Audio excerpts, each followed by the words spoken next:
Chapter 1: The Ultimate Weapon, A Perfect Birth. The Crimson Satin Brigade can be regarded as the most formidable evil organization in this world. Not only do they possess a powerful arsenal, but their technological advancements are also remarkably sophisticated if they so desired. Annihilating a small nation would be but a trivial endeavor, however. The ambitions of the Crimson Satin Brigade extend far beyond the mere destruction of a minor state. Their ultimate goal is world domination, which necessitates an abundance of individuals willing to sacrifice their lives for the cause. Human beings, unlike other creatures, are capable of treachery and are willing to pay exorbitant costs for power and profit. As the supreme leader of the Crimson Satin Brigade, Commander Ryder embodies this self-serving mentality. Despite the brigade's current zenith of power, he remains unsatisfied, for his aspirations reach far beyond what he has already attained. World domination and the pursuit of the legendary Dragon Balls, said to grant the fulfillment of all wishes, have become the two paramount concerns for Commander Ryder. Yet the realization of either ambition is fraught with challenges. Simply put, the manpower of the Crimson Satin Brigade alone is insufficient to achieve global conquest, and the quest for the mythical Dragon Balls is akin to searching for a needle in a haystack. After all, these Dragon Balls exist in 7 distinct forms, scattered across the globe, and the resources required to locate them are beyond the means of ordinary individuals. In pursuit of these dual objectives, Commander Ryder has heeded the counsel of his subordinates and allocated substantial funding for the research of androids and bioengineered warriors. The android research is primarily overseen by Dr. Grawl, whose creations have not disappointed Commander Ryder. Although some of the prototypes are deemed failures, the successful androids have displayed astonishing capabilities, significantly enhancing the power of the Crimson Satin Brigade. In contrast, the research into bioengineered warriors has proven to be far more complex. Not only does Commander Ryder maintain high expectations, but the scientist involved in this research is also notoriously exacting to him. Even the slightest imperfection is intolerable. Consequently, after 3 years of endeavor, not a single bioengineered warrior has been deemed successful. All have been abandoned before completion. In the southern expanse of the earth lies a seemingly desolate wasteland. To an unsuspecting passerby, there would be no indication of anything amiss in this barren stretch. Yet beneath this unremarkable surface lies a clandestine base of the Crimson Satin Brigade, dedicated to the research of bioengineered warriors. On this particular day, this secret facility, unknown to the world, is about to witness the birth of a future hero destined to save the world on multiple occasions. The underground laboratory exudes an atmosphere devoid of any sinister undertones. An outsider would never suspect it to be a hidden research facility within this expansive subterranean complex. A multitude of scholars clad in white lab coats bustle about, some fixated on a large computer screen, while others pass sheets of data to an elderly man with a head of white hair, who appears to be the lead researcher. This elderly scientist merely glances at the data on the sheets before redirecting his full attention to a colossal container situated just a step away. This vessel brims with a green incubating fluid, seemingly nurturing some experimental subject. However, the entity within is not a mere laboratory rodent, but rather a creature that bears a striking resemblance to a human. Why is it described as seemingly human? From a distance, one might mistake this being for a human, but upon closer inspection, significant differences become apparent. While its head possesses human-like features and hair, the skin of this being is covered in a layer resembling crocodile hide, which, although unsightly, boasts remarkable defensive capabilities. Moreover, its hands resemble the claws of a beast, possessing an incredible tearing strength. It is safe to say that anyone facing this creature would meet a most gruesome fate. As the doctor gazes upon the being within the container, a look of rapture spreads across his face. Accompanied by a faint smile, he exclaims, 3 years. A full 3 years. At last, success. This bioengineered warrior, born from my countless efforts, has finally come to fruition now. I shall no longer have to endure Dr. Grawl's incessant bragging about the superiority of his androids.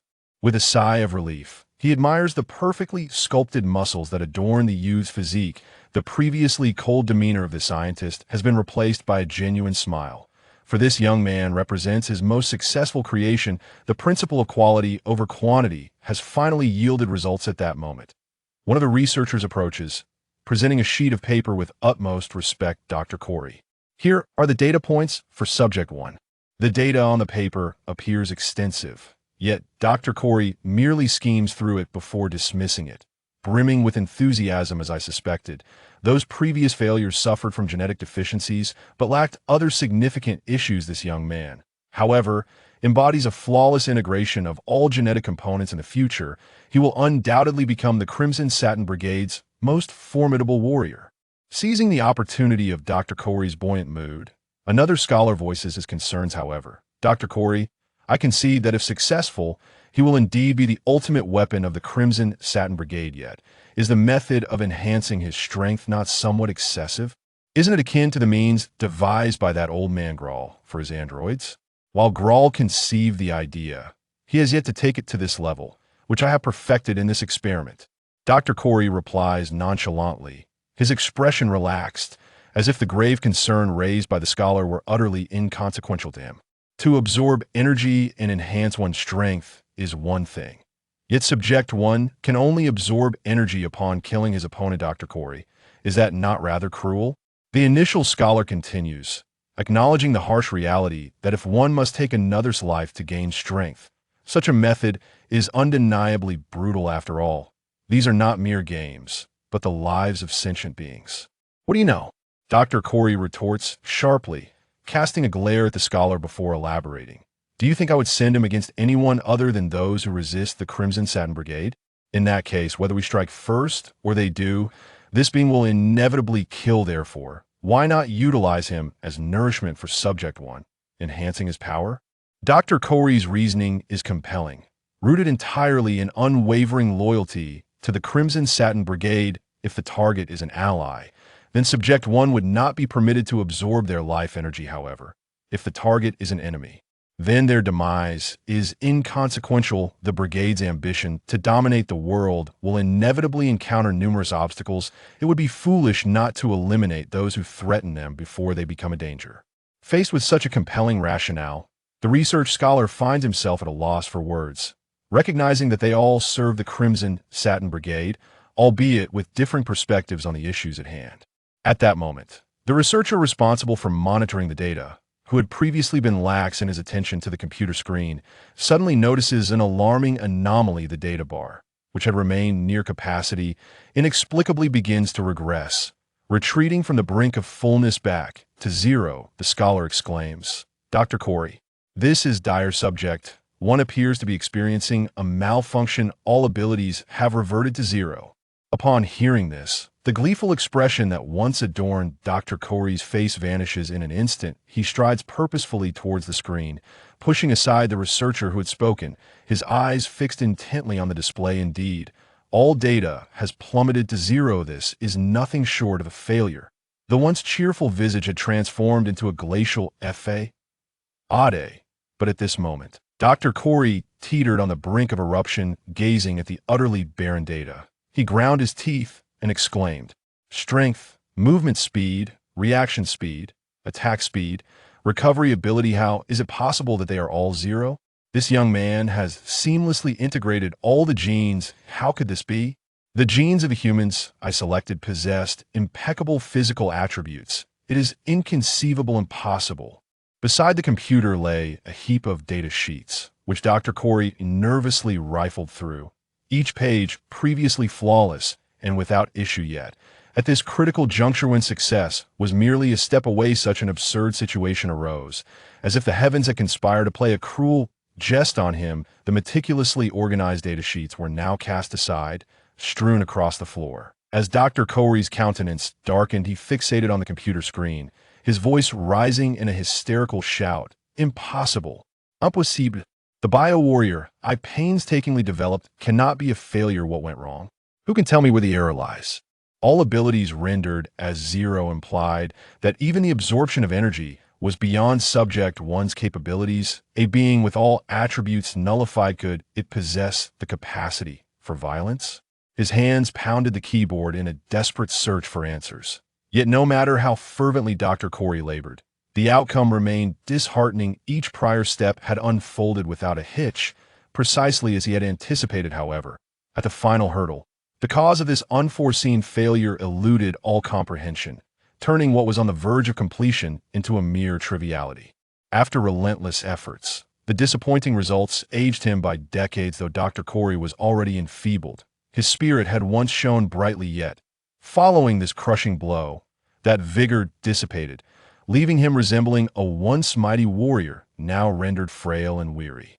Seated despondently upon the laboratory floor, Dr. Corey had lost all semblance of his former self. His eyes appeared hollow and helpless, struggling to fathom the bizarre turn of events just as despair threatened to engulf him.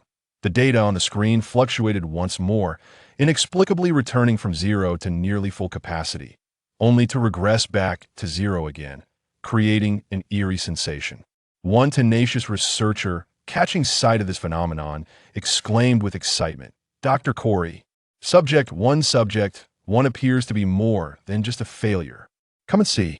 The once downtrodden Dr. Corey suddenly seemed rejuvenated, as if transported back decades. Striding over to scrutinize the screen closely, a burst of laughter erupted from him, leaving many scholars, still in disbelief, to wonder if this jolting revelation had driven him to madness. Amidst laughter, tears welled in the corners of Dr. Corey's eyes as he murmured, "I knew it. I knew my theories were sound. It aligns precisely with my expectations." "Ha ha!" His exclamations drew the attention of the scholars, who paused their tasks to gather around the computer screen. The data fluctuated, oscillating between near maximum and zero. However, the gathered intellects quickly deduced that subject one's prowess might be so formidable that the data could not adequately convey its strength. Such dramatic fluctuations in fortune could only be borne by someone like Dr. Corey. Seasoned by the tempests of life, others might have succumbed to madness observing the data. He addressed another scholar. "What are you waiting for? Immediately extract all the growth fluid and release subject one. I must ascertain the true potential of this warrior, for whom I have expended countless efforts." The scholar promptly complied, fingers dancing across the keyboard as the growth fluid was gradually siphoned away. Meanwhile, the boy, who had remained with his eyes shut, opened them, revealing a gaze tinged with confusion, for his mind held no memories, as if he had materialized from thin air. Chapter 2. Bio-Warrior? My Identity? Of course, the boy's bewilderment went unnoticed. Dr. Corey pressed a button, commanding, "Bring in a few individuals with strong combat skills, hurry." After the cultivation liquid was completely drained, the enormous container was opened, and the young boy stepped out, a hint of confusion evident on his face. He walked onto the ground, gazing at his own hands, his eyes clouded with uncertainty. That moment, several imposing figures entered from outside, each possessing remarkably muscular arms, almost as thick as the thighs of an average person. It was clear that these individuals were not to be underestimated. Upon their entrance, they immediately lunged at the boy with lethal intent. Each strike aimed to kill. Dr. Corey orchestrated this scenario with a singular purpose: to ascertain the capabilities of his most perfect experiment. The boy's mind was devoid of any memories or combat experience, leaving him at a distinct disadvantage against these skilled fighters. He was swiftly knocked to the ground by a single punch, blood streaming from his nose. Remarkably, while human blood is typically red, the boy's blood was an unsettling green, reminiscent of someone poisoned. Yet, after a mere trickle, the bleeding halted, showcasing an astonishing recovery ability. It was bewildering that he faced such aggression immediately upon entering this world. But the hulking men provided him no opportunity for contemplation or reaction. Before he could rise, they advanced, delivering a barrage of punches and kicks, intent on annihilating him. However, they had no intention of truly killing him.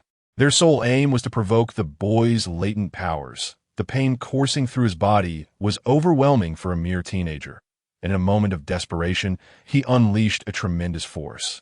Catching the attackers off guard, in the blink of an eye, they felt a searing pain in their chests. Glancing down, they were horrified to find large, gaping wounds, blood gushing forth, in the span of barely a second. The boy had already eliminated 4 of them. Such prowess, even for elite fighters, was no easy feat. The boy, perplexed by the rapid turn of events, found himself behind the fallen men, his right hand drenched in their blood, which continued to flow till he stood frozen, utterly unaware of what had just transpired. Strangely, he sensed a newfound strength coursing through him. Was it merely an illusion? In a mere second, for trained warriors had been dispatched. While an ordinary person would be speechless in shock, Dr. Corey exhibited no signs of surprise. Approaching the boy, he placed a hand on his shoulder and remarked, "You truly embody the culmination of my relentless research into bioengineered soldiers. Your strength is impeccable. That I knew my theories were sound." Startled by the touch, the boy instinctively took a step back, then processed the doctor's words. Bioengineered soldier? Was he referring to himself? Who was he? And how had he come be? Dr. Corey, oblivious to the boy's confusion, gazed at him with fervor. The initial success of a project always posed significant challenges, but once the first was achieved, the remaining endeavors would be straightforward, merely requiring replication of previous steps. In other words, within a year, the Red Ribbon Army could produce countless bioengineered soldiers, capable of sweeping across any corner of the globe with ease. "Who am I?" the boy uttered, prompting Dr. Corey to pause momentarily.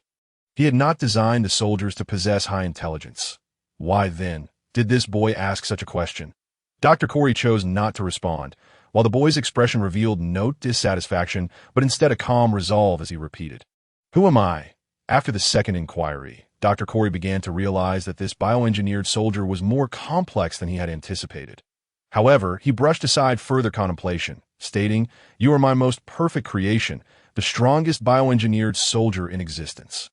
Having received the answer he sought, the boy's confusion dissipated, and with a hint of reverence, he replied, "So, you're the one who created me, the one who gave me life." Dr. Corey observed the boy with a mixture of surprise and concern. This boy seemed different from his expectations. He should have been limited in intellect. Yet here he stood, questioning. "Indeed, you are my creation," he affirmed, "but not solely my doing. It was primarily the magnificent Red Ribbon Army that brought you to life.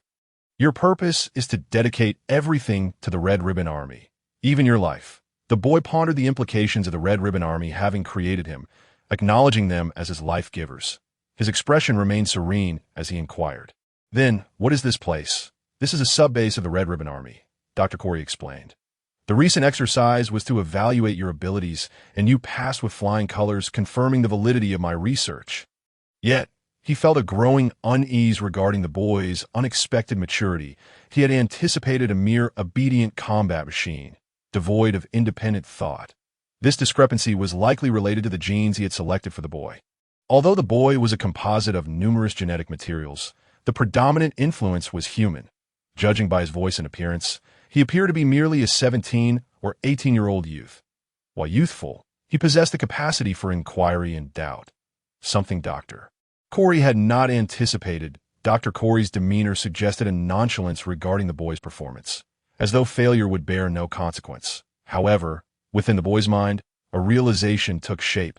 This test of his abilities implied that failure would lead to merciless eradication. A glimmer of anger flashed in his eyes, though he concealed it well. That Dr. Corey, oblivious, addressed one of the researchers, instructing, "Take this boy and have him don the attire of the Red Ribbon Army. Allow him to rest for the time being." "Understood?" The researcher nodded, and the boy obediently followed him. Once they departed, Dr. Corey's expression darkened. Why was this boy not what he had envisioned? He had conducted thorough examinations and found no issues. What had contributed to the boy's elevated intelligence? He feared that the boy, possessing independent thought, might not remain loyal to the Red Ribbon Army, that a combat machine, single-minded in its service, would not require such considerations. However, the emergence of personal agency could lead to treachery. Much like others within the army who feigned loyalty only to betray them in times of strife, as Dr. Corey contemplated the future, he resolved to keep the boy under close surveillance. He issued orders to the guards to monitor the boy closely. Should he exhibit any signs of rebellion, they were to subdue him swiftly, even if it meant destruction. For the sake of the Red Ribbon Army, sacrificing a perfect creation was a risk he was unwilling to take. Meanwhile, the other scholars, unaware of the underlying tension, approached Dr. Corey with congratulations. But he abruptly interjected, "What are you all gathering here for? Get back to your work and ensure that all data from Project 1 is compiled and brought to me." Understood? Although puzzled by his demeanor, the scholars respected Dr. Corey and promptly dispersed, leaving him to wrestle with his apprehensions about the boy's unpredictable nature. At this juncture, the youth had already been escorted by the scholar into a room. Within this space, the scholar retrieved a set of clothing from a cabinet and handed it to the youth, stating, "This attire should suffice for you. Once you have donned it, take a moment to rest here. Should you require anything, simply speak into the microphone, and assistance will arrive." After uttering these words, the scholar departed, closing the door behind him. Observing the garments in his hands, the youth did not dwell on the matter. Instead, he promptly slipped them on. The ensemble consisted of denim trousers, white canvas shoes, and a black tank top.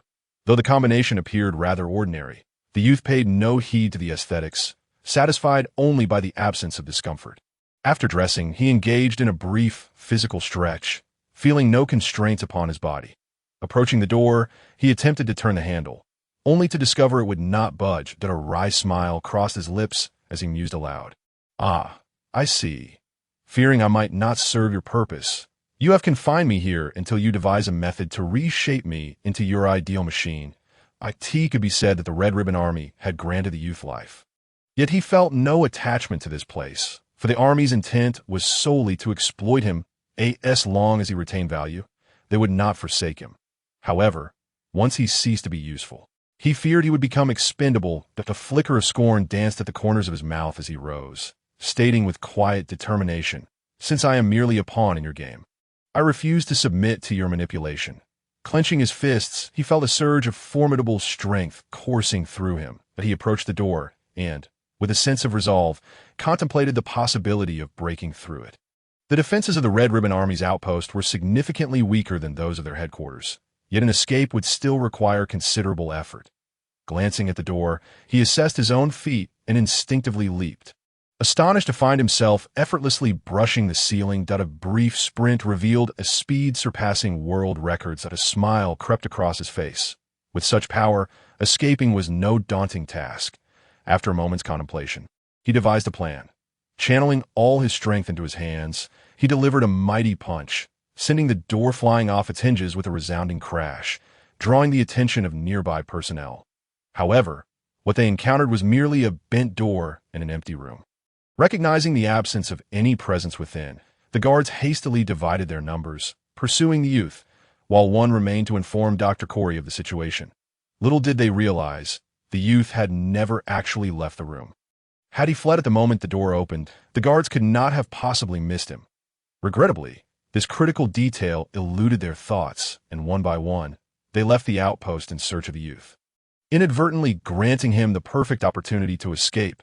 Chapter 3. A leap to freedom. The path ahead at that moment. Dr. Corey was engrossed in deciphering the root of the problem when a guard rushed in. Breathless, exclaiming, "Dr. Corey, a grave situation has arisen. Subject 1 has escaped."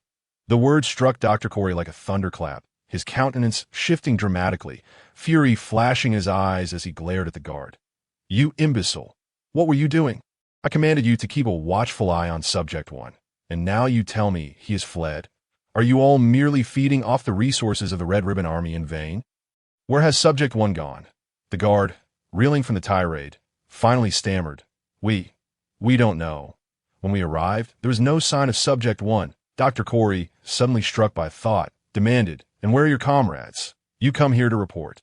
"But what are the others?" "They have left the base to search for Subject 1. The guard replied, his honesty evident. "I was sent by our captain to inform you and inquire if there's an emergency stop mechanism." Dr. Corey, a man of keen intellect, immediately grasped the gravity of the situation. "Fools! All of you! Subject 1 never left this room. By going out to search, you have effectively revealed to him the means of escape. What purpose does your captain serve? Incompetence. Do you truly think this is akin to a synthetic being equipped with such a device?" After his outburst, Dr. Corey managed to regain his composure, realizing the predicament was far more serious than he had anticipated. If Subject 1 was not recaptured, dire consequences would undoubtedly ensue. Thus, he instructed, "You are to inform your captain that if Subject 1 is located, all will be well. If not, do not return to me." "Understood?" "Yes, Dr. Corey, I understand," the guard replied, drenched in cold sweat as he hastily departed. Should subject one simply wish to escape and live as an ordinary person, it would pose no issue. However, if he were to divulge the army's secrets, the ramifications could be catastrophic. Although many were engaged in such research, it was conducted discreetly, and any breach could lead to chaos. Dr. Corey's expression darkened as he considered the implications.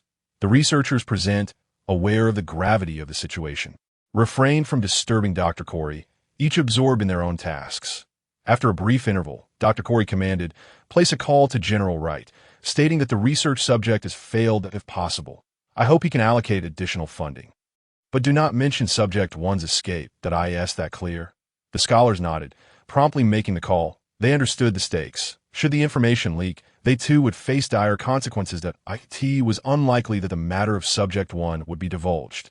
But should he be left unchecked, he could very well pose a threat to the Red Ribbon Army's interests. That Dr. Corey, his hands clasped beneath his chin in contemplation, concluded, "Dispatch a small team daily to search for Subject 1.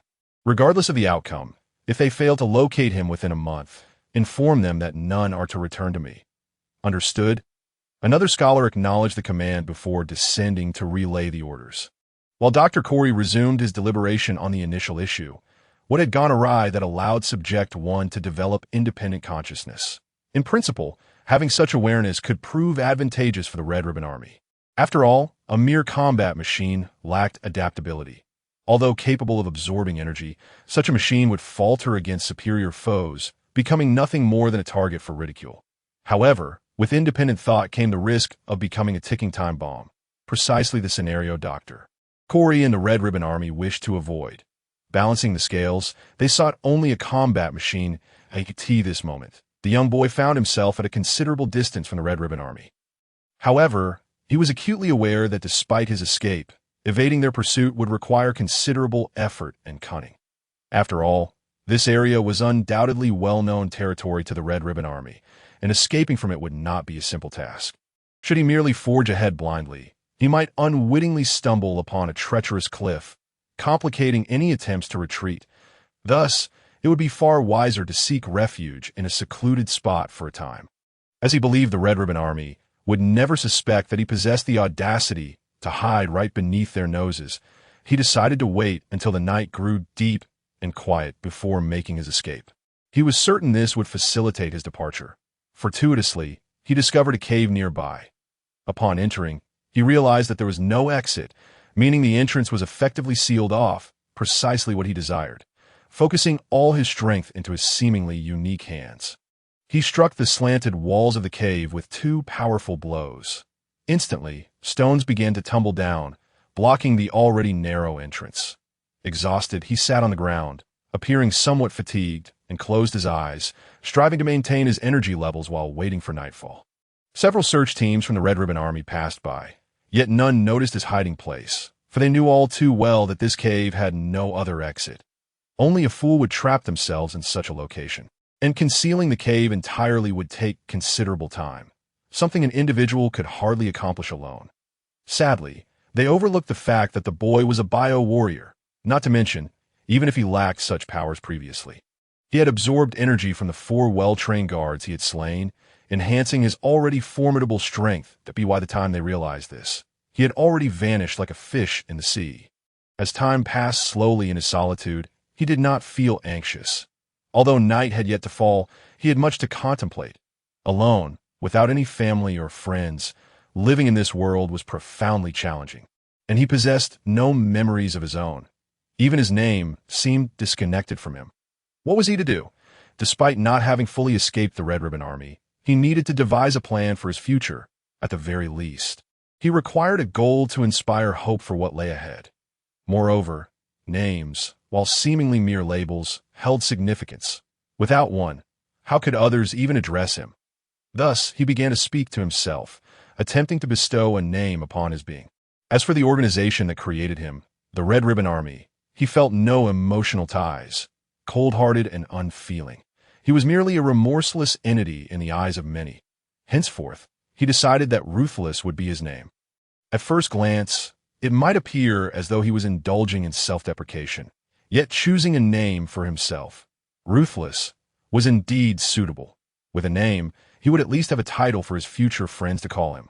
Furthermore, what weighed most heavily on him now was the uncertainty of his future path. He remained oblivious to the world around him, and his appearance bore some differences from typical humans. Would they see him as an outcast? All these questions loomed as unknowns that if he merely wished to flee the Red Ribbon Army, hiding deep within the mountains would be a wise choice, for many areas in this world remained unexplored by humanity. For ordinary people, venturing into such locales would be tantamount to courting death. However, for Ruthless, such a venture held little consequence. It would merely mean living alongside creatures unable to communicate meaningfully, which would undoubtedly lead to profound loneliness. Clenching his hands, he felt a surge of power, an immense force that, while not the absolute strongest, ranked among the elite.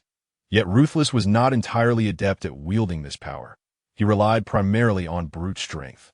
If only he could find a skilled mentor to guide him in mastering his abilities, he believed he could become an exceptionally powerful individual. With sufficient strength, the Red Ribbon Army would have no means to pursue him, and he would no longer be burdened by the need to live for anyone else. Only then would he truly exist in this world. However, finding such a master was no simple task. Martial arts masters were not easily encountered. Even if fortune favored him and he crossed paths with one, the adage a teacher's demise lies in feeding his student rang true. Whether such a master would impart all their skills to him remained uncertain, as did his ability to fully grasp their martial essence. The unpredictability of such a goal rendered it exceedingly challenging. Contemplating these myriad considerations, a shadow of despondency flickered across Ruthless' face. If only he were aware of the extraordinary ability within him to absorb the life energy of those he killed, he might have felt more optimistic. Although he could not resort to murder, confronting wild beasts would yield similar results. Given time, even without training or guidance, he could rise to become the world's foremost warrior. Regrettably, Ruthless was entirely unaware of this potential, and thus he could not embark on that path. Moreover, he had recently been contemplating the worst-case scenario. Encountering a martial arts master willing to impart their true skills was by no means guaranteed. Yet, should such an opportunity arise, he was confident he could become powerful enough to evade the clutches of the Red Ribbon Army. With renewed hope ignited within him, Ruthless rose to his feet. Peering through the crevices in the rocks, he noticed that night had indeed fallen.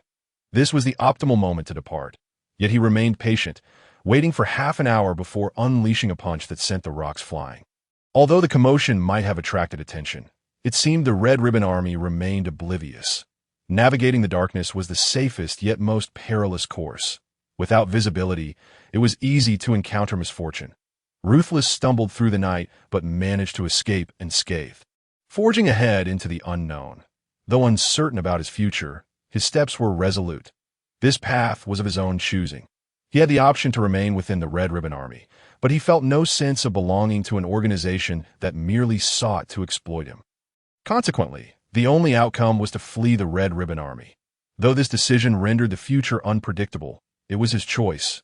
Even if the road ahead was fraught with thorns, even if it led to a point of no return, Ruthless would persist, for it was his decision, and even if wrong, he would tread this path to the end. Chapter 4. A bustling metropolis, heaven on earth with not a single penny to his name. Traversing from a desolate wilderness to another locale was no easy feat after all. The lurking predators could easily claim him as their prey.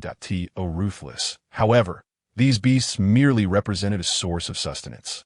He had no intention of provoking these fierce creatures. Yet if they dared to attack, he would ruthlessly transform them into his meal. After nearly half a month of travel, he arrived in a city that appeared to possess a degree of prosperity. Ruthless noted that this place seemed to hold martial arts in high regard, with martial arts schools appearing at every turn, piquing his interest. If someone could establish a martial arts school here and recruit disciples, they must possess significant skill. Perhaps among them lay a potential mentor. With this thought in mind, Ruthless pushed open the door to one of the martial arts schools and approached the staff at the reception desk. Inquiring, "Hello, may I ask where the owner is located?" Upon hearing this, the staff member also glanced up at Wu Qing, showing no sign of disdain despite the dust-laden visage and slightly tattered clothing. Recognizing that Wu Qing had likely come to this place with the intent of seeking a mentor, the staff member spoke. The boss is currently training alone. May I inquire what brings you here? If you wish to learn from him, you can register here. Wu Qing smiled at this remark, opting not to reveal his true intentions. Instead, he stated, I am interested in learning martial arts. However, I consider myself somewhat capable. So, I seek a teacher who surpasses me in skill. Therefore, I wish to ascertain the abilities of your boss. Without this knowledge, I cannot decide whether to pursue my training here. Such inquiries are common among newcomers. And the staff member, unfazed, promptly called his boss to explain the situation. Within moments, the boss arrived, clad merely in a tank top, his well-defined muscles prominently visible, presenting an imposing figure. Upon seeing Wu Qing, he remarked, Young man, since you wish to gauge my strength, let us find a suitable place to spar, but let us keep it light. How does that sound? That would be ideal. Wu Qing nodded in agreement. Following the boss to an unoccupied area, as the students witnessed their mentor prepare to engage, they paused their activities and gathered around. The two stood approximately 10 meters apart, and after a brief warm-up, the boss turned to Wu Qing and said, You may begin. With a loud shout, Wu Qing lunged forward, his speed startlingly swift. The boss, momentarily taken aback, barely had time to react before feeling a tremendous force strike his face. The impact sent him crashing to the ground. Unconscious, Wu Qing stood frozen, astonished by the ease with which he had bested the boss. Was he truly so formidable? As he walked away from the venue, the students regarded him with expressions of disbelief. Wu Qing proceeded to the next martial arts school, only to find that the outcome remained consistent. He effortlessly triumphed over every opponent he faced. This reality was difficult for him to accept. Although the doctor had mentioned he was a bioweapon developed through extensive research by the Red Ribbon Army, such overwhelming strength seemed almost excessive. Surely, those who run martial arts schools must possess some level of skill, yet they appeared as children before him. Did this mean he no longer needed a mentor? After challenging several schools, Wu Qing reluctantly accepted the disheartening truth. None of the masters could match his prowess. He could incapacitate them with minimal effort, and finding a teacher to hone his skills seemed an unachievable goal among these individuals. Additionally, his funds were dwindling, making survival in the bustling city increasingly difficult. Contemplating his options, he recalled a promising avenue that might not lead him to a mentor but could help him amass wealth: the underground fighting ring. The underground arena was notorious for its brutality. Few participants emerged to see the dawn after competing. Driven by desperation for money, many risked their lives in these matches, yet the outcome was often the same. Despite their efforts, they failed to secure the prize, merely sacrificing their lives in the process, a truly futile endeavor. Such venues were not widely known, making them difficult to locate. However, Wu Qing had his methods. While ordinary people might be oblivious to the whereabouts of the underground fighting rings, local thugs were likely to possess some knowledge. Consequently, he approached them and gleaned information about the fighting arena. Establishing a legitimate underground fighting ring in a major city was no simple feat. The owner of this particular venue was once a notorious figure, commanding respect and fear throughout the city. Many underground arenas operated discreetly, but this one boldly situated itself in a bustling commercial district, intent on maximizing profits. Each day, countless individuals flocked to partake in illegal fights, yet none succeeded in walking away with the prize money. Regardless of their skills, they fell short against the relentless onslaught. And the owner ensured that anyone displaying exceptional talent would receive a harsh lesson from his enforcers. Good fortune might only result in broken bones, while bad luck could cost them their lives. As Wu Qing entered the establishment known as Heavenly Paradise Entertainment, he could hardly believe his eyes. This opulent venue was, in fact, an underground fighting ring. Upon entering, he found himself in a lavish lobby devoid of patrons. Save for a few elevator doors offering choices for various activities, from the second floor upward, each level hosted entertainment venues, where most visitors sought amusement, while only a select few ventured to the basement, the true site of the underground fights. Few were aware of its existence. Descending in the elevator, Wu Qing soon detected a faint metallic scent of blood, initially subtle but growing more pronounced as he neared the fighting arena. It became clear that this place was steeped in violence. However, given that most participants were reckless individuals, their abilities might well exceed those of the martial arts school owners he had previously encountered. The best way to enhance one's skills was through life-or-death experiences. Thus, even a frail scholar could significantly elevate their prowess in a short span of time. Upon exiting the elevator, he spotted two security guards. Approaching them, he inquired, "Hello, I wish to participate in the competition. How do I register?" The guards cast him a cold glance, their expressions devoid of warmth, making Wu Qing uncomfortable. Yet, voicing his displeasure would serve no purpose. One guard finally spoke, "Just go over there and let them know." Following the guard's gesture, Wu Qing noticed a small table nearby, presumably the registration area. He approached and asked how to proceed, only to be met with indifference. The attendant barely glanced up, pointing to a disarray of cards on the table. Stating coldly, "Just take one." Uncertain of what the cards represented, Wu Qing randomly selected one and moved on, just in time to witness the conclusion of a match that a massive figure, resembling a sumo wrestler, had pinned a young man whose size was barely a third of his own, eliciting a scream from the latter before he succumbed to unconsciousness. While the scene should have been viewed as brutal, none of the spectators appeared disturbed. Instead, they exhibited excitement, seemingly devoid of empathy, as their primary purpose for attending was to witness thrilling spectacles. Betting was secondary. The outcome mattered little to them. Contestant number 135. "Please come forward." A staff member quickly wiped the blood from the ring before the referee called out. Wu Qing glanced at the number in his hand, astonished that he had barely arrived before being summoned to compete. He hastened to the ring, where he would face none other than the exceptionally robust sumo wrestler. Regarding the diminutive figure known as Wu Qing, the sumo wrestler displayed no intent to regard him with any seriousness, disdainfully remarking, "Little brat, can someone your age even participate in this competition?"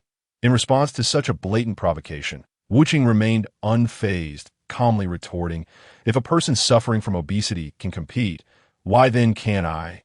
A mere child join the fray? You insufferable brat, you're asking for trouble," came a disgruntled voice as the sumo wrestler strode purposefully toward Wu Qing. Each step he took reverberated throughout the arena, yet Wu Qing remained steadfast. Unmoving from his original position, the approaching wrestler drew nearer. Wu Qing clenched his fists and unleashed a powerful punch, sending the giant crashing to the ground. Silence enveloped the arena. No one anticipated such an outcome. Many had placed hefty bets on the sumo wrestler's victory, only to be astounded by Wu Qing's shocking triumph. After this effortless victory, the referee began to realize that Wu Qing was no ordinary contender. Promptly advising his associates before the next match, "Let us arrange for our participants to compete." The sheer power displayed by Wu Qing in his first bout was, to be frank, terrifying, leaving the audience momentarily stunned. By the time they regained their senses, the brief intermission had already concluded. However, for safety's sake, the spectators refrained from wagering on Wu Qing, placing their bets instead on his opponent, who at least possessed a modicum of fame. This opponent was a robust man, entirely clad in black, seemingly of African descent, with his hands wrapped in bandages, suggesting he had some martial arts background. Wu Qing merely cast a glance at him, preparing himself for battle. Initially, that fatso fell over, and by sheer luck, you managed to land a punch, thus winning the match, remarked the African, seemingly oblivious to the events of the previous match. Noticing Wu Qing's lack of reaction, he continued, "Somewhat annoyed, kid. If you don't want to be beaten to tears, you'd best go home and find your mother." Upon hearing the first part of his statement, Wu Qing genuinely paid it no mind. However, the mention of his mother elicited a flicker of ferocity across his face. Being a bioengineered warrior, he had no family to speak of. "Let the match begin," Wu Qing declared, surprising the audience, as such declarations usually fell to the referee. The referee, seemingly unable to comprehend, questioned, "What did you just say?" Observing the audience's peculiar expressions, he felt compelled to inquire. Glancing at the referee, Wu Qing, rather disinclined to repeat himself, nonetheless articulated coldly, "I said, announce the commencement of the match." His eyes, reminiscent of a bloodthirsty wolf, instilled a sense of dread in the referee, who hesitantly proclaimed, "The match has begun." Chapter 5. Consecutive Victories. The monster Kirin. As the referee's words faded, Wu Qing vanished from sight. To the astonishment of the African, he found Wu Qing had appeared before him in an instant, delivering a crushing blow to his abdomen that sent him crumpling to the ground in agony. Yet Wu Qing did not cease his assault. Rather, he advanced step by step until he stood before the African. With a swift kick to the chin, he launched the man from the ring, likely ensuring that the African would require an extended hospital stay. Wu Qing, observing the fallen opponent, stated flatly, "I detest when others mention my family." Having no family, he harbored a particular aversion to such provocations. Though other jibes might not affect him, insulting his family was tantamount to courting death. Several individuals hurriedly arrived to carry the African away, and the referee, recognizing Wu Qing's disdain for familial references, discreetly instructed those who followed not to invoke the topic. However, this merely afforded these individuals a slight reprieve from punishment. As defeating Wu Qing was an impossibility, that it became evident to the audience, after witnessing several matches, that Wu Qing would undoubtedly secure the ultimate victory. Thus, they eagerly placed their bets on him, ensuring a lucrative return for themselves. The proprietor of the Tianshan-run Jian Entertainment City sat calmly in his chair, gazing at the sky and contemplating how to manage the profits of the day. Suddenly, a staff member from the underground fighting arena burst in. So flustered that he neglected even to knock, the owner's countenance shifted to one of displeasure. "What is the meaning of this? Have you forgotten to knock? What urgent matter brings you here in such a frenzy?" The staff member, clearly in distress, stood panting for breath, unable to articulate a single word. The owner, sensing the gravity of the situation, offered the man a glass of water, saying, "Take a moment to collect yourself. Then relay the matter to me in full detail, and no need to rush." With the owner's encouragement, the staff member found some composure, took a sip of water, and exclaimed, "Boss, we have a serious problem. A wretched little brat has been winning match after match at our venue. Due to the display of his formidable strength, all the patrons have placed their bets on him, and by the time I came to inform you, we had already incurred considerable losses that, if this continues, we may face bankruptcy." To the staff member's surprise, the owner displayed no signs of panic, instead calmly responding, "It's merely a child, even if he possesses some skill. We can simply dispatch our personnel to deal with him. But boss, we have already sent over 10 men, and they have all been defeated by this little brat. It appears he hasn't even exerted much effort." The staff member quickly clarified, noting the owner's expression darkening. Placing his hands together and resting his chin upon them, the owner pondered before asking, "Were the individuals sent our most elite fighters?" Though he understood the question was futile, he held onto a glimmer of hope. The staff member's reply shattered that hope. "Even our best fighters couldn't withstand a mere 10 seconds against that kid. He is like a monster, and despite the toll of multiple matches, he remains as formidable as ever. Since he is a menace, we must eliminate him," the owner declared decisively. "Contact the monster Kieran immediately and tell him we have a job for him." Although the staff member was unsure of who Kieran was, the owner's choice indicated that he was no ordinary fighter, someone who could potentially reverse their dire situation. However, the staff member's face bore a hint of distress as he remarked, "Boss, the last time we asked Kieran for help, it cost us $1 million. If we don't enlist his aid, I fear our losses will far exceed that," the owner retorted, his voice tinged with a hint of fury. "Let us not forget that the final prize itself is $1 million. Indeed, the victor in the underground boxing arena stands to gain a staggering prize of $1 million, a sum so enticing that it has drawn a multitude of competitors. Many participants embark on this perilous path out of sheer necessity, hoping that fortune may favor them and they might emerge as champions. Yet the true champions are invariably those preordained by the underground establishment. However, it appears that a twist of fate may be looming on the horizon. At this moment, Wu Qing has achieved an impressive streak, having won 33 consecutive matches, thereby setting a record for this venue. While resting, Wu Qing addressed the referee. "Previously, I was unaware of the number of victories required to secure the ultimate prize. Could you kindly inform me how many consecutive wins are necessary to claim the $1 million awarded to the victor?"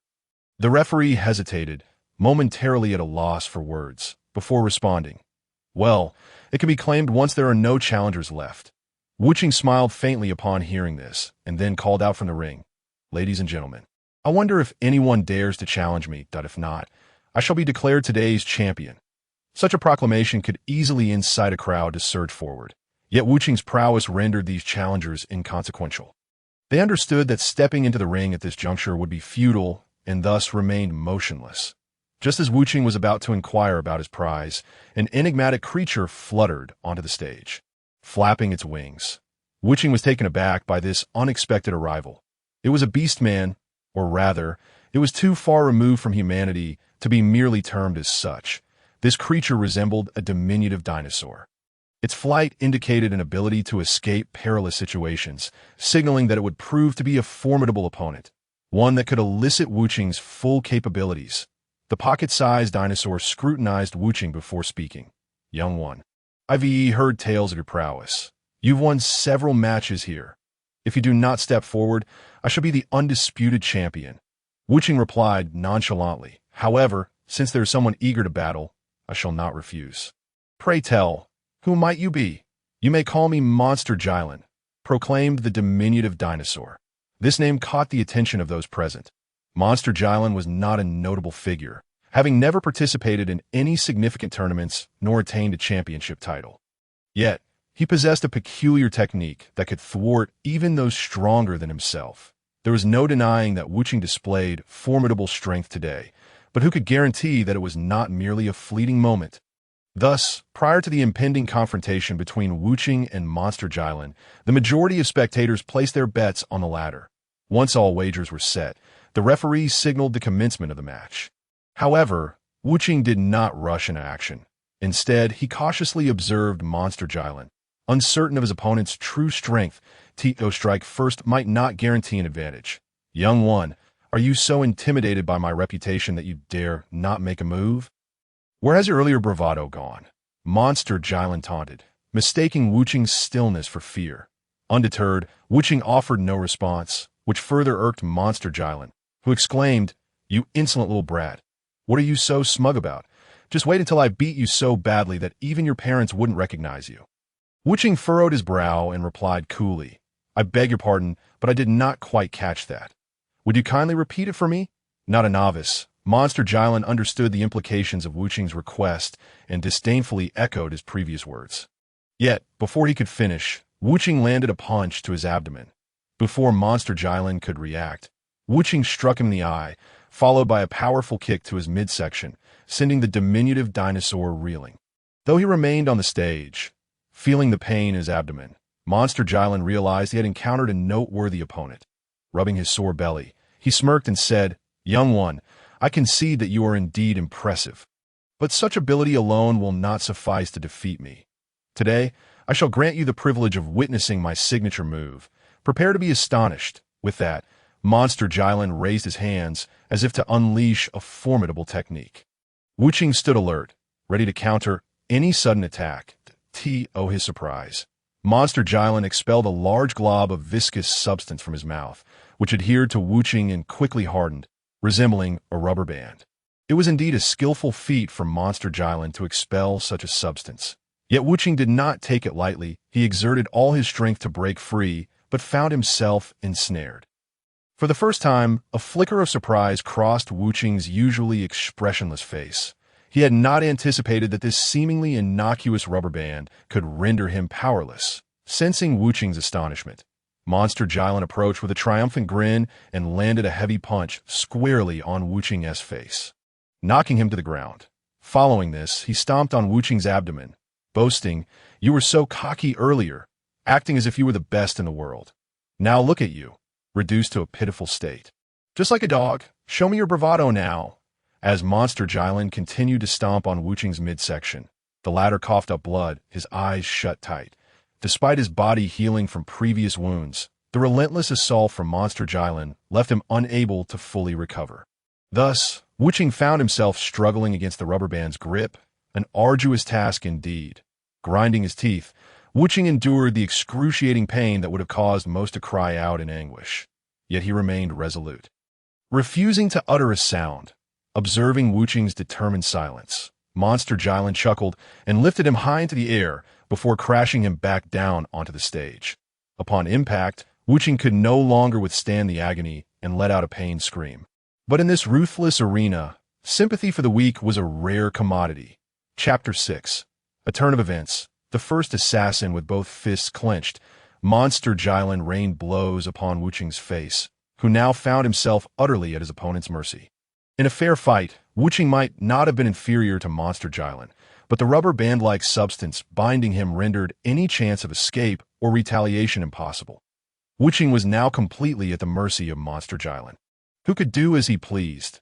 Infuriating, infuriating, infuriating. Wuching's mind screamed in frustration. He longed to teach Monster Jylin a lesson, yet his focus was scattered. Concentrate. He needed calm, but the searing pain made it impossible to regain his composure. How could he possibly break free from this rubber band? It appeared that Monster Jylin had come prepared, intent on tormenting Wuching in the ring.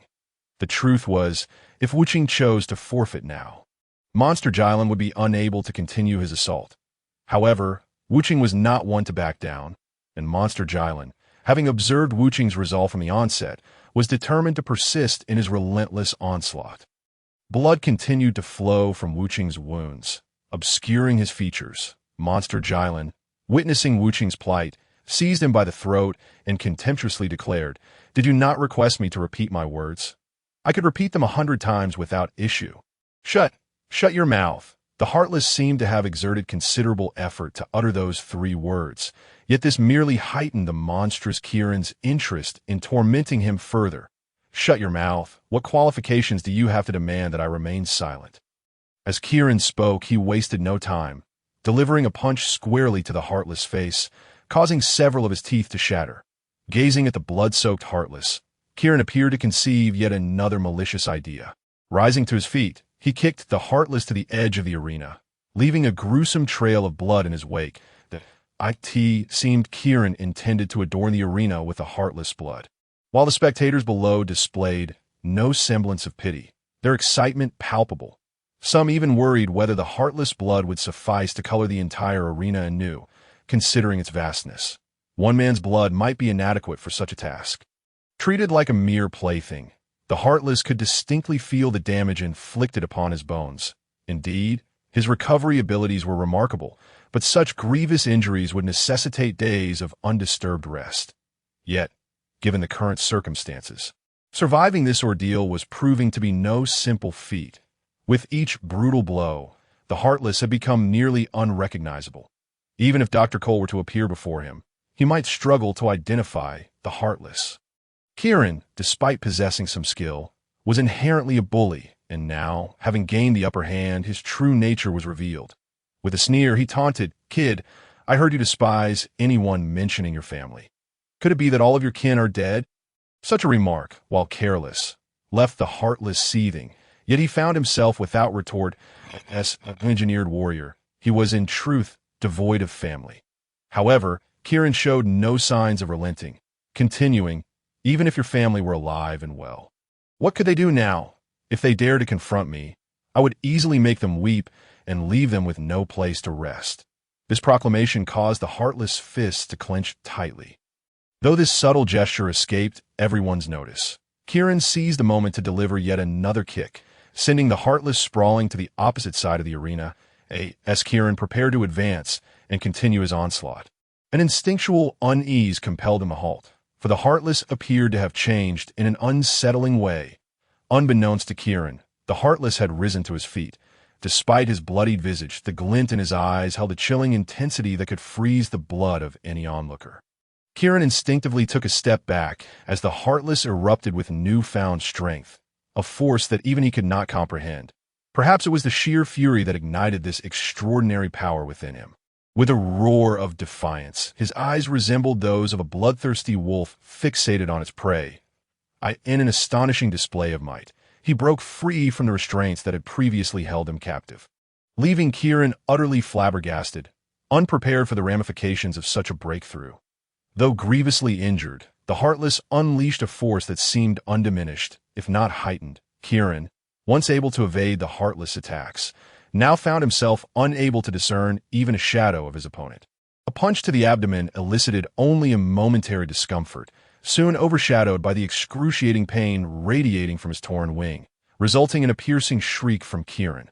The Heartless had mercilessly ripped one of his wings asunder, and the vibrant blood staining the arena starkly contrasted with the Heartless' own greenish hue. Gasping in shock, Kieran stumbled backward, clutching the side of his lost wing. his earlier bravado replaced by sheer terror.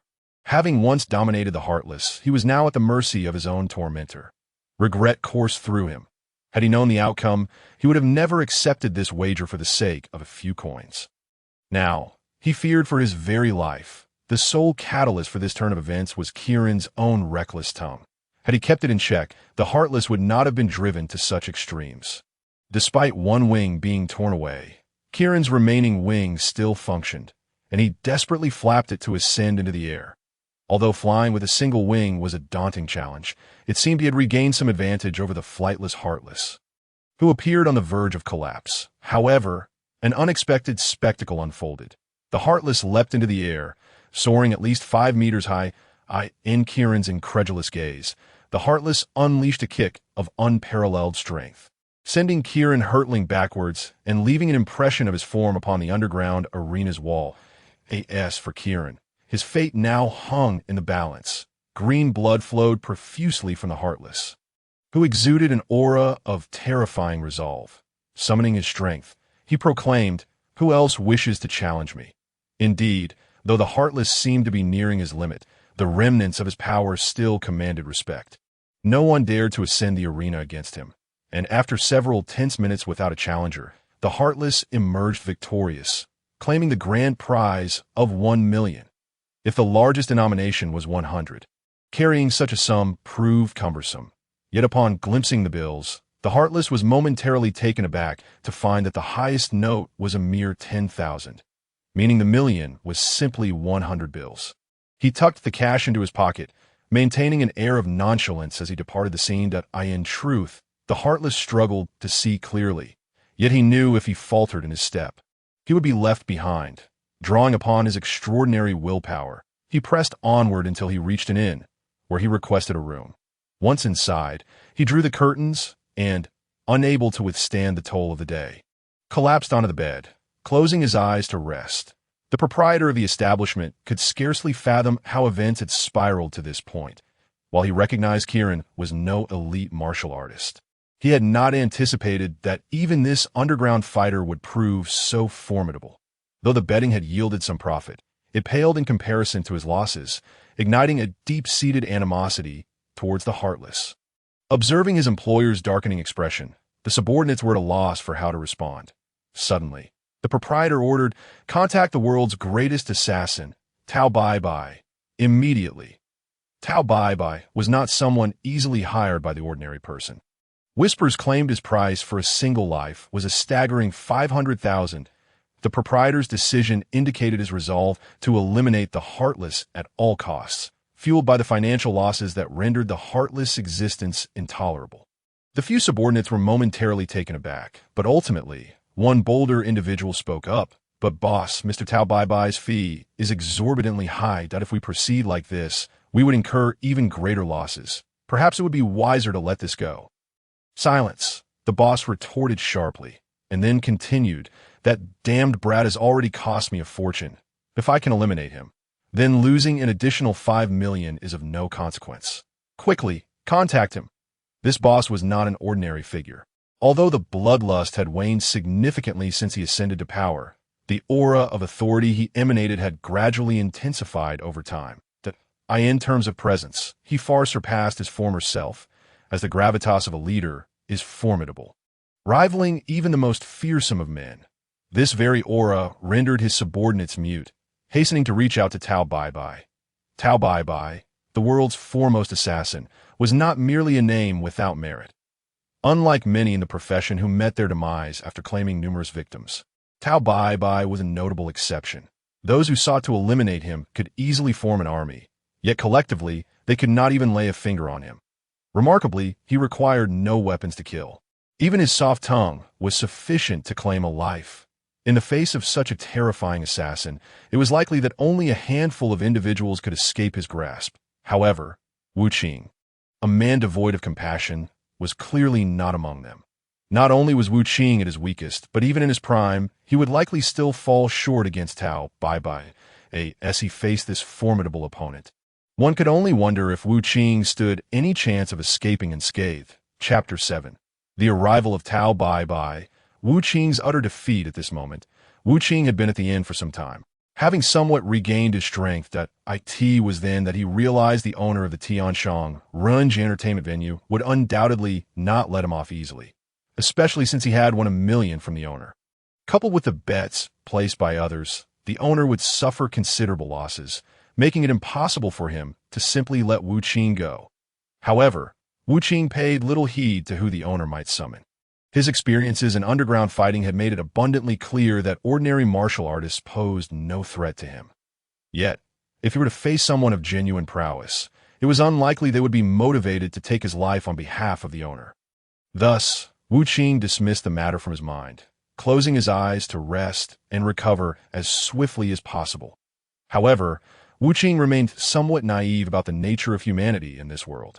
There exists a saying, "A single coin can topple a hero," and no matter how capable one may be, one cannot conjure money out of thin air. Therefore, when faced with critical situations, it is not surprising that some individuals would act against their better judgment. Moreover, some possess not only extraordinary abilities, but also a treacherous nature. Tao Bai, the world's premier assassin, was among them.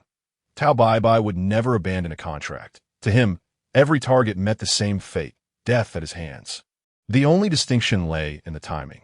Roughly an hour later, Tao Bai arrived at the Tianshang Renji entertainment venue. Addressing the owner, he stated coolly, "Where's the target you want me to kill? And have you prepared the 5 million?" His opening words conveyed a complete disregard for the owner. Recognizing Tao Bai was no ordinary figure, the owner refrained from replying. However, one of the underlings could not contain himself and began to speak, only to feel a sharp pain in his temple and lose consciousness moments later. In less than a second, Tao Bai had appeared before the underling and dispatched him, a feat achievable by only a select few in this world. The owner's face briefly registered surprise before he smiled and said, "It seems the legendary assassin Tao Bai is indeed deserving of his reputation.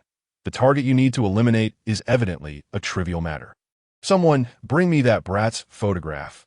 The photograph of Wu Qing had been taken during his fight. As Tao Bai looked at the image of the arrogant youth, he dismissed it with indifference. "Is this the brat?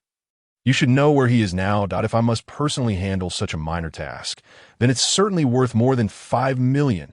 5 million could ensure a family's financial security for a lifetime." Yet to Tao Bai, it was merely a trifling sum.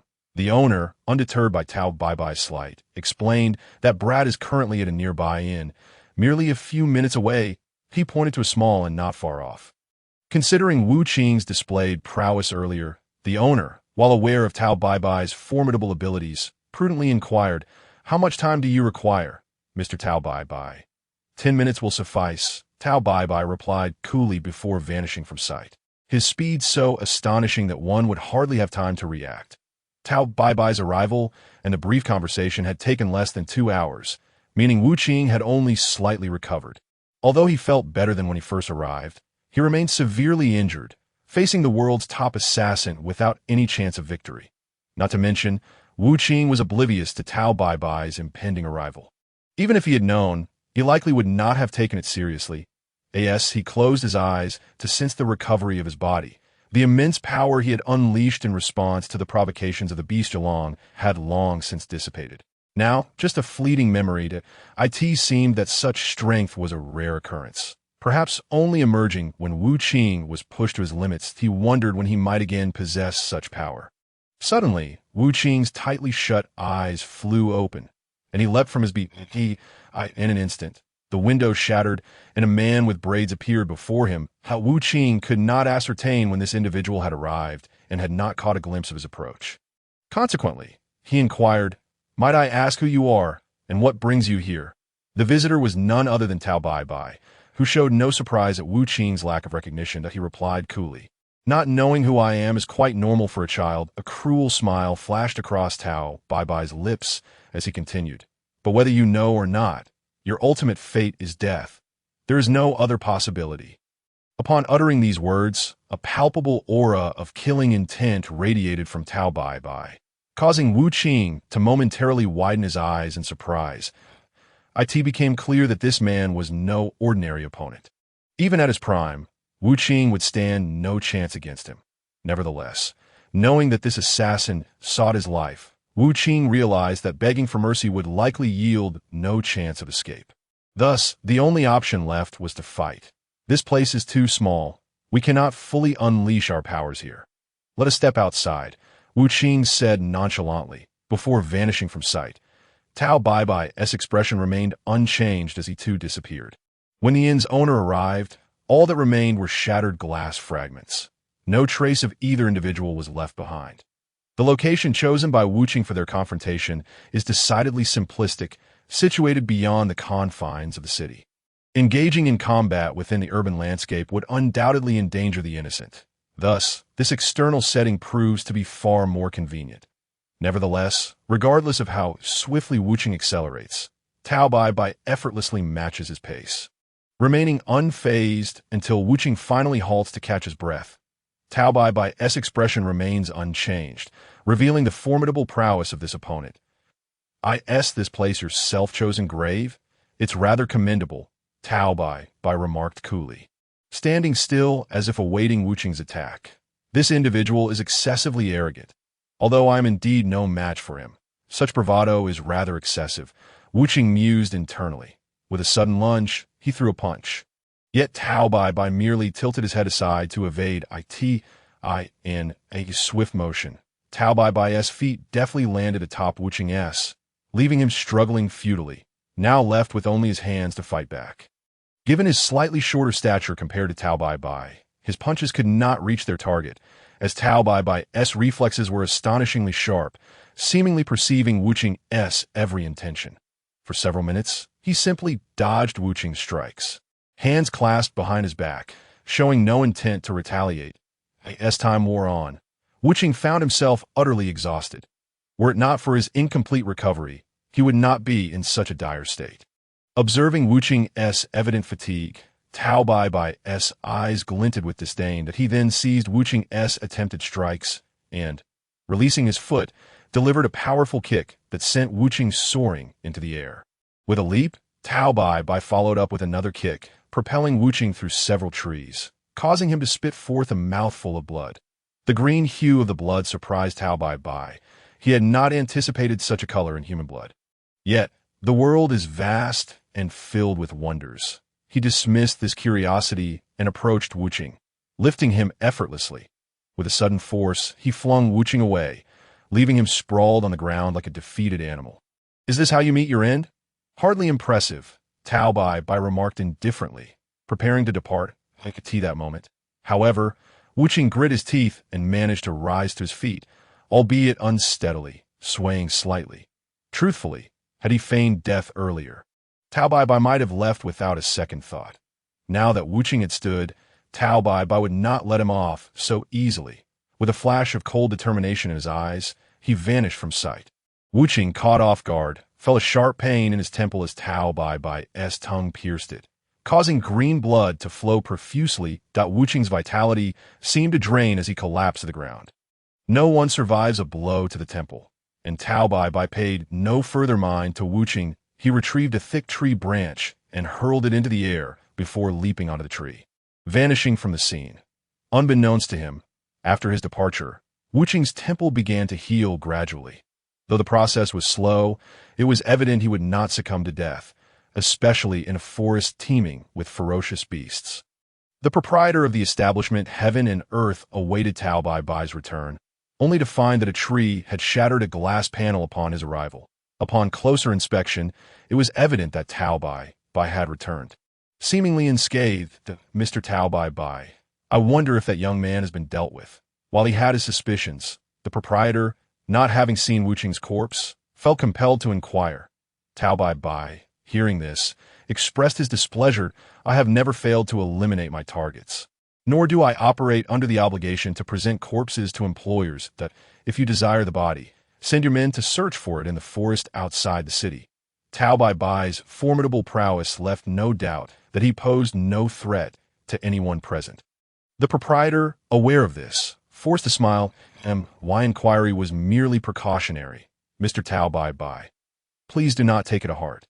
The payment has been transferred to your account, and I shall send my men to recover the body. That suffices, Tao Bai replied coolly as he discarded the branch, leaping through the window and onto it as he departed. Such an exit was not merely flamboyant, it served to showcase his extraordinary strength, dissuading any thoughts of deceitful behavior from others. Once Tao Bai left, the proprietor instructed his subordinates, "Gather a team and search the forest for that boy's corpse. I want to see it." Understood.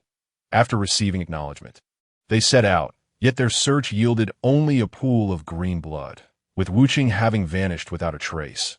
Reluctantly, they returned, and upon hearing of the missing corpse, the proprietor expressed surprise. However, considering the presence of wild beasts in the forest, he soon reconciled himself to the notion that Wu Qing may have been devoured. Chapter 8. Bra and his son. The legend of Kaling. At first, the proprietor concealed his worries, but after half a month, without Wu Qing seeking retribution, it seemed Tao Bai had succeeded.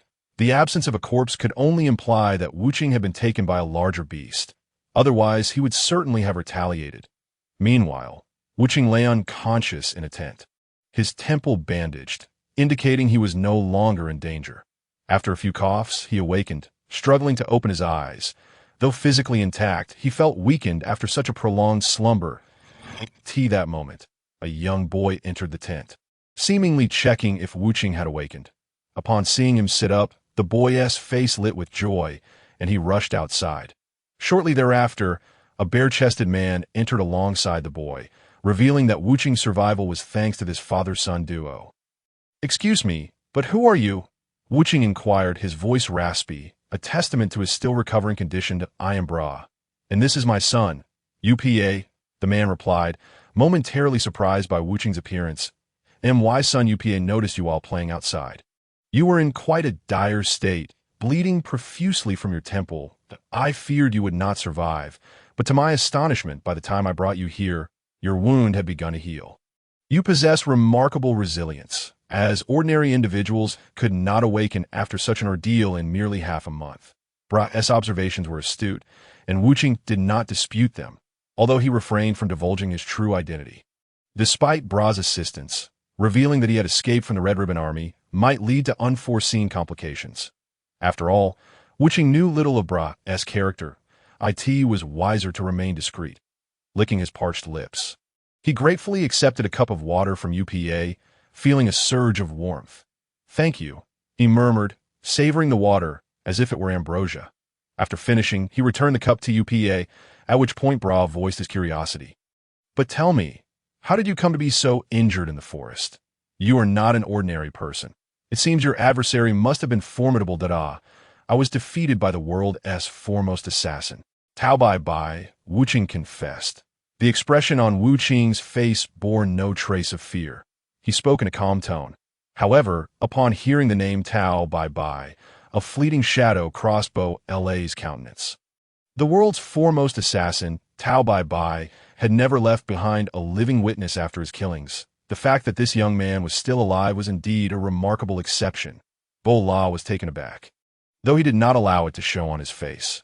Noticing the absence of fear on Wu Qing's face, he inquired, "Young man, it seems you harbor no fear of Tao Bai. Are you truly unafraid of someone whose power exceeds your own?" "Of course, there is fear," Wu Qing replied. "But what purpose does fear serve? It changes nothing." He then glanced at Bo La and asked, "Uncle Bo La, do you possess any martial arts skills?" Bo La, understanding Wu Qing's intent, responded candidly, "I do have some minor skills, but they are insufficient against someone like Tao Bai. I stand no chance." Wu Qing realized that this question was likely to lead to disappointment, yet hearing the straightforward answer still left him somewhat disheartened. Undeterred, he pressed on, "Then, Uncle Bo La, do you know if there exists any martial arts master capable of defeating Tao Bai? Or perhaps something that could enhance one's strength?" Bo La pondered for a moment before replying. "The martial arts master you seek would certainly be Master Wu Tian, the god of martial arts. However, I am unaware of his whereabouts, having only heard that he resides on a small island in the south. As for items that can enhance one's power, I do know of one."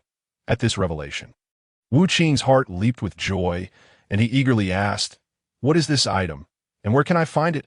"Uncle Bo La, could you enlighten me? I believe you may have heard of a legend."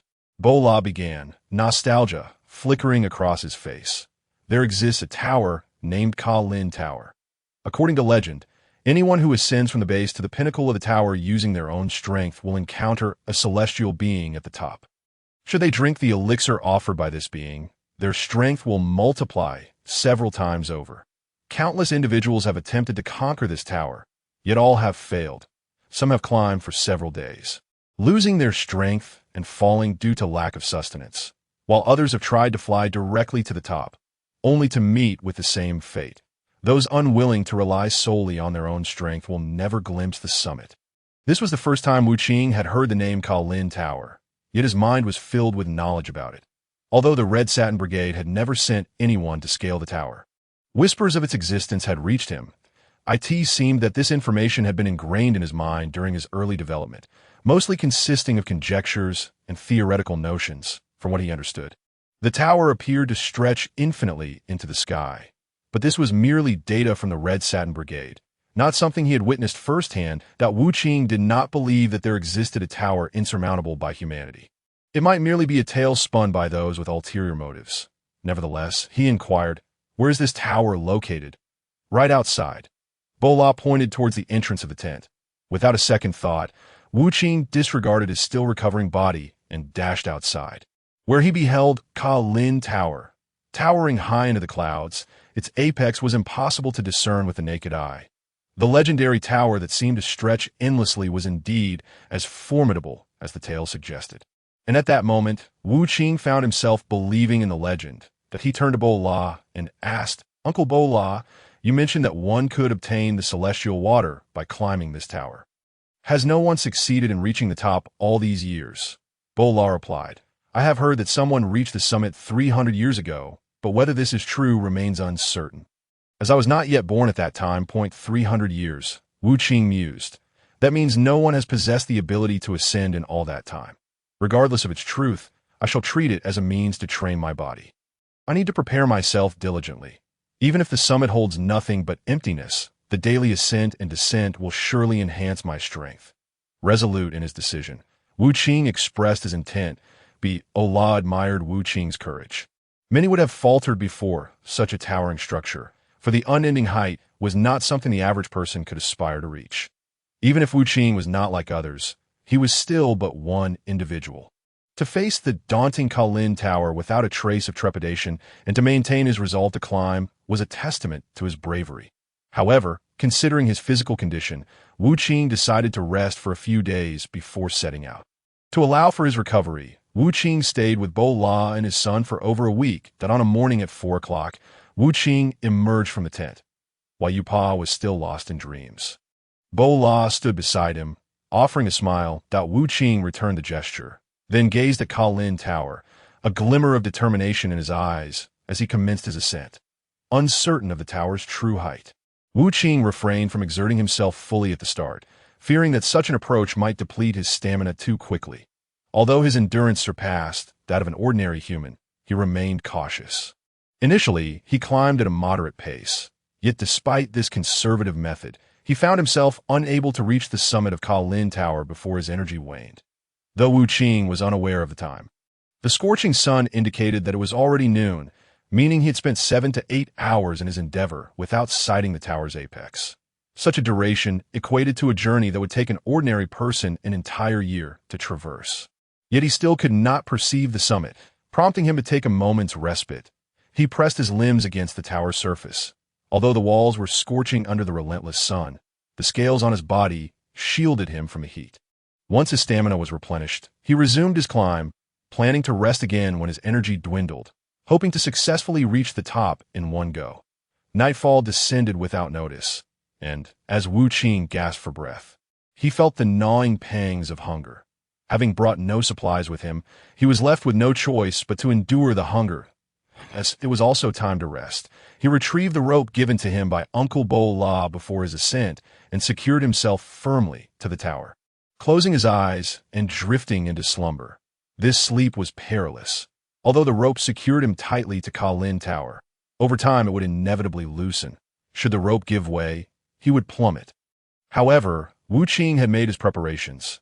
His nails were exceptionally sharp, allowing him to embed them into the rock with ease. Thus, he drove all 10 fingers deep into the tower's surface, ensuring that if the rope loosened, The sensation would awaken him.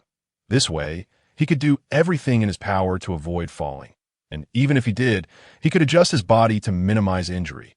With such thorough preparations, it seemed even fate would hesitate to let the rope slip. The next morning, as the sun rose, Wu Qing awoke and stowed the rope away, continuing his climb. Although hunger slowed his pace compared to the previous day, by the evening, he was elated to discover that he could finally see the summit of Ka Lin Tower. In other words, with a little more effort, he could reach the top and verify the truth of this legend. After such exhilarating stimulation, even though the relentless had begun to feel a tinge of fatigue. At this moment, he had already abandoned the notion of rest and quickened his pace. Ultimately, he ascended Kalinta just before nightfall. Chapter 9. The Kalen Sage, seizing the water jar. Upon reaching Kalinta, the relentless felt a twinge of disappointment. There are no sages to be found, merely a few water urns. Perhaps the legend had arisen solely due to these urns, embellished and distorted over time.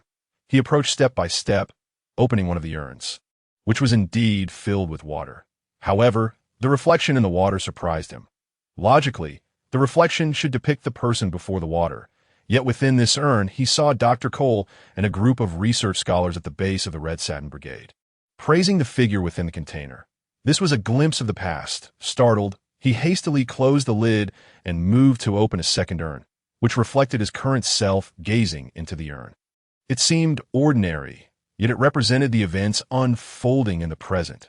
Cold sweat had inexplicably begun to bead on his forehead, and a look of bewilderment crossed his face. After sealing the lid, he murmured to himself, could it be that these three urns distinctly illustrate the past, present, and future? It is said that everyone yearns to know their future, whether it is bright or shrouded in darkness. It is a universal desire. The relentless was no exception. Yet as his hand brushed the lid, he hesitated, a faint smile flickering at the corner of his mouth. He softly remarked, the future I see now may not be my own. I refuse to believe my destiny is already predetermined. Such confidence is commendable, yet these three urns indeed chronicle your past, present, and future. At that moment, a voice reached the ears of the relentless, catching him off guard. When he had arrived, the place had been utterly deserted, yet now someone was speaking to him, implying that this individual was far superior in ability, beyond his detection. He glanced around but saw no one. The voice continued, there is no need to look around so anxiously. I am right above you. Just ascend, and you shall see me. It turned out that this was not the pinnacle of Kalinta. There was a room above. The relentless ascended the stairs step by step, only to find that the being above was not a venerable sage with white hair, but a white cat, holding a wooden staff reminiscent of sage, presenting itself as if it were a deity. Could it be that this cat was the pet of the Kalinta sage? Perplexed, the relentless addressed the cat. Might I ask if the esteemed one who spoke earlier could reveal themselves? Merely summoning a cat seems rather dismissive of me. What are you looking at, young one? The cat suddenly spoke, its tone tinged with dissatisfaction, successfully capturing the relentless attention. The cat continued, the one who spoke with you earlier? That was me. I am the Kalen sage atop this Kalinta, and you may call me the cat sage. Astonishment washed over him. It was hard to fathom that the legendary sage atop Kalinta was merely a cat. Yet if this cat was indeed the sage, then the sacred water capable of enhancing strength lay in its possession. The relentless, with a measure of sincerity, inquired, then, cat sage, is it true that, as the legend suggests, one can obtain your sacred water solely through their own strength? Scratching its head, the cat sage pointed to a small water jar nearby, saying, you mean the super sacred water? It's in that little jar. If you desire it, feel free to take it. Following the cat sage's indication, the relentless noticed a small jar that a glimmer of joy crossed his face as he approached to seize it, only to have the cat sage swiftly snatch the jar away with its staff just before he could grasp it. Momentarily stunned and a bit vexed, the relentless glared at the cat sage. There's no need to look at me like that. If you want it, just come and take it, but if you succeed, it will be yours. The cat sage appeared to be engaging in playful mischief. Speaking nonchalantly, you wish to test my strength to see if I am capable of drinking this sacred water? The relentless thought to himself. With renewed determination, he charged forward, launching himself like a ravenous wolf. Alas, the cat sage's movements were remarkably agile. It vanished without a trace, causing the relentless to collide forcefully with a wall of Kalinta, a flicker of pain crossing his face. After 2 days without nourishment, he was in no state to endure such exertion. Noticing the relentless, weakened state, the cat sage rummaged through its belongings and tossed him a small bean, saying, "Eat this." A tiny bean, hardly sufficient for even a child, could barely serve to stave off hunger. Yet, the relentless bore no complaints, swallowing it whole to his astonishment. The moment the tiny bean entered his system, all hunger and fatigue vanished completely. He was taken aback by the bean's extraordinary efficacy, further elevating his anticipation for the legendary sacred water. Rejuvenated, the relentless engaged in a few simple exercises, then summoned all his speed to charge upward once more. However, despite the cat sage's appearance as a meerkat, its abilities were far beyond his own. Its speed and reflexes were exceptional, and no matter how hard he tried, he could not seize the jar containing the sacred water. This contest of wits and agility stretched on for over 2 hours. Breathing heavily, the relentless felt fatigue wash over him again. Seeing that he seemed to be giving up, the cat sage remarked, "It appears you shall not have the opportunity to drink the super sacred water today. Rest well, and return tomorrow morning to challenge me once more. If you manage to seize it, then the super sacred water will belong to you." With that, the cat sage retreated to another room, where it lay down upon a bed and promptly fell asleep. The relentless, observing the completely unguarded cat sage, momentarily entertained the thought of seizing the opportunity to snatch the sacred water. Yet, as this notion arose, he extinguished it, gazing at the sleeping cat sage. A flicker of pride glimmered in his eyes, intertwined with determination that he solemnly declared, "Though now may seem the ideal moment to act, if I must resort to such underhanded methods to acquire the super sacred water, then I would rather forego it entirely." With that, he seated himself on the ground, closed his eyes, and drifted into slumber. Unbeknownst to him, the cat sage had opened its eyes, observing the sleeping relentless, and remarked softly, "I never expected this young one, though possessing an ambiguous nature, holds to his own principles and pride. Perhaps he may surpass the time taken by Master Wu Tian 300 years ago." As dawn broke the following day, the relentless awoke to find the cat sage no longer in bed, and a delightful aroma wafted through the air. Instinctively, he followed the scent, discovering the cat sage grilling fish. Seemingly unaware of his approach, the relentless leaned against the wall, waiting for the cat sage to finish before preparing for battle. After a meal, it is only right to stretch a bit. The cat sage yawned, then called out to the relentless, "If you're ready, you may attack at any time." With a glint of determination in his eyes, the relentless lunged forward, his fists moving with the speed of a well-oiled machine, each strike faster than the last. Yet, to his astonishment, the cat sage made no attempt to evade, standing firm and allowing the relentless to unleash his assault. A flicker of bewilderment crossed his face.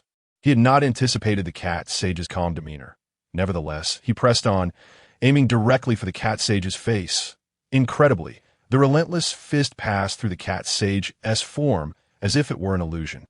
Before he could comprehend what had transpired, he felt a sudden impact on his head, causing him to look up and discover that the cat sage had somehow appeared behind him, seemingly without a care in the world. Despite its seemingly casual demeanor, the cat sage proved to be an insurmountable challenge for the relentless. Speed and reaction time surpass me entirely. It is infuriating. What should I do? In the depths of my heart, I lament that the cat sage is undoubtedly the strongest adversary I have encountered since my arrival in this world. In every regard, he is leagues ahead of my current self, leaving me utterly at a loss. The disparity in our strengths is insurmountable, rendering any strategy one might devise utterly futile in gaining even the slightest advantage. Cat sage, I wonder if anyone has ever managed to wrest the sacred water vessel from your grasp before. Suddenly, it seems I have stumbled upon a revelation, and I inquire aloud. Indeed, you have touched upon a significant matter. The cat sage muses inwardly as he responds nonchalantly. I recall that 3 centuries ago, an individual successfully seized the sacred water vessel from me. Although it has been many years, the memory remains vivid. You may not recognize the name, but you have certainly heard of him.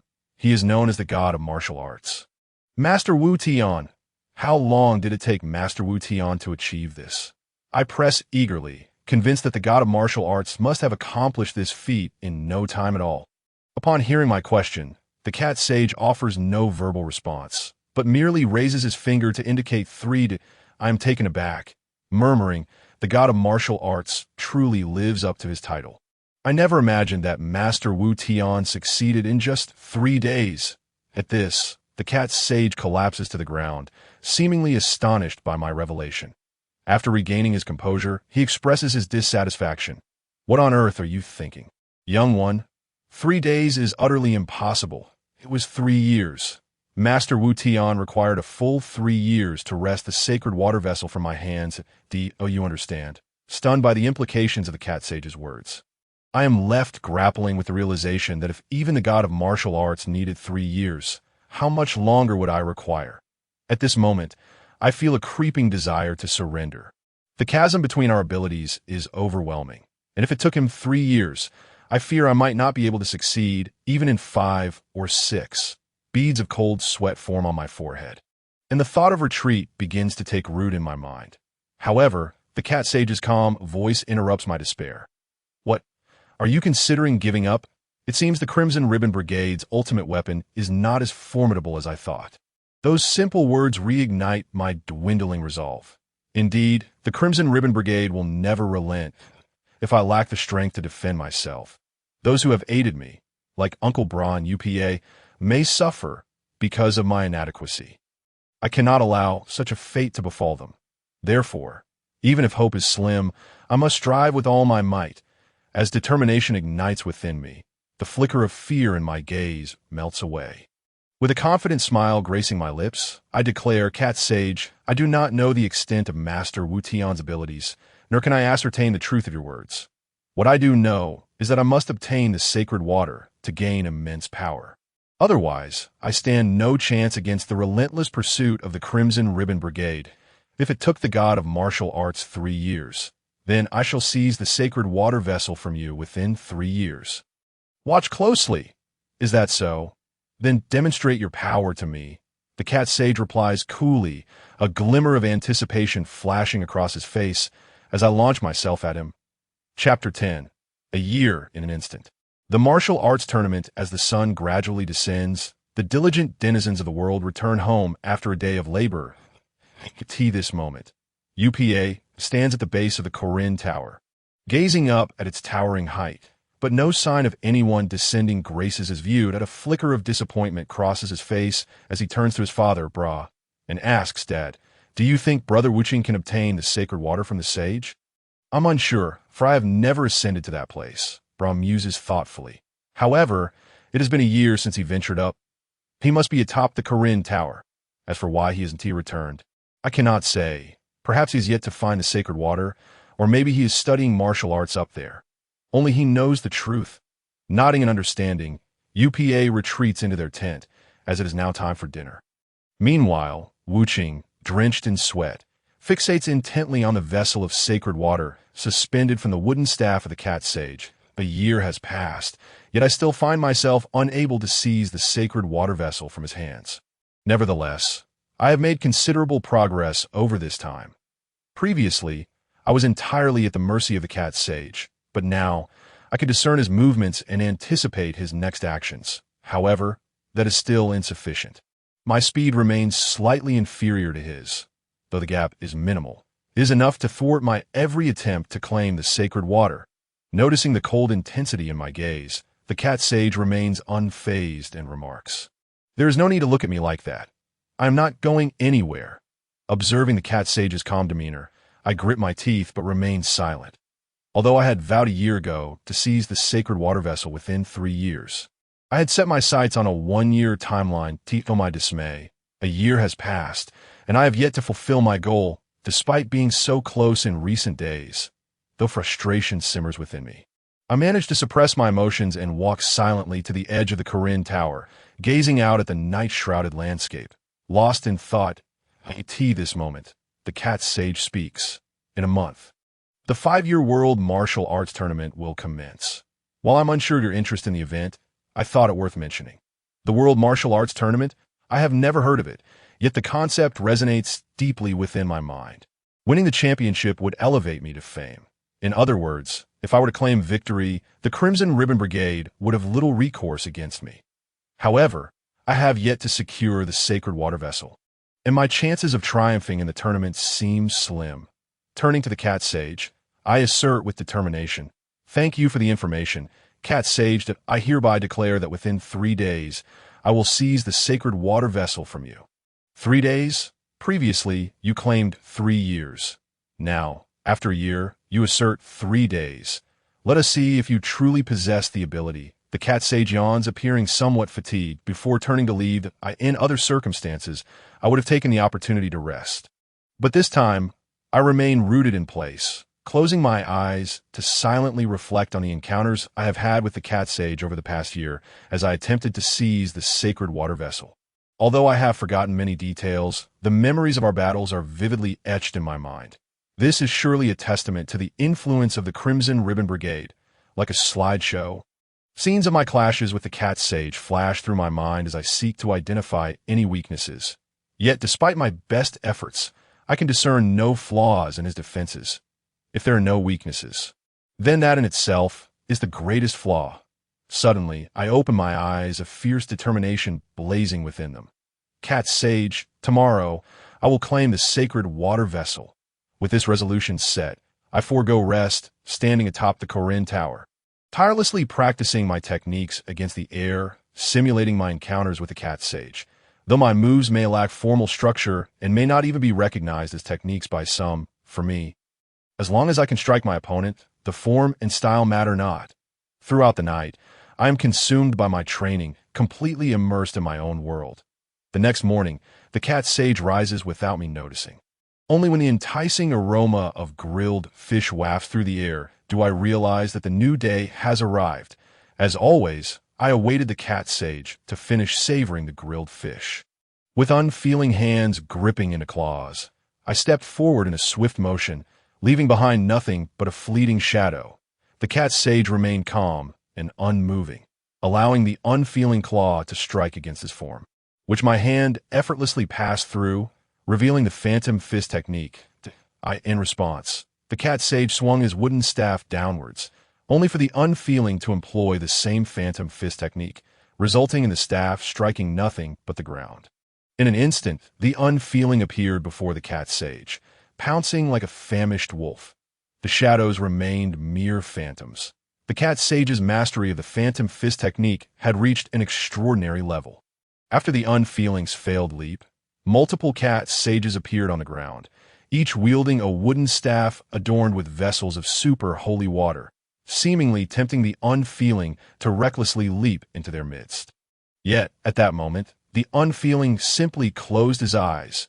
The hallmark of the phantom fist technique is its use of shadows to confuse the opponent, and there are 2 ways to counter it. First, possessing extraordinary eyesight. Second, closing one's eyes and relying on the body to sense the surroundings, for only the true Cat Sage possesses the power to attack, as the multitude of Cat Sages lunge forth, each brandishing their wooden staffs to deliver a solid blow to the unfeeling's head. Alas, the unfeeling had also adopted the previously utilized phantom fist technique, rendering all of their strikes futile. Suddenly, the unfeeling found himself behind one of the Cat Sages, who appeared to be the true form. Yet instead of attacking, he reached towards another direction. Although he grasped at emptiness, he successfully located the Cat Sage's true body.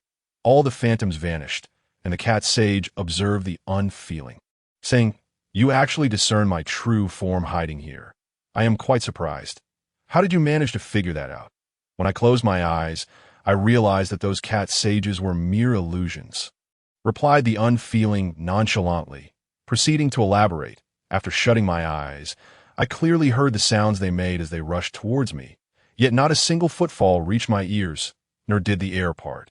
In the past, whenever I was struck, I could feel the air being disturbed, yet this time, there was none. Just from that, I knew. Is that so? It seems I may have overlooked something. Nevertheless, you have indeed made progress. However, obtaining the vessel of super holy water will not be so simple.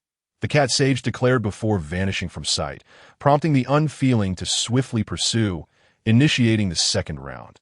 If initially both parties harbored a modicum of caution, now they had unleashed their full potential. The unfeeling had pushed his speed to its limits, yet a slight distance still separated him from the cat sage. Gritting his teeth, the unfeeling launched himself recklessly. But alas, such a move was akin to drawing water with a basket. The cat sage's speed remained superior. Unable to match in speed, the unfeeling resorted to the cat sage's previously employed tactics. Attempting to utilize the phantom fist technique, in an instant, multiple unfeeling figures appeared behind the cat sage, surrounding him from all sides. Over 20 unfeeling figures converged upon the cat sage, poised to overwhelm him. A faint smile graced the cat sage's face as he stood still, making no attempt to evade.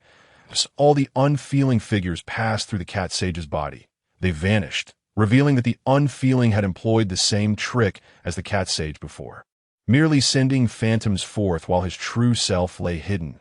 Waiting for the opportune moment, IT remained uncertain whether the cat sage possessed the ability to see through this ruse. Unlike the unfeeling, who preferred to seek out the cat sage's position, the cat sage remained tranquil, licking his hand and standing at ease, aware that the unfeeling's goal was the vessel of super holy water.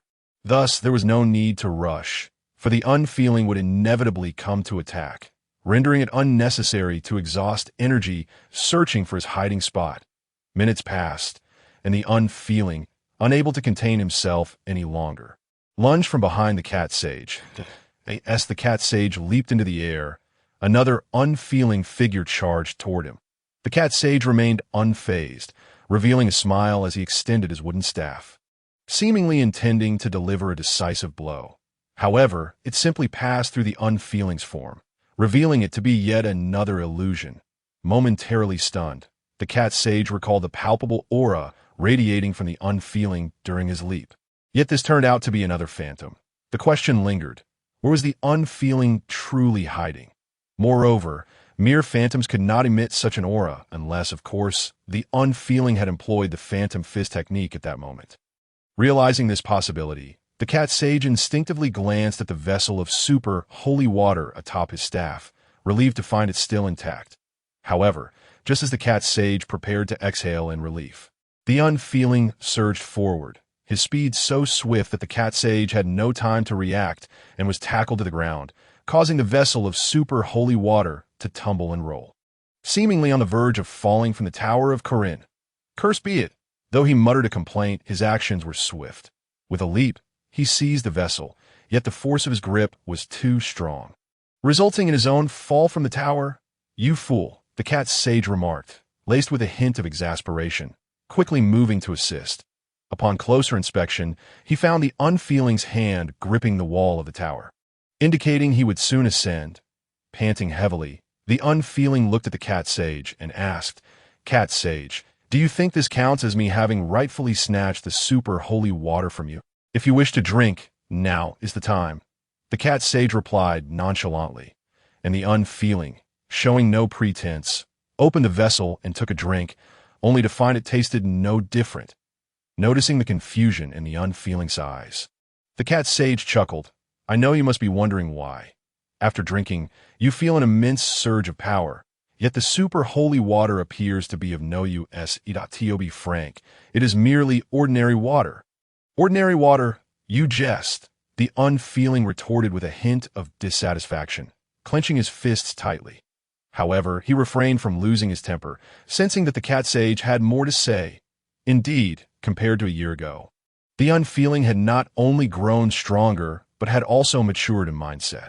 Observing that the unfeeling refrained from engaging in battle out of anger, a trace of satisfaction flickered across the cat sage's face as he began to elucidate. "In truth, there is no such thing as super holy water. It is merely a deception. You should recognize that you have grown significantly since your ascent up the tower.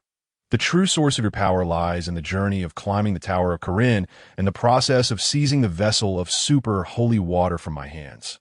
The legends surrounding it are entirely fictitious, yet your strength has undeniably increased compared to a year ago."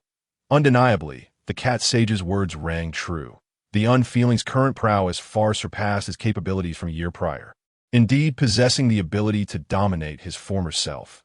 The cat sage, in a sense, could be considered the unfeeling's mentor. Chapter 11. Onward to the venue, where heroes converge. Looking at the individual who had played a pivotal role in his growth over the past year.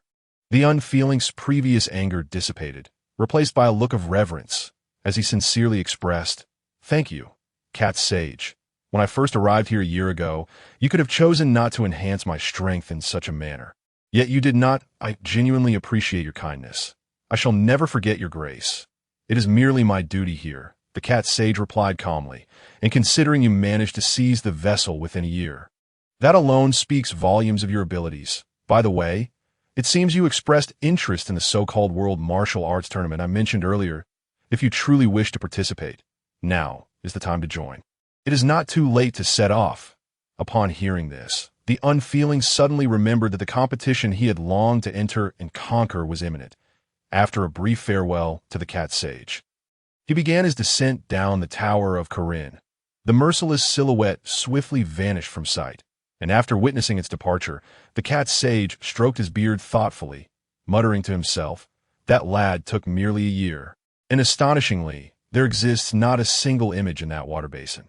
This implies that even I am incapable of discerning his future, that I wonder whether the emergence of such an unknown individual in this world heralds good fortune or misfortune."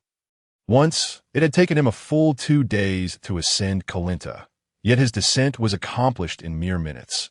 A stark contrast that made him acutely aware that he was no longer the person he had been a year prior.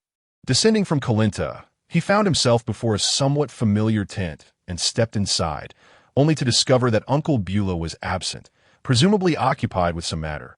UPA, tilting her head in contemplation, glanced up upon his entry, her face lighting up with delight as she exclaimed, "Brother Wuching, you have finally returned. It has been over a year." "Indeed, it has been more than a year," Wuching replied with a smile, gently patting UPA's small head. "By the way, where is Uncle Beulah? Father has gone out, but he should return shortly." UPA answered before curiously inquiring, "Brother Wuching, what have you been doing all this time?" "Ah, during this past year, I have been under the guidance of a sage." As he spoke, a hint of reverence graced Wuching's expression. The cat sage truly is an exceptional mentor. Naturally, UPA's curiosity intensified, and she pressed Wuching for more details. He, in turn, did not withhold the truth and recounted the simplicity of his life over the past year. Just as he was halfway through his tale, Uncle Beulah returned. Upon hearing Wuching's account of Colinta, his interest in the place seemed to deepen. Though for reasons unknown, he showed no inclination to scale Colinta himself. That day, Wuching naturally chose to stay with Uncle Beulah. When Beulah learned of Wuching's intention to participate in the World Martial Arts Tournament, he generously offered some money, which Wuching initially intended to decline. However, finding himself without a single coin to his name, he realized that despite having won $1 million in the underground fighting ring, he had not withdrawn any funds at the inn, and by now, they were likely in someone else's possession. After expressing his gratitude to Uncle Beulah, Wuching set off the next day, taking a flight to Papaya Island, the venue for the tournament. Papaya Island, a popular tourist destination, had witnessed an influx of visitors since the announcement of the World Martial Arts Tournament, where champions could attain fame and fortune. The founder of the Eight-Handed Fist, King Chiba, was among the illustrious participants. As for the tournament itself, it was organized by affluent individuals seeking to determine who among them was the foremost martial artist, with a champion receiving substantial monetary rewards. Contestants from around the globe, who considered themselves experts, would compete, making for a dazzling array of talent. Prior to the matches, staff would beat drums to rally the crowd, signaling the commencement of the events. During the competition, the use of weapons was prohibited, as was targeting an opponent's eyes or sensitive areas. Falling outside the ring, conceding defeat, or being knocked out all resulted in failure. Additionally, any contestant who killed their opponent would be disqualified. Injured fighters were swiftly transported to nearby hospitals for treatment. The tournament commenced with preliminary rounds held at the Martial Arts Pavilion, where 8 strong contenders would be selected for the finals in the open square, occurring once every 5 years. The flight took only a few hours. Yet Wuching sat aboard, preoccupied with thoughts of his current standing as a competitor. Although he had easily triumphed over the proprietors of martial arts schools over a year ago and faced little challenge in the underground arena, the formidable beast, Kieran, had proven to be a true adversary. Moreover, the legendary assassin, known as the world's deadliest, existed on an entirely different level. He pondered whether, should he encounter such foes again, he could alter the unfavorable circumstances he had previously faced. Since descending from Kalinta, he had not engaged in combat, leaving him uncertain of the extent of his progress. Thus, the World Martial Arts Tournament presented an excellent opportunity. As the hours slipped away, Wuching disembarked. Yet a considerable distance remained to the venue for him. Walking was hardly a challenge, though he was unaware of the precise location of the tournament. Fortunately, he had enough money left for a taxi. Otherwise, he would have had to swallow his pride and ask passers-by for directions to the tournament site. Though the taxi fare was somewhat steep, it delivered him to the entrance of the venue, where he found himself amidst a throng of spectators. The realization struck him. He was about to participate in a grand competition. As he stepped inside, he quickly spotted a registration area bustling with activity. Silently, he approached and took his place at the end of the line, attracting no attention. Despite the crowd, the registration process was swift, taking mere seconds. Soon, it was Wuching's turn, and he addressed the staff member with a calm demeanor. "Hello. I would like to register for the World Martial Arts Tournament. Young man, what is your name?" The staff member inquired, glancing up at him with a somewhat indifferent expression, though it was far more amiable than the treatment he had received in the underground ring. "Wuching," he replied succinctly. The name seemed to catch the staff member off guard, prompting him to confirm it several times before inscribing it. Just as Wuching completed his registration, a voice with an air of age called from behind him. "Wuching, is it? Young man, I wonder who bestowed such a name upon you." Turning around, he found an elderly man with a white beard, sporting a hat and sunglasses, presumably an onlooker at the event. Beside him stood two sprightly children, one a bald monk and the other with a spiky hairstyle. "What does it matter who named me?" Wuching replied coolly, turning to leave it. A name was merely a label. It was his prerogative, and none had the right to question it. The old man sensed the youth's lack of hostility, yet he detected a strong undercurrent of resentment within him. If given the chance, I must guide this boy, he thought, determination flickering in his eyes behind the sunglasses. As Wuching ventured further into the venue, it was filled with competitors eager to participate in the tournament, where the 8 coveted spots would soon be revealed. Observing the spirited participants, Wuching felt an inexplicable sense of fearlessness swell within him. Despite having no prior combat experience with any of them, he harbored an unshakable conviction of victory. Was this a blessing or a curse? Leaning against the wall, Wuching appeared to exist in a world of his own until the 2 excited yet anxious youths from earlier approached him. The spiky-haired boy expressed great anticipation for the competition, displaying no signs of nervousness despite the number of contestants, while the bald boy exhibited a hint of anxiety, an understandable reaction for a child of his age in such a grand setting. Wuching found himself perplexed by the sight of 2 13- or 14-year-olds participating in the tournament. Was it truly wise? Yet he simply observed in silence until the spiky-haired boy addressed him earnestly. "Why were you so rude when the turtle sage spoke with you? Do you not understand the importance of respecting your elders?" "I dislike discussions about my name," Wuching replied curtly, deliberately ignoring the 2 boys. At that moment, an elderly man with blue hair appeared before him, smiling as he remarked, "Young people should wear more smiles on their faces. Maintaining a perpetually stern expression does no favors for you. Such a lovely girl might not take notice of you." Wuching was taken aback, realizing he had not noticed the old man approach. Could it be that this seemingly inconspicuous individual was the legendary martial artist, Master Wu Tian, whom the cat sage had spoken of? Alarmed, he regarded the elder with a flicker of surprise, his tone now laced with respect as he inquired, "May I ask who you are?" My name is Chung Long, and I'm a contestant participating in this competition." The elder spoke up, saying, "What is the matter? You seem quite curious about my name. There's something wrong. I recall that the cat immortal mentioned that the god of martial arts, Master Wu Tian, is also referred to as the turtle immortal. Not Long. Could it be that Master Wu Tian has another name?" Wuching pondered silently, glancing at the man who claimed to be Chung Long, and continued to inquire, "No, I merely wish to ask whether you're Master Wu Tian, Or perhaps, if there's a connection between you and the god of martial arts, Master Wu Tian, he is not the turtle immortal. Grandfather Turtle Immortal was the person who spoke to you earlier, exclaimed the boy with a spiky hairstyle. This revelation surprised Wu Qing. Could it be that this seemingly unremarkable elder is indeed the legendary god of martial arts? Wait a moment. I remember that this kid had previously questioned me about my lack of respect towards Grandfather Turtle Immortal, which implies that he must have a connection to Master Wu Tian. Wu Qing mused internally, then turned to the boy with the spiky hair and asked, Grandfather Turtle Immortal, it seems you have quite the bond with Master Wu Tian. May I ask for your name and your relation to him? My name is Sun Wukong, replied the spiky-haired boy. I am a disciple of Grandfather Turtle Immortal, and this is my good friend, Clind. We both study martial arts at Grandfather Turtle Immortal's place. Indeed, a disciple of Master Wu Tian.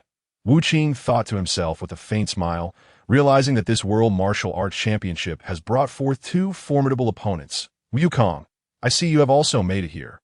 At that moment, another individual appeared before Wu Qing.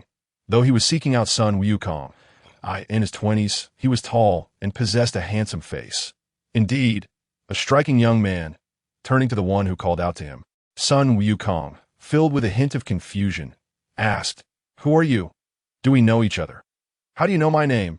His words left the handsome young man in shock, causing him to stumble to the ground. After regaining his footing, he expressed his dissatisfaction, saying, Really, I'm Lepin, just Lepin. I merely got a haircut. Is that such a big deal? Oh yes, you are Lepin. Finally, I recognize you. Sun Wukong responded with a smile, leaving Wu Qing somewhat astonished. It seemed that such a trivial change, a mere haircut, could lead to a failure in recognizing a friend. This boy appears to lack memory, yet it is surprising that Master Wu Tian would take someone like him as a disciple. Could it be that this seemingly naive lad possesses some hidden talent? Chapter 12. Preliminary matches begin. Overcoming challenges as the registration period concluded, the contestants had all arrived at the venue, followed closely by the drawing ceremony. Based on the draw, everyone would be assigned to various areas, for which the final 8 contestants would be selected. Whether by fate or coincidence, Wu Qing found himself once again assigned the number 1. He recalled his time in the Red Ribbon Army, when he had also been referred to as number 1. What an amusing turn of events! A faint smile graced his lips, but suddenly, a flicker of surprise crossed his eyes. Just moments ago, he had distinctly sensed a powerful aura of malice directed towards him. Yet upon turning around, he found no one emanating such hostility. Could it be a mere misperception? Unlikely. It must have been that individual who merely glanced at him before departing. However, he believed he had not offended anyone. Contestant number 1. Contestant number 1, please step forward to participate in the match. As he searched for the origin of the malevolence, the referee called for Wu Qing. He paid it no mind, quickly sprinting onto the stage. Opposite him stood a muscular man, at least 3 meters tall. In the face of such an opponent, most would have lost confidence. Yet Wu Qing felt no fear. Only a serene smile remained. Once both parties were prepared, the referee announced the match's commencement. As the words left the referee's lips, Wu Qing vanished from sight. Before the other contestants could react, he reappeared behind the muscular man and, seemingly with a mere gentle push, sent him stumbling uncontrollably off the stage. Silence enveloped the arena, as no one anticipated such an outcome. Everyone marveled at Wu Qing's fortuitous luck, astonished that the opponent had lost his balance. Only Sun Wukong and the man claiming to be Cheng Long exhibited expressions of surprise. At first glance, Wu Qing seemed to have merely nudged the giant. Yet in truth, he had concentrated his strength in that push, causing the brute to lose his balance and unable to halt his advance. Wukong, this fellow's luck is truly remarkable. His opponent fell off due to his own misstep, remarked the bald-headed youth beside Wukong, his tone tinged with envy for Wu Qing's fortunate turn. Meanwhile, Wukong's face was alight with the fervor of battle. Clin, did you not notice? That man did not merely lose his balance. He was pushed out, Wukong said, glancing at Wu Qing, who was leaning against the wall, awaiting his next match. His eyes burned with a fierce desire for battle. If given the chance, I truly wish to face him that I can clearly sense his strength. No, even at my current state, I might not stand a chance. Is that so? Clin replied, puzzled to be frank. He did not wholly believe Wu Kong, as he had always thought Wu Qing was simply lucky. Leaning against the wall, Wu Qing overheard the murmurs of those commenting on his good fortune, yet he paid them no heed that he owed him.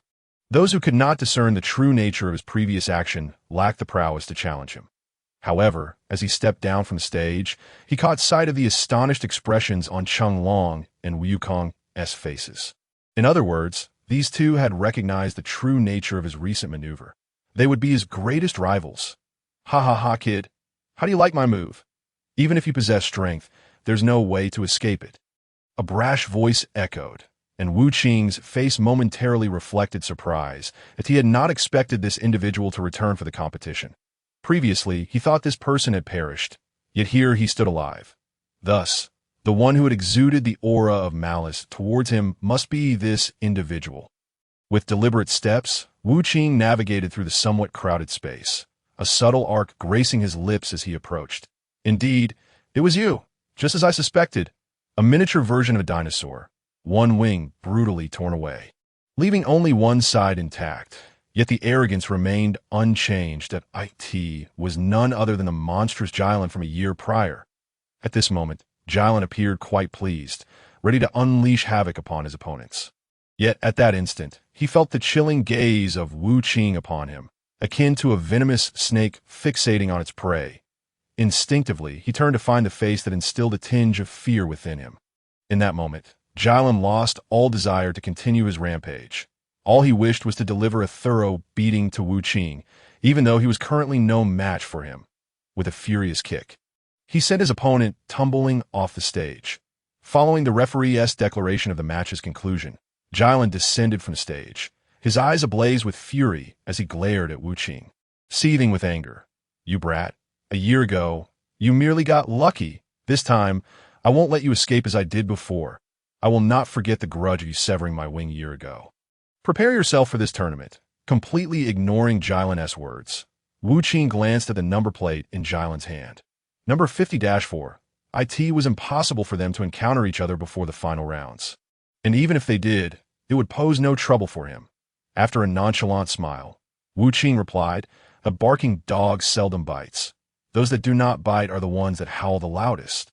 You need not shout so greatly to convey this point.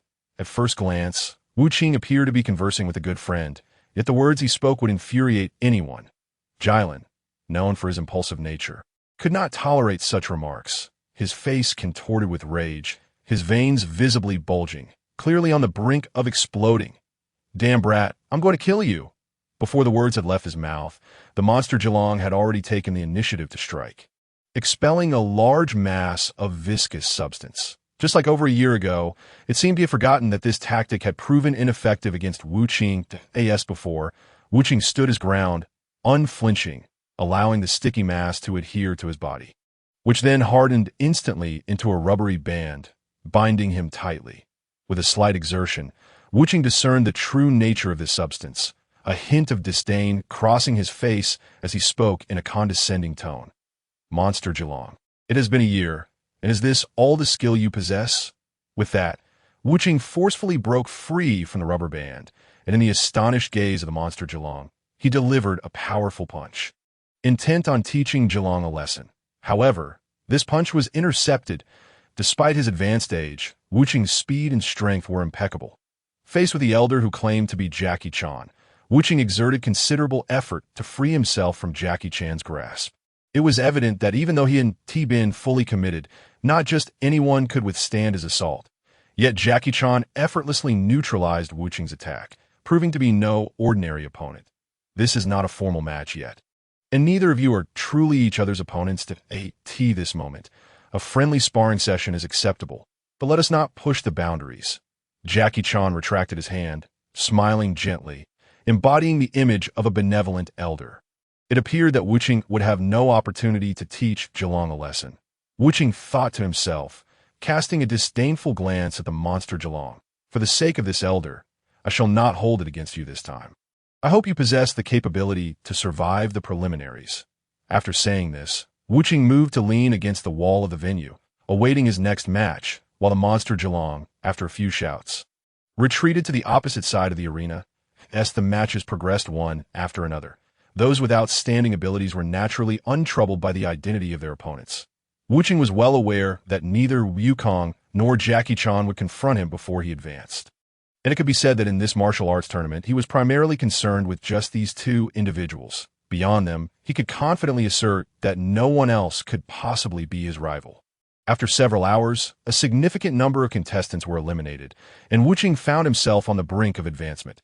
Victory in this match would secure his place in the tournament. His opponent was a barefooted black man, who, upon hearing the surrounding murmurs, seemed to doubt his ability to win against Wuching, who appeared to possess some skill. When the referee announced the start of the match, this man did not immediately attack, but confidently addressed Wuching.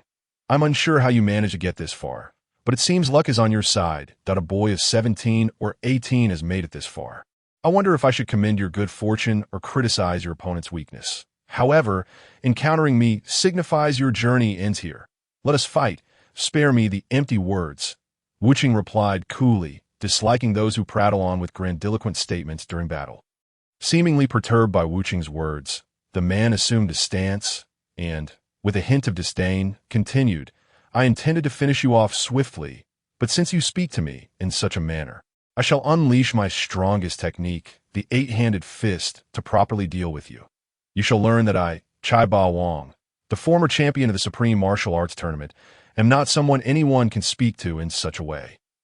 His hands moved through the air, initially at a leisurely pace, but gradually the speed increased until it appeared as though 8 arms were simultaneously swinging, that Wuching's lips curled into a perfect smile as he remained stationary. Showing no signs of movement, Chai Ba Wong then executed the eight-handed fist, delivering a relentless barrage of heavy punches to Wuching's torso, abdomen, arms, and face, mercilessly assaulting him. Eventually, Wuching collapsed to the ground, and after finishing his technique, Chai Ba Wong, brimming with confidence, prepared to rest, only to be astonished when Wuching suddenly appeared before him, wearing a scornful smile. "Chai Ba Wong, did you know? In battle, one must never let their guard down at any moment." The expressions of astonishment and disbelief were vividly etched on Chai Ba Wong's face as he beheld Wuching, seemingly unscathed.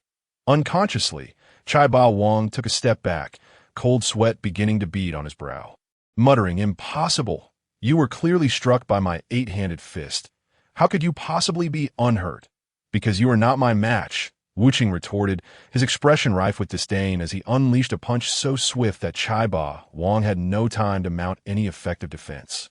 The spectators, aside from Wukong and Jackie Chan, could only witness Wuching's punch before Chai Ba Wong was sent tumbling from the stage. Only Chai Ba Wong himself comprehended what had transpired in that fleeting moment. In that brief instant, it appeared Wuching had only thrown one punch, yet he had landed 3 successive blows to Chai Ba Wong's abdomen, a notably vulnerable area of the human body. Though training could enhance abdominal defense, it could only do so to a limited extent, and given that Chai Ba Wong had not yet initiated any effective defensive maneuvers, the assault was sufficient to send him sprawling from the arena. Contestant number 1 wins and secures a place in the top 8 of the Supreme Martial Arts Tournament. The referee promptly declared the result, and even then, Chai Ba Wong remained incredulous about his defeat.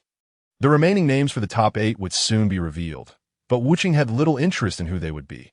He was certain that both Jackie Chan and Wukong would be among them. After the top 8 were announced, there would be some time before the drawing for matchups, allowing the contestants to engage in leisure until they needed to return for the draw, with no obligation to report to anyone. Chapter 13. Wukong and the top 8 list. As Wuching walked outside the venue, he observed others accompanied by their parents and friends, sharing laughter and conversation, and a flicker of envy crossed his eyes. Here he was, merely a bio-warrior, a solitary being devoid of family. Although he had friends, neither Uncle Bra, nor UPA, nor Master Rashi would come and cheer for him. While the difference between having support and being alone might not be substantial in strict terms, Wuching could not help but feel a sense of loss, genuinely wishing for friends to rally behind him. Finding a secluded spot, Wuching sat down, a faint smile gracing his face. Yet despite the smile, it seemed as though he bore some unspoken burden. But, as is often the case with strangers, no one took notice of his plight. They merely glanced before moving on, and Wuching paid them no mind. He sat there, uncertain of his purpose, perhaps simply desiring a moment of solitude. With a long sigh, Wuching rose to return to the venue when a voice called out from behind him, "Young man, your journey is still long. It is unwise to begin lamenting at this juncture." Turning around, he found it was the turtle hermit who had spoken to him during registration. Previously oblivious to the turtle hermit's identity, Wuching had spoken rather presumptuously. Now, aware of who he was, Wuching adopted a more respectful tone, saying, "Then, according to Master Wutian standards, what should a young man like me do at this time? Should I maintain a perpetual sunny disposition in front of others?" Though still somewhat brusque, Wuching's demeanor had improved significantly since their first encounter.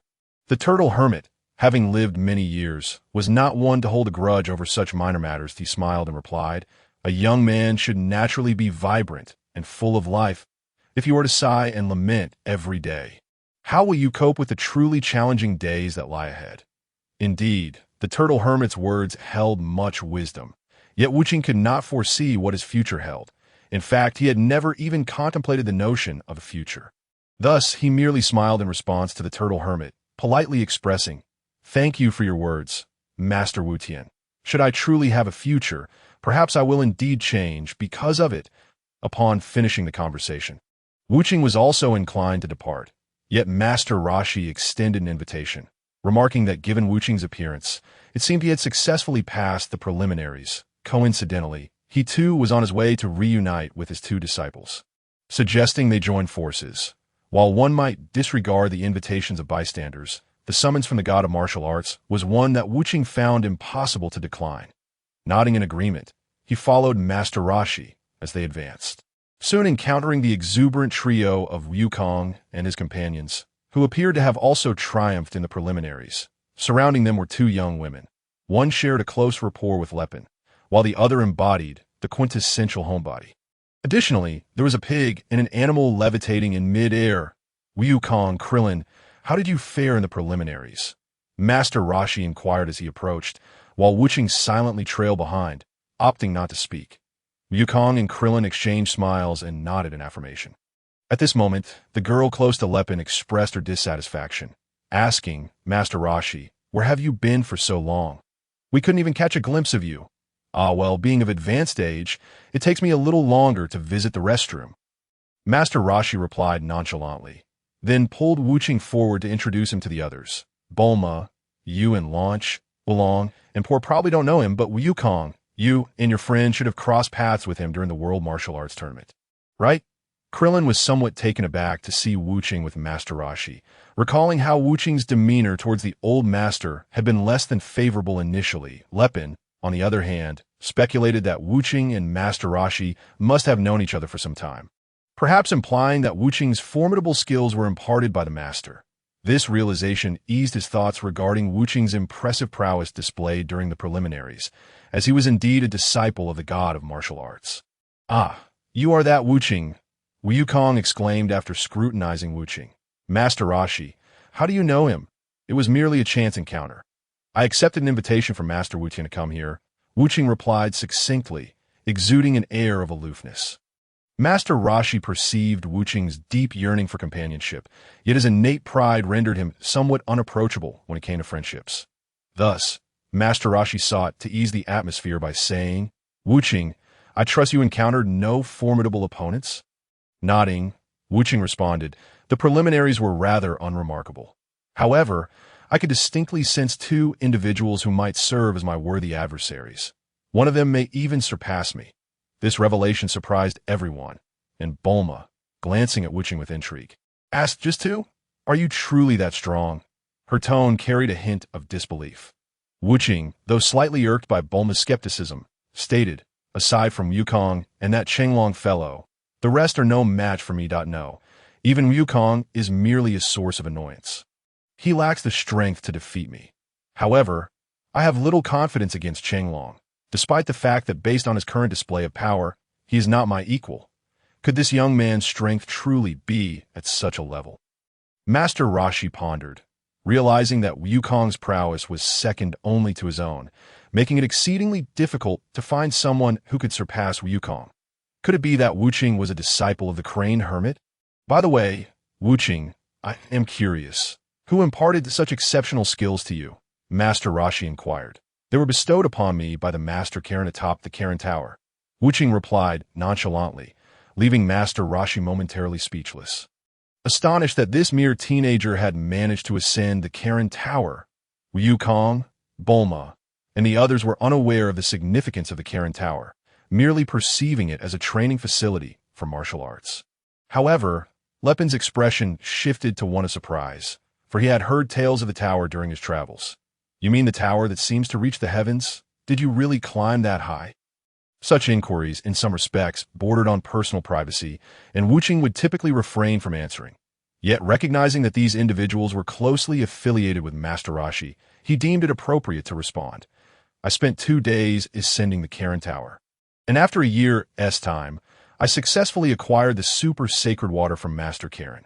Unfamiliar with the nature of the super sacred water, Bulma and the others remained oblivious to its significance. Fortunately, Lepin was somewhat knowledgeable about the Karen Tower, stating, I recall that legends say one can obtain the sacred water from the hermit at the top if they climb the tower unaided. I assume the super sacred water you mentioned is the substance that enhances one's strength? Indeed, Wuching affirmed with a nod, leading everyone to understand that since it was the water granted by a hermit, Wuching's current prowess was entirely justifiable. What? You only took a year? Master Rashi exclaimed, momentarily losing his composure. It was uncommon for a martial arts master to exhibit such a lack of decorum, yet Wuching's remarkably brief duration at the tower was astonishing. A mere year was but a fraction of his own journey. Thus, it implied that Wuching's strength had already surpassed that of Master Rashi at his prime. Despite having lived many years, Master Rashi had not engaged in rigorous training for quite some time, and it was evident that he had lost much of his former prowess. Although he had trained with Yukong and Krillin recently, his abilities had diminished significantly.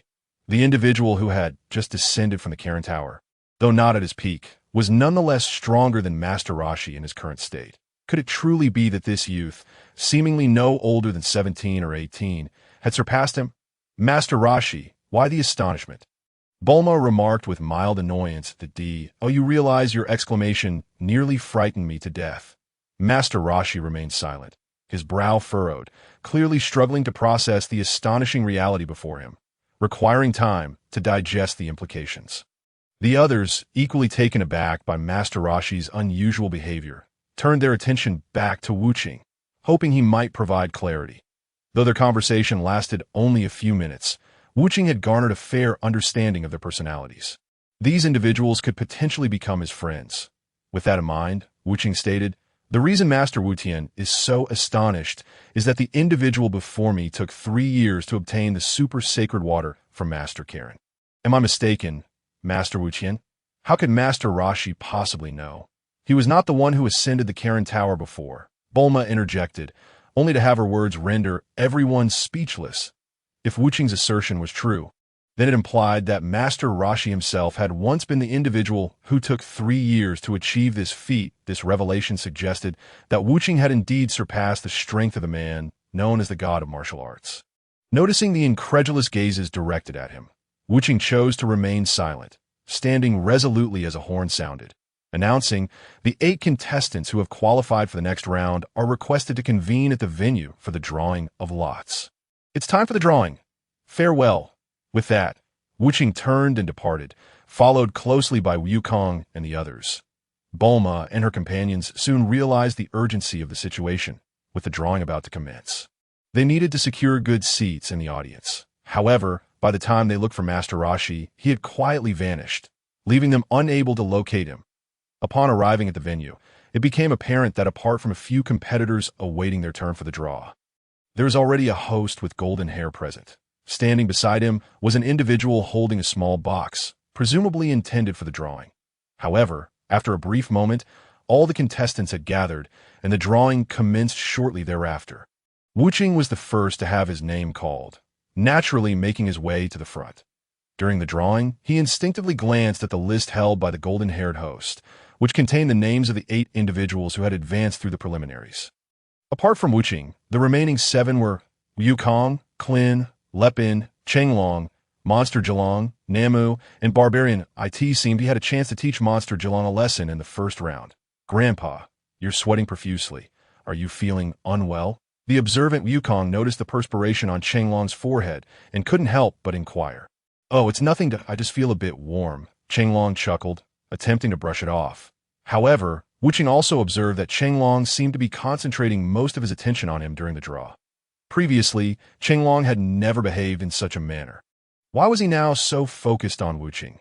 Was it because he alone was perceived as his formidable rival? Chapter 14. Just as I wished, Monster Geelong, with his hand placed into the draw box, which had already been prepared with a hole, Wuching found several round balls inside, each with an equal probability of being drawn. He didn't deliberate for long, and simply reached in, pulling out a ball to reveal the number 1. Wuching has drawn number 1. Your match will be the very first, the golden-haired host announced. Yet, Wuching remained momentarily frozen in place. During his time in the Red Satin Ribbon Corps, he had been designated as number 1. And now, having drawn the same number in the quarterfinals was utterly unexpected. Was it truly fate, or was there someone orchestrating this outcome for him? Stuck in a daze, the golden-haired host, puzzled, asked Wuching, "Are you all right?" "Ah, I'm fine," Wuching stammered, snapping back to reality before stepping aside. Nevertheless, he found himself perplexed by the situation. Could it merely be a coincidence? Next, Monster Geelong, the golden-haired host called out. As Monster Geelong approached the drawing area, he noticed the confusion on Wuching's face and a smirk crossed his lips. With a tone of disdain, he taunted, "Kid, are you scared because you're the first to fight? I advise you not to wet your pants." "I'm not as useless as you think," Wuching replied coolly, choosing not to engage further.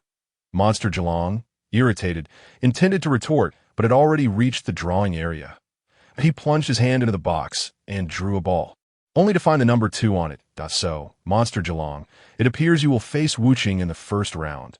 The golden-haired host, unaware of their previous altercation, stated politely. Upon hearing this, Wuching looked up at Monster Geelong. Noticing the change in his expression, a hint of contempt flickered at the corners of Wuching's mouth, while Monster Geelong, seething with frustration, snapped at the golden-haired host. "I know. No need to spell it out." Confusion and disbelief washed over the host's face, as he evidently did not realize he had offended Monster Geelong.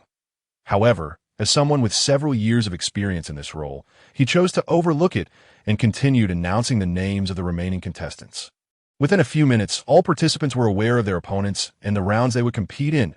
First round, Wuching versus Monster Geelong. Second round, Wukong versus Namu. Third round, Clin versus Barbarian. Fourth round, Lepin versus Chenglong. Just as I wished, Wuching thought to himself, while Monster Geelong's eyes glinted with a hint of murderous intent. Despite knowing he was outmatched, Monster Geelong was not one to back down easily. He met Wuching's gaze defiantly, and a fierce tension crackled between them, as if anyone unaware of the situation could sense the electric animosity in the air. If Monster Geelong truly cowered, Wuching would not have taken it too seriously. At most, he would simply knock him off the stage. However, Monster Geelong was not the type to surrender without a fight, even against a stronger opponent. Nevertheless, he was acutely aware that Chenglong was no ordinary character and would not allow the situation to spiral out of control, which gave him a false sense of security. The pressure radiating from Wuching intensified, causing beads of cold sweat to form on Monster Geelong's forehead, droplets trickling to the ground. Clin, Lepin, and the others were also intimidated by Wuching's overwhelming aura. Yet Wukong's eyes gleamed with excitement, as he eagerly anticipated facing Wuching in the subsequent round. As the tension between the two escalated, Chenglong stepped forward, positioning himself in front of Monster Geelong. "Wuching, if possible, I hope you'll show some mercy in the first round. All right?" Chenglong's voice was low, barely audible except to Wuching. Out of respect for the elder, Wuching nodded and replied coolly, "As long as he doesn't overstep. I will hold back. That's all I ask." Chenglong's face lit up with relief as he stepped aside. He was uncertain how to approach Wuching.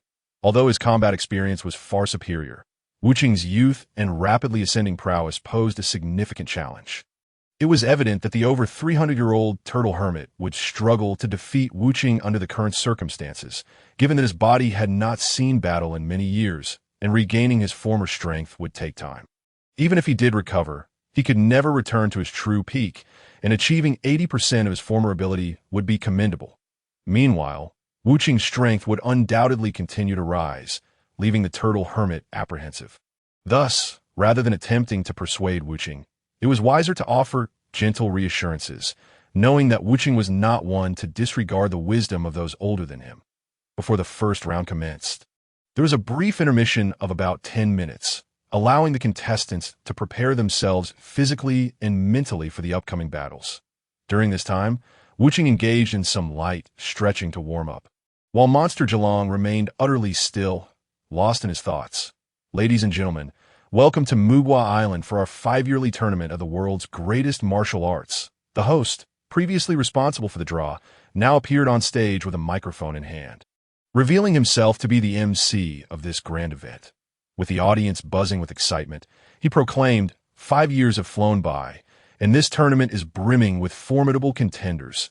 It is said that 2 disciples of the legendary Master Wu Tian, known as the God of Martial Arts, are participating in this event, competing in the second and third rounds. The remaining matches promise to be equally thrilling.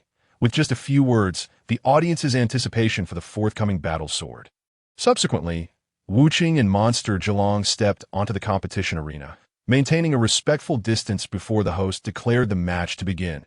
As the words left his lips, Wu Qing lunged forward with a swift motion, while Monster Zhelong braced himself defensively. Yet, just as Wu Qing approached, his form split into 3, surrounding Monster Zhelong from multiple angles. That a flurry of punches and kicks ensued, delivering a staggering blow to Monster Zhelong right from the start. Strikes landed on his abdomen, knees, neck, elbows, and shoulders, eliciting expressions of agony on Monster Zhelong's face as he gradually succumbed to the onslaught, collapsing to the ground. From the moment the competition was announced until now, it has only been a fleeting minute, yet the beast Kirin has already been felled to the ground, utterly defeated. It can be said that no one had even processed what had transpired before Kirin found himself sprawled on the canvas. With Kirin's collapse, Ruthless also ceased his Mirage Fist, leaving only the true embodiment of Ruthless standing atop the ring. This moment, whether out of excessive confidence or some other reason, Ruthless had turned his back on the beast Kirin. A decision that surely provoked Kirin greatly. Struggling to rise, Kirin unleashed a sudden punch aimed at the back of Ruthless' head. If it connected, it would surely inflict significant harm. A cry of pain echoed, accompanied by a visage of torment. Yet all of this was the handiwork of Kirin himself. Despite being turned away, Ruthless merely struck backward with his elbow, sending Kirin clutching his abdomen to the ground. Coldly observing Kirin, Ruthless nonchalantly remarked, "If you surrender now, it's still not too late. I promise to stop at a certain point for others. If you yield now, I will let you go. What do you say?" His voice was barely audible, so much so that even the host present could not catch it, which served to grant Kirin a modicum of dignity. However, at this juncture, Kirin chose not to concede. A glimmer of cunning flickered in his eyes as he wobbled to his feet and extended a hand, seemingly preparing to forfeit. The audience was hardly surprised. After all, Ruthless had displayed a prowess that made it entirely reasonable for the less formidable Kirin to consider surrender. Upon witnessing this, Ruthless silently turned away, appearing to intend to return to the area designated for competitors to rest. "Boy, die!" Kirin evidently recognized this moment as his best opportunity to strike. With a loud shout, he expelled a large mass of viscous substance, enveloping Ruthless entirely. Just like before, it was akin to a rubber band. Once ensnared, Ruthless began to exert his strength in an attempt to break free, a process that would take approximately 10 seconds. Yet Kirin was wise enough not to grant Ruthless that time, deciding to use those precious seconds to throw Ruthless out of the ring. Furrowing his brow, Ruthless observed Kirin advancing towards him. That moment, he no longer exerted his effort, coldly regarding Kirin. The almost murderous glare he cast caused Kirin to momentarily falter. In that fleeting moment of distraction, the rubber band that had tightly bound Ruthless was shattered, and as he looked upon the astonished Kirin, Ruthless disdainfully declared, "You truly are quite overconfident, aren't you? Did you think I wouldn't notice the flicker of cunning in your eyes? Relying on a tactic that failed to faze me a year ago, what do you believe that will accomplish? The shock on Kieran's face was beyond words, as Ruthless advanced step by step, causing Kieran to instinctively retreat until he was perilously close to the edge of the ring. A cold smirk crossed Ruthless' lips as his expression shifted, seemingly preparing to strike. Unbeknownst to Kieran, who stood at the edge of the ring, he instinctively stepped back and ended up tumbling off the platform, losing the match. While conceding in such a manner was far from pleasant, it spared Kieran from enduring excessive hardship.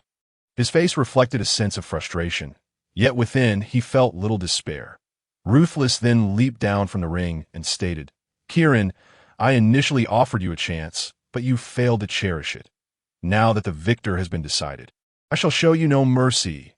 Upon hearing this, Kieran's face paled, and he hurriedly flapped his remaining wing, taking to the air in a bid to escape. Ruthless, intent on delivering further punishment, was interrupted when someone placed a hand on his shoulder. Their voice, though aged, commanding, and impossible to refuse, said, "Since you have already won the match, it would be prudent to let him go, would it not?"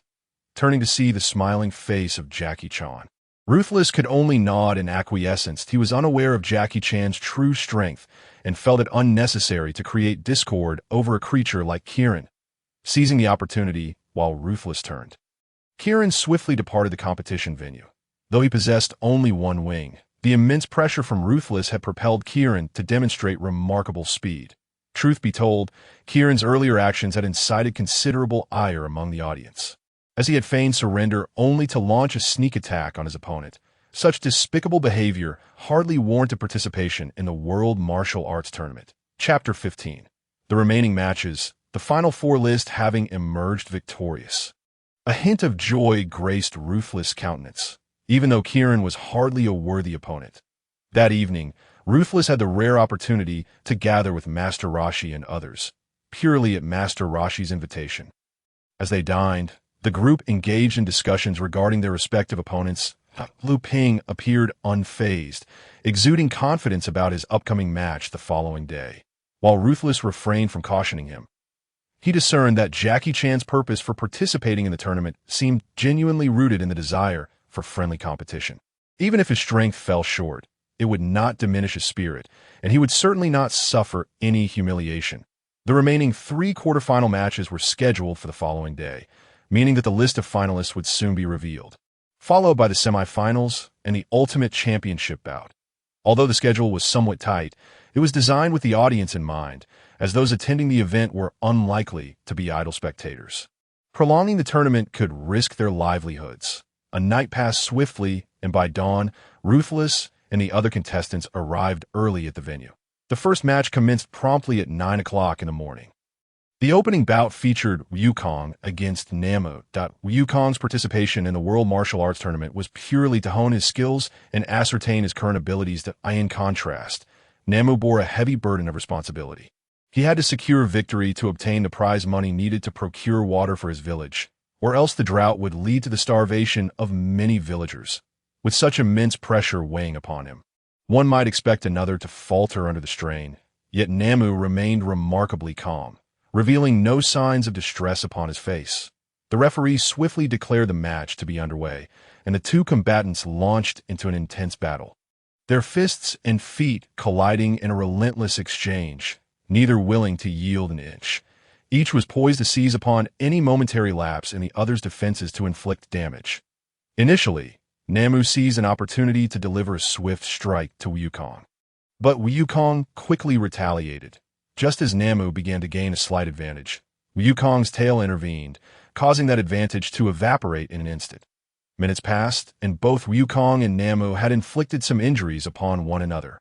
Though their combat may have been somewhat conventional, it was precisely the kind of spectacle that thrilled the audience, prompting Ruthless to comment, "The most primal form of martial arts is precisely what these spectators crave." A faint smile graced Wukong's lips as he seemed to conceive an amusing idea. Suddenly, he began to spin vigorously, controlling his body to collide with Namu. Namu attempted to defend himself, but the rotation rendered it impossible for him to approach Wukong, forcing him to retreat step by step until he found himself cornered at the edge of the ring. Observing Namu's predicament, Krillin expressed confusion, asking, "Why doesn't he just jump? He could easily evade." If he were to jump now, he would surely lose, Ruthless replied coolly, earning a puzzled glance from Krillin. However, Ruthless chose not to elaborate further, remaining silent, which left Krillin feeling exasperated. Noticing Krillin's bewilderment, Jackie Chan stepped in to clarify. If he jumps, Wukong can immediately halt his spinning and leap as well. When suspended in midair, there are no points of leverage that if Wukong were to kick while airborne, Nammu would have no means of defense. In other words, if he jumps, Nammu becomes nothing more than a sitting duck, understand? After processing Jackie Chan's explanation, Krillin nodded in comprehension. Though lacking in strength, he possessed a sharp mind, and with just a little guidance.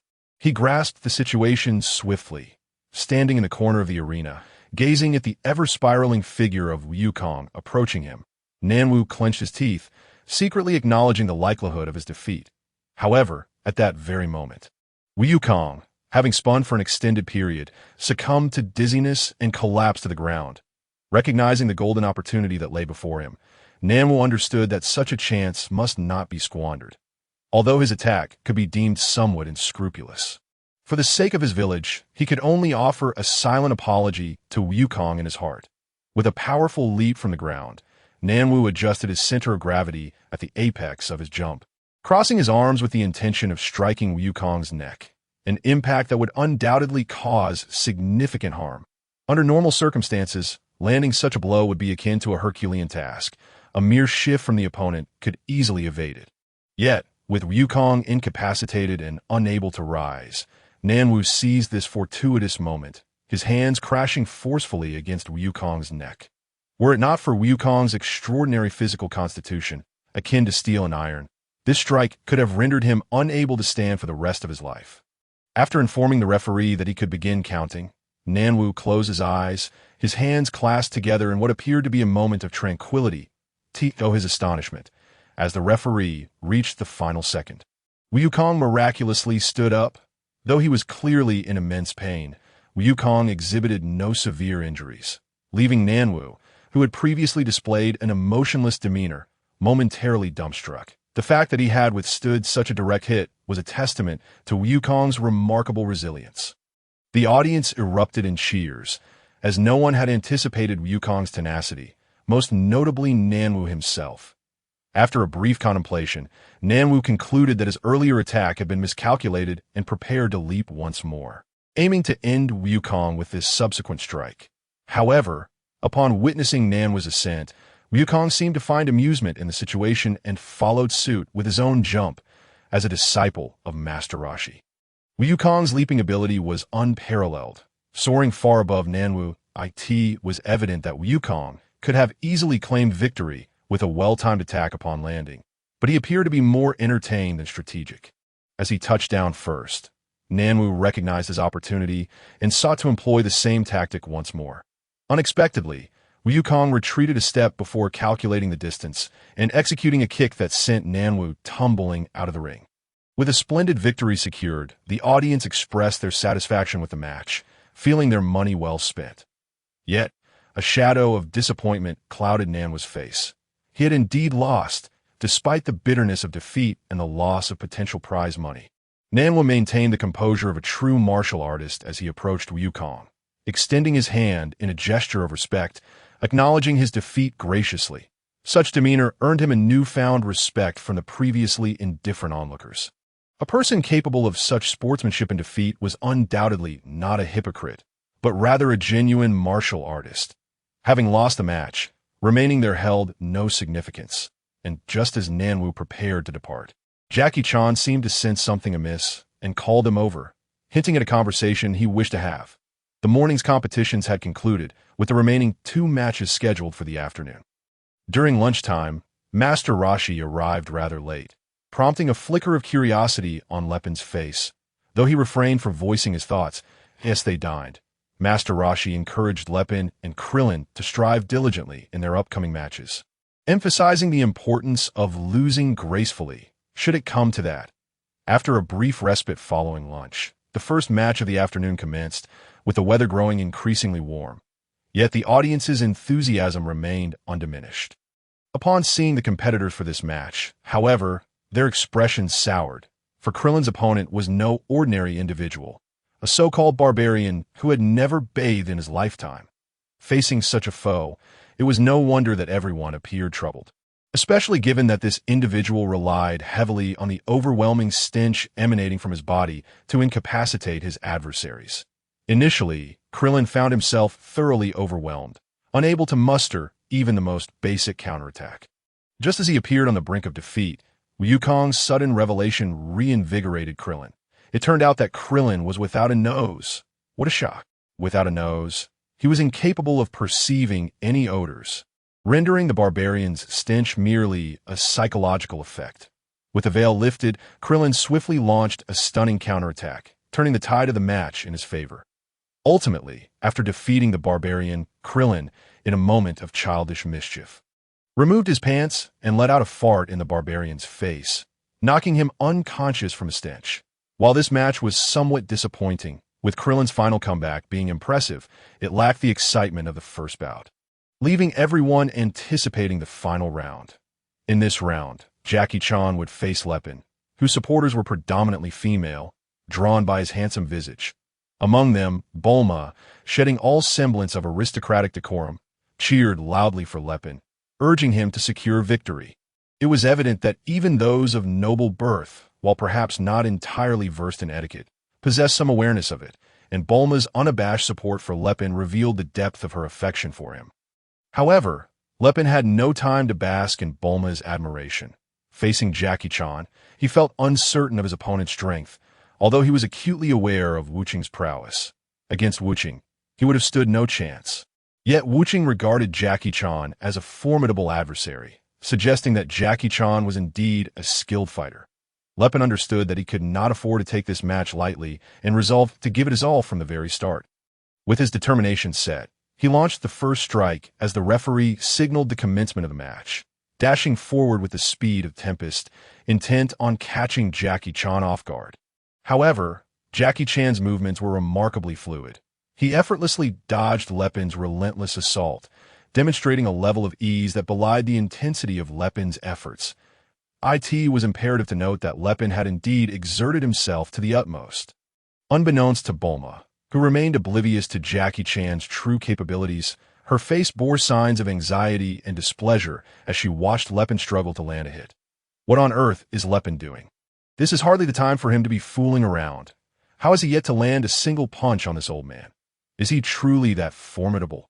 She pondered.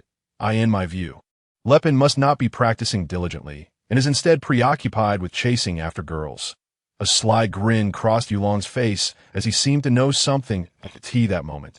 Poir, as Lepin's most loyal companion, stepped forward confidently, proclaiming, "Not at all. Young Master Lepin will surely emerge victorious. Just wait and see."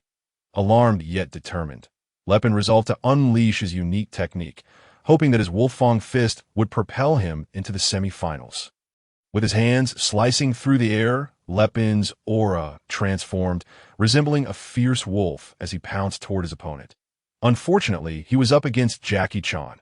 The greatest flaw of the Wolfang fist lay in its footwork, a weakness Jackie Chan had long since mastered. Seizing the opportunity, he delivered a precise kick to Lepin's ankle, sending him tumbling out of the ring. With that, the roster for the semifinals was finalized. Wuqing versus Wukong, and Krillin versus Jackie Chan. The day's competitions concluded, with the semifinals scheduled for the following morning, split into morning and afternoon sessions, culminating in the grand finale the day after. The timing of the finals in the afternoon likely allowed the participants to adequately prepare and adjust their states. Avoiding any sense of haste, Chapter 16. A fierce battle between Wukong and Jackie Chan following the conclusion of all matches. Wuqing naturally accompanied Wukong and his companions, not merely out of obligation to Master Roshi's invitation, but rather due to the genuine camaraderie he felt among this trustworthy group of friends. Relishing a sumptuous feast, Lepin displayed no signs of disappointment. He recognized the considerable gap in ability between himself and Jackie Chan, who had effortlessly discerned the weakness in his Wolfang fist and sent him crashing out of the ring.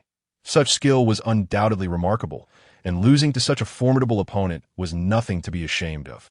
He would simply bide his time until he could reclaim his honor after significantly enhancing his own strength. During the dining experience, The most striking presence was undoubtedly Wukong, appearing to be merely a child of 12 or 13. His voracious appetite suggested he had never known the sensation of being truly full. That it could be asserted that the amount consumed by all the patrons in the restaurant combined would not surpass Wukong's own intake. And this was under the condition that he was mindful of the intense battle awaiting him the following day, which necessitated restraint in his consumption. As the night passed, the next morning heralded the commencement of the semifinals between Wukong and Wuqing at 9 o'clock. The host, with his golden hair and microphone in hand, appeared even more exhilarated than before, exclaiming, "Ladies and gentlemen, I trust you have observed the remarkable capabilities of our semi-finalists, both Wukong and Wuqing. It is particularly noteworthy that Wukong, at merely 12 years of age, has made it this far, a testament to his extraordinary talent, despite having a martial arts master guiding him. Likewise, though Wuqing's mentor remains a mystery, it is evident he is no ordinary contender. This battle promises to be an unforgettable spectacle." Facing each other, Wuqing and Wukong shared a fierce determination in their eyes, seizing the moment before the match commenced. Wuqing spoke, "Wukong, your strength is commendable, yet if you wish to battle me, you are not quite ready. Wuqing, I acknowledge your prowess, but until the match concludes, the outcome remains uncertain." Wukong replied with a smile. Devoid of any anger, he added, "After this match, I intend to ascend that so-called caring tower you mentioned. I am confident I will seize the sacred water from the cat sage before you do. Then we shall engage in battle once more." Wuqing mused to himself, recognizing that Wukong was aware of his superior strength, which explained his bold words.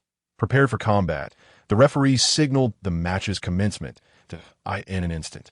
Both contenders surged forward, their elbows colliding with a force that sent them both staggering back a few paces. Wuqing, seizing the opportunity, lunged forward, his fists raining down like a tempest upon Wukong, in contrast to his previous bout against Lepin. Wukong found himself evading Wuqing's onslaught with a considerable degree of difficulty, narrowly dodging numerous strikes. Before long, Wukong was cornered against the edge of the ring. Instinctively, he extended his foot backward, realizing he had no retreat left. Recognizing that further withdrawal would be foolish, he charged forward, their hands intertwining in a flurry of exchanges.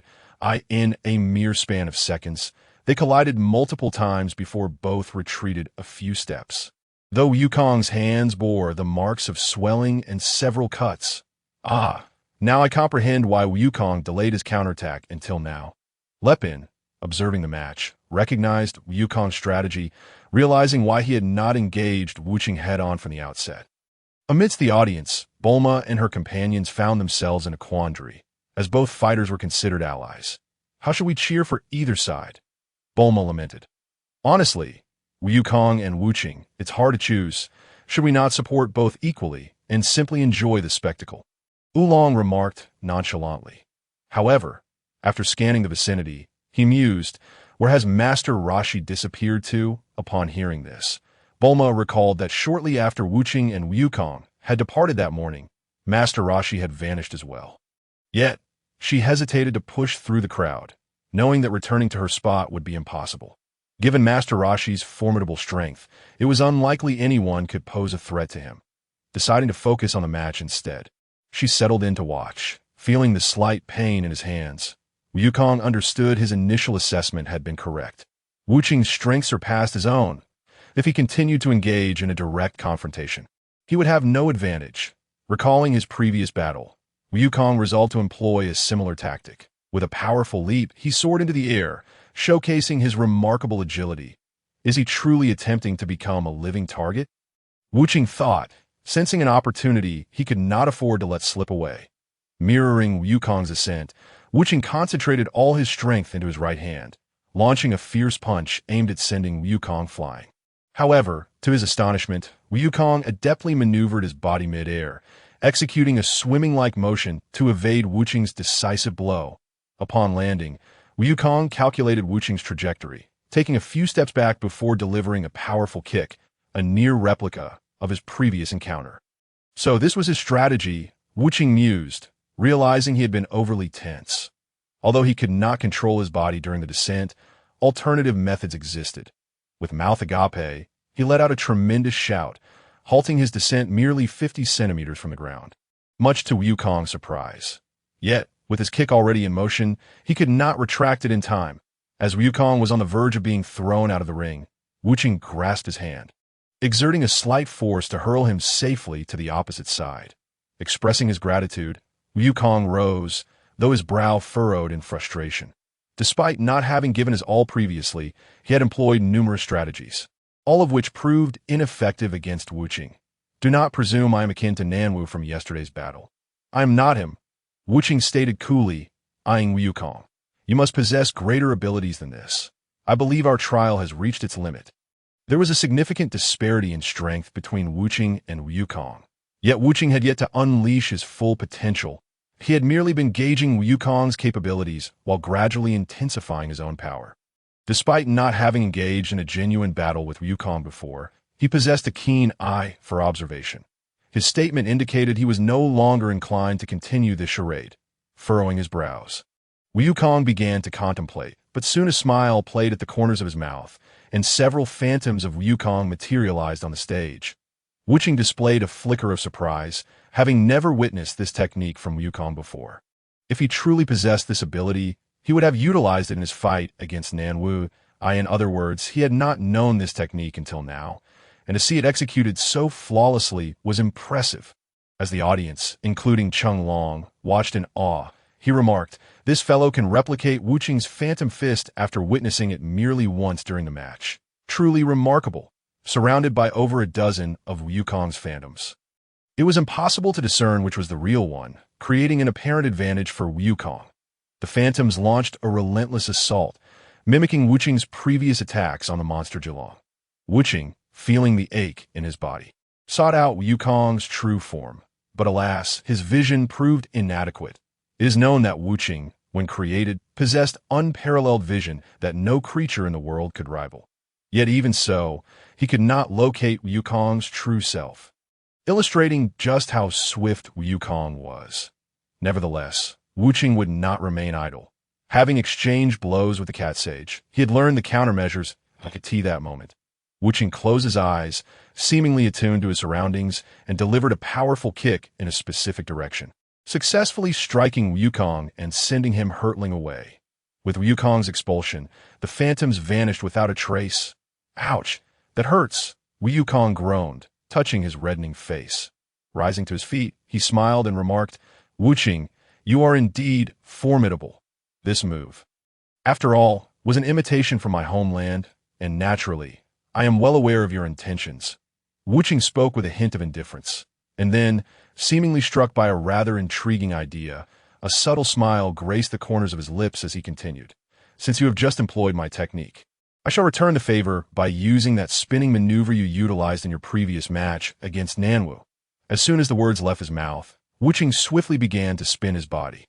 With his strength already surpassing that of Wukong, the power of his rotation was, at this moment, unparalleled. A visible whirlwind began to form around him, and with astonishing momentum, it charged directly at Wukong. Faced with such an onslaught, Wukong furrowed his brow and retreated repeatedly, curious to see if Wuqing would become dizzy from the motion. Step by step, he backed away, yet the anticipated outcome remained elusive. Wuqing's spinning speed showed no signs of diminishing. On the contrary, the whirlwind, shaped by Wuqing's continuous rotation, grew even more formidable, taking on the essence of a tornado. This development completely caught Wukong and the others off guard. After all, it seemed impossible for a human to maintain such high-intensity spinning without eventually succumbing to dizziness. Yet, Wuqing was a bio-warrior. Who exactly was this individual? At least 3 minutes had passed since the beginning, and there were no signs of him slowing down. Could it be that he was not human at all? At that moment, Cheng Long was left speechless, his mouth agape in astonishment. He could understand the strength Wuqing had previously displayed, considering he had stolen the super-sacred water from Master Karen. But this was beyond what any human could achieve. Sweat streamed down Wukong's forehead as he clenched his teeth, realizing that he must summon all his strength to contend with this situation. After a fleeting smile, he spoke, regardless of whether Wuqing could hear him. "Wuqing, it seems you have mastered this move far better than I have. Now, I must unleash my strongest technique to counter yours that I wonder if you can withstand it." Upon hearing this, both the audience and those intently watching the match, as well as Wuqing, who was enveloped in the massive whirlwind he had created, widened their eyes, focusing all their attention on Wukong, eager to witness his most powerful move. Observing Wukong's actions, Chunlong's face, which had already been filled with surprise, now reflected sheer shock. Could this boy truly achieve such a feat? At that moment, Wukong clasped his hands together in a blossom-like formation and placed them at his waist, clearly articulating the words, "Kamehameha." With each word spoken by Wukong, the commentator's face displayed a flicker of astonishment as he exclaimed in an almost unrestrained tone, "Ladies and gentlemen, I wonder if you just heard that. Contestant Sun Wukong has just called out the Kamehameha, a technique that was developed by the martial arts god, Master Wu Tian, over 50 years of painstaking effort. Could it be that contestant Sun Wukong is capable of using it already? Given that Master Wu Tian took 50 years to perfect this technique, and considering Wukong's age, no more than 14, could it be that he has reached such a level of mastery?" Wuqing mused to himself. Although he could not focus entirely on Wukong due to the high-speed spinning, he could still sense the overwhelming energy radiating from Wukong's hands that it was the most formidable aura he had encountered since participating in the Grand Martial Arts Tournament. A pale blue energy sphere gradually formed between Wukong's hands. As the whirlwind closed in, Wukong shouted, "Wuqing, brace yourself for this move." He thrust his hands forward, directing the pale blue energy ball towards Wuqing's storm, leaving no time for Wuqing to halt his rotation or evade. Resolute, Wuqing charged directly into it, resulting in a cataclysmic collision of energies that unleashed a violent tempest, enveloping the entire arena in a thick cloud of smoke. Though Wukong stood merely a step away from the point of impact, his formidable strength allowed him to remain steadfast, unaffected by the massive whirlwind that ensued, which caused several female spectators to experience wardrobe malfunctions, much to the delight of a group of lecherous onlookers led by Wulong. Did you notice that? It seemed as though that child emitted something akin to a laser from his hands. I must be dreaming.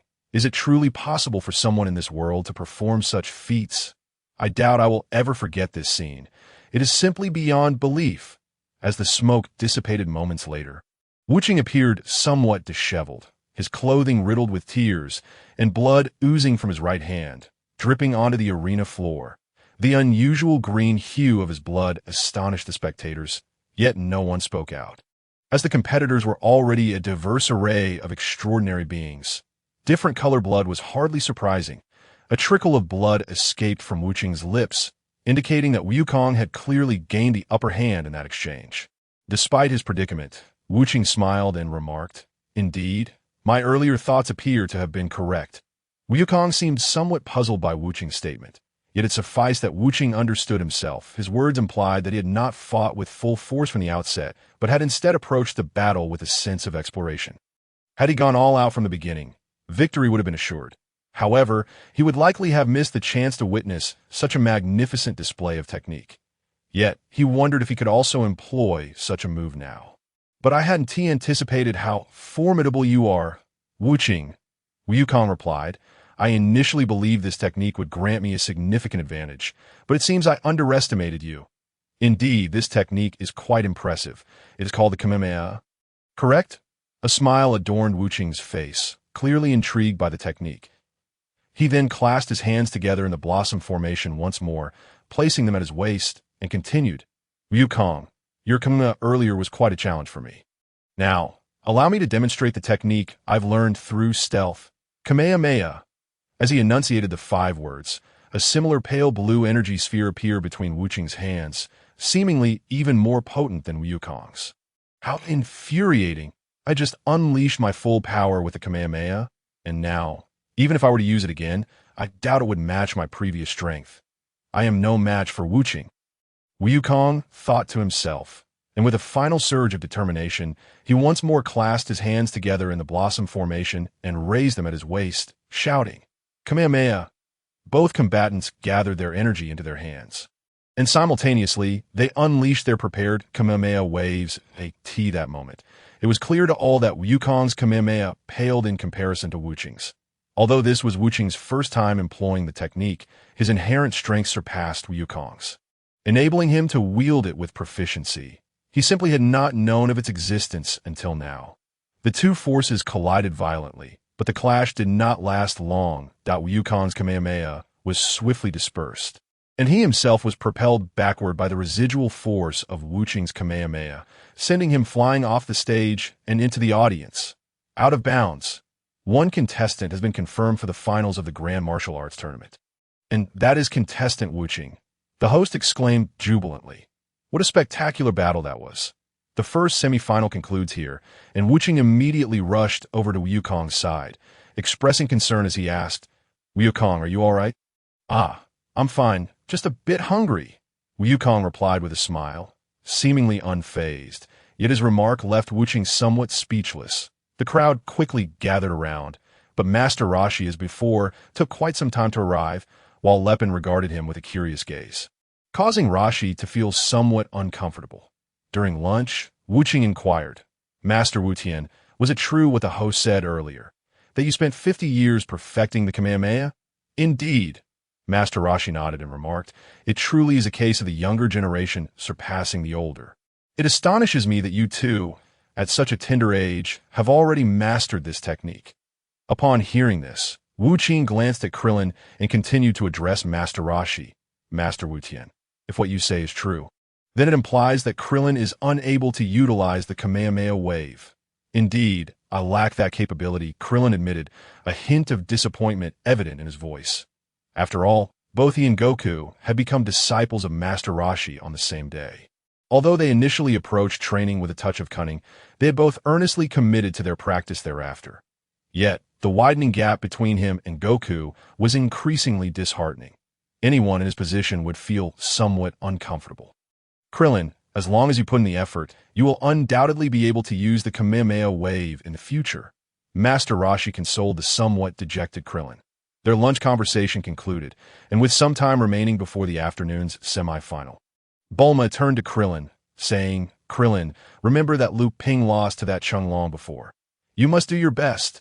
Absolutely, Krillin, you must be cautious. Although Chung Long appears quite aged, his strength is truly formidable, Liu Ping added, glancing around in confusion. By the way, where has Master Wu Tian disappeared to?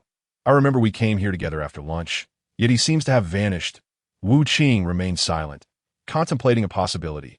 Could it be that the seemingly unremarkable Chung Long was actually Master Wu Tian? Upon closer inspection, they bore a striking resemblance. I bet that lecherous old man is off spying on some pretty young girls. Yulong chimed in with a knowing expression, though neither Liu Ping nor Wu Qing found this explanation credible. Indeed, while Master Wu Tian often appeared to be a lecherous old man, that was merely a facade. In a situation where his disciples were about to compete, how could he possibly refrain from watching? Unless, of course, he was unable to present himself or had disguised his identity, thereby going unnoticed as Master Rashi. Speculating yielded little benefit at that moment, and the group searched the vicinity for Master Rashi. But to no avail. Reluctantly, they decided to move on, as the competition was set to commence shortly. As Wu Qing and several competitors entered the venue, they found Chung Long resting. Liu Ping approached him with an assertive tone, declaring, Mr. Chung Long, you are Master Wu Tian, aren't you? What are you talking about? How could I possibly be Master Wu Tian? Chung Long replied, though internally alarmed, his demeanor remained calm as he smiled and said, you must be overthinking this. Liu Ping scrutinized Chung Long's hair, seemingly attempting to ascertain whether it was a wig. After observing for a while, he concluded that it did not seem to be a mere disguise. If it were merely a wig, it would have surely fallen off during their previously intense battle. How could it possibly remain unchanged? Though lacking concrete evidence, Liu Ping remained steadfast in his conviction, which caused Chung Long some concern. Fortunately, the second semi-final was about to commence. Compared to the first semi-final, this match was undoubtedly exhilarating, yet it lacked the same level of intensity. While Krillin was formidable, he was still at a qualitative disadvantage against Chung Long. Regardless of his skill in martial arts or other aspects, he simply could not measure up to Chung Long's current prowess. Even when employing clever tactics during the match, Krillin's hope of victory was ultimately thwarted by Chung Long's impressive defense. After that, Krillin found himself at an impasse. The gap between them was insurmountable through intellect alone. Despite Krillin's innate talent, the only outcome was his defeat. Thus, Cheng-Long emerged as Wu Qing's opponent in the finals. As Wu Qing had previously stated during the quarterfinals, the only individuals he truly cared about were Goku, and Cheng-Long Goku had already fallen to him in the semifinals.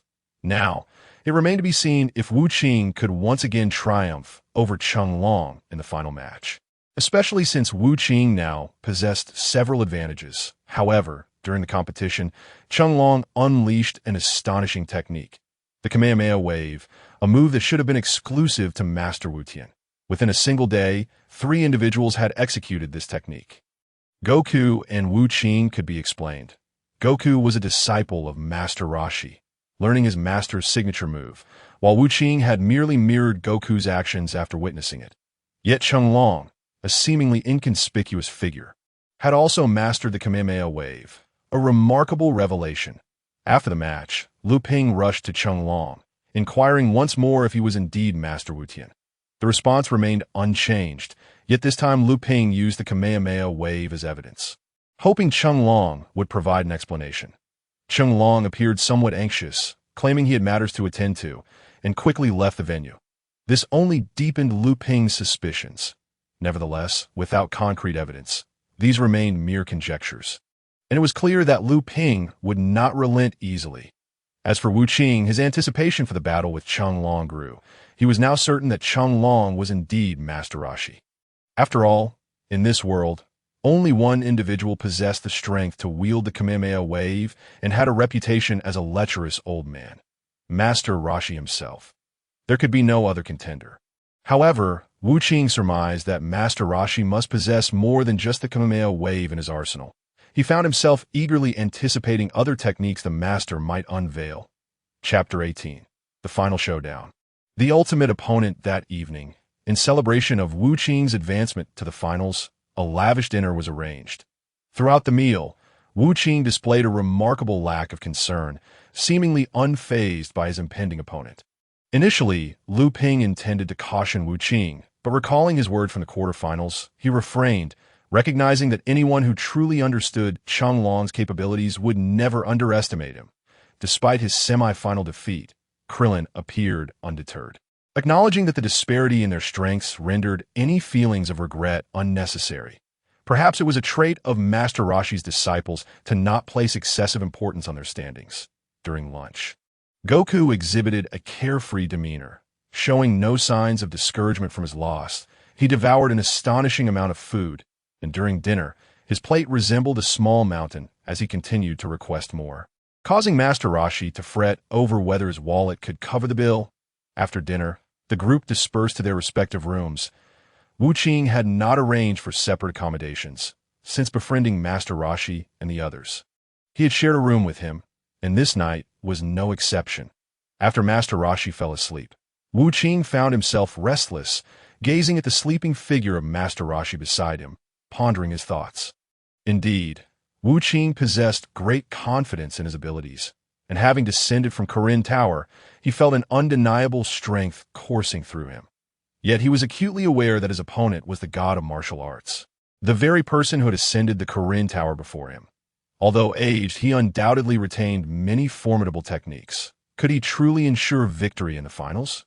He recalled the words of that old man during his time with the Red Ribbon Army, proclaiming himself the strongest bio-warrior. How could he possibly lose? Even against the god of martial arts, he believed he could prevail. The more he pondered, the heavier the pressure became, leading to an unprecedented bout of insomnia. However, even a sleepless night posed no issue for Wu Qing. Upon awakening the next day, Wu Qing's expression revealed no signs of a sleepless night, and during breakfast, Lu Ping and others cautioned Wu Qing to exercise caution in the finals. Wu Qing merely nodded in acknowledgement, remaining silent and seemingly preoccupied with his thoughts.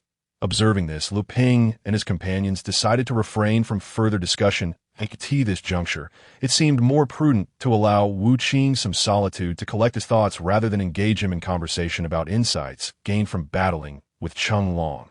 As morning gave way to noon and then to the afternoon, the clock struck 1, signaling that the finals were imminent.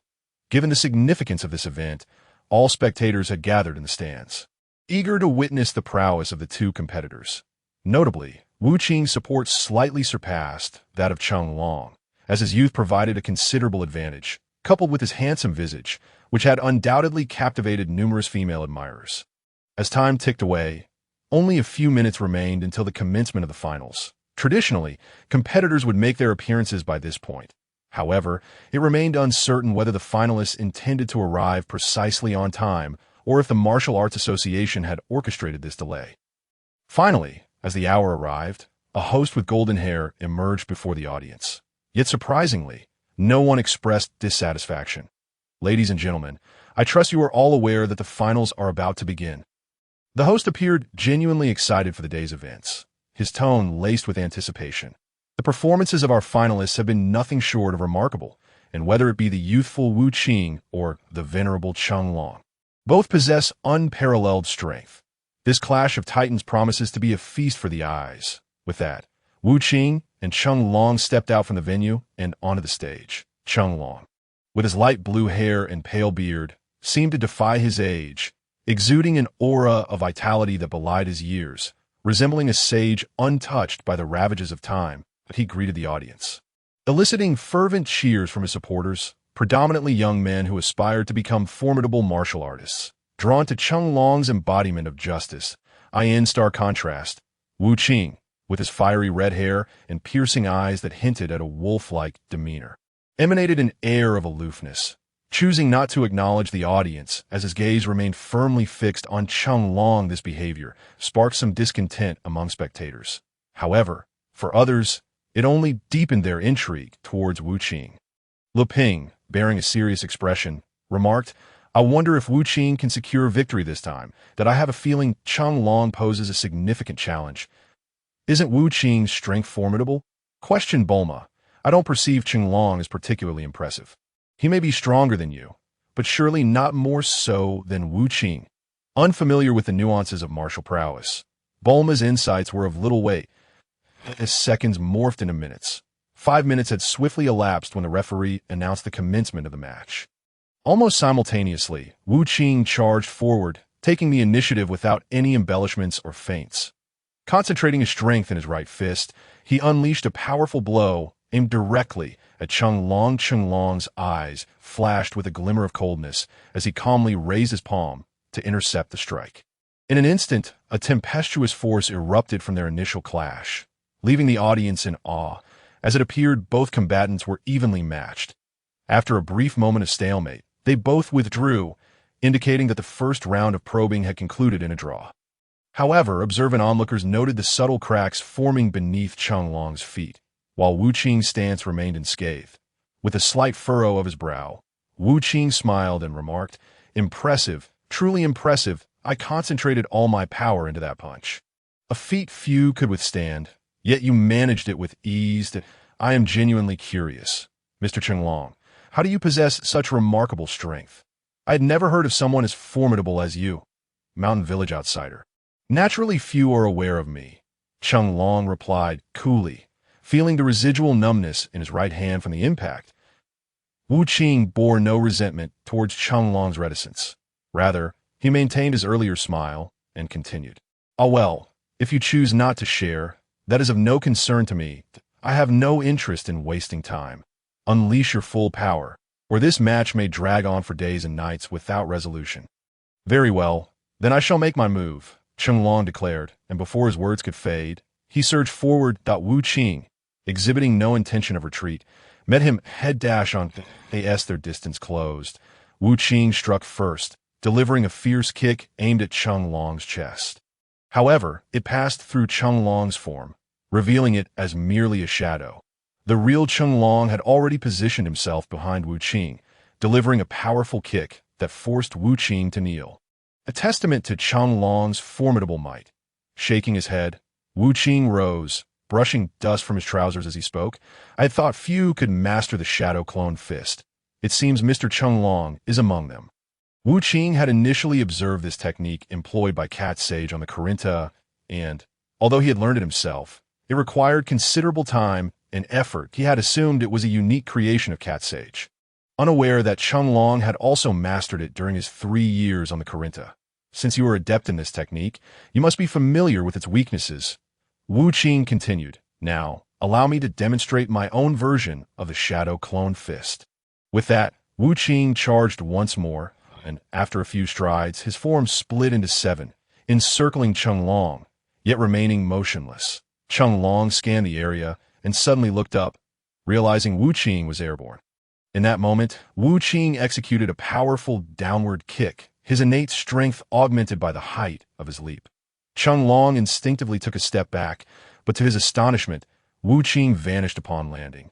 Leaving him momentarily bewildered, he had distinctly felt Wu Qing's presence in the air. Could it be that Wu Qing had employed the Shadow Clone Fist once more? Scanning the surroundings for any sign of Wu Qing, Long felt puzzled. Just then, he swiftly turned to block a punch from the suddenly reappearing Wu Qing. "Lu Ping, do you have any idea how Wu Qing just appeared out of nowhere?" Bulma asked, perplexed by the unfolding events. Lu Ping, meanwhile, stood frozen, equally baffled by Wu Qing's disappearance and reappearance, realizing that neither competitor had yet revealed their full arsenal of techniques. When one strike failed, Wu Qing unleashed another punch, which Long managed to seize. The contest had devolved into a pure test of strength. The one with greater power would seize the advantage. Ultimately, Long's age weighed against him, while Wu Qing's youthful vigor prevailed. With a fierce shout, Wu Qing broke free from Long's grasp and delivered a powerful kick. Long elegantly bent to evade, executing a swift roll that brought his feet up to counterattack. Wu Qing blocked with both hands, and they both retreated, neither having inflicted significant damage thus far. Their energy reserves remarkably matched. "How did you discern my movements? I believe my speed to be quite exceptional. Yet you still detected me." At this moment, Wu Qing took a deep breath and addressed Jackie Chan upon hearing Wu Qing's confusion. Jackie Chan smiled and began to elucidate. "Undeniably, your speed is remarkable, and this method is indeed quite effective. After employing the Phantom Fist, utilizing your impeccable speed to continuously alter your position on the field makes it difficult for me to pinpoint your exact location. However, regrettably, the momentum you exuded at the moment you attacked me was too overt. Otherwise, I would have had no means to defend myself." Understanding this, Wu Qing wore a bittersweet smile and responded, "Every strike is akin to a fierce tiger leaping from its cage to seize a rabbit. This has been my tactical approach all along. It significantly undermines my opponent's morale. Yet there exists a substantial flaw. An overwhelming aura makes it all too easy for others to detect." "Youth," Jackie Chan remarked, "while it is commendable to put forth such effort in every move, have you considered that if you fail to land a hit, it serves no purpose? It would be more beneficial to exert only 70% of your strength, reserving the remaining 30% for various possibilities." Observing Wu Qing, Jackie Chan found himself inexplicably inclined to offer guidance. Upon hearing this advice, Wu Qing fell into contemplation, pondering whether his long-standing combat style indeed had its shortcomings. Jackie Chan's words held considerable merit. As Wu Qing's strength grew, the opponents he faced would likely become increasingly formidable. In a contest between experts, even the slightest misstep could plunge one into an abyss of despair. After reflecting on Jackie Chan's words for a moment, Wu Qing tentatively began his assault on Jackie Chan, as he had suggested, employing only 70% of his strength. Jackie Chan recognized Wu Qing's intent. He did not retaliate, merely dodging. By reducing his power output, Wu Qing's strikes became slightly swifter, and with the utilization of only 70% of his strength, his subsequent movements appeared more fluid. Honestly, Wu Qing had never contemplated such a notion before. After all, one typically does not hold back during an offensive. To do so implies a certain disdain for one's opponent, and in battle, complacency is the gravest sin. As Wu Qing continued to weave his body to evade Jackie Chan's relentless onslaught, Jackie Chan keenly sensed Wu Qing's astonishing capacity for learning. Transitioning from fighting style one is accustomed to into an entirely different approach is no trivial matter. If the styles bore some resemblance, it might not be exceedingly difficult. However, the distinction between fighting with full force and employing only 70% is fundamentally vast. To adapt so proficiently to such a combat style in a mere few minutes is truly remarkable. Perhaps the era of the youth has indeed arrived. Inwardly, Jackie Chan mused, a flicker of satisfaction crossing his face. If there truly exists a young talent capable of surpassing him, he could enjoy a peaceful retirement. Ceasing his probing, Wu Qing bowed deeply, his demeanor respectful as he addressed Jackie Chan. "Thank you, Mr. Chan, your words are indeed pearls of wisdom, seemingly granting me a surge in strength. Do not mention it. Even if I had not imparted this knowledge, you would eventually come to understand it on your own. There is no need for gratitude." Jackie Chan replied nonchalantly. "While this may seem trivial, such words are seldom spoken by one who is not genuinely trustworthy. After all, should Wu Qing one day become a harbinger of destruction, Jackie Chan would, in a sense, have become an accomplice. However, having divulged such a combat style, it is likely that Wu Qing's chances of defeating him would diminish even further." Wu Qing smiled as he gazed at Jackie Chan. "Your thoughts are rather elusive to me. You need not worry about the present. In time, you will undoubtedly comprehend," Jackie Chan stated lightly, before suddenly leaping into the air, seemingly intending to launch an aerial attack. Truthfully, Wu Qing longed to leap up and strike, but he understood that Jackie Chan, as a martial arts deity, would never expose himself to such vulnerabilities unless he aimed to lure him into a trap. Resolute in his decision, Wu Qing remained steadfast, adopting a stance of unwavering defense. Regardless of Jackie Chan's intentions, the outcome would ultimately be his victory. As long as Wu Qing stood his ground, Jackie Chan would still have to approach him to attack. Soaring to a height of at least 20 meters, Jackie Chan's vision remained crystal clear despite the altitude. Observing Wu Qing, who stood motionless, a smile flickered across Jackie Chan's lips. He knew this fellow would not budge.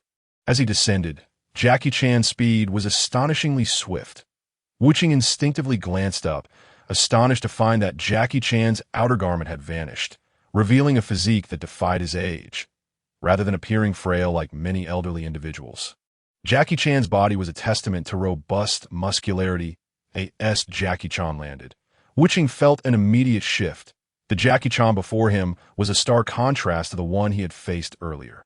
It seemed that now, Jackie Chan was truly prepared to engage him with full vigor. One could only wonder how this muscle expansion would affect his speed. Who would have thought that despite his advanced years, Jackie Chan still possesses such formidable strength? "It's quite unbelievable," exclaimed the host, astonished by Jackie Chan's physique. Jackie Chan's gaze remained fixed on Wu Qing, who was equally scrutinizing him. Until that moment, Wu Qing harbored no intentions of attacking. He was still uncertain of Jackie Chan's capabilities in this state. "If you are unwilling to advance, then I shall come to you," Jackie Chan declared suddenly. In the next instant, a sound akin to something tearing apart echoed, followed by Jackie Chan's swift advance. With a powerful punch, he struck Wu Qing squarely on the face, the speed of the blow leaving no time for reaction, by the time the audience processed what had occurred. Wu Qing was already sprawled on the ground. Experiencing the pain on his face, Wu Qing bore no expression of suffering. Instead, a smile blossomed as he rose to his feet, exclaiming, "I never expected that such muscular expansion could still maintain such speed. Impressive. Truly impressive.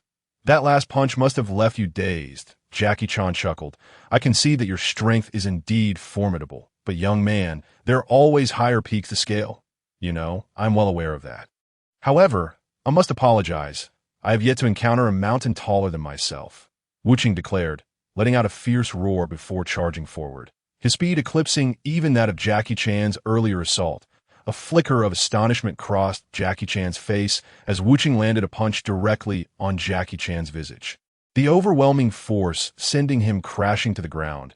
Pain etched across his features. Simply attempting to defeat Jackie Chan in this manner was utterly implausible. Rising once more, Jackie Chan regarded Wu Qing with an expression of bewilderment. He had delivered that punch with all his might. Even if Wu Qing possessed the strength he had in his younger days atop Corinne Tower, being struck by such a blow would render him incapable of immediate retaliation. What kind of life had Wu Qing led that afforded him such remarkable defensive capabilities? Impressive, truly impressive. Master Rashi ought to be this formidable, Wu Qing thought to himself before launching into another attack. This time, he pushed his speed to its absolute limit. Each punch faster than the last, swifter than when Chiba Wang utilized the eight-handed fist. Jackie Chan, drawing upon his extraordinary combat experience, dodged left and right, evading Wu Qing's relentless barrage as they exchanged blows and dodged each other's strikes. The intensity of this offensive and defensive clash was electrifying. Supporters of both Wu Qing and Jackie Chan roared their names, hoping to bolster their respective champions' morale and seize victory by exploiting any openings. However, these fans severely underestimated their respective opponents. At this juncture, they were evenly matched. One adept at offense, the other at defense. An hour had elapsed, yet the two remained locked in combat just as they had at the outset. Although Wu Qing had landed a few successful punches against Jackie Chan's chest, the damage inflicted was minimal, and such rapid-fire exchanges placed a considerable strain on Wu Qing's stamina. At long last, it appeared that the relentless figure was on the verge of exhaustion.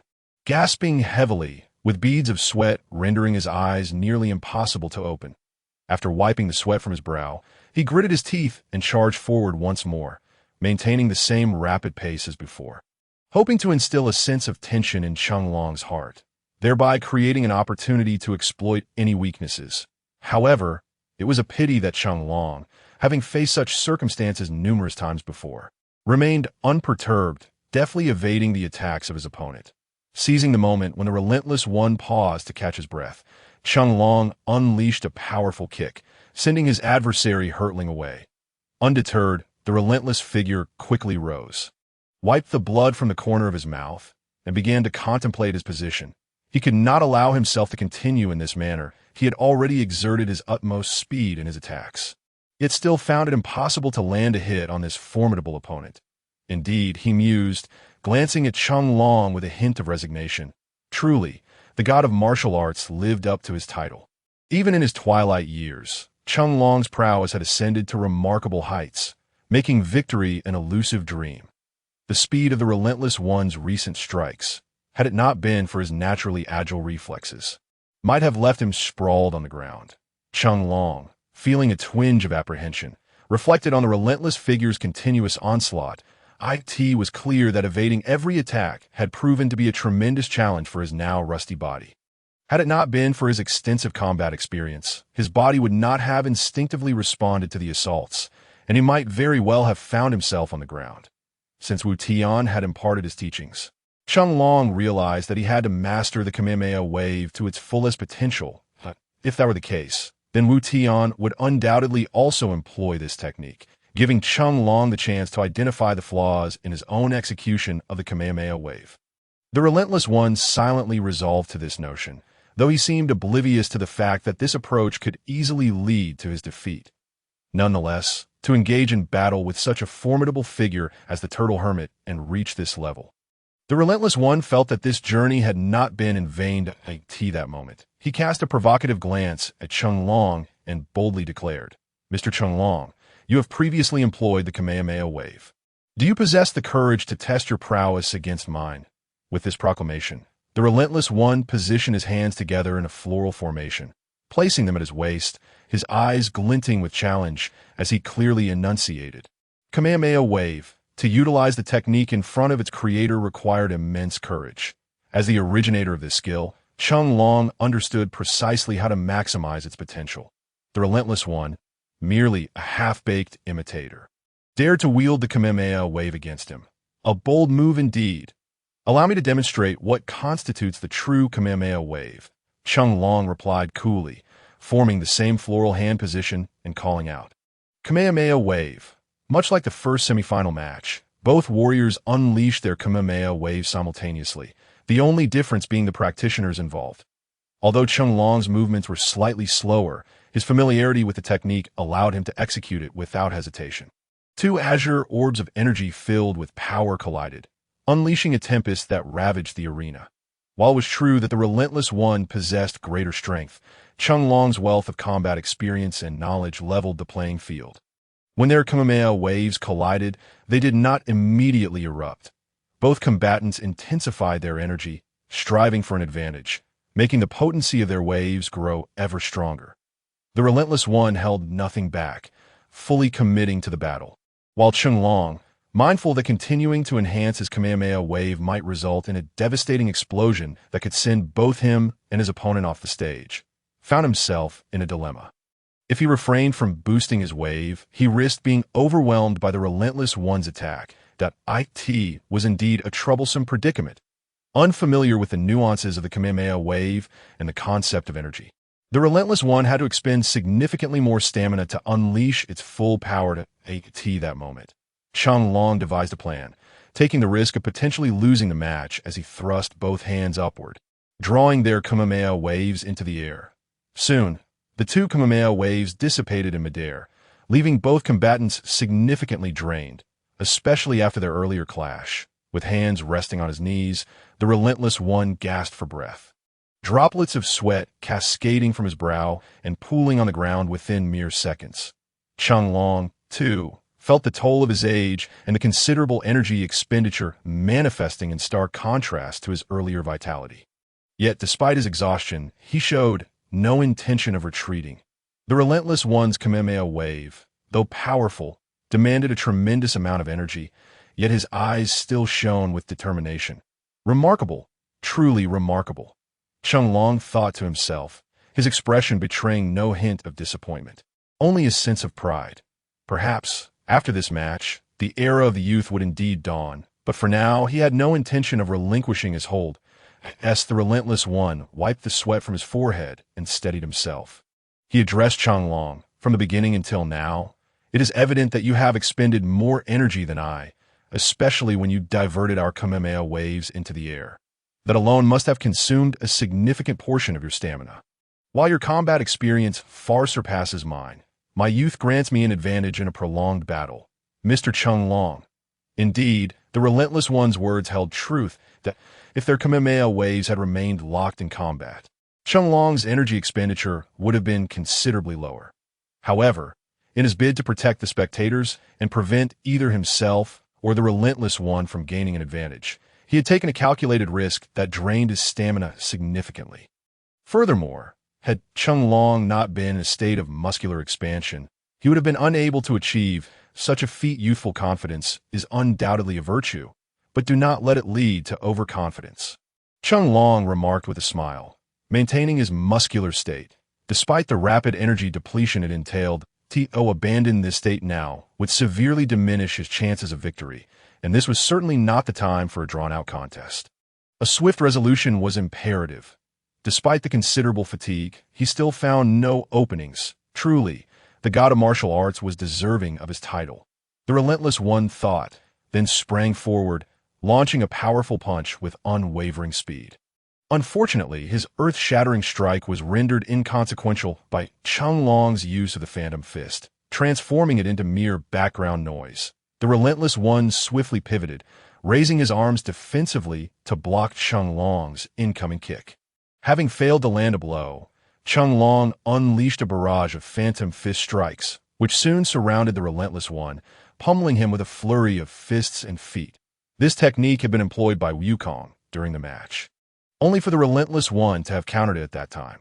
Logically, Chung Long, having witnessed that battle, should not have repeated such an error, leaving observers baffled. I in the audience, Clin and Wukong noted this development. With Clin expressing surprise, that old man is using the same technique as he did. Wukong, I swiftly countered it when I used it. Why would he attempt the same? Is he not concerned about being thwarted by the relentless one? A flicker of confusion passed across Wukong's face, prompting him to respond while continuing to watch the match. Though the pain was relentless, Wuching resolutely closed his eyes, concentrating intently to discern the true location of Chenglong's essence.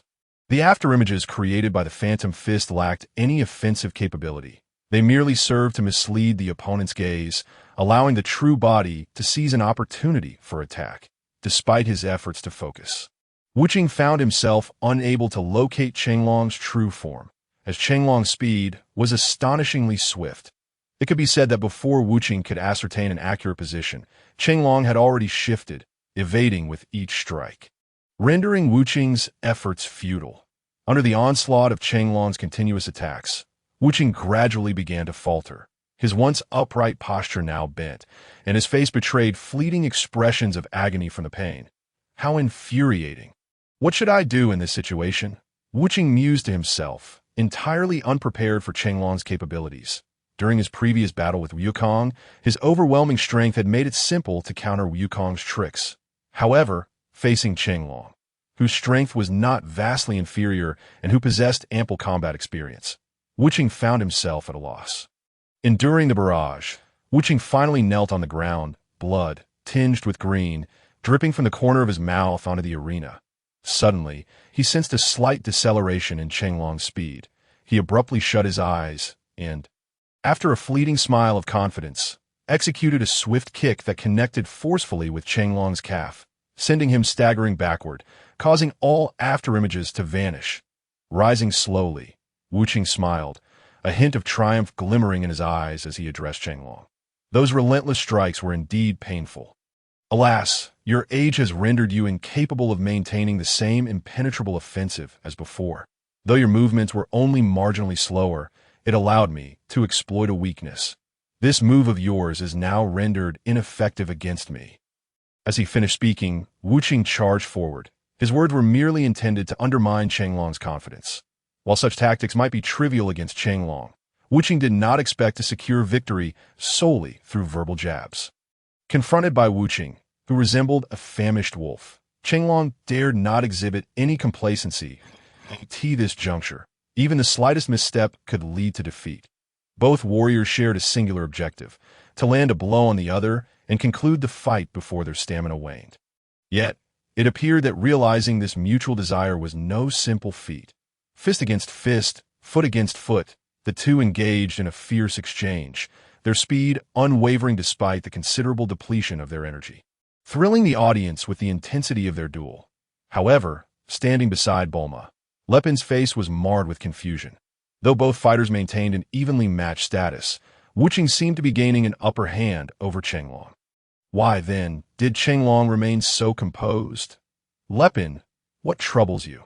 Noticing Lepin's increasingly grim expression, Bulma inquired with concern. Lepin merely smiled, dismissing his worries as trivial. Once more, their forms intertwined, and in a fleeting moment, Wuqing and Qinglong's fists collided several times. Wuqing appeared to hold a significant advantage. The scales upon his body mitigated much of the damage, while Qinglong's arms began to ache. The astonishment in Qinglong's eyes revealed his surprise at Wuqing's remarkable strength. Your movements have noticeably declined, Mr. Qinglong, Wuqing remarked with a smirk, seemingly unbothered. Yet his own condition was far from ideal. Though Qinglong was older, his extensive combat experience allowed him to evade blows that Wuqing believed he could land, countering with precision and leaving Wuqing feeling disheartened. Youthful as you are, how long can you maintain your vigor? Qinglong retorted, equally unwilling to concede. He had formed a strategy. If they continued to engage in this exchange of strikes, the ultimate victor would undoubtedly be Wuqing. Qinglong had come to understand Wuqing's physical prowess through their battle, far surpassing his own, which had grown stale due to inactivity. To secure victory, he needed to unveil a new technique. It appears I must resort to another secret move. Qinglong exhaled deeply, as if having made a momentous decision. Upon hearing this, Wuqing's expression shifted to one of caution. What could this new technique entail? Suddenly, a flicker of electricity seemed to dance between Qinglong's hands, causing Wuqing's eyes to widen in astonishment. While he could comprehend the Kamehameha wave, this seemed implausible. Universal thunderclap. Qinglong bellowed, the electricity intensifying between his palms. For the first time, genuine fear flickered across Wuqing's face. After all, this was electricity. While it could not match the ferocity of nature's lightning, it was undoubtedly a formidable technique. Should he be struck by such a blow, the consequences would be dire. With that thought, Wuqing's immediate plan was to employ the Phantom Fist. As long as he was not struck, no matter how powerful the technique, it would be rendered ineffective. Unfortunately, before he could act, he felt a numbing sensation coursing through his body, followed by what appeared to be chains of pure electricity binding him, rendering him unable to escape due to the relentless pain. Electricity, while capable of awakening latent potential in some, seldom provokes such responses in life or death situations. Wuqing was evidently not one of those rare individuals. As the electricity ravaged his body, he could only feebly struggle against the binds. The spectators, witnessing this display, were left speechless. The electric currents surged forth from Chenglong's hands, consuming a significant portion of his stamina. However, compared to the agonized Wuqing, Chenglong appeared relatively composed, able even to speak calmly. "Young man, you're the first individual I've encountered in recent years who has pushed me to this extent, the only one that yet, persisting in this manner is futile, even if you possess a tolerance beyond that of ordinary individuals. I can still bring you to your knees before my universal thunderclap drains your vitality. Should you continue like this, you may very well lose your life. So, I implore you to concede." As electricity continued to torment Wuqing, it assailed every cell within him. To endure such suffering for even a second required extraordinary willpower. Many who fell victim to this technique would lose their ability to fight instantly, or worse, their lives. Wuqing understood this truth, yet the thought of conceding remained insufferable. Gritting his teeth, he stifled any sound of agony, even as the acrid scent of charred flesh reached his nostrils. His clothing lay in tatters, and the protective scales he bore had proven ineffective. After all, they were merely the cells of reptiles, enhanced through biochemical engineering, yet incapable of immunizing against electricity. Furthermore, the scales now bore visible cracks, though Wuqing possessed strength superior to Chenglong's. The insidious electricity severely hindered his capabilities, leaving him powerless to unleash his true potential. Had he not endured such significant fatigue, perhaps he might have found a way now. However, breaking free from the shackles of electricity was no trivial matter. Unless Chenglong himself succumbed to exhaustion and ceased the universal thunderclap. Watching Wuqing's condition deteriorate, it became evident to all that he teetered on the edge of a precipice. Lepin, his face etched with concern, remarked, "If Wuqing continues to endure in this manner, he may truly lose his life." Chapter 21. The outcome revealed. Post-match celebration. 1 minute. 2 minutes. Time continued to elapse, second by second. For those unoccupied, the passage of time felt no different than usual. However, for Wuqing at this moment, each fleeting second seemed to stretch into an eternity, an excruciating span that felt like several years. He sensed his vision beginning to blur. "Youth," Chenglong exclaimed, observing Wuqing's struggle. "It's already been 3 minutes. I see your determination and perseverance, and I empathize with your desire to win. Yet, at this juncture, your life holds paramount importance. Should you choose not to forfeit, you may very well meet your end here." "Please forfeit." In truth, Wuqing longed to concede. However, he had recently come to a sobering realization. If he were to lose due to the Wan Guijing Tianzhong, it would signify his utter inability to resist the electric onslaught. The members of the Red Satin Brigade would undoubtedly employ similar tactics against him. Thus, he could not, under any circumstances, choose to forfeit. "Silence. I will not. I will not forfeit." Wuqing gasped, expending nearly all his strength to utter those few words. Chenglong, having spent days in Wuqing's company, was not surprised. He recognized Wuqing as a proud individual, one who would never easily surrender, merely testing the waters with his earlier suggestion. As time continued its relentless march, the audience began to assume Chenglong's victory was inevitable. If Wuqing lost consciousness, Chenglong would undoubtedly be declared champion. Yet, they underestimated Wuqing's resolve. Unless he were to lose his life, he would never relinquish his fight, regardless of the adversities he faced. Most spectators were familiar with Wuqing, but only a few, such as Buma, shared a genuine bond with him. Observing Wuqing's agonized expression, Buma turned to his companion Leping and asked, "Leping, do you think if Wuqing perseveres like this, he might truly meet the fate the old man predicted?"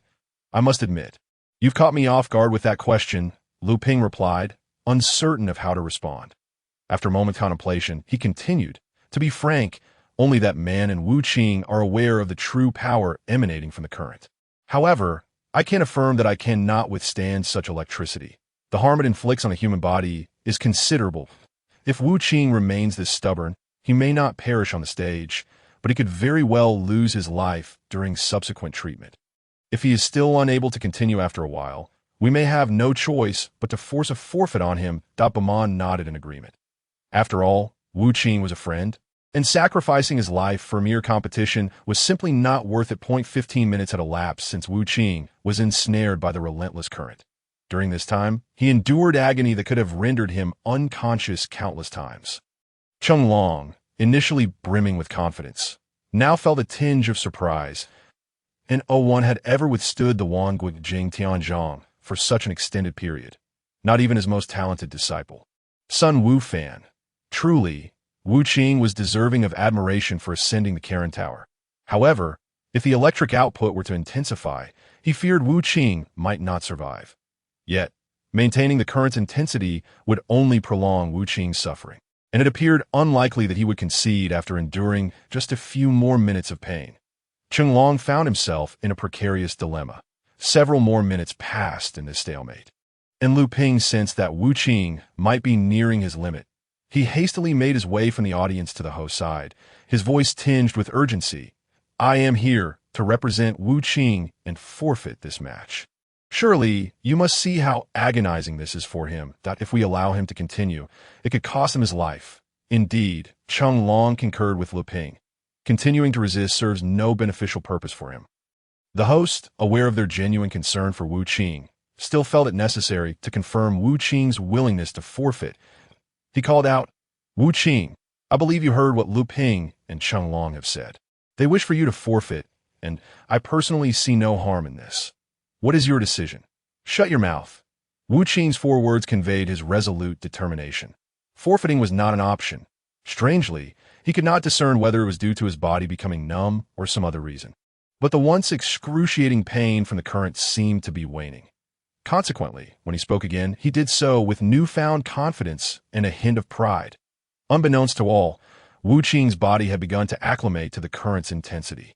Dr. Eli had invested years of effort into developing the ultimate biochemical warrior. Anticipating scenarios like this, Wu Qing was designed to adapt swiftly to extreme conditions, whether in scorching heat, frigid cold, or facing the current assault. As he persevered, the numbness that had enveloped him began to fade, allowing a flicker of sensation to return. The expression of anguish that had once dominated Wu Qing's face had vanished, replaced by a mysterious smile that spoke of confidence. While a confident smile is admirable when one holds the advantage, it was perplexing to see him smile while in a disadvantaged position. How is it possible that he can still smile? Long's face reflected disbelief. In the next moment, Wu Qing shouted, unleashing a surge of tremendous power that shattered the electric bindings, landing firmly on the ground. His clothes lay in tatters. Yet astonishingly, the numerous wounds inflicted by the electric current had vanished as if they had never existed. The audience, bewildered, wondered if they had merely imagined the injuries. Moreover, the aura radiating from Wu Qing compelled Long to acknowledge that he might truly be at a disadvantage now that Mr. Long. Wu Qing addressed him. Your previous Wangguo Jing Tianzhong was indeed impressive and nearly left me without recourse. However, it seems that fortune smiles upon me today. You have persistently urged me to forfeit, and I appreciate your concern. Now, I offer you the same advice. You should consider forfeiting. This proclamation ignited a wave of astonishment among the audience. They had all assumed Long was the champion, and even if Wu Qing managed to escape, the immense energy he had expended would leave him utterly depleted. Given the significant toll of the electric assault and the battle's exertion, Wu Qing was merely a shadow of his former self. How could he demand that Long concede? Yet, contrary to everyone's expectations, a glimmer of satisfaction crossed Long's face, as if he held high hopes for Wu Qing. It appears that the era of youth has indeed arrived. I have long anticipated this day, and now it seems to be unfolding before my eyes. This moment belongs to you young ones. With that, Long clasped his hands behind his back and stepped towards the edge of the arena, gracefully leaping down in a decisive, unexpected manner, leaving the audience in stunned silence. The audience, some merely taken aback, while Lu Ping at that moment could hardly believe what was unfolding before him.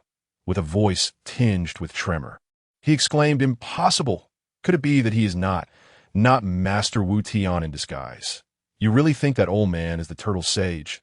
Lu Ping, you are overthinking it." Bulma merely chuckled at this, believing her boyfriend was engaging in fanciful speculation. Although she had indeed grasped the extent of the turtle sage's formidable power, she pondered the rationale behind his participation in the tournament and the necessity of concealing his identity, which seemed utterly unwarranted. Frankly speaking, this match had a somewhat anticlimactic feel. From the outset until the very end, both contenders had provided the audience with a visual feast, yet it was only the final decision of the dragon to forfeit that left many in utter disbelief.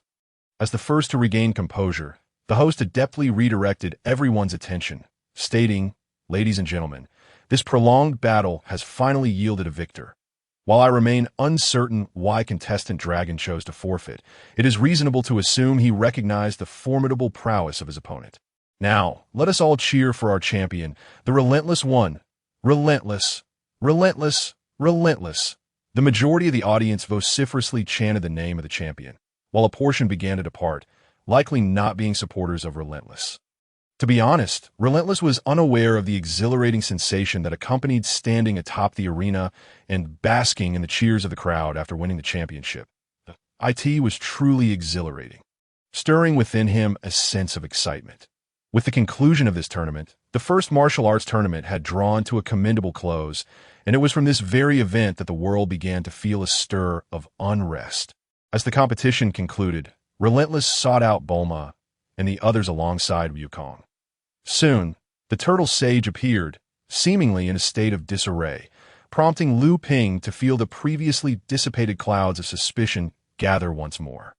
He boldly addressed the turtle sage, Master Wu Tian, the dragon who fought against Relentless on the arena just now. "That must have been you in disguise, right? What are you talking about? Why would I engage in such a trivial act?" The turtle sage replied with a calm wave of his hand. "Moreover, I need not alter my name to participate in the competition." In a mere statement, he silenced Liu Ping, while Wukong seized the moment to interject. "I'm hungry. Can we go eat now?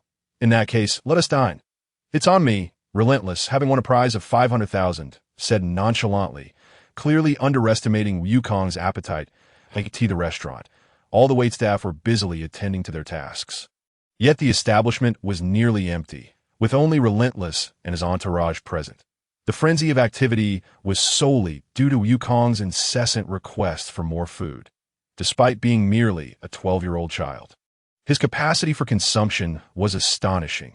Since their arrival, he had devoured 30 plates of various dishes without any sign of stopping. "Relentless, what are your plans now? Will you continue to train alone?" Liu Ping inquired. "Who knows? I intend to first visit Karen Tower to share this good news with Uncle Bora. After that, I will seek out the Cat Sage, as I wish to learn about other powerful beings in this world. I aim to continue my journey to learn more skills, and, if possible, I believe I will participate in the next first martial arts tournament." Relentless contemplated before speaking. "What about you all?" "I've made up my mind. I want to learn the Turtle School martial arts from Master Wu Tian," Liu Ping declared, turning to the Turtle Sage. "Master Wu Tian, I hope you will accept me as your disciple." Truth be told, Liu Ping indeed possessed considerable talent. With diligent practice, he could become a promising student. The Turtle Sage nodded in agreement, welcoming yet another disciple into his fold. Chapter 22. Return to Karen. The death of Bora, as dinner concluded. Night had already fallen. Parting ways at this hour seemed pointless, as no one would immediately embark on their respective journeys. Thus, it seemed more fitting to spend one last night together, allowing for a final exchange of sentiments before parting at dawn. That evening, the Turtle Sage, with an unusual solemnity, summoned Relentless outside, appearing as though he would not return shortly. The others, therefore, retired to their rooms for the night, not waiting for their return. Accompanying the Turtle Sage, Relentless had already begun to formulate an inkling of what was to come. Once they had paused, Relentless spoke. "Master Wu Tian, may I inquire why you call me out here? You should have a fair understanding of your current strength." Relentless, the Turtle Sage did not elaborate further, prompting Relentless to nod instinctively, yet confusion flickered across his features. The Turtle Sage, devoid of the lascivious expression he had exhibited during dinner, now bore a serious demeanor. His gaze towards Relentless imbued with a hint of pride. He began, "The only individuals I know capable of seizing the super holy water from the Cat Sage are you and me. As you are aware, I am regarded as the god of martial arts. While there may exist beings more powerful than I stand at the pinnacle of this world. Yet, you have already surpassed my strength. Thus, the time has come for this world to be inherited by the youth. Now, I wish to know your answer." "Answer," Relentless replied, somewhat perplexed, before suddenly realizing the implication, and continued, I understand.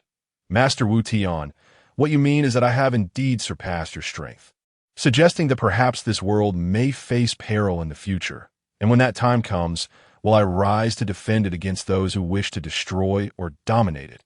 If you interpret it that way, it is not incorrect. The turtle sage spoke plainly, revealing his intentions. Having lived for over 300 years, I am uncertain when I may see the dawn of another day. Therefore, before I depart from this world, I seek to find someone to whom I can entrust its safety, and you are the one I have chosen to. In truth, the turtle sage had contemplated this long ago, being of advanced age. He had concerns for the future. Although his fellow disciple, the crane sage, possessed considerable strength, his morally dubious nature gave the turtle sage cause for concern. His own disciple, son Gohan, had already perished, and while the Ox King had shown signs of reform, he was still not equipped to shoulder the responsibility of safeguarding the world. Originally, the turtle sage had entered the first martial arts tournament not only to prevent his disciple from becoming arrogant by winning, but also with this secondary purpose in mind. Albeit he had not held out much hope for the latter. Listening to the turtle sage's words, Relentless understood the gravity of the situation. The turtle sage's declaration left him with no room for refusal, nor would he wish to decline such a responsibility. Having resolve in his heart, Relentless stated, if that is the case, then I have no objections, regardless of the dangers this world may face in the future. Even if I am unable to succeed, I will strive to do my utmost. Observing Relentless' earnest expression, the turtle sage nodded approvingly and remarked, speaking of which, although you have mastered the turtle school's Kamehameha, it is evident to me that your understanding of Chi is lacking.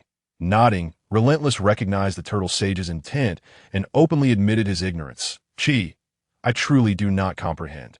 Even though I can use the Kamehameha, I must confess I do not fully grasp how to employ it. Master Wu Tian, while I triumphed over you in the first martial arts tournament, a significant part of that was due to your age.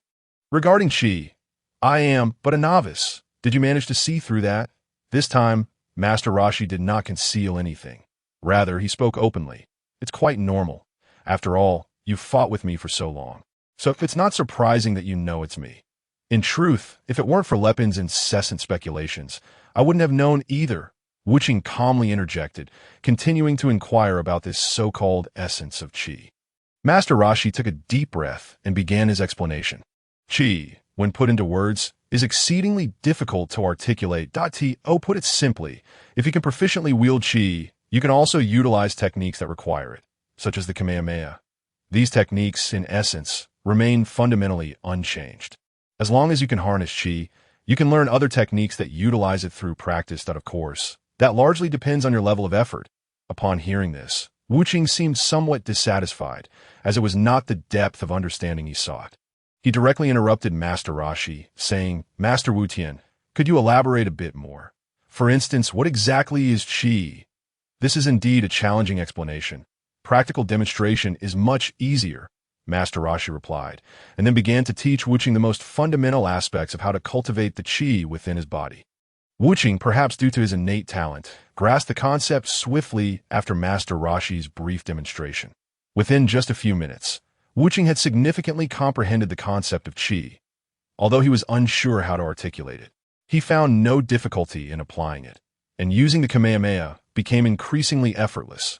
While his strength had not increased, the understanding of Qi suddenly opened up a plethora of new learning opportunities for Wuching. However, he realized that it was essential to train independently rather than relying on Master Rashi, for following closely behind someone else would never allow him to surpass them in strength. Venturing out alone would facilitate a more rapid enhancement of his abilities. Thank you, Master Wu Tian.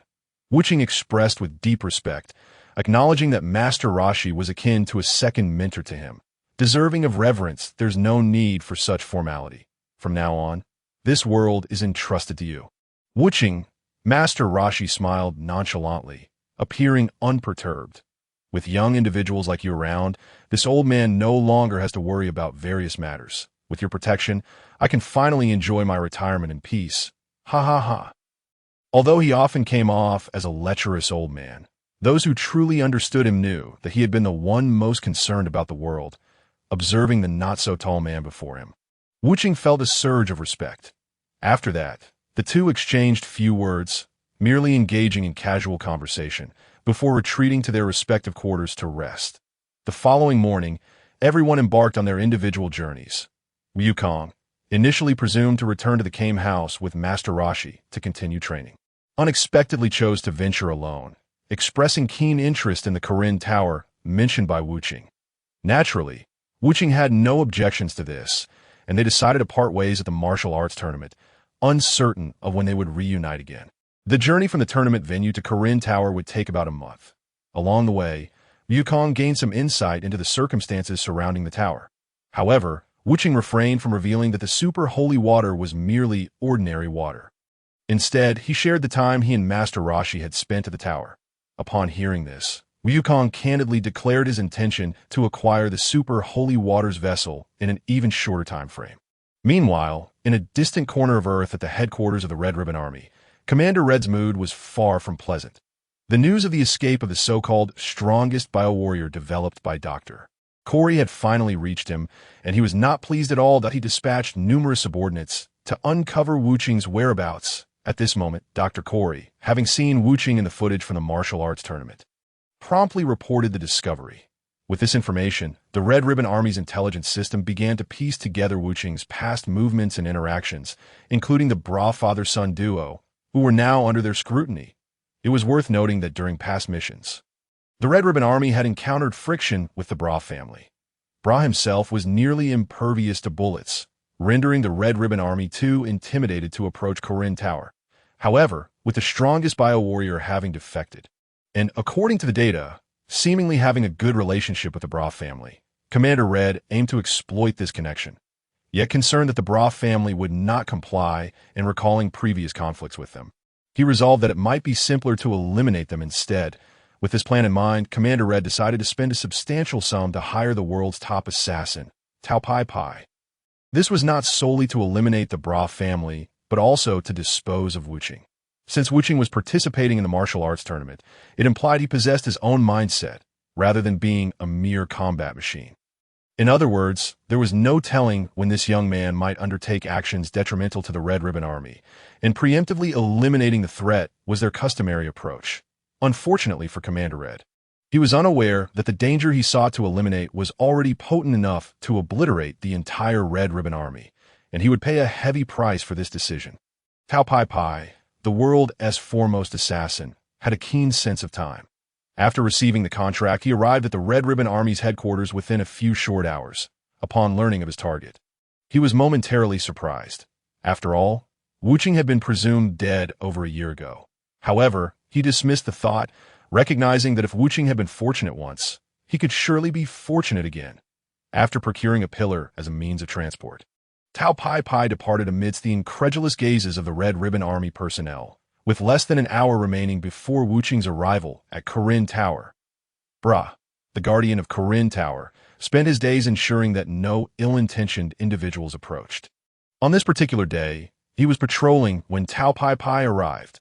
Although Bra did not recognize Tao Pai Pai, he could sense the overwhelming aura of murderous intent emanating from him. Upon learning of Tao Pai Pai's name, Bra understood the assassin's intent. The world's top assassin had come to kill, and since the target was himself, it was clear that a significant figure wished to eliminate him. However, killing him would not be so simple. Despite Bra's considerable skills, before the overwhelming might of Tao Pai Pai, he was but an insignificant insect. After all, Bra was even weaker than Wuching had been at the time, in the face of Tao Pai Pai's overpowering strength. Bra was pierced through the heart by a spear and lost his life. Coincidentally, this brutal scene unfolded before UPA's eyes, leaving him frozen in place. At this moment, Wuching and Wukong arrived just in time to witness Bra's lifeless form. Wuching's face was etched with disbelief as he murmured, "Bra, Uncle Bra." Chapter 23. Confronting Tao Pai Pai, Wuching's fury. Bra, the man who had saved his life, had perished right before his eyes. If only he had acted a moment sooner. Perhaps Uncle Bra would still be alive. Anger welled up within Wuching, a nameless fire that could no longer be contained. He glared coldly at Tao Pai Pai, enunciating each word with chilling clarity. Who permitted you to kill Uncle Bra? Observing the scene, Tao Bai displayed no hint of concern regarding the seemingly furious Wuching with a touch of disdain over her. A mere year ago, he was nothing more than an insignificant insect. Now, even if he had grown, what difference did it make? With a tone laced with contempt, she casually remarked, "Humph, kid, I never imagined that you would have the luck to escape death over a year ago. That was my first failure. Consider yourself fortunate. However, this time, you shall not be so fortunate." Ignoring Tao Bai's words, Wuching reiterated his inquiry with a steady approach, each step exuding an unsettling aura of that moment. Wuching's energy surged forth, unabashedly overwhelming. This formidable presence instinctively made Wukong take a step back, while Tao Bai, already accustomed to energy surpassing her own, was taken aback, beads of sweat forming on her brow. Impossible, she thought. Even a genius could not progress at such an alarming rate. Yet, why was it that his energy now eclipsed hers? Unbeknownst to her, Wuching had already closed the distance between them. Though he stood shorter in stature, he bore an air of dominance as he addressed her for the third time. "Who commanded you to slay Uncle Bola? Do you possess the right to speak to me in such a manner?"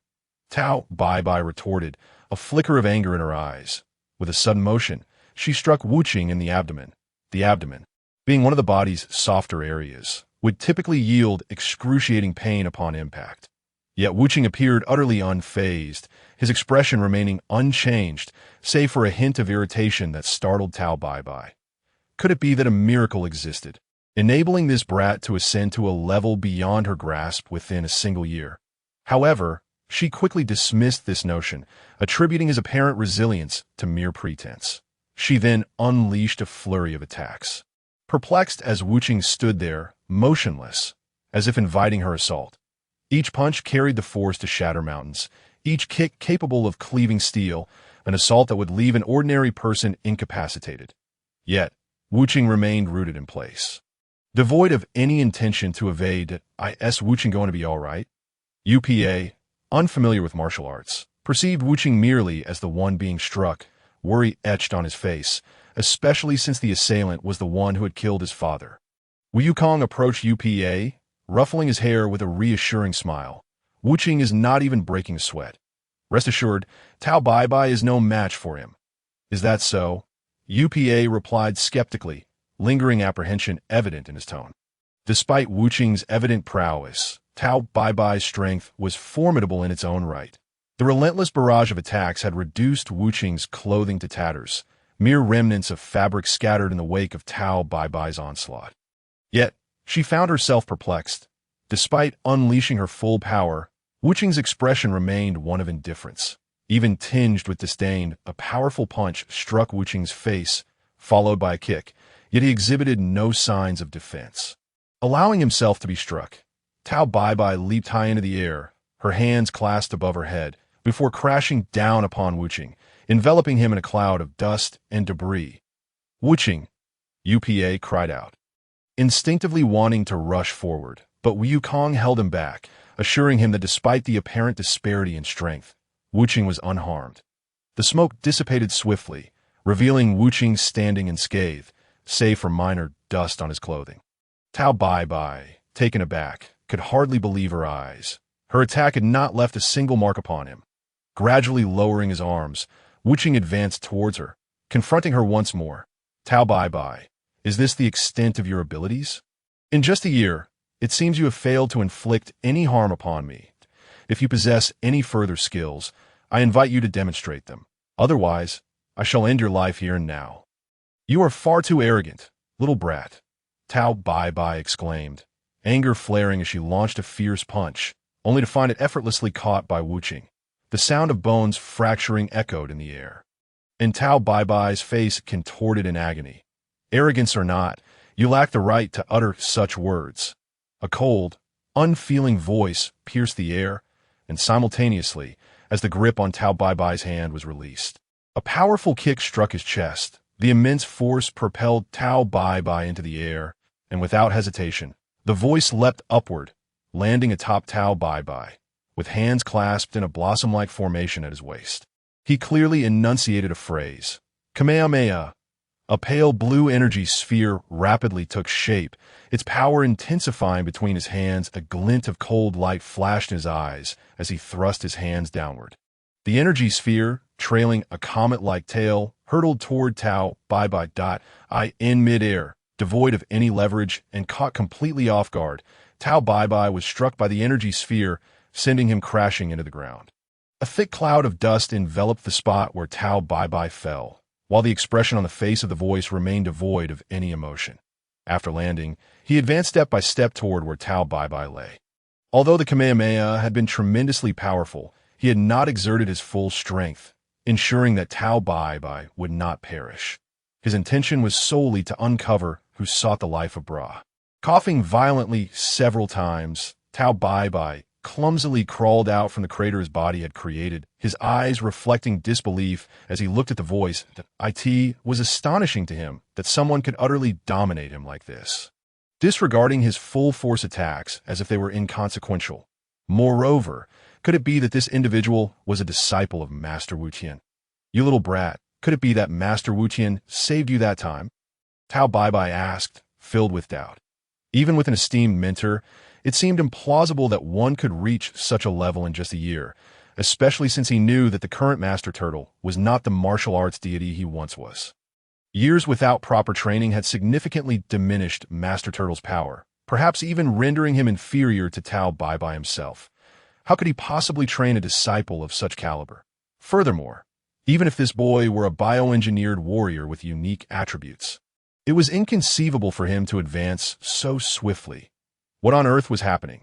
Frustrated, Tao Bai pondered, unable to comprehend the situation. He had heard tales of the Korin Tower, but had always dismissed them as mere jokes, never imagining that the rapid rise in the voice's strength was due to climbing Korin Tower. Upon hearing this, the voice understood Tao Bai's insinuation and had no intention of concealing the truth. He spoke plainly. Tao Bai, you wish to inquire if Master Wu Tian is my mentor, do you not? Indeed, Master Wu Tian could be considered my teacher, but it was Uncle Bra who saved me. Now, I ask you one final time, who sent you to kill Uncle Bra?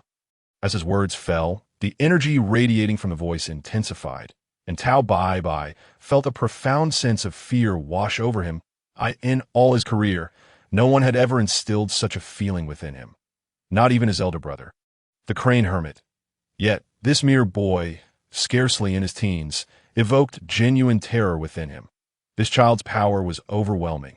He could not allow him to continue existing in this world, resolving to eliminate the voice. Tao Bai began devising a strategy.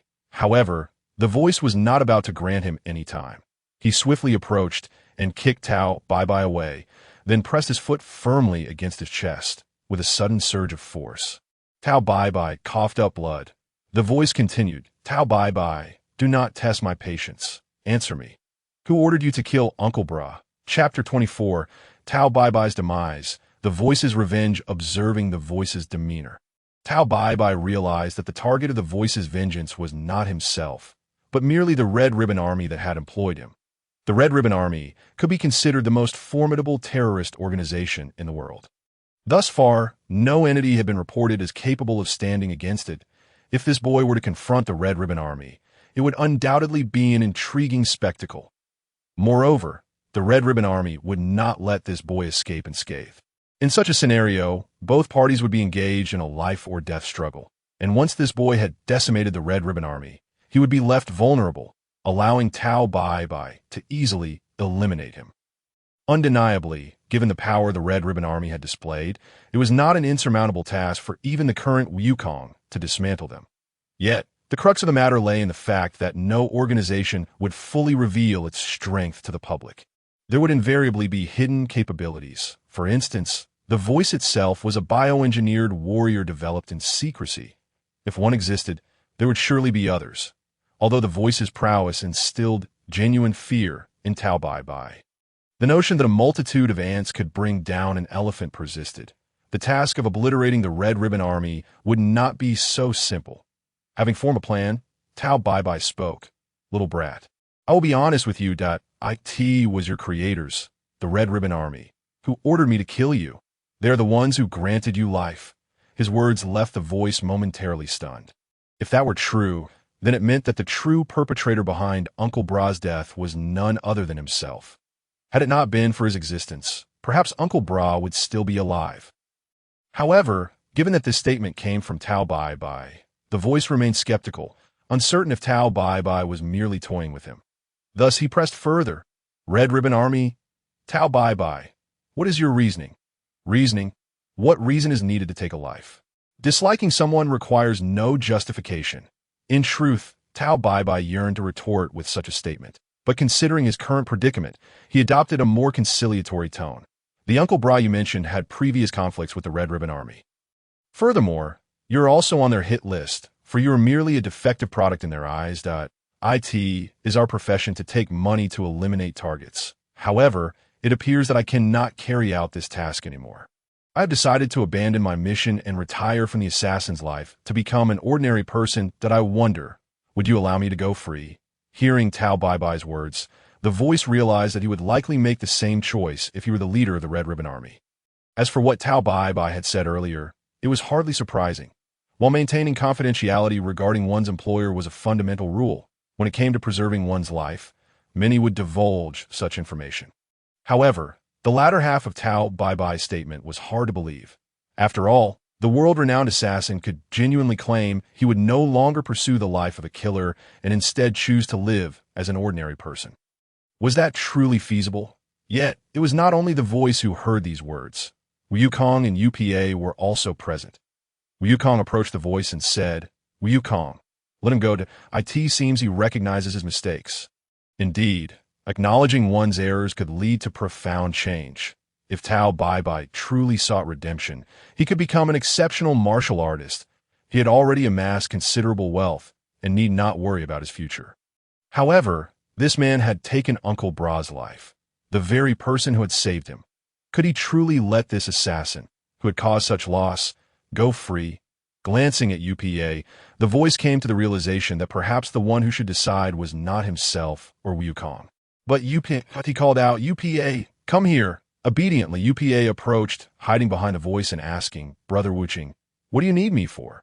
UPA, Uncle Bra was killed by this man. The voice understood that UPA must still harbor fear toward Tao Bai Bai. As he was the one who had taken his father's life, it was unreasonable to expect a child to feel no fear in such a situation. Nevertheless, the voice did not dwell on this issue, but instead expressed his intention. Now, this man wishes for me to let him go and claims he will turn over a new leaf, renouncing his life as an assassin. What do you think? Should I let him go? The enmity of father's murder is one that cannot be shared under the same sky. This phrase resonates with everyone, including UPA. Yet, at this moment, the kind-hearted UPA made an astonishing choice. He addressed Wuching, saying, Brother Wuching, if there's a chance he might reform, then let him go. My father once told me, granting others an opportunity is akin to granting oneself a chance, and one is without faults. So please, Brother Wuching, show him mercy. Such words, if spoken by someone seasoned by life's tribulations, would not raise eyebrows that a person who has endured countless experiences could naturally express such sentiments. However, UPA is merely a child, not yet 10 years old. His ability to articulate such profound thoughts left Wuching utterly astonished, diverting his attention from Tao Bai Bai at that critical moment. Seizing the opportunity, Tao Bai Bai forcefully broke free from Wuching's foot that had been pressing on his chest. He struggled to his feet and hurled a capsule that resembled a grenade. You little brats, perish! Tao Bai Bai's face was alight with excitement. He leapt into the air with astonishing agility, soaring at least 10 meters high. A height that would ensure he remained unharmed by the grenade's explosion. By the time he landed, the explosion had already concluded that as for the ground below. Whether it bore the corpses of Wuching and others was uncertain. Perhaps there was nothing left of them at all. Did you think we were merely lambs awaiting slaughter, Tao Bai Bai? Wuching shouted, swiftly kicking the grenade back towards Tao Bai Bai in an instant as Tao Bai Bai's eyes widened in shock. The grenade detonated, eliciting a scream from him. A cloud of smoke enveloped the area, and when it dissipated, nothing remained. Was there nothing left of him? It seems this fate was self-inflicted, Wuching remarked indifferently, then turned to UPA, asking, Are there any suitable clothes for me here? After the recent skirmish with Tao Bai, although he bore no wounds, Wuching's attire was in tatters. It would be unseemly to confront the Red Ribbon Army in such a state. Fortunately, Bra had once procured some clothing for Wuching, though he had never had the opportunity to wear them until now. Once clad in fresh garments, Wuching resolved to confront the Red Ribbon Army. However, he was unaware of their headquarters location. Perhaps by fate, a small minion from the Red Ribbon Army arrived in an aircraft, seemingly intent on checking whether Tao Bai had succeeded in eliminating Wuching and Bra.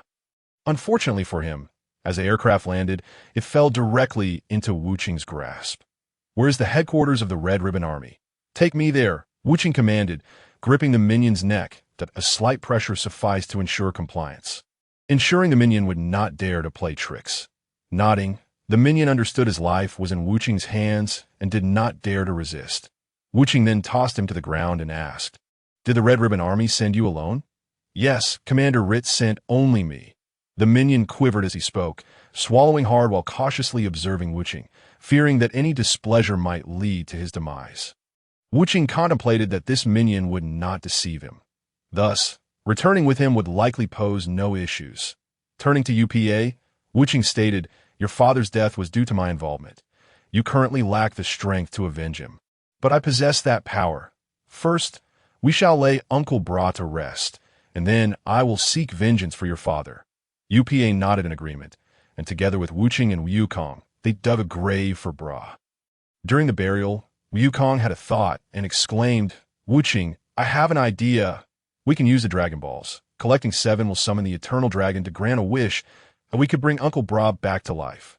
Wuching was unfamiliar with the Dragon Balls, but after Wukong's explanation, he understood that if they could gather them, there would be no problem. Regrettably, Wukong did not have the Dragon Radar, as it belonged to Bulma. Thus, Wuching decided to avenge Uncle Bra and then seek out Bulma to locate the Dragon Balls afterward. "Let us go. Take me back to the Red Ribbon Army," after bringing the minion aboard the aircraft. Wuching climbed in, issuing his command that as the plane ascended, Wuching waved to Wukong and UPA. "Uncle Bra, wait for me, that I will not allow your death to be in vain. I have dealt with the one who killed you, and now only the Red Ribbon Army remains." The minion, sensing the gravity of the situation, obediently guided Wuching to the Red Ribbon Army's headquarters, which no one anticipated would soon face an assault. Including Dr. Jiro, who had created Wuching, that it was true that Wuching could absorb the life essence of those he defeated, enhancing his own power, but he remained unaware of this ability. The aircraft drew near the Red Ribbon Army's headquarters, which resembled a fortress. Wuching marveled at the army's might. Such an ostentatious structure stood unchallenged by any rival force, indicating the fearsome power of the Red Ribbon Army. That at the headquarters of the Red Ribbon Army? Wuching inquired, to which the minion nodded in affirmation. With a cruel smile, Wuching swiftly pierced the minion's heart with his hand. "Perhaps you had your reasons for joining the Red Ribbon Army and committed no wrongs against humanity. But I am sorry. I intend to obliterate the entire Red Ribbon Army and will spare no one." Wuching felt a surge of power coursing through him, but he dismissed it and leaped from the aircraft. Landing on the ground of the Red Ribbon Army's headquarters. Chapter 25. Dr. Jiro, the new warrior. The moment an intruder was detected, the Red Ribbon Army's alarm system activated, and a multitude of patrolling soldiers surrounded Wuching, each armed with submachine guns.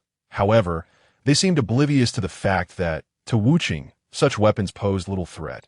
Not even tanks or aircraft could inflict substantial harm upon him. Indeed, Wuching had once made his own decisions. Though he was a creation of the Red Ribbon Army and had defected, he never intended to oppose them. His participation in the World Martial Arts Tournament was merely to showcase his strength, ensuring they would think twice before acting against him. However, the Red Ribbon Army had forced his hand, compelling him to retaliate, and no one dared mock the Red Ribbon Army, not even the rulers of the nation. Thus, Wuching's solitary arrival signified extraordinary power. Although surrounded, the soldiers hesitated, fearing Wuching's formidable strength.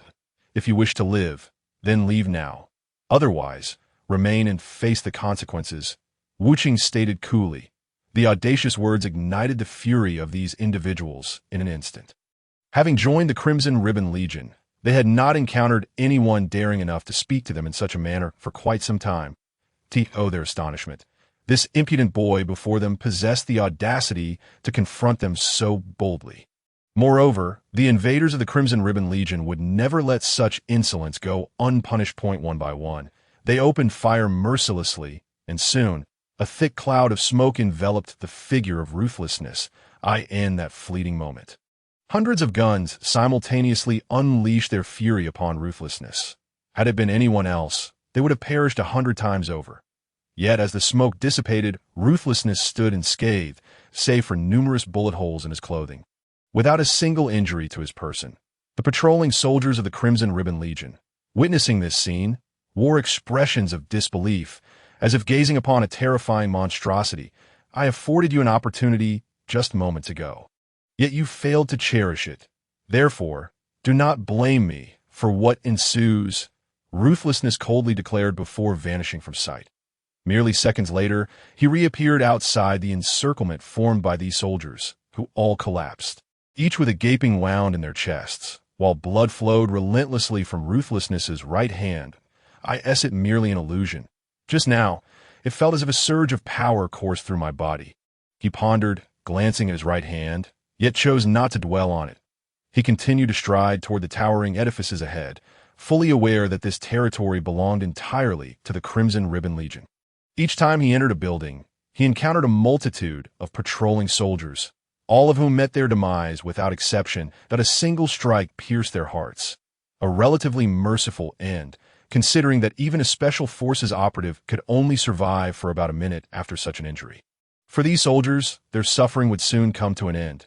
However, with each act of slaughter, ruthlessness could distinctly feel his strength augmenting, albeit slightly, yet undeniably greater than before his arrival. Could it be that the Crimson Ribbon Legion granted me the ability to enhance my power through killing? He mused, uncertainty lacing his thoughts. Whether this hypothesis held any truth remained to be seen. Perhaps it was merely his wishful thinking. Yet there lingered the possibility that indeed, by eliminating his foes, he could gain a measure of strength. To confirm this, he would need to confront Dr. Corey, the architect of his existence. Upon breaching another building, ruthlessness seized a lowly minion by the collar, his cold gaze fixed upon the hapless figure as he inquired, "Tell me, where is Dr. Corey?" "Number one, I can't believe you're still alive." A voice of disbelief echoed as ruthlessness turned to see Dr. Corey standing before him, astonished by their swift reunion. Effortlessly dispatching the minion, ruthlessness addressed Dr. Corey as the one who engineered my existence. "You may be regarded as one of my progenitors. Yet, I am acutely aware that your intentions are purely utilitarian. The calamity that befell Uncle Bra was largely due to your machinations. You I shall certainly eliminate. However, I now seek to ascertain whether I possess an ability unknown to me." Dr. Corey, undeterred, revealed, "Indeed, you possess powers that remain concealed from your understanding. You must have noticed that your hands differ significantly from those of an ordinary person. This distinction not only endows you with extraordinary tearing strength, but also grants you the ability to absorb the life energy of your adversaries when you pierce their bodies. Yet, it seems that until now, you have been unaware of this fact. In other words, prior to your arrival here, you had rarely taken a life. That if that is so, how did you evade the relentless pursuit of Tao Bai Bai?" "Tao Bai Bai. That individual must have been dispatched by the leader here, but I have already eliminated him." Ruthlessness responded, his expression devoid of anger, as if conversing with a close friend. "Uncle Bra held significant importance for me. Yet due to your Crimson Ribbon Legion's involvement, he perished. I shall exact vengeance for this. Old fool, considering you were the one who created me, I can grant you a death that is far more comfortable." Dr. Corey was momentarily taken aback, fully aware of Tao Bai Bai's formidable prowess. Ruthlessness had evidently reached an alarming level of strength. This was no jest. If true, the entire Crimson Ribbon Legion stood no chance against him, as no one among them could contend with Tao Bai Bai. Even in a war of attrition, in other words, if ruthlessness spoke the truth, annihilating the Crimson Ribbon Legion would be a trivial endeavor. Yet, after a brief stupor, Dr. Corey regained his composure, donning a mocking smirk as he regarded ruthlessness. "Number one, I cannot ascertain the veracity of your claims. However, do you genuinely believe you can leave here alive today? I have successfully developed a bio-soldier whose strength surpasses yours. Now, let me demonstrate the might of this superior bio-soldier. As he spoke, a figure emerged from behind Dr. Corey. Ruthlessness had not noticed when this individual had appeared. With a delicate visage and an elegant stature, she was indeed a striking young woman, appearing no different from an ordinary person. While Ruthlessness's hands resembled those of a dinosaur, hers were unmistakably human. Her abilities mirror yours, but I have sculpted her form to perfection. Dr. Corey began to explain, her genetic composition is roughly akin to yours, yet she is utterly obedient to my commands. Number 1. Allow me to showcase the prowess of this enhanced bio-soldier.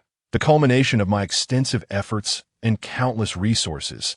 It appeared that Dr. Corey harbored immense confidence in his new creation, and Ruthlessness did not contest this assertion. The manner in which the girl had concealed her presence was indeed remarkable. Against an adversary of comparable strength, she stood a considerable chance of landing a surprise attack. She likely belonged to the assassin class of bio-soldiers. It seems you have invested considerable time in this woman, Ruthlessness remarked, a hint of amusement in his tone. However, I vaguely recall you claiming I was your most formidable bio-soldier back when I was at what could be deemed a subsidiary base of the Crimson Ribbon Legion. Why the change of heart? It seems you are merely slapping your own face. Old fool. Ruthlessness's words were undoubtedly infuriating, yet Dr. Corey, a man of experience, remained unfazed by such verbal jabs. With a dismissive expression, he replied, Number 1, indeed, I once considered you my finest creation. However, following your betrayal, it became evident that you were not my most flawless work.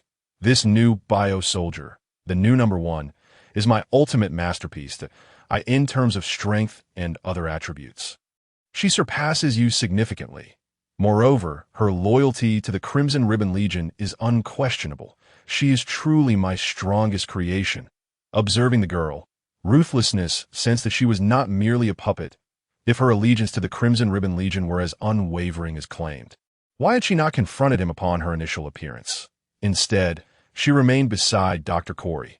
This suggested that her loyalty to the Crimson Ribbon Legion might not be as steadfast as implied.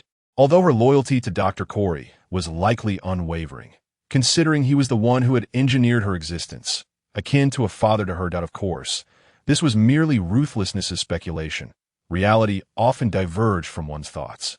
At that moment, a delicate white hand pierced through Dr. Corey's chest, and the girl, now regarded as the superior bio-soldier, spoke disdainfully, Old fool, did you truly believe I would obediently heed your commands? I comply only to gain your trust. I have never regarded you as my master. Piercing through Dr. Corey's chest, the pristine white hands were now tainted with blood, droplets cascading to the ground. In this relatively tranquil little room, the commotion was considerable. Observing this scene, the ruthless one realized that perhaps it was merely his overthinking. The girl was fundamentally of the same ilk as he, differing only in the methods they chose to pursue their ultimate goals, which were in essence identical. How could this be? Why? Why has it come to this?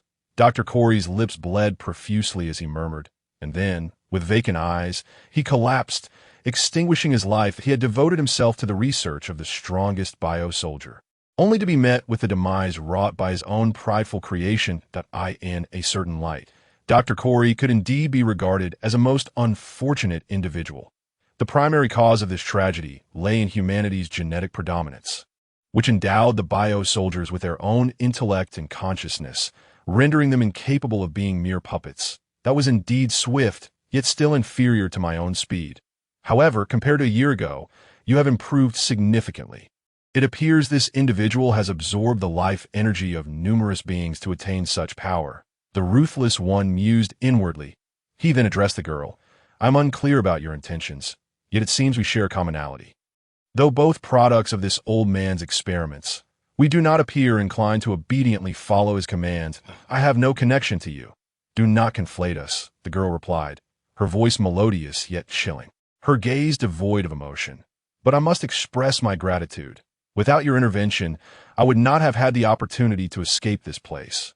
While I possess sufficient strength, I recognize that leaving here would require substantial time and effort. It seems, however, that such efforts may no longer be necessary. The ruthless one was not taken aback by her words. After all, they were merely meeting for the first time. Although akin to one another, they were still strangers, making such exchanges unsurprising. Indeed, we are but beings devoid of our own memories, created solely to fulfill the ambitions of the Red Ribbon Army. It appears neither of us harbors any interest in that pursuit. Therefore, let us unite to obliterate this place. Chapter 26. A pair of homeless allies. Upon hearing this, a fleeting smile graced the girl's lips. With your strength, destroying the Red Ribbon Army would be a trivial task. Why should I join you? Enlighten me with your reasoning, that I can discern that you harbor no fondness for this place, only disdain. Thus, collaborating to dismantle it should bring you some satisfaction, would it not? The ruthless one replied, nonchalantly. Recognizing the underlying aversion the girl felt towards their surroundings, it was evident to him that only those of the same kind could truly understand each other's sentiments and thoughts.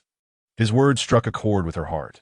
The girl chuckled, not in derision or disdain, but with a sense of camaraderie.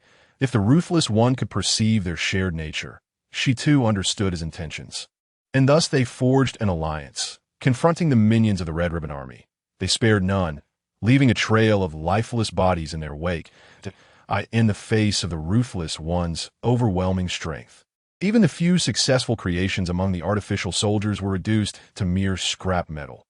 However, despite the numerous foes they vanquished, the ruthless one felt no increase in his own power, for the life energy extracted from these minions was inconsequential. He knew that with diligent training, he could achieve similar strength without concern for the count of lives taken. The girl's thirst for blood was even greater than his. She was responsible for the demise of the majority of the minions. Perhaps due to her deeper loathing for this place, with no challengers in sight, the pair swiftly reached the final building of the Red Ribbon Army, the territory of Commander Rate, the topmost floor. Its defenses were formidable, yet to the ruthless one, they were inconsequential. Within merely 5 minutes, he and the girl stood before Commander Rate, who was flanked by a towering black man, presumably his last aide.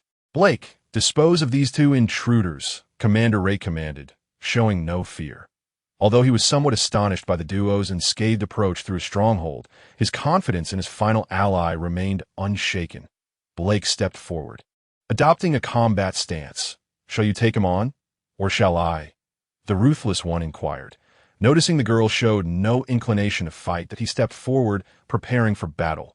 Having expected Commander Rate to exhibit some courage by remaining, he was surprised when, upon the ruthless one's readiness, Rate chose to retreat in the elevator. However, the ruthless one had no intention of pursuing him. It was evident that Commander Rate could not escape far. After all, the imposing black man could hardly rival the martial arts master, Turtle Sage. He could dispatch this foe in an instant. Glancing at Blake, the ruthless one perceived that he lacked any understanding of energy manipulation, essentially rendering him an ordinary person, not a martial artist. He then spoke.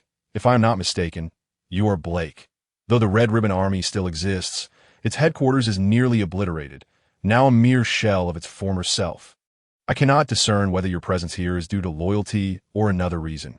Yet it appears you intend to confront me. If that is the case, I shall have no choice but to eliminate you before attending to Commander Rate. To pursue Commander Rate, you must first overcome me, Blake declared confidently, shedding his outer garment, revealing his well-defined musculature, indicative of substantial strength. Yet, this alone posed no challenge to the ruthless one, who remained motionless, showing no inclination to strike first. Blake, interpreting this as disdain, furrowed his brow and charged at the ruthless one, delivering a punch aimed squarely at his face. The ruthless one stood firm, allowing the punch to connect, a smirk of derision playing on his lips. Is that all the strength you possess, and you dare to challenge me? He scoffed, before delivering a swift kick that sent Blake flying. Just then, an unusual occurrence transpired. The ceiling, which should have remained still, began to descend rapidly. Were one to foolishly remain stationary, they would surely be crushed. However, this posed no concern for the ruthless one, who effortlessly supported the ceiling, halting its descent. How is it possible? This boy possesses such strength. Has he faced no challenges along this path? Commander Rate, observing from the elevator, exclaimed, his eyes wide with disbelief, as though witnessing an extraterrestrial being. Yet he failed to comprehend that the ruthless one was a bio-soldier, capable of such feats with ease, and his current strength had long surpassed that at the time of his creation. At that moment, Blake had not made any moves, evidently wishing for a fair fight. Therefore, it was clear that the descending ceiling was not his doing, implicating only one culprit, Commander Rate, who had just departed. The ruthless one, propping up the ceiling, pondered the unfolding events. The aide-de-camp, Barak, struggled to rise, gazing in astonishment at the merciless figure steadfastly supporting the ceiling above. However, his surprise was soon overshadowed by the realization of the mastermind behind this calamity. His utter disbelief. The very commander writer, for whom he had willingly offered his life, would resort to such treachery, even going so far as to eliminate his most loyal assistant.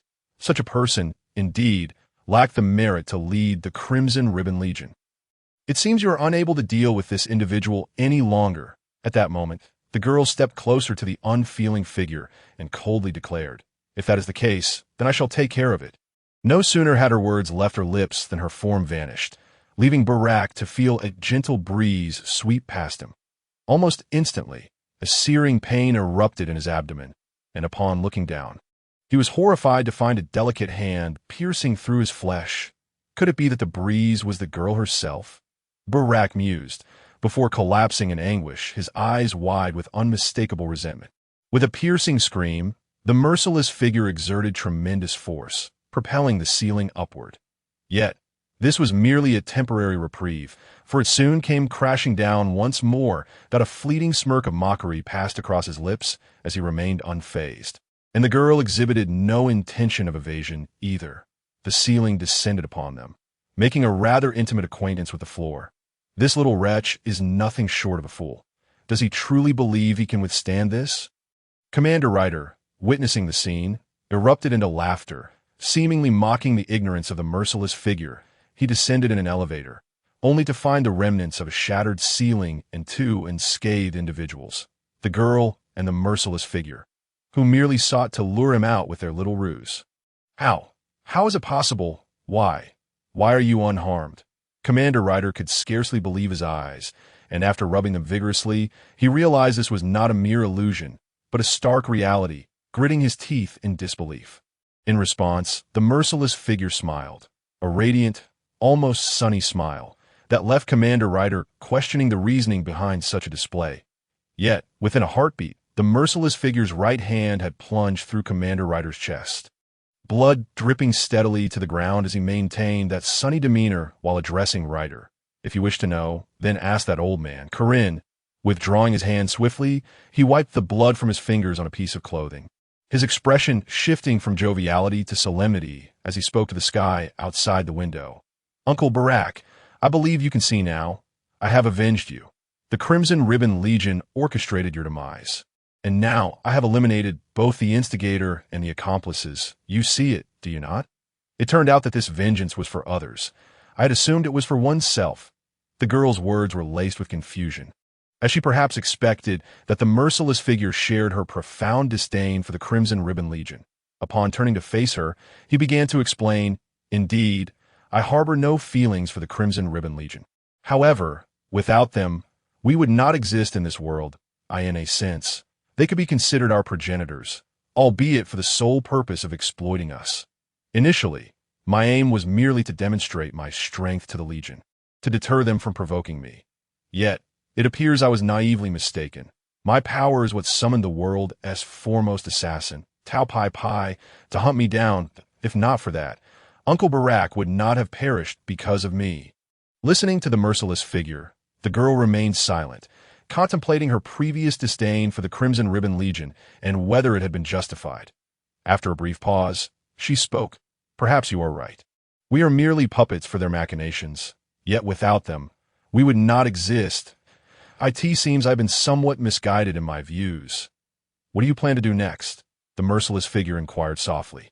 Though it was their first meeting as fellow bioengineered beings, a sense of mutual concern was only natural. "Who knows? This place might have provided me a refuge, but now it seems that is no longer possible. I am now akin to a homeless wanderer, the girl replied gently. Her words conveyed a sense of melancholy, yet her tone and expression betrayed no sadness. For her, the absence of the Crimson Ribbon Legion merely opened the door to pursue a life of her own choosing.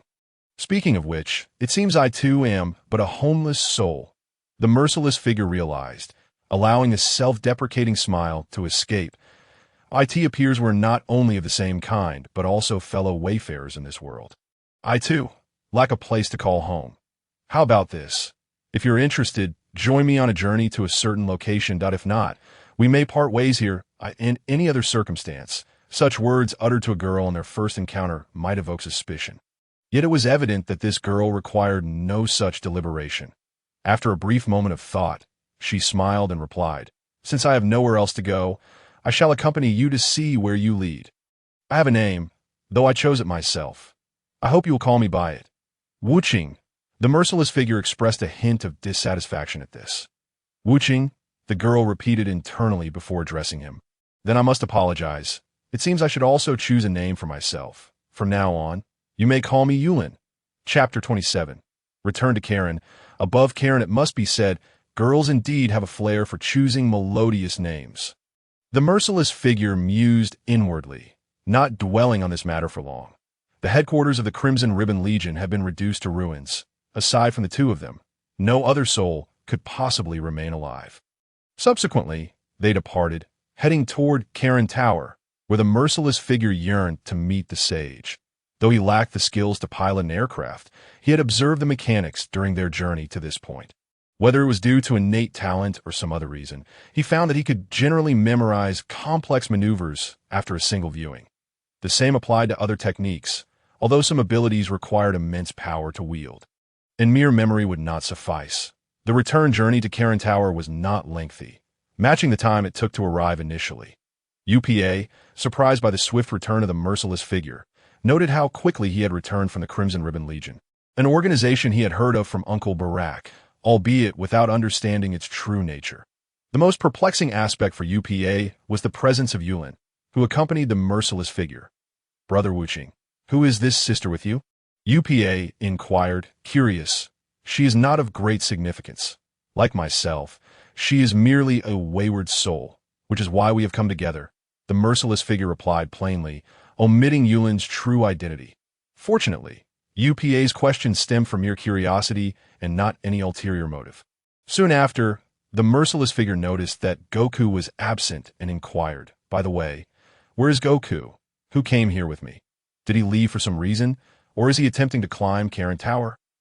"Brother Goku set off to climb Karen Tower shortly after you left. He mentioned that once he obtains the sacred water from the sage above, he will seek out the Dragon Balls to help revive my father." As UPA spoke, the sorrow etched upon his face had noticeably diminished compared to before. After all, the knowledge that his father could be resurrected naturally alleviated some of his grief. He lifted his gaze to the towering Karen Tower, pondering where Goku might have climbed by now. Undoubtedly, Goku had become significantly stronger since the time UPA had scaled the tower. Whereas UPA had taken 2 days to ascend, Goku would likely not require as long.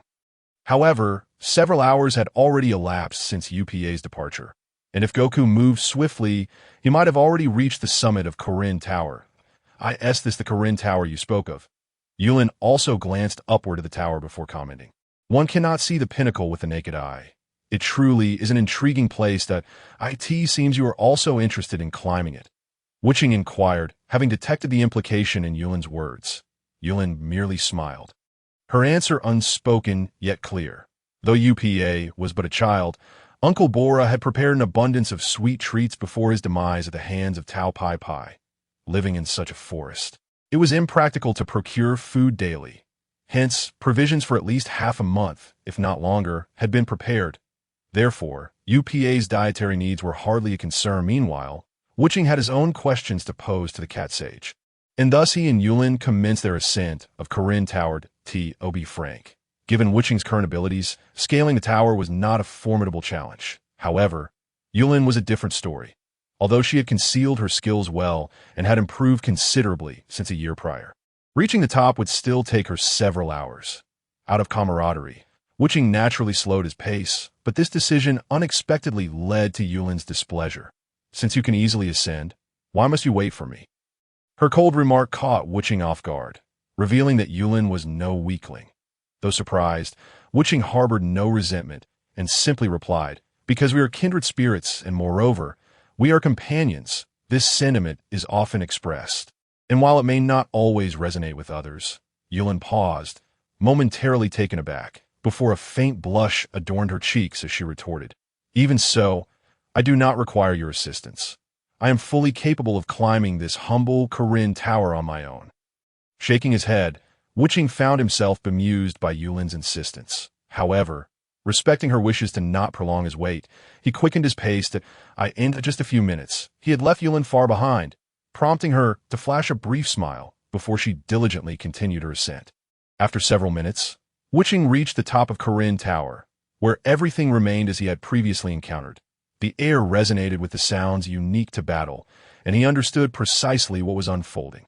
As he approached, he observed Goku engaged in a contest with the cat sage over the sacred water container. "Goku and the cat sage, it has been quite a while," he called out cheerfully to the sound of his voice.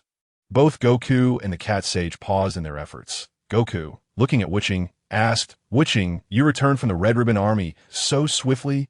"Ah." After acknowledging him, Wuching explained, "I have obliterated the Red Ribbon Army, avenging Uncle Bora." "However, Goku, is that Dragon Ball you mentioned earlier truly real? I wish to confirm it. I admit I may have been overly cautious, but did you not mention the Dragon Ball solely to comfort UPA?" It was entirely reasonable for Wuching to harbor such doubts. Anyone hearing such a tale would likely feel the same, as it sounded almost fantastical. "Indeed, it is true," Goku replied, appearing slightly perturbed. "Wuching, do you not believe me? But I suppose it's only natural to feel this way when someone questions a good idea." This moment, the cat sage interjected, addressing Wuching. "Wuching, there is no doubt in what this young man has said. The legend of the Dragon Balls dates back hundreds of years. Gather all 7, and any wish can be granted, whether it be to rule the world or achieve immortality. Yet, very few have succeeded in collecting them, as they are scattered across the globe." Upon hearing the cat sage's words, Wuching's earlier concerns evaporated. He had initially thought Goku's words were merely meant to console UPA, and though he had harbored doubts, he had chosen not to voice them. Discover that Goku's claims were indeed true was astonishing. Such wondrous artifacts existed in this world.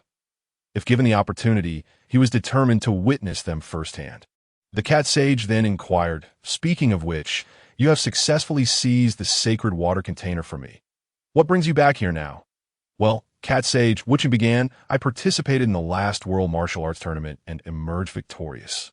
I realized there are few qualified individuals left to mentor me, and given the vastness of the world, I thought you, as a sage, might know of someone who could guide me in my martial arts journey, helping me reach new heights. To be honest, I am not certain," the cat sage admitted, scratching his beard and surprising Wuching with his response. "Fortunately," he continued, "however, there are indeed individuals capable of mentoring you."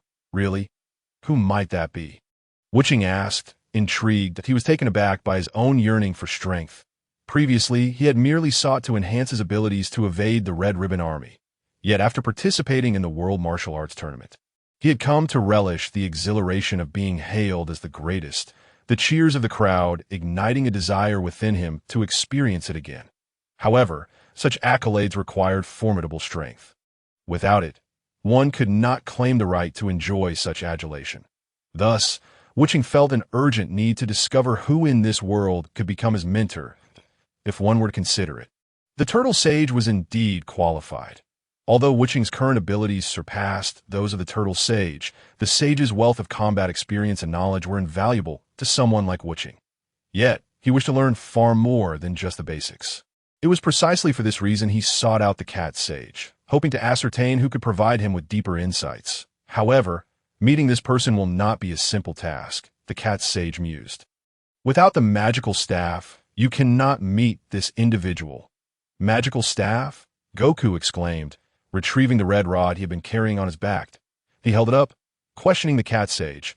Is this the magical staff you mean? Indeed, that is it. The cat sage was astonished to find the magical staff in Goku's possession. Given that Goku had recently scaled Korin Tower, the cat sage had been unaware of the staff's presence. He continued, now that you possess the magical staff, meeting that person should pose no problem. However, Wuching, are you truly prepared for this? Of course, Wuching affirmed confidently, nodding his head. Whoever this person may be, I am fully ready. Since you are prepared, then come with me. The cat sage, after taking the Rui Bang from Wukong, led both Wuching and Wukong to the summit of Korin Tower. There they discovered a small hole that appeared to be designed for inserting something. The cat sage placed the Rui Bang into the hole and instructed Wuching to hold it. He then remarked, above this is the one who created the Dragon Balls. He is the god of heaven. When you see him, you must show him the utmost respect. Understood. The notion of a god of heaven stirred a contemplative thought in Wuching's mind. Initially, he had anticipated that the cat sage would introduce him to some reclusive master. But instead, the only figure capable of guiding him and imparting the knowledge he yearned for was none other than the god of heaven himself. However, if he was indeed a deity, his abilities would undoubtedly be impeccable. Wuching resolved to learn superior martial arts from the god, aspiring to clinch victory at the next World Martial Arts Tournament. Wait! Suddenly, an unexpected voice broke the air. It was Yulin. Wuching was astonished to find that she had also scaled Korin Tower. Having presumed that her ascent would take several hours longer than his own, the cat sage and Wukong, unfamiliar with Yulin, expressed mild surprise at the sight of this strange girl. After Wuching provided a brief explanation, he inquired, you just said wait. Is there something amiss? Yulin, seemingly displeased, replied with a hint of anger, you were the one who said you would accompany me, yet now you speak in such a manner. What do you mean? Wuching, unfazed by her words, asked, so, according to you, what should we do, Yulin? Do you intend to join me in meeting the god? Why not? Yulin responded without hesitation, her tone cool and detached. I could see that moment. She herself was unsure why she had said such a thing. Perhaps it was due to Wuching's earlier remarks, or because they shared a kinship as companions. Regardless, it was evident from Yulin's demeanor that if Wuching truly ascended to meet the god, she would undoubtedly follow. Chapter 28. The Hall of the God. Without proof, to be honest, the cat sage was undoubtedly the most surprised by Yulin's appearance atop Korin Tower. Over the years, he had never encountered a girl capable of scaling the tower. Every individual who had done so for centuries had been male. Thus, the sight of a girl, even one who was a bio-warrior, was indeed astonishing to him. Young lady, may I inquire as to why you have come here? The cat sage asked. Those who ascend are typically in pursuit of greater power. Are you two among them? Just out of curiosity. Yulin coldly retorted, disregarding the cat sage's inquiry as she focused her attention on Wuching. So, what will it be? If you would prefer I not accompany you, feel free to voice it. Wuching remained silent for a moment before responding. I have no objections to you joining me. I am merely curious about your true purpose in ascending. Indeed, seeking greater strength could justify a visit to meet the god, for one would not ascend lightly to meet a being of such stature, someone undeniably qualified to guide everyone in this world. However, from his conversations with Yulin, it was apparent that she held little interest in combat, which rendered the prospect of meeting the god somewhat meaningless.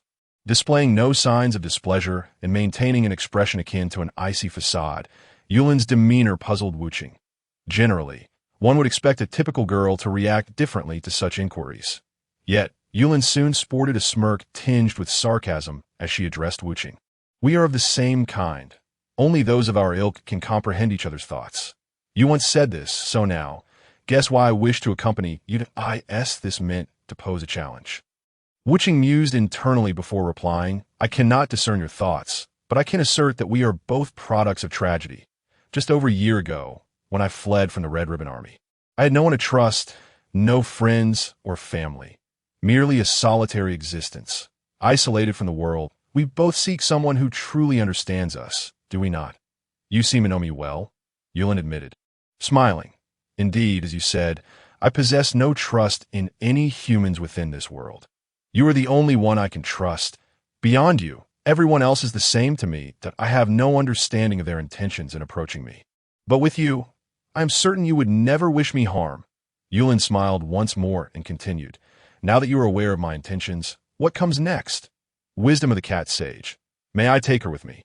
Wuching turned to inquire of the cat sage, recognizing that it was prudent to seek his counsel before meeting the god, whose temperament remained a mystery to him. After a moment of contemplation, the cat sage scratched his head, his white hair tousled, and finally responded, "Well, it is difficult to say an human has ever ascended to meet the god before. If you wish to bring this girl along, I cannot predict what might transpire. However, if you are determined, then I suppose it is worth a try." Though the answer was not entirely reassuring, Wuching felt that he would be the first person since the cat sage's arrival to meet the god. Surely, the god would be somewhat courteous to the first visitor. Resolute in his decision, Wuching gestured for Yulin to grasp the Rui Bang, cautioning her not to let go, before turning to Wukong and saying, "Then, Wukong, I entrust this to you." Wukong, intrigued by the god residing atop Karen Tower, had yet to acquire the holy water from the cat sage and still needed to seek the Dragon Balls to revive Upa's father. Thus, it was impossible for him to join Wuching at this moment. He simply uttered the command, "Rui Bang, extend," causing the seemingly ordinary staff to stretch rapidly. Indeed, this ordinary-looking staff possessed a certain spirit. Wuching had previously attempted to command it to extend, but it had not responded. Only Wukong seemed to have earned its acknowledgement, suggesting that only those deemed worthy could truly command it. As Wukong's words echoed, the Rui Bang extended swiftly, soon obscuring both Wukong and the cat sage from view. During the rapid ascent, the strength of their hands was put to a significant test. Should one's strength falter, they would inevitably begin to slide down over time, ultimately returning to the summit of Karen Tower without reaching the god. Wuching, having no issues with strength, noticed that Yulin appeared to be struggling, her teeth gritted in determination. At this rate, you may not reach the god. Perhaps it would be wiser to let go and descend. If you slip, your life could be in jeopardy, Wuching cautioned, his words not mere hyperbole. Even a bio-warrior, with remarkable regenerative abilities and physical prowess, could sustain injuries from fall, should she plummet to the ground. Her fate could be dire. Yet, Wuching's words fell on deaf ears as Yulin stubbornly shook her head and, gritting her teeth, retorted, "Silence. I do not require your unnecessary commentary." As the Rui stick continued to extend, the clouds appeared increasingly ominous. Previously pristine white, they had morphed into a pitch-black expanse, interspersed with streaks of golden lightning that flickered menacingly. It seemed as though the celestial beings were testing the resolve of those daring enough to ascend. Yet within the heart of this turmoil, there was only unwavering confidence, devoid of any hint of trepidation or despair. Indeed, golden bolts of lightning soon descended, striking the two individuals with unerring precision, as if the heavens themselves were issuing a challenge. The potency of this electrical current far surpassed that of the turtle sage's world-shaking palm, and even the formidable Wuching, who had endured the prior ordeal, wore an expression of torment as the lightning coursed through him. It was needless to say that Yulin, whose strength paled in comparison, was in a far worse predicament. The relentless bolts of lightning ravaged their bodies, the overwhelming current inducing a numbing sensation. Under normal circumstances, such numbness might be tolerable, but suspended in the high altitude, a momentary lapse could spell disaster. Letting go of the Rui stick would mean certain doom.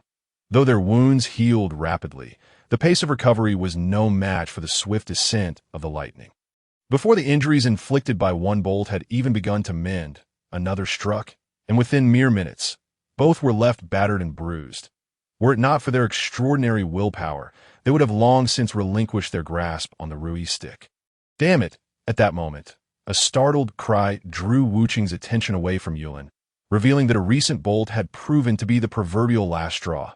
Faced with the electrical onslaught, Yulin's final vestiges of determination crumbled, and she released her grip as her body succumbed to near paralysis. Fortune favored her, however, as Wuching reacted swiftly and caught her hand, with one hand firmly clutching the Rui stick while the other grasped Yulin's hand tightly.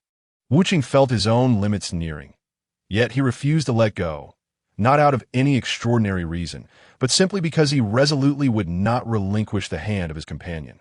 Gazing at the boy who held onto her, Yulin found herself inexplicably compelled to ask, "What are you trying to prove?" Wuching offered no elaborate response, merely stating, "I will not let go of my companion." and fell silent, not from a lack of desire to speak, but from sheer exhaustion. It was a scene that could easily be mistaken for a romantic glitch, yet the relentless storm of lightning showed no signs of abating, at least not until they had traversed the dark clouds. Gritting his teeth against the onslaught, Wuching held fast to Yulin's hand, even as his lips unwittingly bled from the pressure of his bite, green blood dripping unnoticed. Finally, after several arduous minutes, the tempest of electricity subsided, for they had pierced through the pitch-black cloud cover. What awaited them on the other side was a semi-spherical palace. The Rui stick seemed to have reached its limits, and beside it stood a sturdy ladder, thoughtfully positioned for ascent. Climbing the ladder slowly and cautiously, they arrived at the celestial palace, a realm seemingly detached from the world, small yet sufficient for habitation. Before them lay what appeared to be the palace itself. And as Wuching and Yulin approached, they spotted a dark figure seated upon a blanket, feeding a few small birds. The cat sage had mentioned this place belonged to the celestial beings. Could it be that this unimposing figure was indeed a deity? Suppressing her curiosity, Wuching approached quietly, his footsteps soundless. The figure, seemingly unaware of his presence, turned to him and inquired, "Are you the deity?" "No, I am not a deity. I am merely a servant of the celestial being." "My name is Bobo," the figure replied, observing Wuching closely. "You are Wuching, a bioengineered human, correct?" Although phrased as a question, the tone was decidedly assertive. Wuching, finding no shock in this revelation, nodded and asked, "Might I inquire where the celestial being is?" "I have come here to learn the knowledge I lack. That you possess the proof of Carlin?" Bobo did not grant passage so easily, but posed another inquiry. Wuching, perplexed, was unfamiliar with this so-called proof. Noting the confusion on Wuching's face, Bobo continued, "I see you lack the proof of Carlin." However, before he could elaborate, Yulin stepped forward, addressing Bobo. "The proof of Carlin? I possess it, but I wish to ascertain if what you refer to aligns with what I have. Could you enlighten me as to what exactly the proof of Carlin entails?" "The proof of Carlin is a bell given by the cat sage atop Carlin Tower, but I wonder if the cat sage bestowed this bell upon you both." Bobo replied, candidly, "A bell, you say? How fortuitous!" Yulin thought to herself, preparing to reveal her own bell. However, Wuching interjected, stating, "Before we arrived here, we did not receive the proof of Carlin." "Bobo, you identified me instantly. Surely the celestial being is fully aware of the events that transpired below. Therefore, I believe you must possess a clear answer. You are quite honest. Indeed, Bobo knows you lack the proof of Carlin, but it appears the girl beside you has different intentions," Bobo remarked, scrutinizing them. "Yet honesty does not alter the rules. If you wish to meet the celestial being, you must present the proof of Carlin and pass my test. Otherwise, you shall not gain an audience with the deity." Chapter 29. An Instantaneous Defeat. The aged celestial being Wuching was momentarily taken aback, a bitter smile flitting across his face. Initially, he had believed this to be a mere test of honesty, not realizing there truly existed a tangible proof of Carlin, a key to meeting the celestial being. However, the cat sage had failed to provide him with such an item prior to their arrival. While the reasons eluded him, Wuching reasoned that descending now would only waste time. He surmised that the proof of Carlin merely indicated that the cat sage acknowledged one's strength to withstand the test, thereby qualifying them to meet the deity. Hence, he resolved to demonstrate his strength to Bobo. Having made his decision, Wuching prepared for battle. Yet Bobo remained unperturbed, standing still as if devoid of any intention to fight. He stated, "You seem eager to charge ahead. Should you possess the capability to surpass me, then meeting the celestial being may well be within reach. But tell me, do you have that ability?" Provoked by Bobo's taunts, Wuching's pride flared. Surely, the celestial being was the mightiest in the realm, but Bobo was merely a servant. There was no way he could be defeated. "Bring it on," Wuching shouted, his figure vanishing in an instant. Bobo, however, remained entirely composed, devoid of any tension. Abruptly, he swung a punch at his side, and Wuching found himself crashing to the ground. How could this be?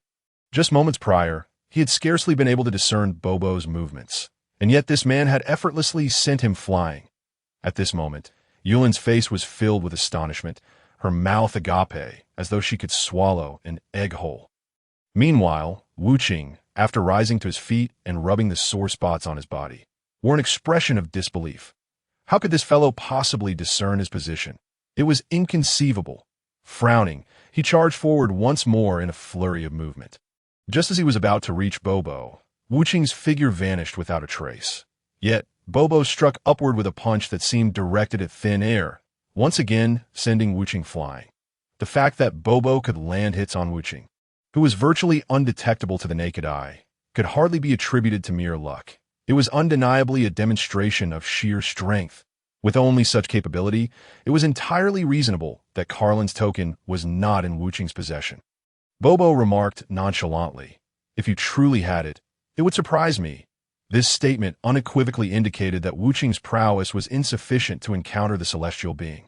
Although Wuqing felt a pang of discomfort, he could not deny that Bobo's strength indeed surpassed his own, a fact that was indisputable.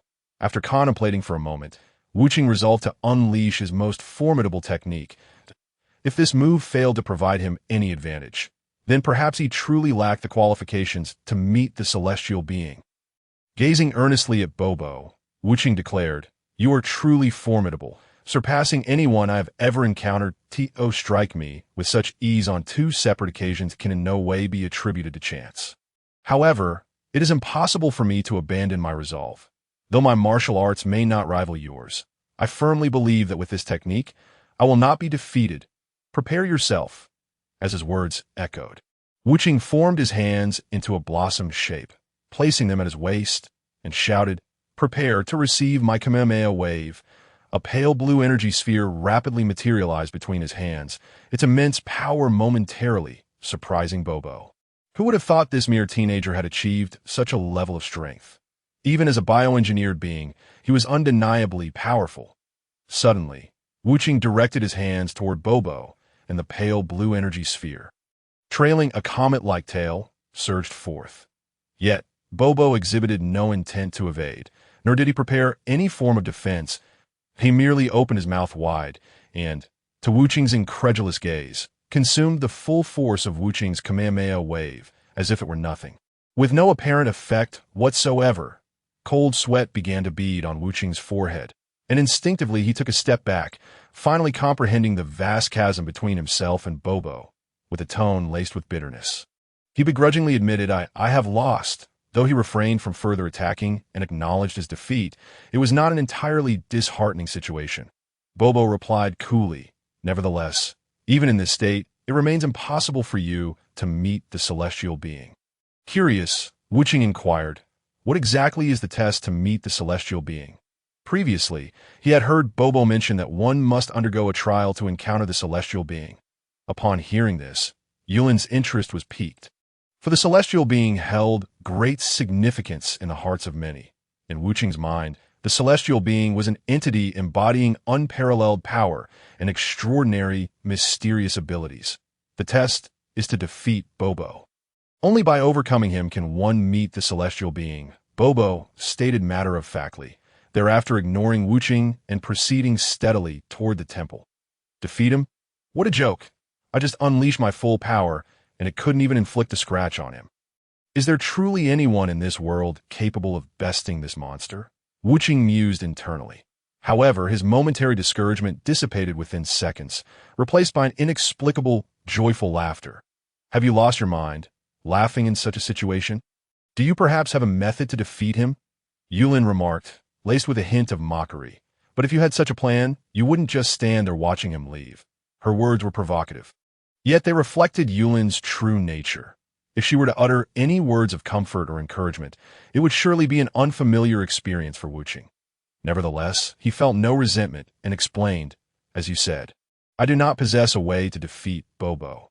However, he is the first opponent I have faced since leaving Corinta who has rendered me utterly powerless. I feel like I am of no consequence in his presence.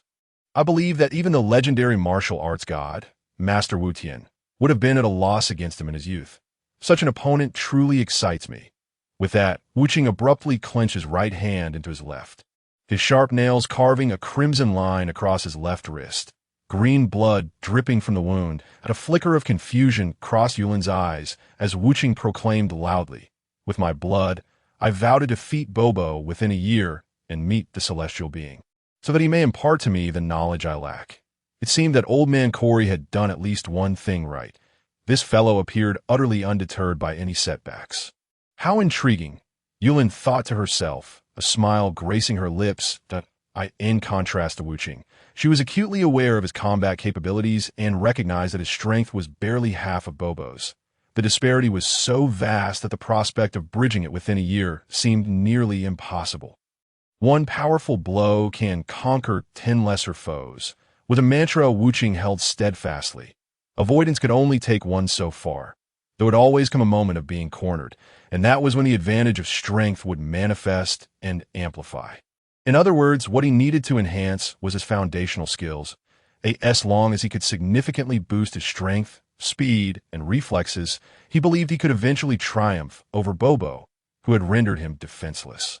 The dwelling of the celestial being was not particularly grand, yet it was ample enough for training and running. However, after only a short distance, Wuching began to feel fatigued. Under normal circumstances, even after several laps, he would not feel wearied at that moment. Bobo appeared again, addressing Wuching. This place is situated high above, where the air is thin. It's only natural for you to tire so quickly. When did you arrive? Wuching exclaimed, his eyes widening in disbelief. I had no idea you were even here. Bobo displayed no joy in response. Maintaining his usual calm demeanor as he replied, it is entirely normal for you not to sense my presence. At your current level, you lack the strength and capability to do so. Earlier, Wuching had been unable to perceive when Bobo arrived. Corey had explicitly stated that both he and Bobo were the most perfect bioengineered warriors, surpassing humanity in many respects. Yet, why could he not detect Bobo's arrival? Did advanced human technology still fall short of surpassing the celestial being? Yulin pondered, harboring an inkling of doubt. Wuching looked at Bobo. A fleeting thought crossed his mind, but it was gone in an instant, leaving him vexed as he struggled to grasp silent as the sky, swifter than lightning. Bobo uttered, continuing from the very beginning. Your unnecessary movements have been excessive. As silent as the sky, swifter than lightning. Wuching repeated in his mind. As if struck by a revelation, he closed his eyes, immersing himself in his own world, observing Wuching's tranquil demeanor. A glimmer of approval danced across Bobo's face before he turned to leave, seemingly having come solely to impart that one piece of wisdom.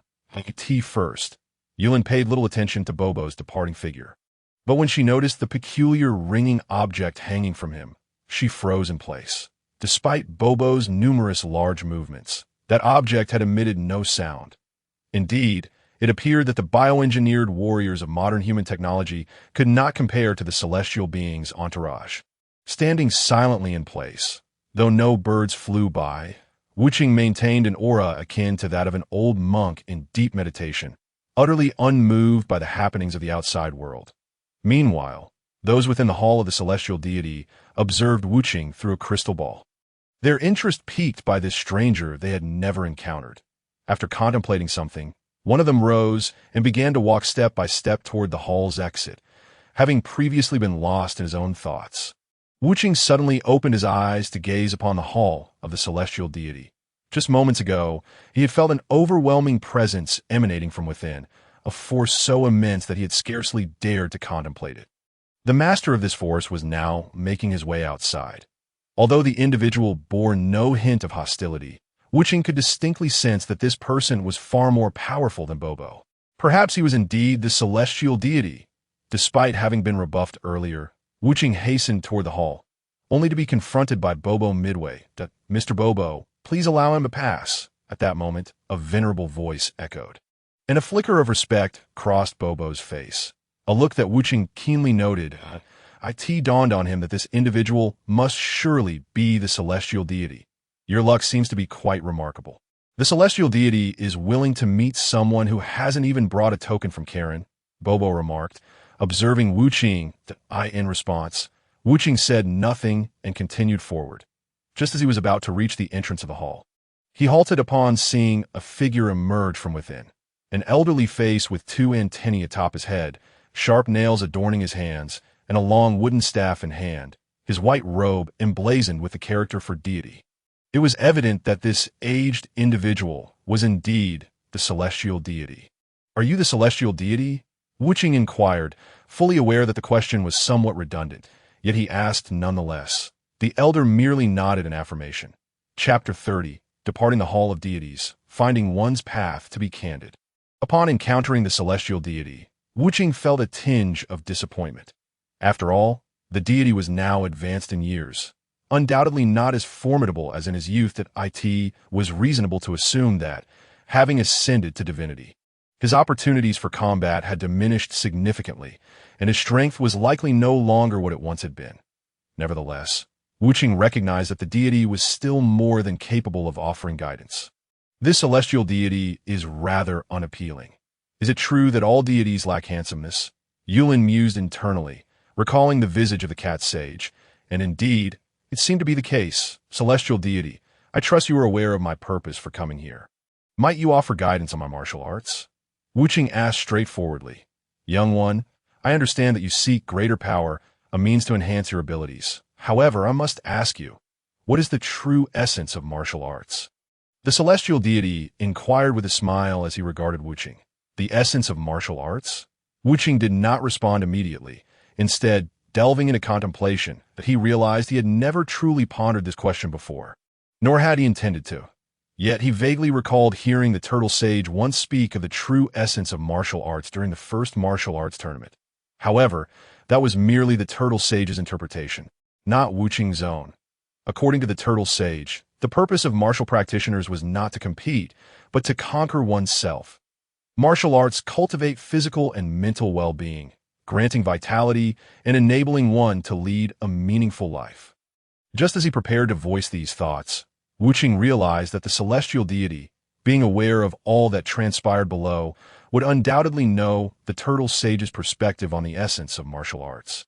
Thus, merely reiterating it would likely earn him the deity's disapproval. Instead, he resolved to reflect on what martial arts truly meant to him. Contemplating a question he had never considered was indeed a time-consuming endeavor. Yet the celestial deity showed no signs of impatience, patiently awaiting Wuching's response. Meanwhile, Yulin's expression grew increasingly awkward. Having climbed Karen Tower without sustenance, she was now ravenously hungry, but unsure how to voice her need. Young lady, I presume you are hungry. The celestial deity, ever perceptive, discerned her plight and offered a smile, instructing Bobo to prepare food. This celestial deity appears to possess remarkable insight. He discerned my thoughts without me uttering a word. Truly, becoming a celestial deity is no simple feat. Yulin mused internally, her curiosity about Wuching growing. What would this individual, so similar to herself, articulate regarding martial arts? Initially, her pursuit of power defined martial arts. It represented strength to her, a means to attain the power to face the Red Ribbon Army without fear. Thus began her journey. Subsequently, it was the thrill of adulation, the euphoric cheers of the crowd, that spurred her to strengthen herself further, so she might continue to bask in that acclaim. Yet, was this truly her ultimate desire? The faces of Bra, Upa, the turtle sage, Lepin, and Goku flitted through Wuching's mind, and suddenly, a smile graced his lips as he spoke. I am uncertain of your perspective on martial arts, celestial deity. While I am aware of Master Wu Tian's understanding, I do not share his views. Although I consider myself his disciple and have benefited from his teachings, to me, martial arts equates to strength. Now I realize that my true purpose in pursuing martial arts and seeking power is to protect those I hold dear, those who care for me and consider me a friend. Many of them are not as strong as I am. My aim, my sole aim, is to safeguard them. I wish to ensure they do not suffer harm because of my actions. This, then, is my interpretation of martial arts. It is a means to protect those I cherish. The celestial deity displayed no surprise at Wuching's words. It is universally understood that people hold differing views on the same subject. After listening to Wuching, the deity responded, "This is your understanding of martial arts. Or perhaps your understanding of strength. I wish to impart this. What you have articulated is indeed correct. It is entirely justifiable to pursue strength to protect those you care for. I cannot dispute this." Given this, Wuching perceived that the celestial deity was not dissatisfied with his answer. With this in mind, he ventured, "Might I inquire if you would be willing to guide my martial arts?" Noticing the celestial deity's demeanor suggested no dissatisfaction with his prior response. Wuching felt hopeful that obtaining the deity's guidance would not be a formidable challenge. Seeking my guidance is not a daunting task. However, before we proceed, I have one question that I hope you can answer. Once you provide your response, I shall gladly offer my guidance, the celestial deity stated, appearing unhurried at a question for me to answer, with my response determining the provision of guidance. Is this merely a formality? Wuching pondered, nodding as he asked, "What question do you wish for me to answer, celestial deity?" "Quite simply, why have you come to find me?" The celestial deity inquired with a smile that a seemingly straightforward question left Wuching somewhat perplexed. Wasn't the answer obvious? He had come to seek the celestial deity's might, for it was undeniable that someone of such stature possessed formidable strength. Before arriving here, finding someone capable of significantly enhancing his abilities had proven quite challenging, which was precisely why he had sought out this meeting. Yet upon hearing the celestial deity's question, Wuching hesitated to respond immediately, instead engaging in introspection. Indeed, why had he come here, if one seeks to become stronger? Consulting with a martial arts master who is currently less skilled than oneself is hardly advantageous. The master possesses a wealth of combat experience and knowledge that one might not yet grasp. However, I refrain from pursuing this path largely due to the presence of the cat sage, an immortal being. The cat sage surely knows of individuals far mightier than the martial arts master, as well as their whereabouts. Thus, I chose not to seek the master's guidance, but instead came here, only to discover that the individual whom the cat sage could direct me to is no ordinary person, but a deity, an entity regarded as divine by the masses. At that moment, a critical thought suddenly struck me.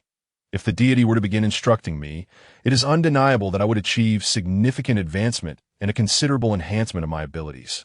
Yet, such a transformation would render me unrecognizable. The deity's teaching methods would undoubtedly reflect their own past training regimen. In other words, I would merely become a second incarnation of a deity, and that would not be true to myself. Could it be that my arrival in this place was a misguided choice, and that the realm below, vast and uncharted, is where I truly belong? A bead of cold sweat formed on my brow as I contemplated this, and I involuntarily glanced back. It appears you have reached a conclusion in your heart. What might that conclusion be? Speak it aloud. The deity observed my apparent dilemma and addressed me with a smile. I believe, perhaps, my presence here was a misstep. It seems that what I truly require is not merely the enhancement of my abilities, but rather guidance in other aspects. Perhaps the vast world below is where I truly belong. As I pondered this, I instinctively voiced my thoughts. I, in my essence, may not find my path here. My journey ought to be forged by my own efforts, rather than lingering in one place. As I spoke, I suddenly fell silent, raising my gaze to the deity. Upon noticing that there was no displeasure on their face, I finally addressed them. "Deity, I apologize. Perhaps my timing in coming here was off. I am sorry. No, you have not erred in your words that I can indeed guide you and enhance your prowess.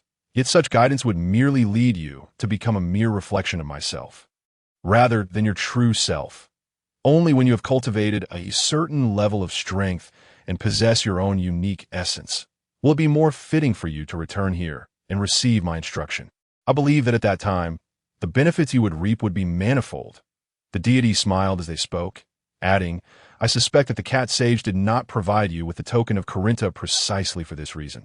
Otherwise, forgetting such a pivotal detail would be inconceivable. You understand?" I nodded, finally grasping that the power I sought was not to be found within the solemn confines of the divine temple, but rather in the expansive world below. Present, I lacked a foundation of my own. My martial skills were merely instinctual. How, then, could I accept guidance from a deity? It dawned on me that I had been overly confident. Having unraveled this seemingly simple conundrum, I resolved to depart from this place. At that moment, I realized that Yulin had vanished, prompting me to inquire about her whereabouts, only to learn she was indulging in food. Having little understanding of girls, I went directly to find Yulin. However, upon witnessing her unrefined manner of eating, I was momentarily taken aback, resulting in her sharp rebuke. It was through this experience that I began to comprehend the complexities of girls. which seemed far more intricate than I had previously imagined. At least for now, I remained utterly oblivious to their thoughts. After a lengthy wait for Yulin to finish her meal, the two of us bid farewell to the deity and departed. Returning was notably easier than ascending. Moreover, we encountered no trials of thunder as we descended. Merely a test, it seemed. Upon arriving back at Corinta, I found Goku still tirelessly pursuing the cat sage in a frantic bid for the super sacred water. Upon seeing us, Goku paused and asked, "Wuching, did you meet the deity?" Before I could respond, the cat sage interjected, having already deduced from my expression that I had indeed encountered the deity. "Wuching," the cat sage inquired, "I trust you now understand why I encouraged you to meet the deity.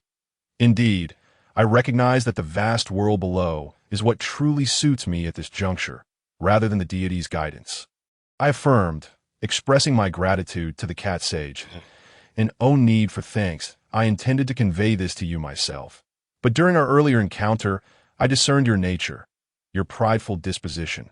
Such individuals are rarely inclined to heed others unless they possess overwhelming superiority. Thus, I urged you to meet the deity, and it appears that the outcome has been favorable."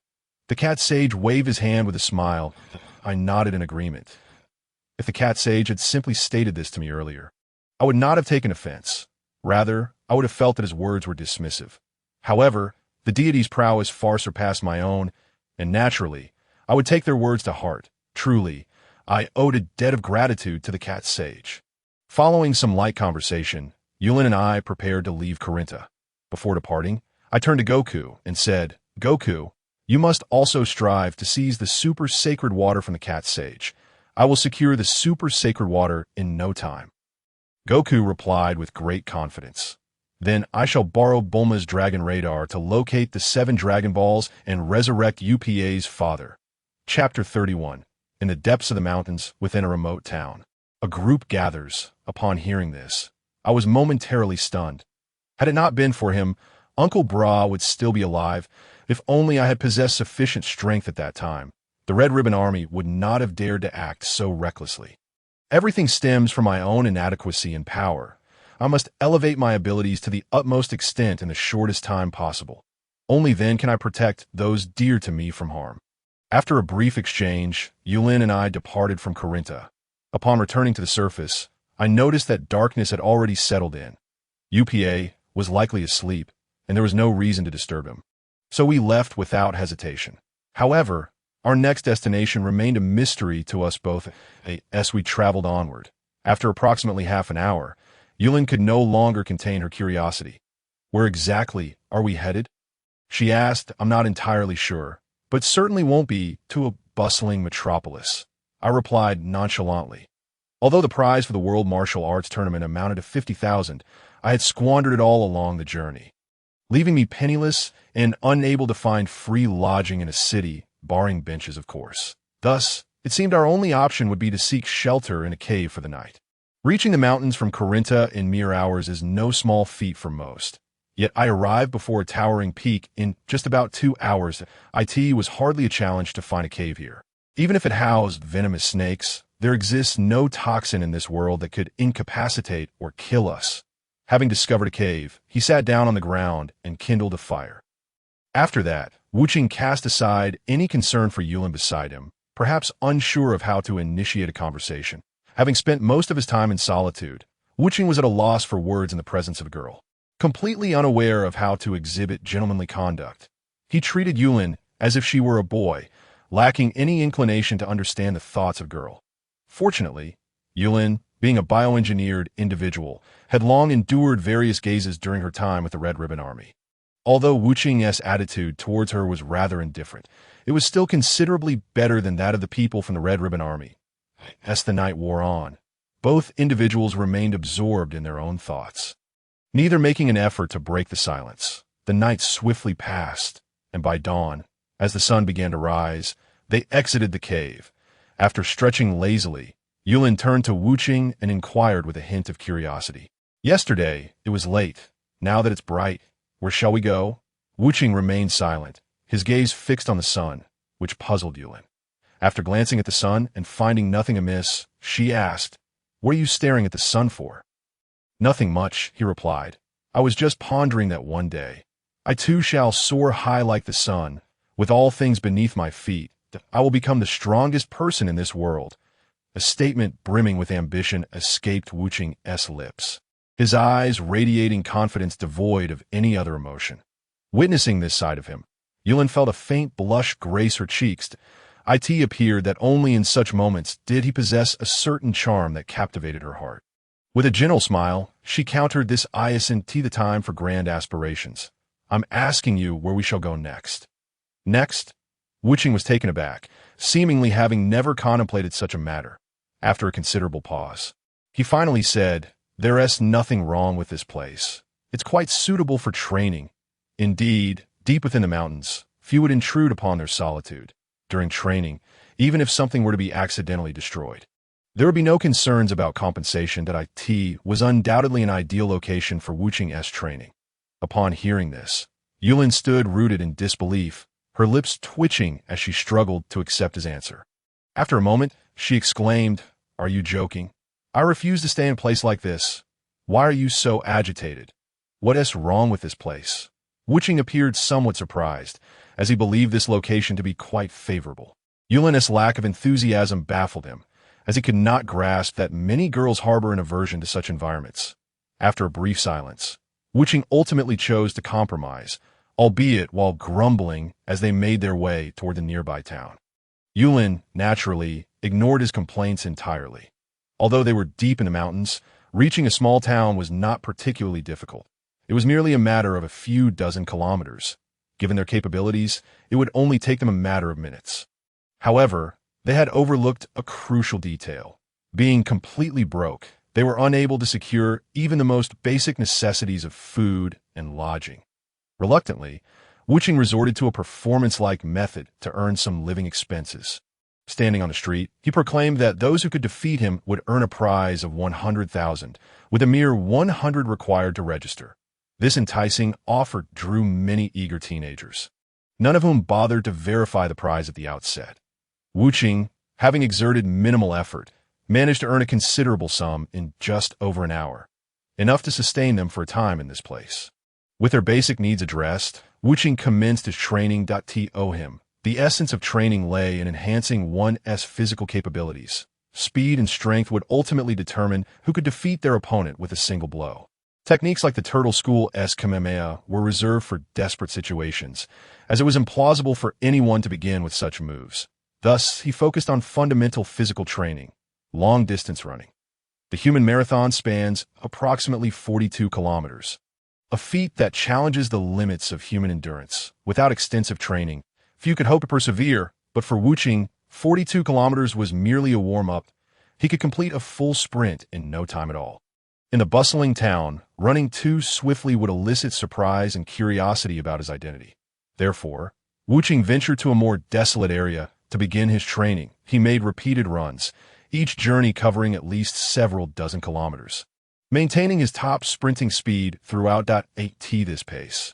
Even if someone passed by, they would not notice him due to his incredible speed, which rendered him nearly invisible to the naked eye. But it was not until dusk that Wu Qing concluded his running regimen and leisurely walked towards the inn. Upon returning to his room, he found Yulin quietly lost in thought. Wu Qing chose not to disturb her and instead retrieved paper and pen to start planning his training regimen. Within a few minutes, a sheet filled with his training content materialized in his hands. Reviewing the tasks he had set for himself, they were neither excessively harsh nor particularly lenient. While they consisted of basic exercises, the volume far exceeded that of ordinary training. He believed that if he continued in this manner, his physical attributes would experience significant enhancement over the next 5 years. What a meticulously detailed training plan. I never would have guessed your mind was quite so adept, able to draft such a comprehensive regimen so swiftly. A voice broke through the silence as a figure appeared behind him, her sweet tone resonating in the in response. Wu Qing's expression remained neutral, merely stating, "This is just the basics. It suits me for now, but I will need to increase the intensity after some time." Once again, silence enveloped the room, as both seemed unskilled in communication, or perhaps were simply at a loss for words. Eventually, Wuching rose and addressed Yulin. Are you hungry? Let us go eat. I'm famished after a day of training. He had intended to eat before returning, but since Yulin held all the money, he had no choice but to come back first. Finally, unable to contain himself, he spoke up. I've already eaten. You can go by yourself, she replied coolly, gesturing toward a spot where the money lay before retreating into her own world, seemingly pondering something of great importance. Women are truly perplexing, utterly oblivious to what occupies their minds. Wuching mused inwardly as he took the money and departed for a meal. After a day of exertion, he felt the need for a hearty feast. As he left, Yulin began to mutter to herself. I just don't understand why you display no hint of sorrow on your face. We were born as mere puppets. Though we have both broken free from our restraints, a puppet remains just that, a puppet. We are fundamentally out of place in this world. Why? Why do you lack such emotions on your face, and why does it seem your heart is devoid of them as well? After all, it has only been a short while since departing from the Red Ribbon Army, so it is entirely natural to harbor such thoughts. Wuching has experienced his own moments of confusion, yet his insatiable thirst for power has long since caused him to forget such uncertainties. As for Yulin, she can be said to be in a state of indifference, lacking any significant interest in anything. Under such circumstances, it is perfectly normal for her to entertain such thoughts. After having a meal, Wuching returned to find that Yulin was still disregarding his presence. Initially, he intended to startle her, but after a moment's consideration, he abandoned the idea and sat alone on a chair, gazing out the window. Somewhat lost in thought, with nothing else to occupy his mind, Wuching began to contemplate the potential challengers for the next World Martial Arts Championship. He pondered whether Master Wu Tian would participate again. If he did, he would undoubtedly be stronger than before. Moreover, Goku, who had descended from Karen Tower, would also pose a formidable challenge, alongside Krillin and Leping, although he believed the latter two might not be his rivals. They would surely experience significant growth over the years. Additionally, there could be unknown hermits participating, making it seem increasingly difficult for him to reclaim the championship title in the next tournament. As time ticked away, the hour for rest quietly approached, presenting both of them with a dilemma. With only one bed for two people, how should they proceed? I can sleep on the floor, before Yulin could utter a word. Wuching had already spoken up. After all, he had spent nearly a year resting against walls in Karen Tower. Having a floor to lie on felt quite sufficient, and as a girl, Yulin likely needed the bed more. Yulin said nothing in response, her expression remaining unchanged. After a brief acknowledgement, she lay down on the bed, and the night passed in silence. The next morning, upon awakening, Wuching departed the inn only to be taken aback by the sight of several police cars surrounding a bank, indicating a robbery in progress. Paying it no mind, he walked past, but to his surprise, one of the robbers spotted him and called out, demanding that he come inside to bring them food, lest unforeseen consequences ensue. Reluctantly, the police apprehended Wuching, explaining the situation and hoping he could assist them by incapacitating the robbers. Without refusing, Wuching agreed, despite his lack of fondness for the police, given that dealing with ordinary criminals was merely a matter of minutes for him. He stepped inside and swiftly subdued the robbers. After accepting the officer's gratitude, he left, only to find himself embroiled in an unexpected predicament. Chapter 32. The media in Yulin's heart after running continuously for 2 hours. Wuching returned to the inn, ready to address his breakfast needs.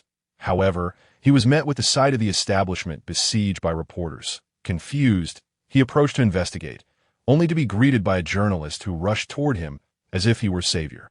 Excuse me, are you the young man who assisted the police in apprehending the robbers this morning? What is your name? Your skills are impressive. Who taught you?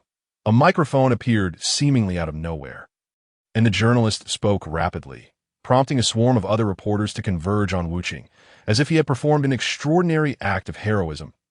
In mere moments, he found himself surrounded by a throng of journalists, each posing similar questions, all eager to learn more about his identity. Did none of these individuals care about the World Martial Arts Championship? Wuching mused, somewhat surprised. He then introduced himself, mentioning that he was the champion of the previous tournament. The crowd fell into a stunned silence. Champions of the World Martial Arts Championship typically garnered immense fame, and those who claimed the title were often renowned figures or hermits, rarely seen in such a modest town. As the questions continued, Wuching finally understood why some people despise journalists. They relentlessly pried into every detail of one's life. While the reporters were undeniably bothersome, Wuching gleaned from their inquiries that the police were exceedingly grateful for his intervention with the robbers, some even going so far as to label him a local hero, urging him to remain in town. Wuching chose not to respond, aware that the future held uncertainties unknown to anyone. Once he managed to disperse the crowd, Wuching realized the reason behind the media frenzy. It was his swift handling of the robbers, who were rumored to have been on the run for years, eluding the police's grasp, given the gravity of their crimes. It was no wonder the journalists were clamoring for his story. How did they even find out I was staying here? And it seems they know quite a bit about me, he mused as he entered the inn, a smirk of irony crossing his lips. Had he simply walked away when the police first approached him, he likely would have avoided this troublesome situation altogether. Stepping into his room, he found Yulin still lost in thought. Her gaze distant. On the table lay a modest breakfast, seemingly prepared for him, which warmed Wuching's heart. How long had it been since someone had shown him such kindness? Aside from Goku and the Cat Master, it seemed no one truly cared about him. After quickly finishing the meal, Wuching resumed his training regimen. Given Yulin's apparent disinterest in him, he assumed she must be preoccupied with something significant, and he did not wish to impose. It was only after Wuching had left for some time that Yulin returned to her senses. Observing the empty table, she showed no outward reaction, instead returning her gaze to the window, lost in her own world once more. For Wuching, the most pressing concern was strength. Without power, he could not protect those dear to him. The death of Bra had underscored this reality, and he vowed never to let such a tragedy occur again. During his travels, he realized that his current training seemed to yield diminishing returns. Perhaps adding weight to his regimen would be more effective. Despite being in a small town, sourcing additional weights was feasible. However, when he requested a weight of 200 kilograms from a shopkeeper, the attendant regarded him as though he were a monster. Surely, this seemingly fit young man cannot be serious. 200 kilograms is far beyond what he can bear. I'm sorry, but we do not have that much weight available in our store, but if you can wait a few days, we will prepare it for you, the attendant replied, maintaining a professional smile. After all, a customer, even one with unreasonable requests, must be treated with respect. One could never know if they were dealing with a person capable of retribution. How troublesome. They don't even have a mere 200 kilograms of weights. After harboring a moment of complaint in her heart, Wuching coldly nodded, then turned to leave this place. With no other choice, she resolved to return a few days later, following the previously laid out plan. The morning was dedicated to training her running speed and endurance. Thus, maintaining a sprinting pace during long-distance runs was indeed an excellent choice. In the afternoon, she would focus on training the strength of her arms and the speed of her strikes. Strength was straightforward. Engaging in physical labor would suffice, and it would also yield a decent income. Truly a win-win situation to AS for improving her striking speed, that would have to wait until she had bolstered her strength. Coincidentally, there was a construction site nearby that was in need of extra hands. After exchanging a few words with the foreman, Wuching secured a position, although the price she quoted was met with dissatisfaction, as it was sufficient to hire more than 10 workers. However, the foreman was no fool. He stipulated beforehand that if the amount of work completed did not match the wages, then it would be a day of unpaid labor. Naturally, Wuching had no objections to this arrangement. During a single afternoon, she accomplished a workload that would typically require the collective effort of dozens. It could be said that she saved the foreman a significant amount of time. Thus, after unhesitatingly paying Wuching a substantial wage, the foreman expressed his hope that she would continue to assist over the coming days. As long as she was willing, financial matters were not a concern. The change in attitude did not surprise Wuching in the least. After nodding, she wiped the sweat from her forehead and departed. Both lunch and dinner could be provided here, meaning she would not need to seek out a place to eat. This money should suffice to cover the expenses of the burdens she would soon acquire. Gazing at the money in her hand, Wuching murmured to herself as she unknowingly walked into the inn's room. To her astonishment, Yulin remained in a meditative state, her demeanor reminiscent of a tranquil monk. Although the crumbs of food on the table indicated that she had eaten, she appeared to be grappling with some sorrowful thoughts. Finally, Wu Qing could no longer restrain herself and inquired, "What are you thinking about? It seems you've been like this since last night, lost in your own world, looking rather melancholic. When did you come in?" "I didn't even notice." Yulin turned to Wu Qing, her eyes, if Wu Qing was not mistaken, glistening with traces of tears. "Just a few minutes ago," Wu Qing replied nonchalantly. "By the way, what is wrong with you? Since we moved into this place, you seemed off. Is something bothering you?" "Yeah." Yulin paused, her brow furrowed in confusion. "A few minutes ago. How did you come in without making a sound? I completely missed it." Wu Qing was not particularly surprised by this remark and replied, "It's normal. When you're so immersed in thought, it's easy not to notice someone entering. Speaking of which, what exactly are you thinking about?" Yulin remained silent, biting her lip as if deep in contemplation. Wu Qing, oblivious to this detail, remarked curiously, "Forget it. If you don't want to talk, it's no big deal. It's not anything major. I just... After a considerable hesitation, Yulin finally spoke. "I was just pondering what it would be like if I were not a product of biochemical technology, but rather a genuine person living in this world. I would have loving parents, playful companions to frolic with, close friends to confide in during lonely times, and so many things I can barely even imagine right now. Unfortunately, all of this is but a fleeting dream. Utterly unattainable. Is that all?" Wu Qing was taken aback, astonished that Yulin had been preoccupied with such thoughts. To be honest, he himself would not even contemplate this matter now. It was more a case of having forgotten than of being afraid. What did it matter that he had no family or childhood friends? He was still living in this world, and from a certain perspective, he had indeed acquired those very people Yulin spoke of. The age of Master Rashi, as Wu Qing's elder, was more than sufficient. Though he had not known Goku and the others since childhood, they had formed a considerable bond since meeting at the martial arts tournament, and he could rely on them in times of need. Therefore, Wu Qing had long since put this issue behind him. For Yulin, however, who had no one else to trust aside from Wu Qing, harboring such emotions was entirely understandable.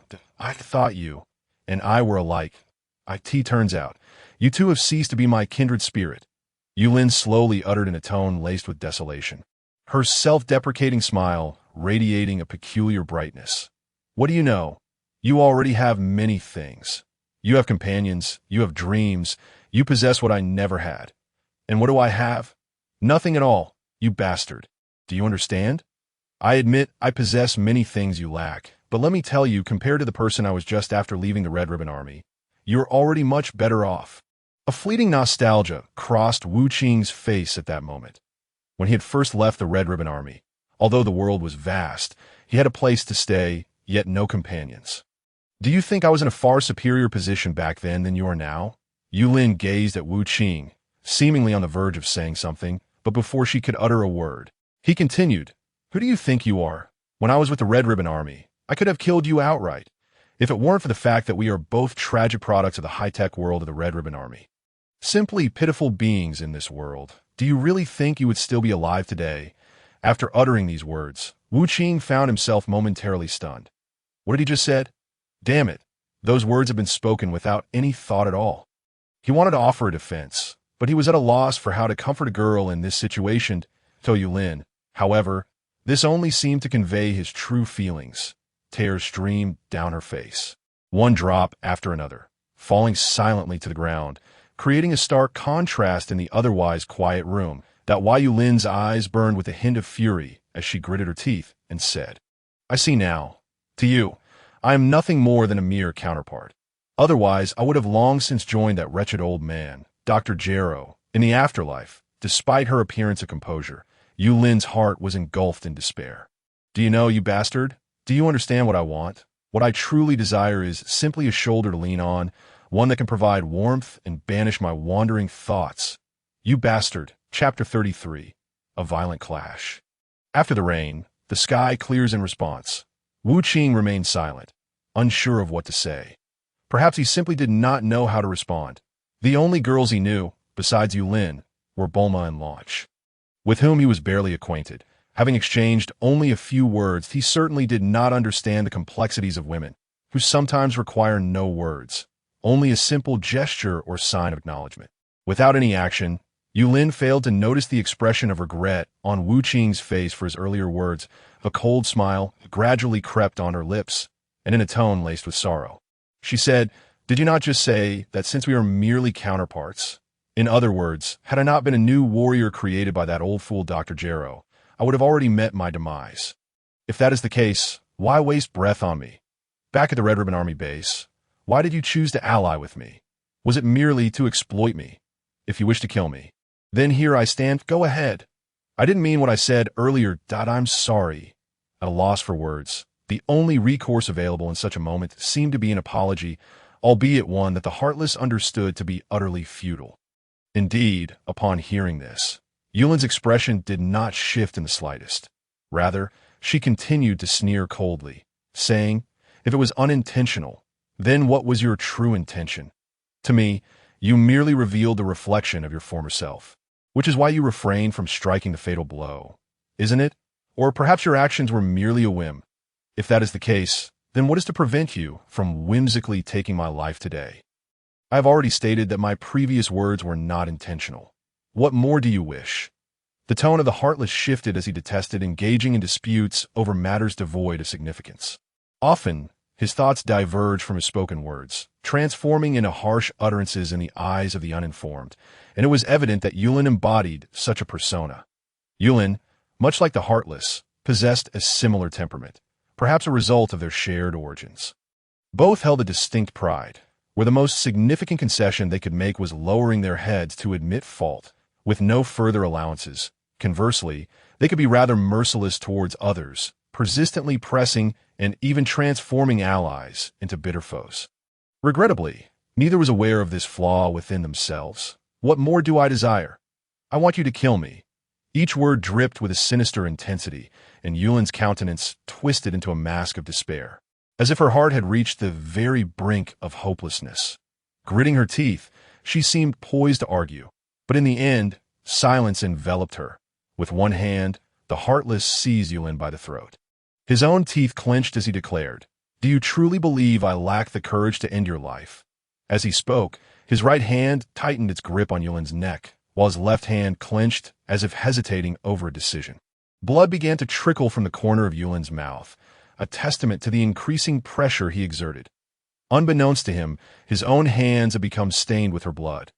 Once, in solitude, he had vowed never to harm those he considered companions. Yet now he questioned if Yulin was merely an echo of his past self, devoid of any genuine emotional connection. "Cough, cough, so it seems you will indeed kill me." Her eyes grew heavy with a haunting nostalgia. Had she chosen a different path, one where she ventured alone rather than accompanying him to Kalinta, perhaps she would have found someone worthy of her trust. Though he wielded formidable power, he remained oblivious to the depths of her heart. A flicker of confusion crossed her features, prompting thoughts of whether she should have ever existed in this world. Perhaps her initial choice was flawed. She had chosen the wrong path and the wrong person. Yet, even if given the chance to choose anew, she would not select a different route. Having erred in her path and in her choice of companions, she resigned herself to bear the consequences of her decisions. As her consciousness began to fade, the spark in Yulin's eyes dimmed, revealing the truth. All her feelings had been unrequited. "I truly am a fool." Meanwhile, the Heartless, unbeknownst to him, had begun to bleed from his own hand, a consequence of his uncontrolled emotions and strength. This slight pain jolted him back to reality, making him realize that his actions had strayed far from his true intent, driven solely by a tempest of feelings. Quickly, he released his grip on Yulin's throat, her body collapsing helplessly to the ground, seemingly in need of ample rest. After a moment of shock, he lifted her gently and placed her upon the bed, covering her with a blanket. In her unconscious state, Yulin's face had regained a semblance of tranquility, almost endearing, yet the Heartless was too consumed by regret to notice that "I'm sorry. I'm so sorry. I truly did not mean it. Please, do not let anything happen to you." Previously, he had failed to recognize that the girl he had initially perceived as a mere reflection of his past had unwittingly become someone of great significance to him. Indeed, they had shared little interaction, scarcely exchanged words, and never entertained the notion of a romantic relationship. Yet somehow, during her unconsciousness, regret etched itself deeply upon his face. Initially, he had intended to take Yulin to the hospital. But considering her unique physiology and the potential complications, he opted for her to rest here instead. After tucking her in, he approached the innkeeper, inquiring, "Excuse me, if someone were to lose consciousness due to being choked, what should be done?" The innkeeper, not a fool, could see the concern etched upon the heartless face and discerned that the situation he described was likely his own. Nevertheless, he chose not to pry into others' affairs. After pondering, he replied, "I'm not entirely sure, but if it's not serious, a few days of rest should suffice." That's so. The heartless nodded, his expression softening slightly, recalling that his earlier actions had not been excessively severe. Coupled with the remarkable recuperative abilities of a bioengineered soldier, he hoped that Yulin would be all right. The innkeeper, noting the heartless change in demeanor, continued, "I did hear some noises from your room earlier, but I'm not privy to what transpired. I suppose your inquiry indicates a level of trust in me. If that is the case, I must advise you that men should exhibit more patience with women. It seems to me that you hold this girl in high regard. Have I been so transparent?" The heartless mused inwardly, yet he refrained from resorting to any drastic measures. After nodding in acknowledgement, he retreated. That night, he found himself unable to sleep, not from an inability to do so, but rather from a deliberate choice to remain vigilant. While bioengineered soldiers possessed extraordinary healing capabilities, time was still essential. If he were to fall asleep and something grave were to occur, he would regret it indefinitely. Fortunately, from that night until the following day, Yulin exhibited no further complications. The pallor of her face had begun to regain color, alleviating his worries, with a sigh of relief. The heartless felt a marked improvement in his demeanor. Fatigue soon overtook him, and he seated himself in a chair, surrendering to slumber. After an entire night of anxiety over Yulin's condition, he finally drifted into a deep and peaceful sleep. Unbeknownst to him, shortly after he had succumbed to sleep, Yulin awoke, surprised to find herself unharmed and resting comfortably in bed. Noticing the heartless slumped beside her, lost in dreams, warmth flooded her heart. Had he truly watched over her all night? While she had previously harbored some disappointment in him, reflecting on her choices without regret, she now found herself envisioning the possibilities had she made a different decision. Yet, upon awakening, she cast aside all prior thoughts. Having narrowly escaped death, she felt a newfound maturity. Both individuals had their own issues, and perhaps if she had not pressed so relentlessly, matters might not have escalated to such extremes. In retrospect, it seemed her choices had not been entirely misguided. Nevertheless, one thing remained clear. She would not regret her decisions, no matter the outcome. In the depths of Yulin's heart, a thought flickered. Upon assessing her own state, it appeared that she was indeed unscathed. I'm sorry, just now. It was unintentional, truly." In the midst of her slumber, she had uttered those words unconsciously, seemingly recalling the events of the previous night. This revelation brought a fleeting surprise to Yulin's countenance. It seemed that the individual before her appeared far more serene in sleep than in wakefulness. At the very least, he acknowledged his own mistakes. The tranquility of his slumber was profoundly endearing, more so than at any other moment. Yulin mused that perhaps the person who once seemed poised to bring her harm might indeed be suitable for her after all. Hours slipped by in the blink of an eye, and Wuching awakened, observing Yulin, who was now alert and seemingly unaffected. After a moment of contemplation, Wuching gritted his teeth and said, "I must admit, I was in the wrong earlier. I apologize. It's all right. I too had my faults." "Let us consider it a mutual error," Yulin replied. Surprising Wuching, he had prepared himself to respond should she remain obstinate, yet it appeared such considerations were unnecessary. Perhaps he ought to temper his own temperament as well. Persisting in this manner would yield no benefit to himself. It seemed that the incident bore no lasting repercussions. At the very least, Yulin showed no signs of after effects. With this reassured, Wuching resolved to resume his training. Of course, informing Yulin before his departure, she acquiesced, though a twinge of discomfort lingered within her, for the individual before her seemed utterly oblivious to her true self. Once Wuching had left, disappointment surfaced on Yulin's face. That fellow seemed to care only for training and honing his skills, entirely ignorant of matters of the heart. Although her affections for him were not overtly expressed, he remained clueless. It seemed imperative that she find an opportunity to convey her feelings in a meaningful way. However, what method she might devise remained a mystery. Yet, given Wu Qing's current disposition, it was clear that understanding a girl's heart would require considerable time.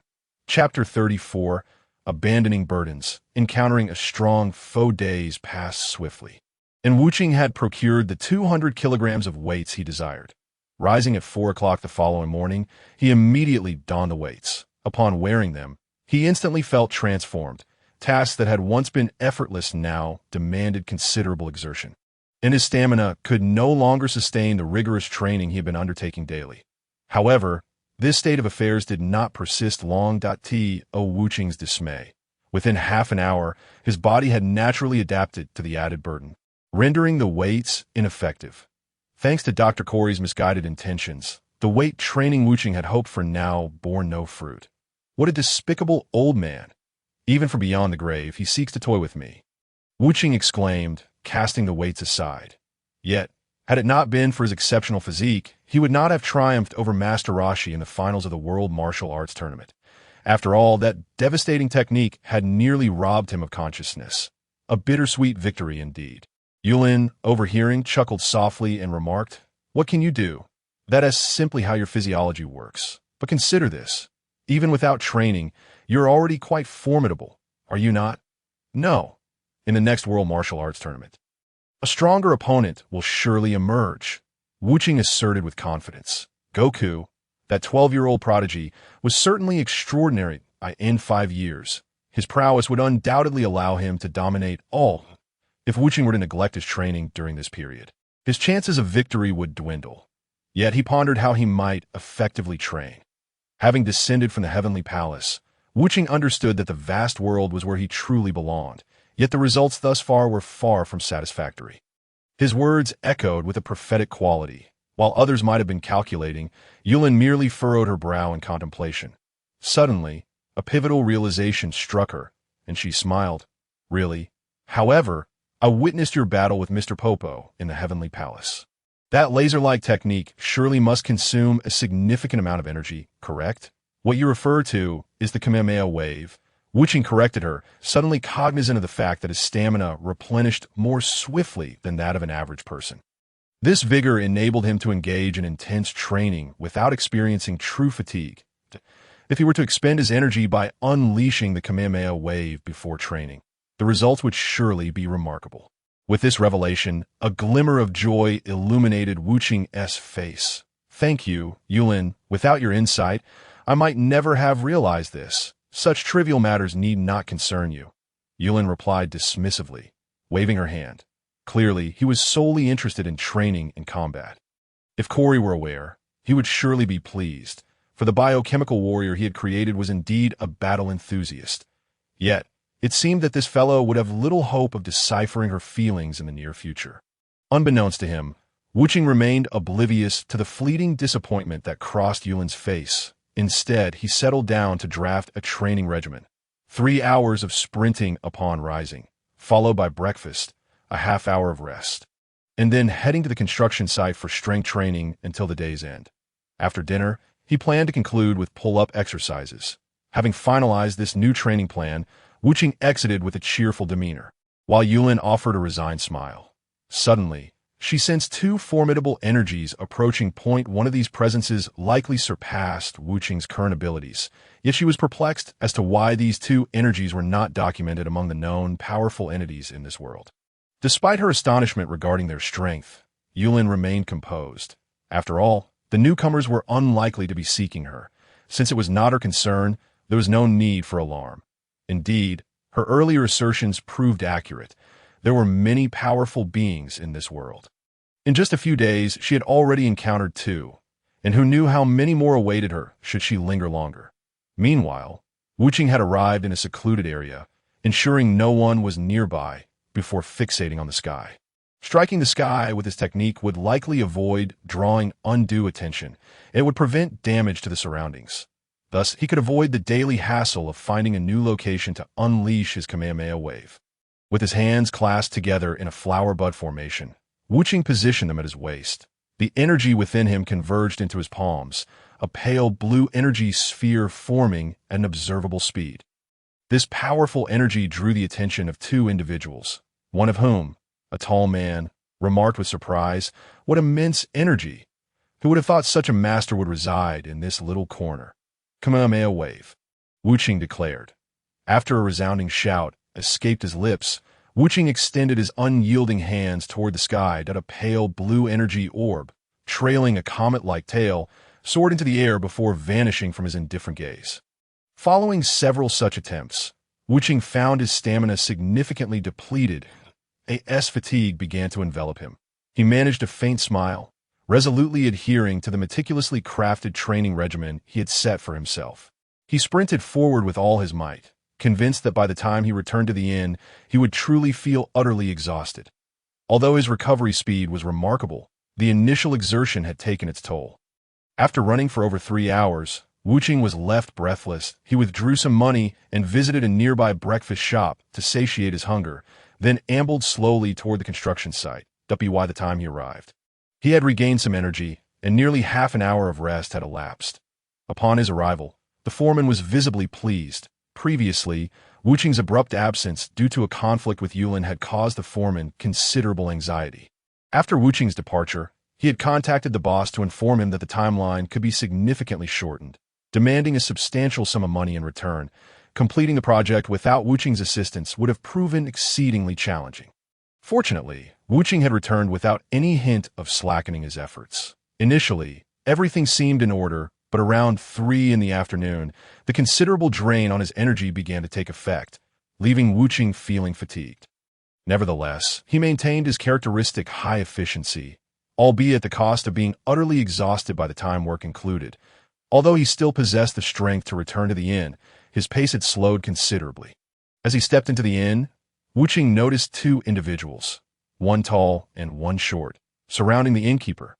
The tall man, exhibiting a hint of impatience, exclaimed, "What kind of food is this for humans?" Taken aback, Wuching approached to observe the situation.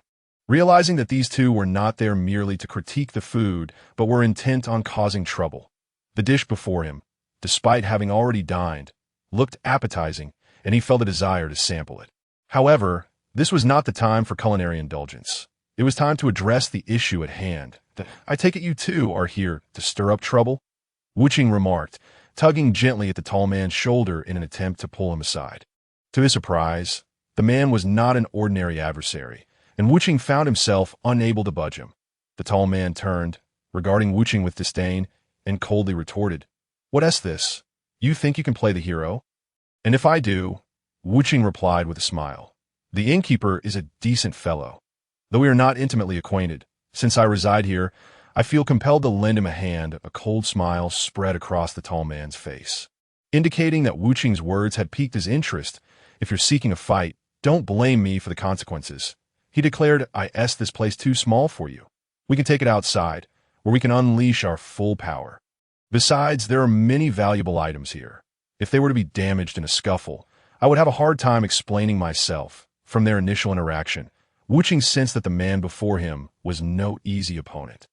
He decided to take the lead and stepped outside, followed closely by the 2 troublemakers. The innkeeper, observing their departure, hesitated for a moment before hastily making his way to the room occupied by Wuching and Yulin.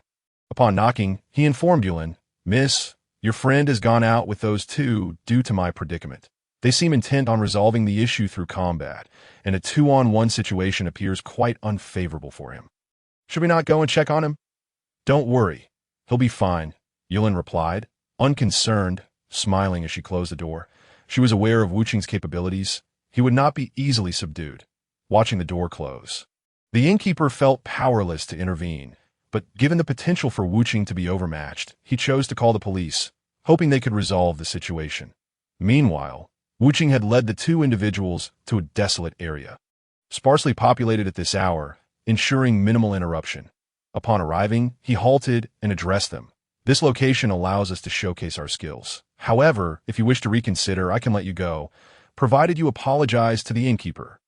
"Apologize? Who do you think you are to speak such nonsense?" The tall man scoffed, while the shorter companion remained silent, shrouded in mystery. Since you have chosen to disregard my offer, do not blame me for what follows. Wuching thought to himself, preparing for battle to his astonishment. The man charged at him with alarming speed. Wuching's eyes tracked the man's movements, but the depletion of his stamina left him unable to mount an effective defense, and he was sent flying by a powerful kick, crashing heavily against the stack of cement pipes. The tremendous impact shattered the pipes, leaving Wuching trapped beneath the rubble. He could hardly believe the strength of his opponent. Is that all you've got? The tall man chuckled, seeing Wuching in such a defenseless state. Initially, he had thought Wuching was the formidable presence he had sensed earlier, but now he realized he had misjudged the situation. Little did he know that Wuching was indeed the same person who had surprised him earlier. Had it not been for his extreme fatigue, Wuching would not have been so easily overpowered. Yet now, defeat seemed inevitable. Just as the tall man prepared to leave, Wuching struggled to rise, his clothes torn and his face marred with minor cuts. Yet he refused to concede defeat, staring defiantly at his towering adversary. He proclaimed, "You are indeed no ordinary opponent, but defeating me will not be an easy task. I will not fall without a fight." Chapter 35. A defeated retreat. The unknown adversary. This individual's strength undoubtedly surpassed that of Wukong. And even Master Wu Tian from the previous martial arts tournament would likely struggle against him. Who exactly is this person? Wuching pondered, brushing off the dust while adopting a cautious demeanor. Such power should not be concerned with trivial matters. Who are you really? Are you perhaps a remnant of the Red Ribbon Army, sent specifically to deal with me? In response, the tall man said nothing but gestured for battle, indicating that to uncover the truth about him, Wuching must first overcome him in combat. Although his physical response time had slowed due to exhaustion, he could still perceive the man's movements clearly. Thus, despite the unfavorable odds, victory was not entirely out of reach. Resolute in his decision, Wuching charged forward first, but his strikes lacked both speed and power, rendering them ineffective against the tall man, who effortlessly evaded each attack. Within mere minutes, Wuching felt his energy wane, and as he hesitated, the tall man seized the opportunity to exploit a weakness. With a swift kick, the man attacked, and although Wuching saw it coming, his body could not react swiftly enough. He was sent crashing once more toward the concrete pipes. But this time, he managed to prepare himself slightly. In midair, he twisted his body, using his hands to support himself on the pipes, executing several backflips before landing gracefully on the ground, just as he intended to mount a counterattack. The tall man was already upon him, unleashing a flurry of punches and kicks that sent Wuching sprawling to the ground, blood trickling from the corner of his mouth after a prolonged struggle. It became evident that there was no discernible difference from before. With such limited ability, it was hardly worth mentioning. The tall man spoke disdainfully, then turned to leave. Unexpectedly, Wuching shouted at that moment, struggling to rise. Without regard for the legitimacy of his attack from behind, he launched a punch aimed at the back of the tall man's head. It is widely known that the cerebellum is located at the back of the head. A blow to that area could easily result in a knockout. However, the tall man had clearly anticipated this, extending his right hand to effortlessly seize Wuching's wrist. With a sudden, forceful grip, a distinct sound of bones cracking resonated across the open space. Despite the pain etched on his face, Wuching refrained from screaming, retaliating instead with a kick. Yet with his right hand firmly held, Wuching resembled more a plaything of the tall man. The latter flung Wuching aside, causing his attack to miss entirely. It was uncertain whether the tall man had intended to miss, as the trajectory suggested that Wuching would collide with the small individual nearby. Such concerns, however, proved to be unfounded. The small man was no ordinary figure. Upon removing his hat, he aimed his head directly at Wuching's chest. Instantly, the sound of ribs cracking echoed once more, had the ribs shattered and pierced his lungs. Wuching's fate would have been sealed. Fortunately, although gravely injured, he did not lose his life. Feeling the sharp pain in his chest, Wuching was taken aback. He knew his own body well, capable of withstanding forces rivaling steel and stone. Yet the throw from that man had propelled him like a bullet towards the small individual, whose head proved astonishingly resilient. Not only did he remain standing, but he also sustained no apparent injury. Truly a monstrous feat. Kid, to play the hero requires capital. Do you understand? the tall man remarked nonchalantly to the fallen Wuching. The two then intended to depart, considering the matter concluded. Although Wuching had suffered a significant loss, he could seek retribution in the future.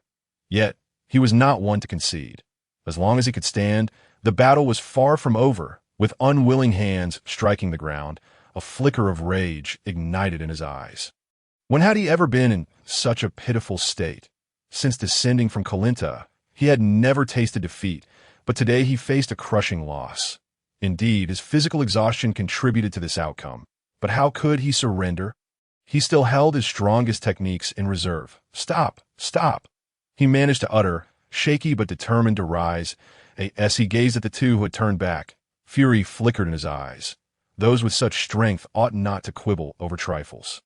Yet, these two wielded their might to intimidate others. How could he capitulate so easily? Standing once more seemed merely an invitation to further punishment. What difference did it make? The tall man was genuinely taken aback at Wuching's resurgence. With fractured ribs and a broken hand, the fact that Wuching had not succumbed to unconsciousness already spoke to his formidable will. However, was he not a fool? Even if he rose, victory against the two was improbable. Assessing his stamina and current condition, Wuching realized that engaging in hand-to-hand combat would be futile. He had no choice but to resort to the Kamehameha wave, hoping this adversary was as oblivious as he had once been. Possessing strength but lacking knowledge of such techniques. Having made his decision, Wuching clasped his hands together. Admittedly, the agony from his fractured hand was incessant, but he understood that without employing the Kamehameha wave, he stood no chance against these two. Mustering his resolve, he positioned his hands in a blossom shape at his waist and shouted, "Kamehameha!" A pale blue energy sphere rapidly formed between his palms. The tall man, witnessing this, displayed a flicker of surprise, though it was fleeting, as he showed no intention of taking Wuching's attack seriously. He brought his hands together, forming a gesture akin to a ninja's seal, and then ceased all movement, seemingly relying on his flesh to withstand Wuching's Kamehameha wave. What did this action signify? Did it require the use of energy? Wuching mused, but he paid little heed and directed his hands at the tall man. The pale blue energy sphere, trailing a comet-like tail, sped towards him. Astonishingly, the tall man exhibited no inclination to evade. Instead, he shouted, successfully rebounding Wuching's Kamehameha wave back at him. In sheer panic, Wuching could only roll aside, narrowly avoiding the incoming wave. Yet the area where he had stood was left in utter disarray due to the powerful shockwave. The Kamehameha wave had been deflected back. Even Master Wuchien would likely not possess such a terrifying technique. Who could wield such power? A large question mark loomed in Wuching's mind before he succumbed to unconsciousness. The two individuals, however, made no further attempts to target him. Perhaps they deemed him no longer a threat. It was only after more than 10 minutes that local police arrived at the scene, astonished to find Wuching unconscious on the ground. He had previously rendered them significant assistance, and they were aware of his capabilities. They could hardly fathom that he had fallen to such a state, leaving them to wonder about the true strength of his adversaries. Swiftly transporting Wuching to their vehicle, they headed to the nearest hospital, notifying Yulin of the situation. Initially incredulous, she soon followed the officer to the hospital upon witnessing the gravity on their faces and recalling the immense power she had sensed earlier upon arriving. She found Wuching lying motionless in the ward. For a normal person, such severe injuries would necessitate an extended stay in hospital, but Wuching's exceptional physical condition required far less time. Upon awakening, he insisted on being discharged, confident that he would heal rapidly without treatment.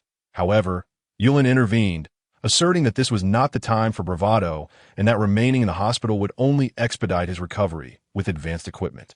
During his hospitalization, the hospital generously waived his medical fees, a special consideration for Wuching. Many visitors came to see him, including the police officers from earlier and the hotel owner, who felt responsible for his injuries, as well as the construction site foreman, who hoped for Wuching's swift recovery to resume work, assuring him that payment was not an issue.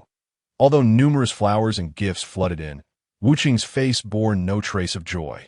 Once, when he had just escaped the Red Ribbon Army, he had experienced a period of hardship, first in Tianshang Renjian, then at the mercy of Tao Bai Bai. Yet, since leaving Kalinta, he had enjoyed a smooth journey, standing tall among his peers. Little did he expect to be so thoroughly defeated by two unknown figures. Disheartened though he was, he could not deny the prowess of his opponents, especially the last one who had rebounded his Kamehameha wave. Although Wuching had been on the brink of unconsciousness, his keen eyes had registered that his wave had not even touched the tall man before being repelled. What technique was that? He had been utterly unaware of such a capability. Observing Wuching's dejection, Yulin offered no words of consolation. While some encouragement might have been beneficial at this moment, it paled in comparison to the prospect of Wuching earning a rightful victory through his own strength. Though he had suffered a grievous defeat, such setbacks could fuel his relentless training. Hatred often propelled one's strength to new heights. Yet for Wuching, a crushing defeat could equally serve as motivation. Determined to redeem himself next time, he began contemplating a rigorous training regimen during his hospital stay, vowing to amplify his training intensity beyond the original plan, despite suffering severe injuries, with remarkable recuperative abilities. It took merely a little over a week for him to recuperate. Once his body regained its strength, Wuching resolved to intensify his training regimen, for he felt uncertain of his ability to triumph over those two adversaries.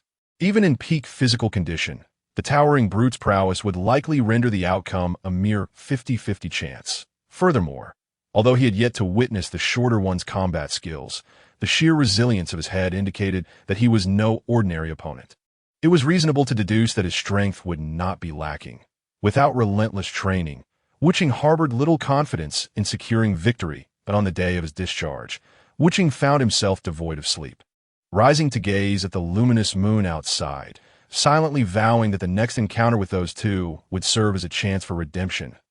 He imagined that Wukong, Lepin, and Klin were diligently honing their skills elsewhere, and he believed that Master Wu Tian would also participate in the upcoming martial arts tournament. Thus, he resolved to exert himself diligently. Beginning the following day, Wuching officially embarked on his grueling training regimen. Upon reviewing Wuching's training schedule, Yulin exhibited a mixture of surprise and concern, devoid of any other expression. The first phase commenced at 3:30 in the morning, starting with Kamehameha waves to significantly deplete his stamina, followed by 4 hours of sprinting.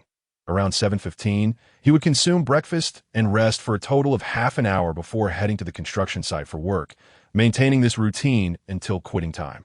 Up to this point, the training bore little distinction from his previous regimen, save for extending the duration. However, the subsequent tasks were truly daunting.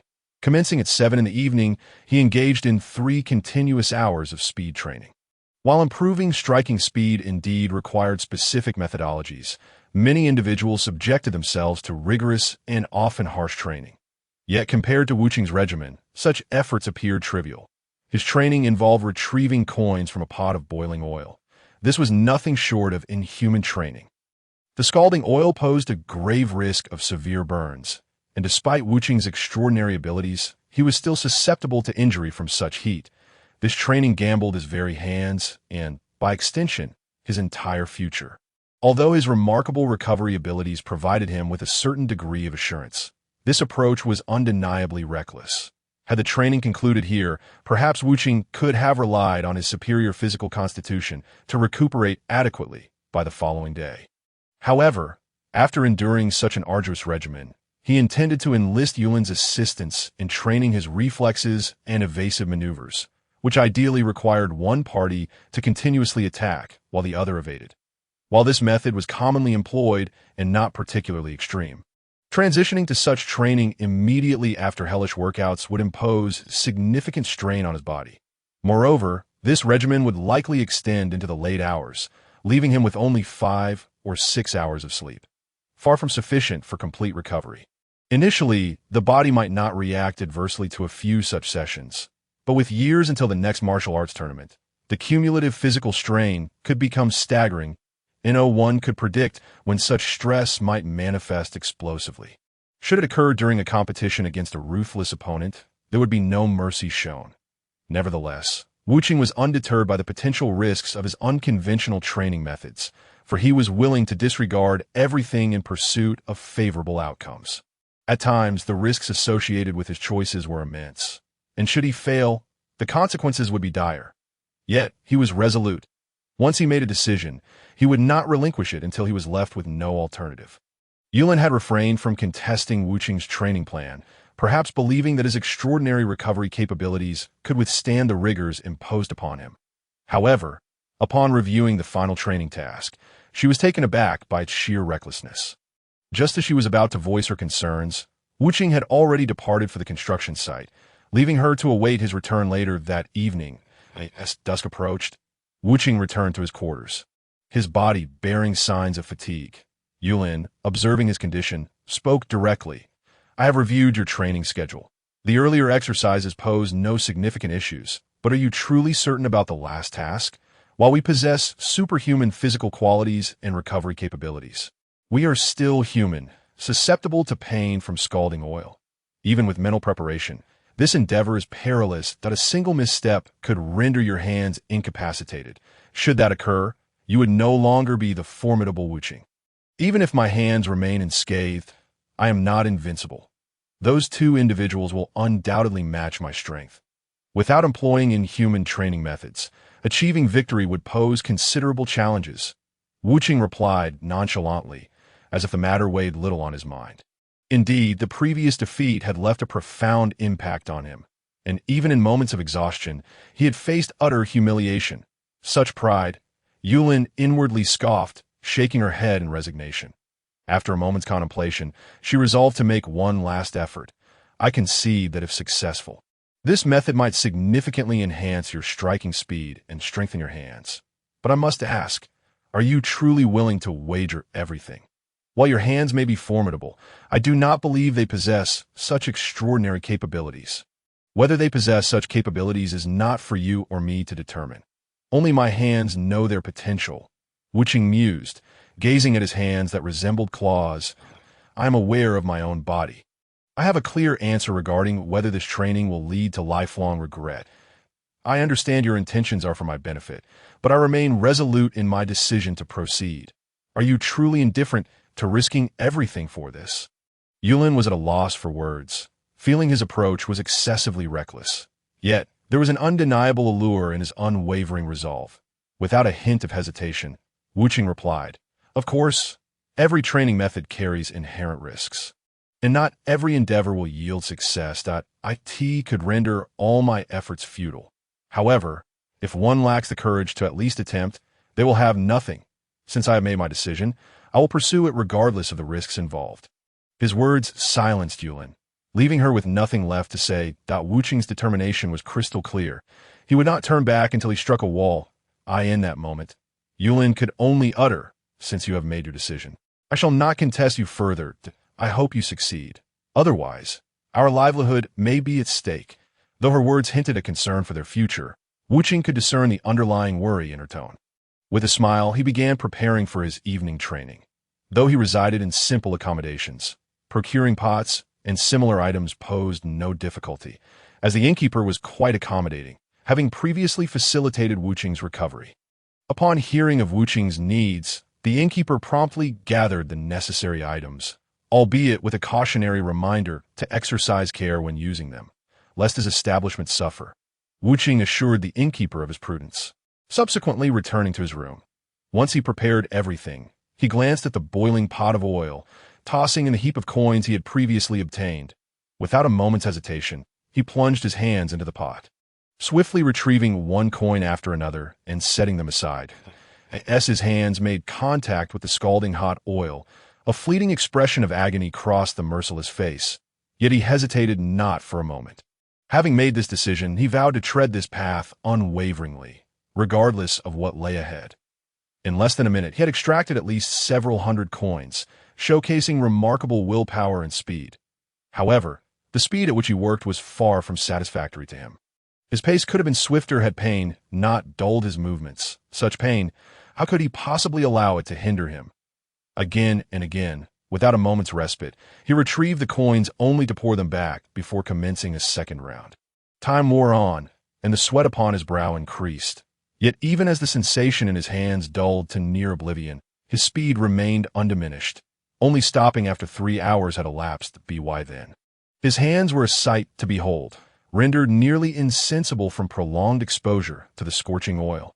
Nevertheless, he showed no intention of relinquishing his final training session, insisting that Yulin accompany him to a secluded spot he had scouted during the day. A remote area scattered with small stones he had prepared in advance. Yulin, well aware of his intentions, felt a tumult of emotions. Yet at that moment, she resolved to assist him in any way possible. Should he attain unparalleled strength in the future, surely he would abandon such inhumane methods of training. However, by the time he truly surpassed all others, much time would have passed, and he would likely regard such training with disdain. Though Yulin was merely a girl, she was undoubtedly among the strongest in this world, and in a sense, unparalleled. The stones she hurled with all her might demanded his utmost focus to evade. Otherwise, being struck by them would be a trivial matter, but the humiliation of such a defeat before a girl would provide ample fodder for laughter among peers.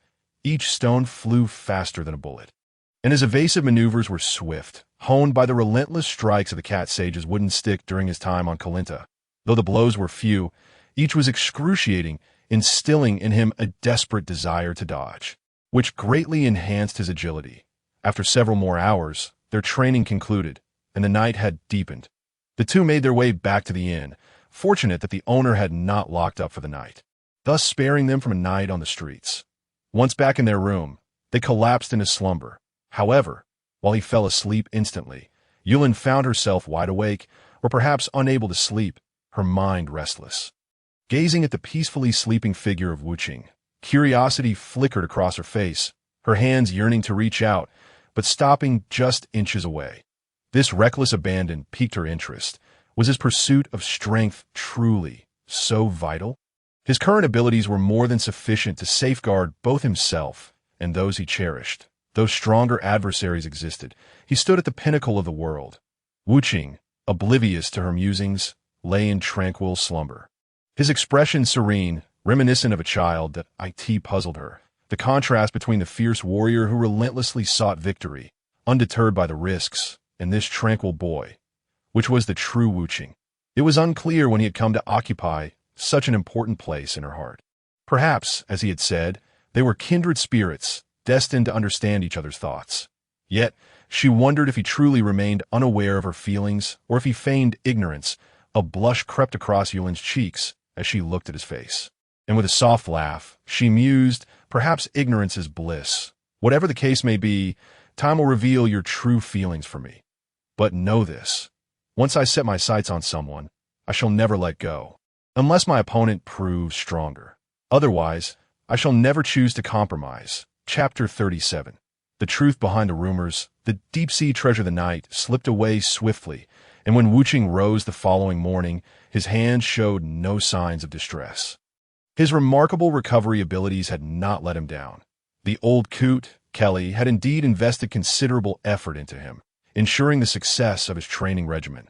With this in mind, he resolved to emerge victorious at the next Grand Martial Arts tournament. After solidifying his determination, Wuqing proceeded to wash up before, rather ungainly, choosing to leap from the window. This hour, the innkeeper had yet to awaken, and it seemed unreasonable to summon him merely to open the door. It was far more convenient to exit through the window, especially since the streets were deserted. Leaving no one to suspect him of foul play day by day, he continued this inhumane regimen, and indeed, his strength had seen improvement. However, after 6 months, he found it necessary to alter his training plan, for he had nearly exhausted all construction sites in the vicinity that in the shortest time, he had aided the foremen in completing their tasks, reaping generous monetary rewards. Yet, a city cannot perpetually require the assistance of laborers. After 6 months, the lack of available work compelled him to seek alternatives for his daily training routine. That push-ups seemed like a viable option. Yet while effective, this method lacked an economic return. Although he still had some savings from his previous earnings, it was not a sustainable solution. Before long, they might struggle to cover even their basic rent. Wuqing sighed, speaking softly. It appears that surviving anywhere is no simple task. Money truly is the bane of my existence.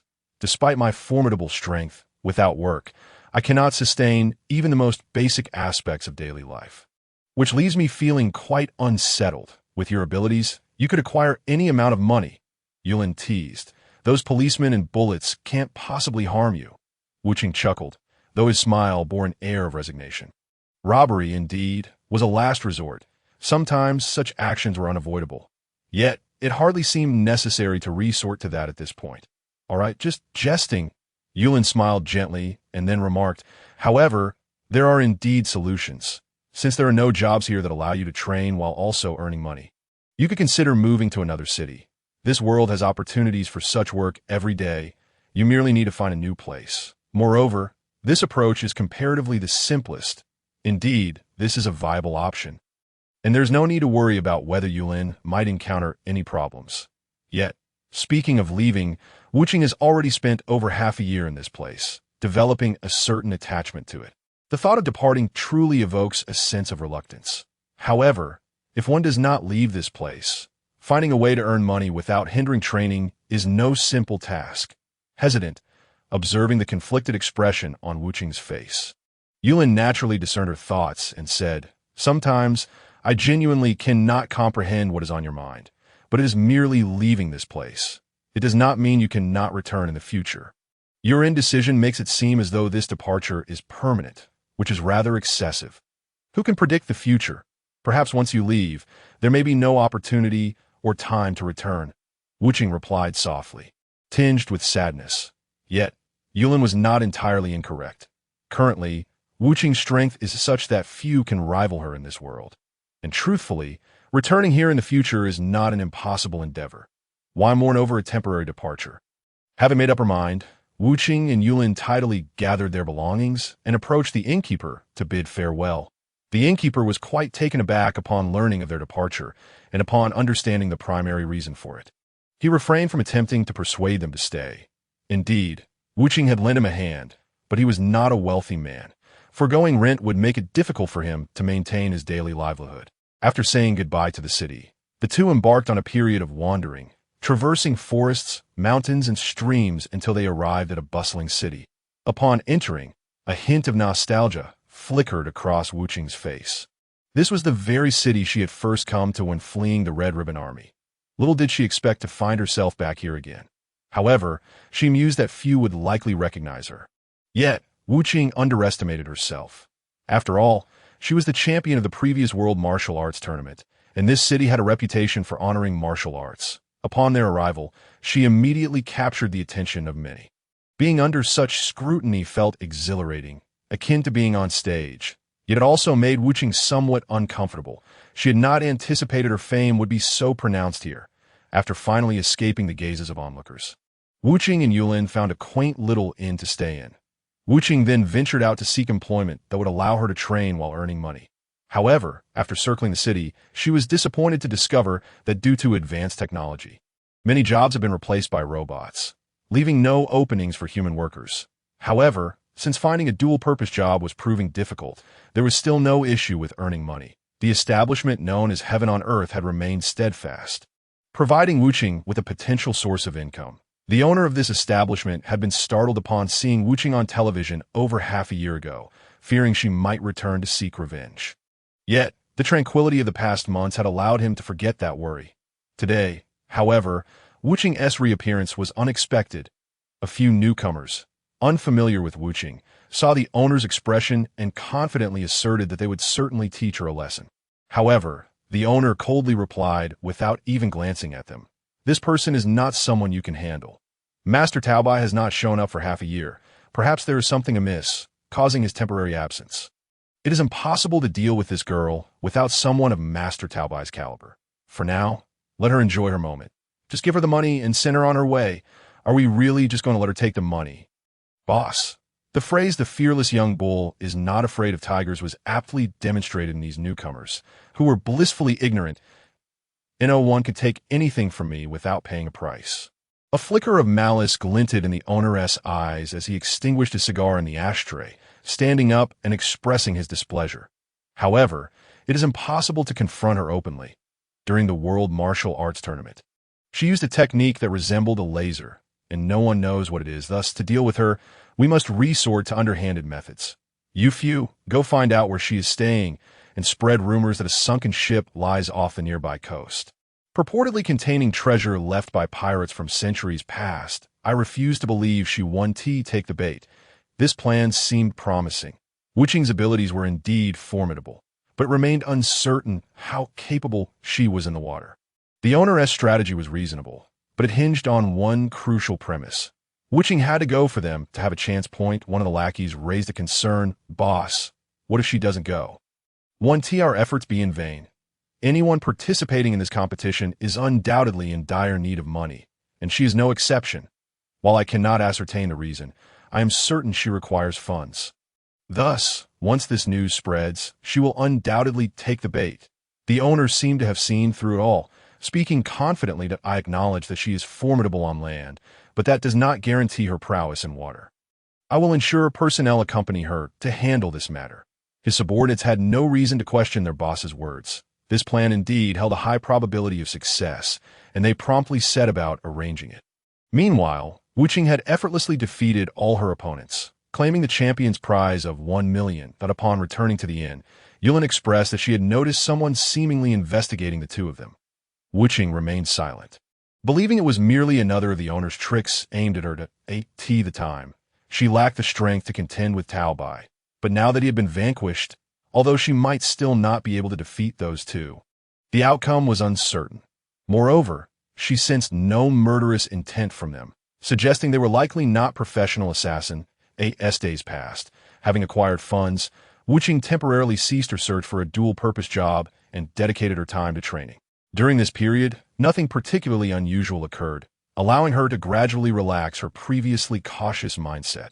However, in recent days, rumors regarding a sunken ship in the nearby waters seemed to proliferate. If this information proved true, the treasures could ensure that the two of them would never again need to worry about financial matters. Yet, Wuching had never dived before, while she believed her genetic makeup included traits suited for marine environments, and she was confident in her ability to navigate underwater. The authenticity of the rumor remained uncertain. If it were false, it would be a waste of time and effort. Nevertheless, Yulin appeared quite intrigued by the news, more so about the marine life than the treasure itself. Since Yulin was so interested, Wuching could not argue against it. After procuring essential diving gear, they made their way to the nearby dock, unaware that several individuals were stealthily closing in on them from a distance. Wuching noticed the subtle movements behind her, but did not concern herself with them. Ordinary people posed no threat to her. Regardless of their numbers, Chapter 38. Peril beneath the sea. After donning their diving suits and ensuring that the oxygen tanks and other necessary equipment were checked, the two ventured into the vast waters. Remarkably, neither had ever been near the ocean before. Logically, they should have been completely unfamiliar with swimming and diving. Yet, they moved effortlessly through the water, as if they were born for it, perhaps another testament to Dr. Kelly's influence. To speak candidly, the vastness of the ocean does not evoke any profound emotions within me, nor do I harbor any sentimental feelings towards the free-spirited fish that inhabit these waters. My curiosity is merely piqued. In stark contrast, Yulin appears to embody the essence of an ordinary girl, playfully darting amidst the shoals of fish, seemingly here solely for the purpose of frolicking with them. In response, I can only offer a faint smile, as there is little else I can do. The two of us are at leisure in the water, yet the scene on the shore paints a different picture altogether. The area where our garments have been placed is now teeming with nearly a dozen brawny men, their sun-kissed skin a testament to years spent laboring on the water. Strangely, however, some among them possess remarkably fair complexions, creating a stark contrast with their darker companions, suggesting that they have indeed spent a considerable amount of time exposed to the sun's rays. Given their livelihood relies on the water, they are undoubtedly adept at diving. Their singular objective for being here is clear: to claim the lives of Yulin and myself. These hulking figures are already equipped with diving gear and wielding knives that measure approximately a meter in length. Beside them stands a man clad in formal attire, adorned with spectacles, exuding an air of authority and apparent control over the situation. He articulates, "This time, we cannot afford to fail. That boy, even when his underwater strength is diminished, is not someone we can easily handle. Fortunately, he is accompanied by a young girl. If we can leverage her, we shall surely bring him to heel. Thus, the majority should converge on him, separating the two, and capture the girl first. Once we do that, he should pose no significant threat. Undeniably, this strategy is impeccable against ordinary individuals, revealing that this man possesses a certain cunning. However, it is unfortunate that he is not contending with mere mortals. As the group of men swiftly plunges into the water, the bespectacled man remains on the shore, knowing they have already secured this area, ensuring that no uninvolved parties will interrupt their plans for hours. For them, this window of time is more than sufficient. Meanwhile, Yulin and I remain blissfully unaware of the imminent danger. She continues to play with the fish while I observe. It seems her true interest lies not in the sunken ship, but in the vibrant aquatic life surrounding us. I ponder this, glancing around, and realize that this vicinity bears no signs of a shipwreck. If a wreck were present, it would not appear as it does now. Moreover, I feel as though we have been followed. This line of thought compels me to swiftly approach Yulin. I gently tap her shoulder, my face betraying a grave concern. She pauses, momentarily taken aback by my demeanor, her playful expression vanishing as she regards me with confusion. Although she has been frolicking with the fish, she has been attentive to her surroundings and has sensed nothing amiss. Our underwater communication is limited. We must return to the surface to converse. Yet, as we decide to ascend, we find ourselves encircled by the brawny men, each wielding a knife, their intentions clearly hostile. Recognizing this as a conspiracy aimed at me, I resolve to confront them if they wish to challenge me. Then let them demonstrate their abilities. A flicker of disdain crosses my features as I propel myself forward, striking one man's wrist with great force, rendering his hand numb and causing the knife to fall. In a fluid motion, I seize the weapon and press it against his throat. They are merely ordinary foes, unworthy of my concern. The leader, witnessing this, realizes that subduing me will not be an easy task. Initially, he had no interest in employing such crude tactics as suggested by the man in sunglasses, viewing it as an affront to his dignity. However, the situation has escalated to a point where he sees no other choice. To survive, he must resort to desperate measures. He gestures with his hands, conveying a complex series of signals that I cannot comprehend, yet his loyal henchmen understand. It is evident they intend to employ a strategy of overwhelming me with sheer numbers while a select few capture Yulin, thereby neutralizing the threat I pose. With a subtle nod, over 20 men armed with knives rush towards me, intent on my demise. Yet, I harbor no intention of evading their assault. My very being has been crafted to withstand such blades. Even the finest swords would struggle to pierce me. Why should I retreat? The sharp clang of metal shattering fills the air as their blades meet my form, leaving them in disbelief. Their weapons, long trusted companions, have never failed them before. They recall meticulously maintaining them and conducting thorough inspections. How could this be happening? Seizing the moment of their astonishment, I swiftly incapacitate each assailant, exercising restraint in my strikes. For I recognize that killing them serves no purpose. However, controlling my strength underwater presents its own challenges, as the pressure complicates matters compared to solid ground. Perhaps training in this environment might prove beneficial. Casting a disdainful glance at the leader, I perform a simple gesture, extending my right index finger toward him, accompanied by a mocking smile, effectively communicating that his capabilities are laughably inadequate. Such an act is inherently insulting, particularly when directed at someone of his previous stature, and it is unsurprising that he becomes infuriated. Yet, what I cannot fathom is the unfolding reality that defies all logic. Yulin, the very person I believe could easily handle these men, has been captured. This is inconceivable. The shock etched across my face does not escape the leader's notice. Yet he makes no move to provoke me further, instead meticulously gesturing as if inscribing something. I watch intently as he painstakingly forms 7 simple words. You will die here today. It takes him a full minute to convey this message, perhaps fearing that I might struggle to comprehend it swiftly. Thus he deliberately slows his motions. Meanwhile, Yulin, though her face betrays no emotion, harbors a flicker of anticipation within her heart. She wonders what choice I will make in this dire situation, pondering whether my feelings toward her have been one-sided. Should that be the case, I would concede that I have merely been indulging in my own delusions, vowing never to act foolishly again. However, if my affection is reciprocated, then I shall never relinquish her. Women are enigmatic creatures. At times, one may expect them to be irate, yet they may feign indifference. Conversely, what appears to be a trivial matter can ignite fierce conflict.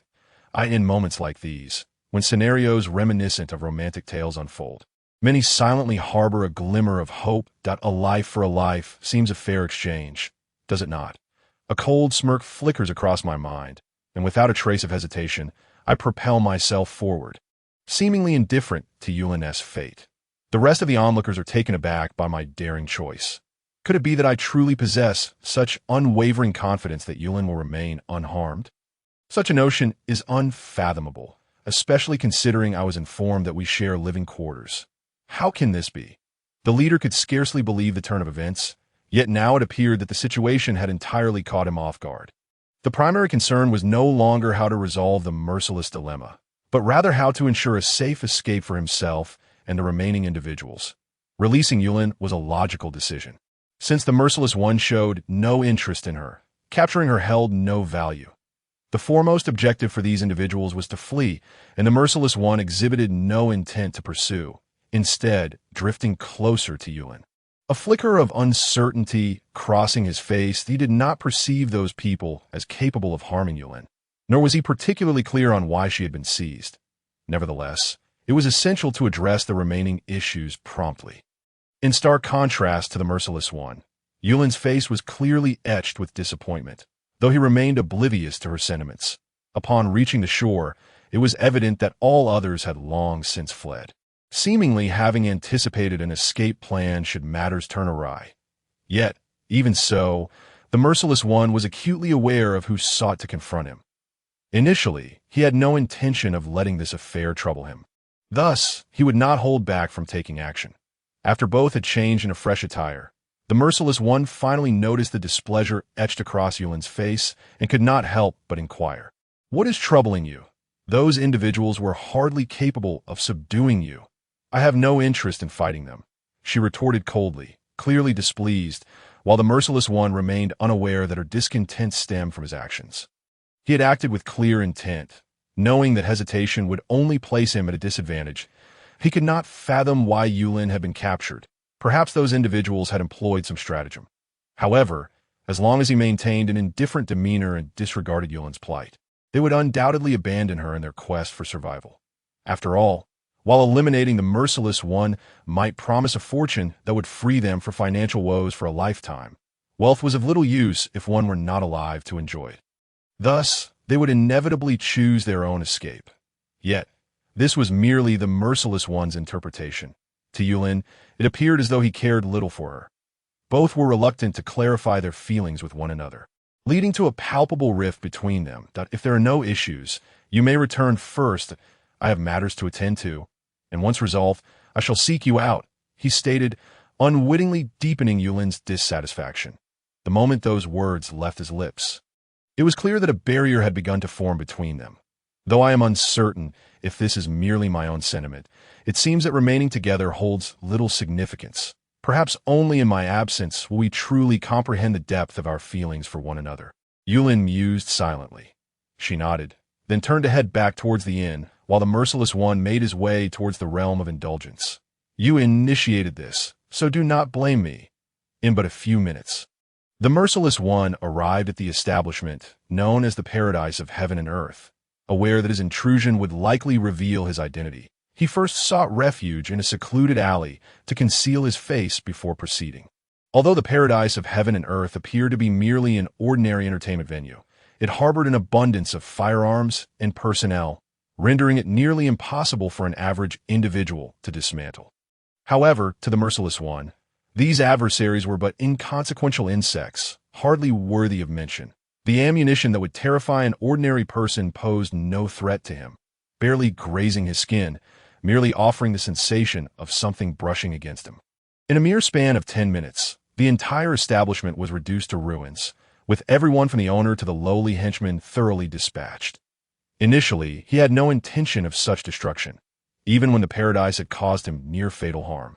He had no desire for retribution. He had hoped to avoid creating an irreparable rift over a singular conflict. Although he had seized the $1 million bounty from the establishment, he had shown considerable restraint. ensuring that those who had crossed paths with him suffered no lasting harm, requiring only a day or two of rest. Yet, when the owner persisted in his aggression, the merciless one found himself unyielding. As for the lowly henchman, some might argue he had gone too far, but he never shared this sentiment. Once he had resolved to obliterate the establishment, leaving no survivors was paramount, while he possessed an unassailable strength that afforded him little concern. The threat of hidden vengeance loomed large. He could not allow any potential repercussions to linger. Thus, he adhered to his principle. Either do not act, or, once engaged, leave no survivors and no evidence. This had always been his way. The circumstances surrounding the eradication of the Red Satin Brigade mirrored his current actions precisely.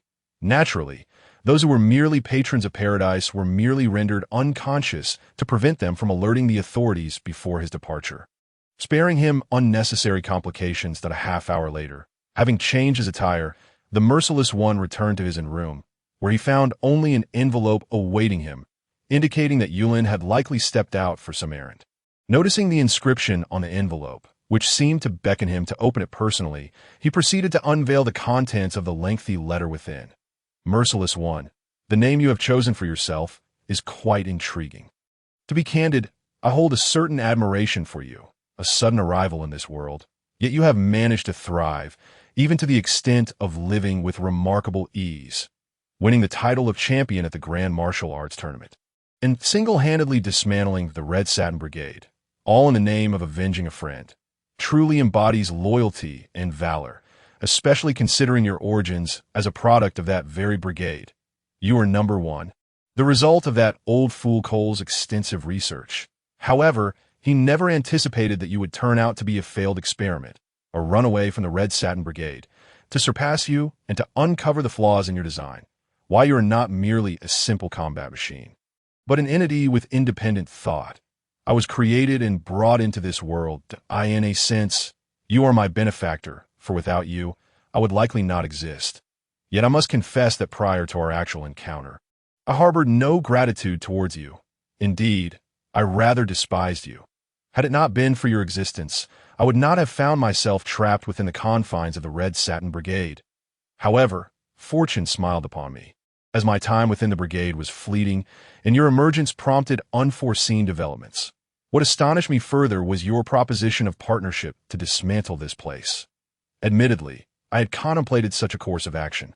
Yet the very location that birthed me was something I loathed, and I never intended to take such drastic measures. I could see that moment. However, I found myself unable to resist your words. Perhaps it was the incessant demands of that damned old fool Cole, forcing me to commit acts that made my stomach turn. Piercing through others' chests to siphon power felt exhilarating, yet I detest my hands stained with blood, particularly human blood, on the day I dismantled the Red Satin Brigade. I took countless lives, including those I previously deemed unworthy of glance. Then you approached me with the notion of companionship, a thought that perplexed me, that I cannot fathom your motivations, nor can I comprehend why you would choose me as your ally. It is clear to me that my presence or absence bears little significance to you. With your capabilities, the world is your oyster, and you need not seek companionship. Yet, at that time, I was indeed without a home, a wanderer in a vast world devoid of refuge. Thus, I acquiesced to your proposal. Strangely, your mere words evoked a profound aversion to the title of number two, which I had grown accustomed to hearing. In that moment, I crafted a new name for myself, and the events that followed are known to you, for I was by your side throughout. However, I must inform you that while you may believe you understand me, know this: you do not comprehend my thoughts, nor can you decipher my intentions, and perhaps you have no desire to do so.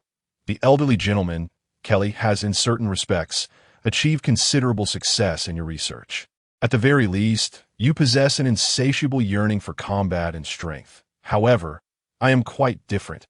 I have no need for power, and in fact, I harbor a distaste for this astonishing regenerative ability. Of course, you are likely unaware of the reasons behind my sentiments at this moment, but by the time you truly grasp the meaning of my words, it will undoubtedly be many years hence. As for my current whereabouts and the purpose of this letter, I am equally in the dark. However, I must inform you that by the time you read this letter, I will have already departed from this place. And indeed, I will have left this city as well, that not entertain any thoughts of searching for me, for you will be unable to find me to as for my reasons for leaving. Even if I were to articulate them now, you would probably not comprehend them fully. It is perhaps better left unspoken. I do not know where I am headed, but I can assure you it will not be in this vicinity. As for when I will reappear, I cannot say. When the time is right, I shall inevitably return.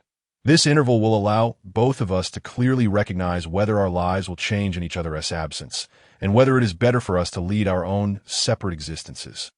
Furthermore, remember to strive for victory in the next grand martial arts tournament. Who knows, I may be somewhere cheering you on. Yulin departs. Is this truly how she chooses to leave? It is indeed in keeping with her character. Had it been me, I would have done the same. After discarding the letter onto the ground, Wuxing spoke without a trace of emotion, entirely unfazed by Yulin's departure. Although Yulin could be considered his companion, more accurately, she should be regarded as his counterpart. Yet being counterparts does not imply interference in each other's lives. Each individual possesses their own existence and future trajectory. Wuxing understood this implicitly. Thus he felt no particular sorrow at Yulin's exit, merely a momentary discomfort at being left alone. With only himself remaining, he initially thought life would be somewhat more challenging. However, he was surprised to discover that Yulin had taken not a single coin with her, leaving all their shared funds untouched in their customary place. Despite Yulin being a formidable force, survival without money is a daunting task unless one resides in the depths of a forest, a setting she loathed. What would she do now? A flicker of concern for Yulin's predicament crossed his mind. Though she was powerful, living in this world is no simple feat if she were to venture out. He had no inkling of her destination, and given her words in the letter, it was evident that she would not allow him to find her. She would not return to any place he knew. Thus, searching for her would be a futile waste of time. Unbeknownst to him, Wuxing's expression grew increasingly grave. He had never anticipated feeling this way due to Yulin's departure. Perhaps he was simply struggling to adapt. When two individuals are consistently together, one does not perceive the significance of the other. Yet with separation, one begins to yearn for their return, hoping to see them once more. This was precisely Wuxing's plight. In the initial days following Yulin's departure, he felt no sense of loss, but gradually, an unsettling void began to take hold of his heart, as if he had lost someone truly important. One evening, after training, Wuxing found himself at a loss for what to do. Suddenly, he exhaled deeply, pondering the inexplicable sting in his heart that had emerged with Yulin's absence. Was this truly a consequence of her leaving?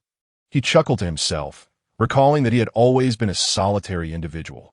When had he begun to hold her in such regard?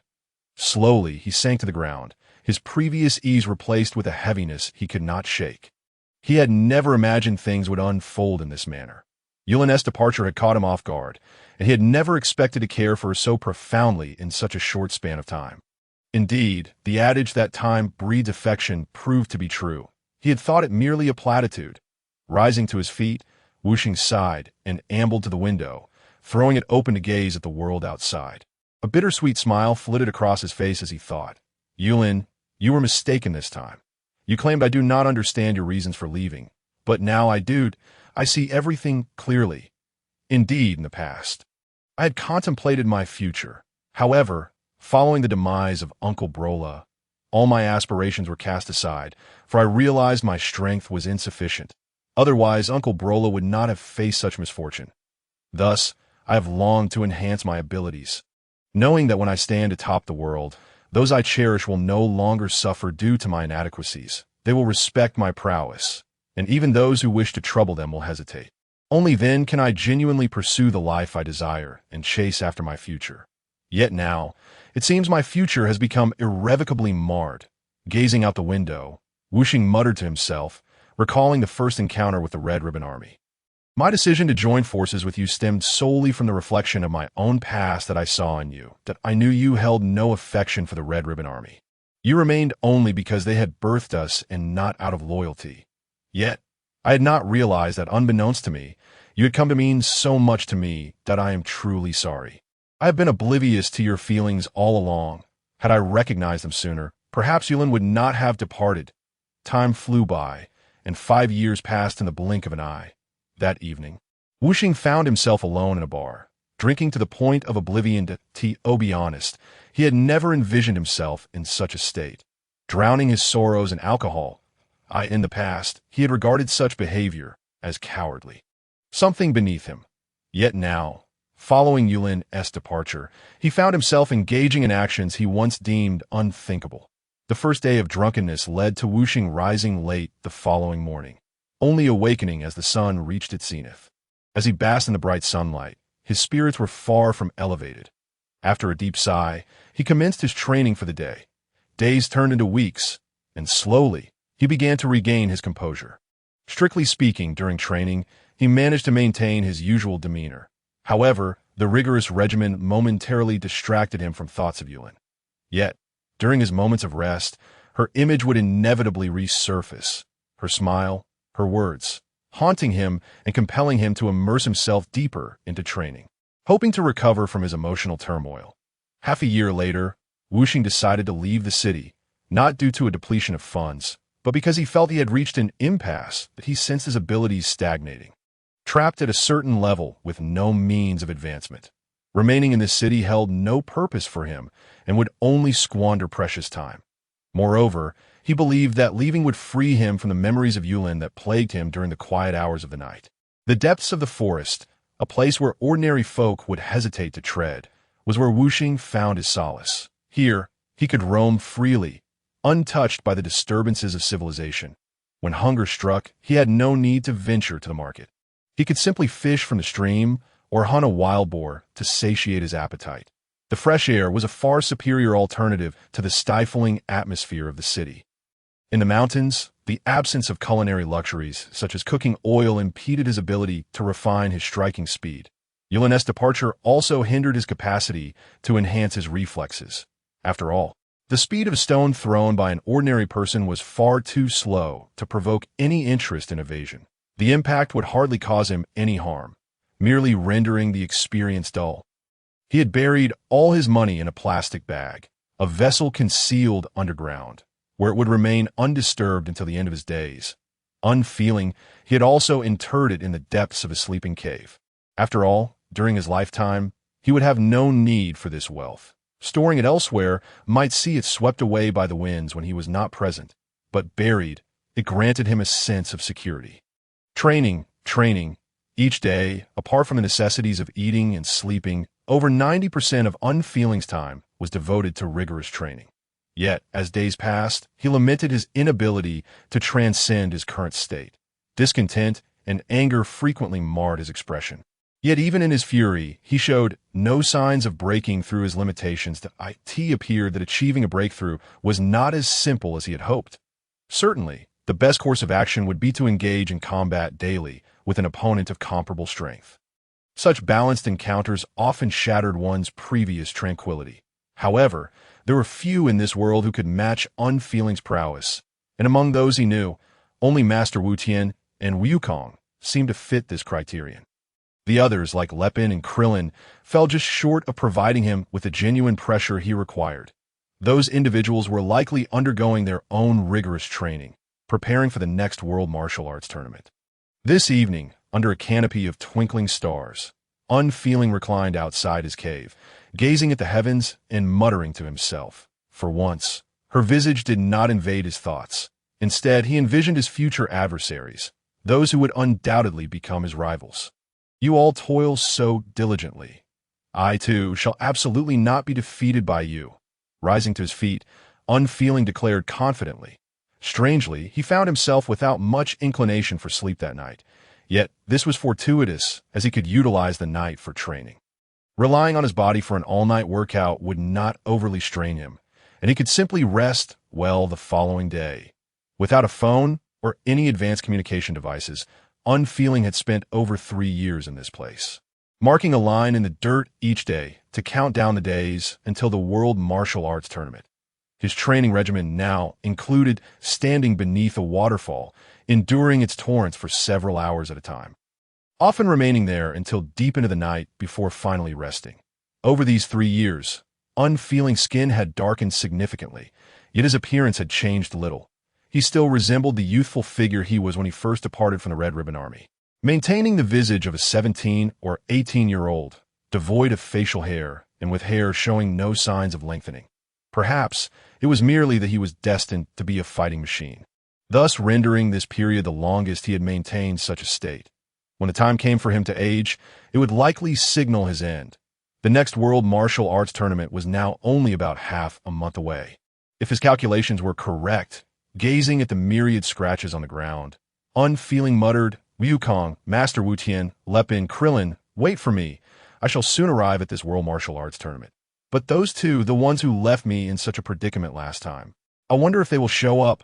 He reminisced about the individual who had once rebounded his Kamehameha, a figure he had failed to clearly see before losing consciousness. 4 years had passed. That person's strength must have surely grown. No, even if there had been no growth, they would still be at a stage he could not overcome. Everyone encounters a bottleneck at different stages and times. Such is life. Some remain trapped at a particular stage forever, unable to advance. Unfeeling pondered whether he might share a similar fate, especially after nearly 4 years. Although he had made progress, that bottleneck still eluded him. He had considered returning to the divine palace to seek the deity's guidance, but after some reflection, he dismissed that notion. While seeking divine assistance might indeed allow him to breach his current limitations and reach new heights, what would happen the next time, or the time after that, if he continually turned to the deity or others for help whenever he faced an impassable barrier? It would not serve him well. Indeed, while his strength might increase more rapidly this way, it was not what unfeeling desired. During his years in these mountains, he had come to understand that while one initially requires a mentor's guidance, after all, it is the master who leads one to the door. Eventually, a fledgling must learn to soar on their own, unable to remain forever sheltered in their mother's embrace. Unfeeling believed this to be true. His current bottleneck might take a long time to overcome, but when he finally broke through, the joy would be genuine. Achieving a breakthrough under another's tutelage held little appeal for him. Many. Unfeeling appeared foolish, choosing to traverse a difficult path instead of the easier road laid before him. Yet, that was simply who he was. You have your path, and I have mine. My character defines my identity, and the road I choose is the one I believe to be the best, even if it is a road of no return. Thus, I shall continue onward, for this is the path I have selected. In this world, many circumstances leave us with no choice. Therefore, when we encounter the opportunity to choose, we must avoid making decisions we might later regret. Once a choice is made, we must not waver. For the heavens have granted us the chance to choose. Since this path is of our own choosing, there should be no complaints. Walk it wholeheartedly until the very end. Under such circumstances, achieving a breakthrough is no simple matter. Yet the impending World Martial Arts Tournament provided Unfeeling with an excellent opportunity. Although most participants were insignificant in his eyes, Lepin and Krillin could still pose some minor challenges that as for Master Wu Tian and Wukong. They could certainly push Unfeeling into a fierce struggle during combat. Thus, his aspirations for a breakthrough were not mere illusions. After over 3 years, he unearthed the plastic bag he had buried, and indeed, it remained intact, showing no signs of deterioration. With a simple dusting, it was as good as new. Once he retrieved his money, Unfeeling set off toward a nearby city, uncertain of how to reach Papaya Island from his location. Thus, he had no choice but to purchase a plane ticket. His clothes had become tattered. Parts of them were even patched with animal hide. Walking into a city like this naturally drew the attention of many, their gazes filled with disdain and scorn. However, Unfeeling paid little mind to their judgment. He entered a nearby clothing store, produced a $10,000 bill, and said nonchalantly, "Clothes that suit me."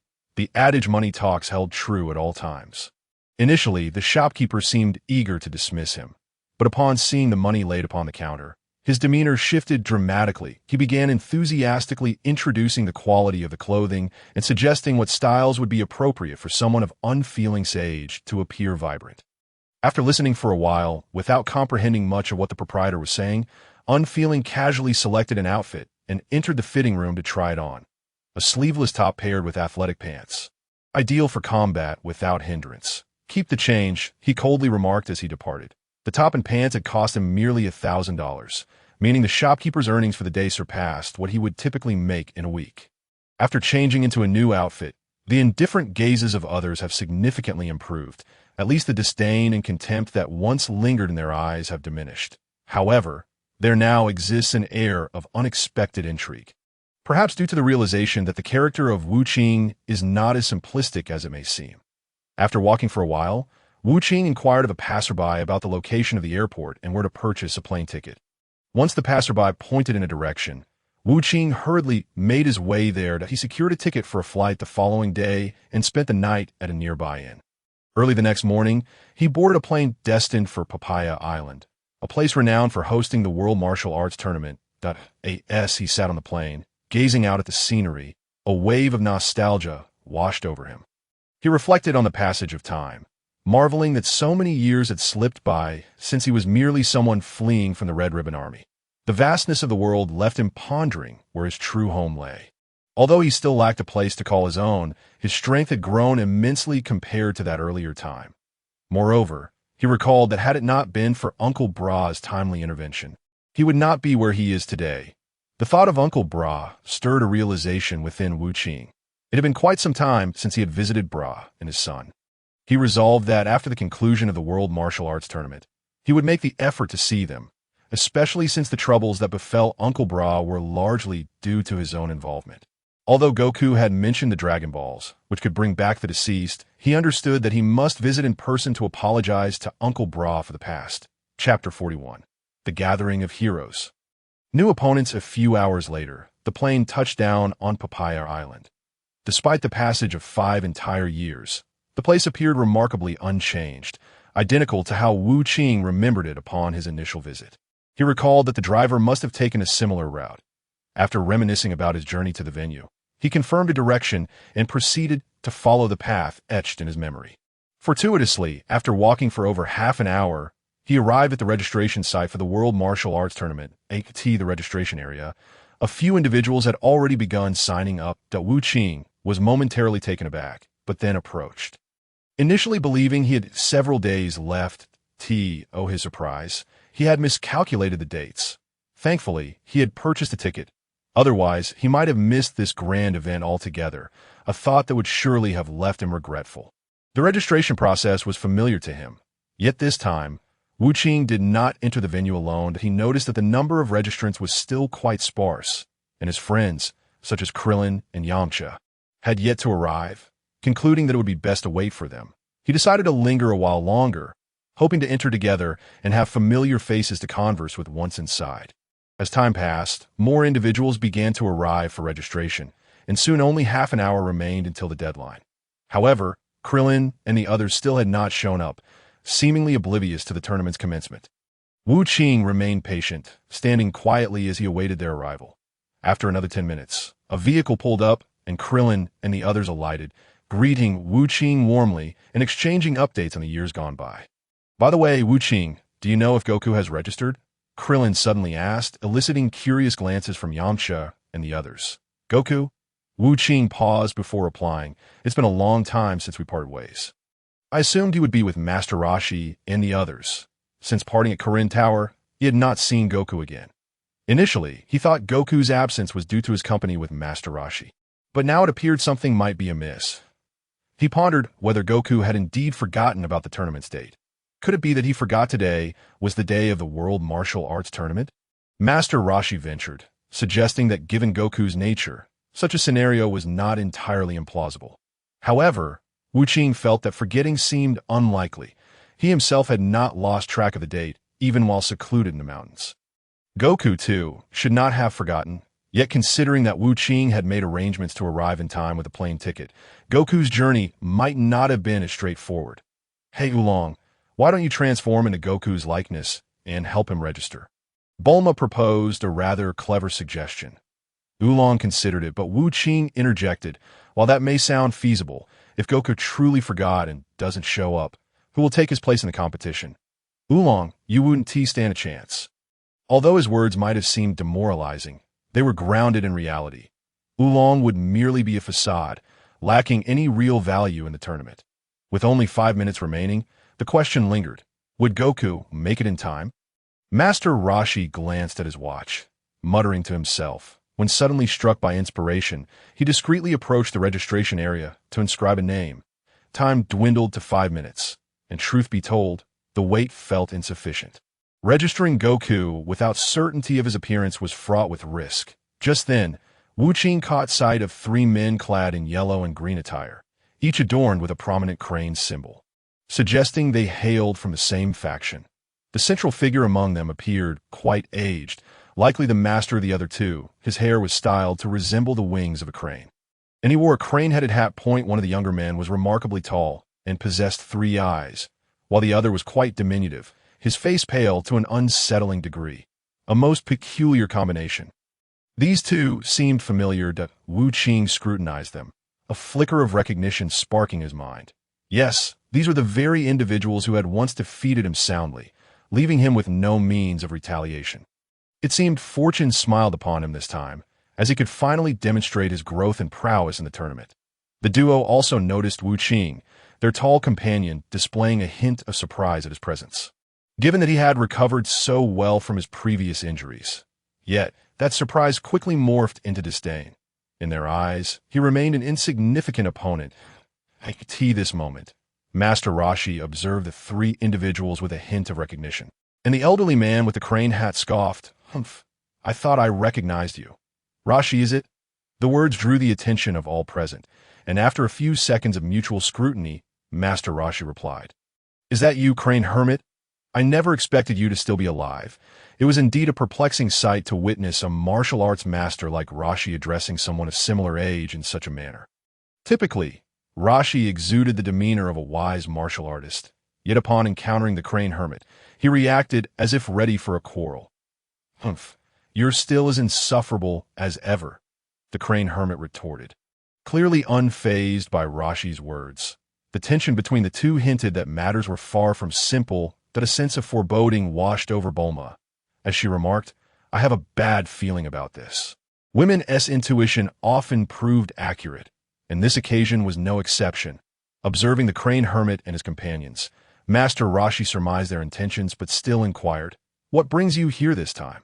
What are you doing? Umph. The demeanor of Master Crane resembled that of someone who had just heard an amusing joke, as he allowed a hint of a cold smirk to escape his lips before retorting. I have come across some foolish rumors suggesting that your disciple made quite a spectacle at the last World Martial Arts Tournament. Upon hearing this, the expressions of Master Rashi and the others darkened. For Master Rashi was a deity of martial arts. The notion that his disciple's achievements were reduced to mere folly would irk anyone. And what of it? Master Rashi countered, his tone considerably sharper than before. Meanwhile, Wu Qing clenched his fists, a flicker of anger igniting in his eyes. Master Rashi was akin to a mentor to him, and it was evident that this individual before them held no regard for Master Rashi. A display of arrogance that ignited a desire within Wu Qing to teach him a lesson. Does this imply that the so-called World Martial Arts Tournament has fallen into decline? It is imperative that I demonstrate to the world what true martial prowess entails.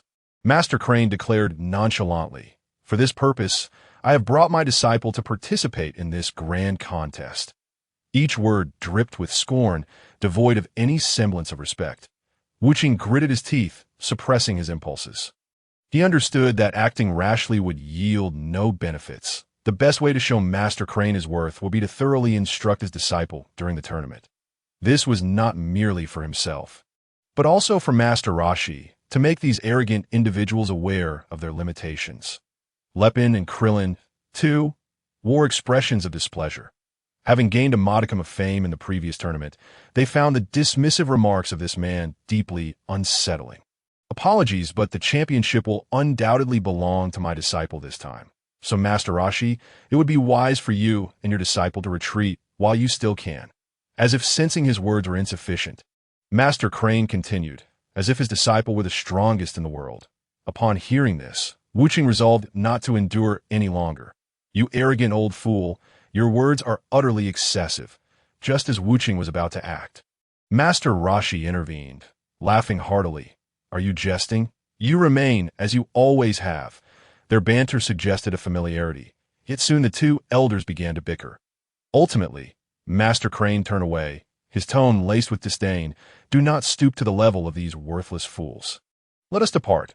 After saying this, he cast a provocative glance at Wuching and the others. Wuching clenched his jaw. Had Master Rashi not previously restrained him, he would have lunged at these individuals. Although he knew his chances of prevailing against the tall man were slim, it was essential to convey that certain words should not be uttered lightly. Following the departure of the three, Wuching and the others gathered around Master Rashi. The camaraderie between the two was evident, and Master Rashi, with no intention of concealing the truth, revealed that Master Crane was a fellow disciple from the same school. However, their paths diverged over time, leading to a deterioration in their relationship.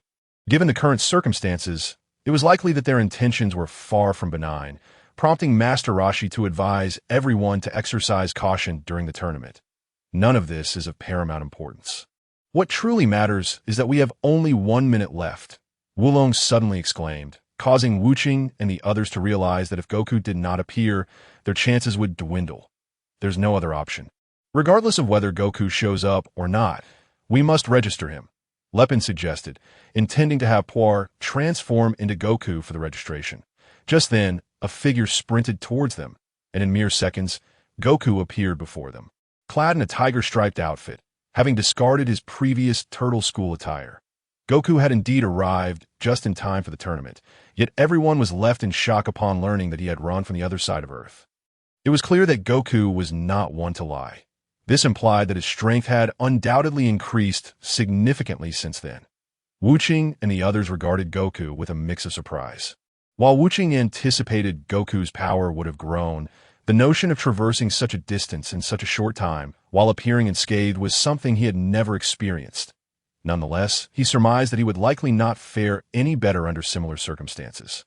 With Master Crane's two disciples, as well as Master Mateto and Goku, Wuching realized they had formidable opponents ahead. He clenched his fists, inwardly resolving that despite the formidable nature of his adversaries, he had also grown. Though he had faced many challenges, his foundational skills had remained intact, and he believed that when the time came to fight, he would not find himself at a disadvantage. Chapter 42. Midnight Conversations. The preliminary rounds commence, however. Due to the late hour, the preliminary round was scheduled for the following morning to help everyone put aside their earlier grievances. Master Rashi offered to treat them to a meal. Yet upon hearing the enthusiastic declarations of his companions vowing to eat their fill and not to be outdone, Master Rashi's expression soured as he glanced at his wallet, a bead of cold sweat forming on his brow. It was evident that he did not have nearly enough funds. Indeed, during the meal, the voracious appetites of the group were nothing short of terrifying. Launch, despite her elegant demeanor with blue hair, transformed into a yellow-haired version of herself, her temperament undergoing a drastic change, rendering her eating habits more ferocious than those of most men. She, however, seemed blissfully unaware of the impression she was making, while Master Rashi's face grew increasingly grim as the feast progressed. Having declared that he was treating, Master Rashi could only watch as everyone left, waiting for him outside. After a while, when Master Rashi had yet to emerge, Wuching surmised the issue. He recalled that in his day, his prize money had barely sufficed for a single meal, leaving him with only a fraction of it. It was likely that Master Mateto was facing a similar predicament, and so he concocted an excuse to return to the restaurant. Observing Master Rashi haggling with the proprietor, Wuching approached and inquired, "Master Mateto, if I am not mistaken, you lack sufficient funds to settle the bill, do you not? Wuching, do you happen to have extra money to cover the expenses?" Master Rashi responded, turning to face him. Wuching nodded and proceeded to pay for the meal. Sighing in relief, Master Rashi was spared the embarrassment of further negotiations with the owner. The two walked out side by side. And naturally, due to Master Rashi's prolonged absence, the group teased him a bit. However, a man of Master Rashi's age would not be perturbed by such light-hearted jests. He chuckled in response as they all made their way to the inn he had reserved. Once in their room at the inn, Master Rashi suggested playing cards to unwind before the competition, viewing it as a final chance to relax. Wuching, however, expressed little interest, recognizing that this was not the time for leisure. Those two individuals were no mere pushovers. He still had not deciphered the technique capable of reflecting his Kamehameha wave back at him, and he remained uncertain whether all energy-based techniques would prove ineffective against them. If that were the case, he could be assured of a victory. Nevertheless, apart from Wu Qing, everyone else seemed quite at ease. Lepin and Krillin understood that Master Crane's disciples were not to be underestimated. Yet they were confident in their abilities, having diligently trained under Master Roshi's guidance for years, aiming to significantly enhance their skills. Even with formidable opponents ahead, they were determined not to falter. The card game continued late into the night, and if they did not retire soon, they would awaken the next morning lacking energy. Bulma and Launch naturally retreated to another room to rest, while Master Roshi eagerly approached them, claiming he could protect them. Yet, both Bulma and Launch were unlikely to acquiesce to such an arrangement, resulting in Master Roshi being unceremoniously ejected. Observing Master Roshi's antics, Wu Qing experienced a moment of surprise. It appeared that Master Roshi bore little pressure. Had he been rebuilding his strength over the years? Yet, even so, Master Roshi was advanced in age, and no amount of restorative training could return him to his peak form. Had Master Roshi perhaps discovered some new technique? In the quiet of the night, Wu Qing lay restless in bed, unable to find solace in sleep. His mind was filled with vivid recollections of past failures, haunting him relentlessly. Despite possessing a newfound confidence, a subtle unease lingered within him. Curse it, he thought, I have significantly improved my strength.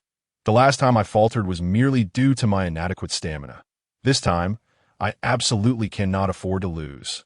Yet, the more he dwelled on this, the more agitated he became, rendering sleep even more elusive.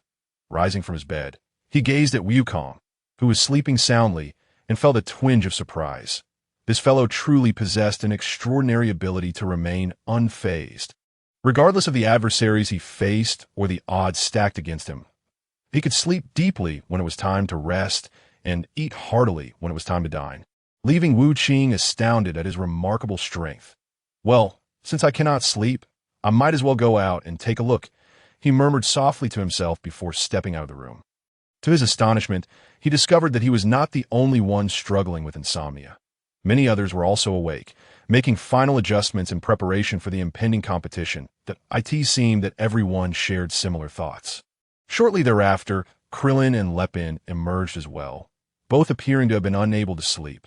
Upon seeing Wu Qing, they were somewhat taken aback, initially believing he had merely gone to the restroom. Krillin approached with a hint of curiosity.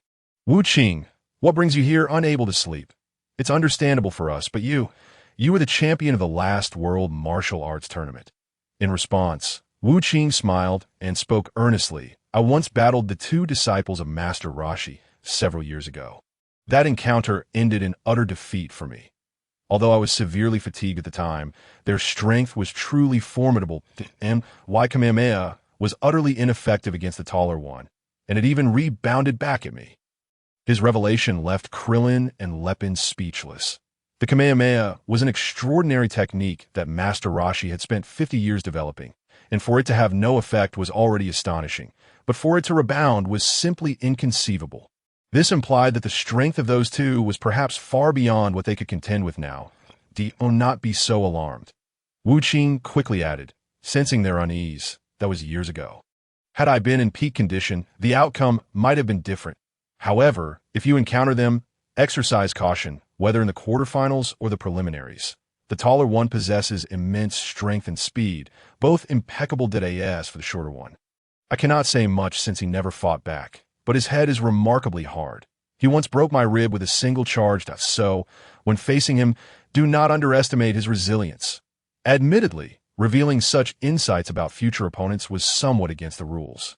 But Wu Qing paid little mind to such conventions. Both Lepin and Krillin were his friends, and he felt it imperative to inform them of these dangers to prevent them from recklessly enduring unnecessary harm during the competition. Listening to Wu Qing's words, they gained a clearer understanding of the strength of Master Roshi's disciples. Although they were astonished, excitement flickered across their faces.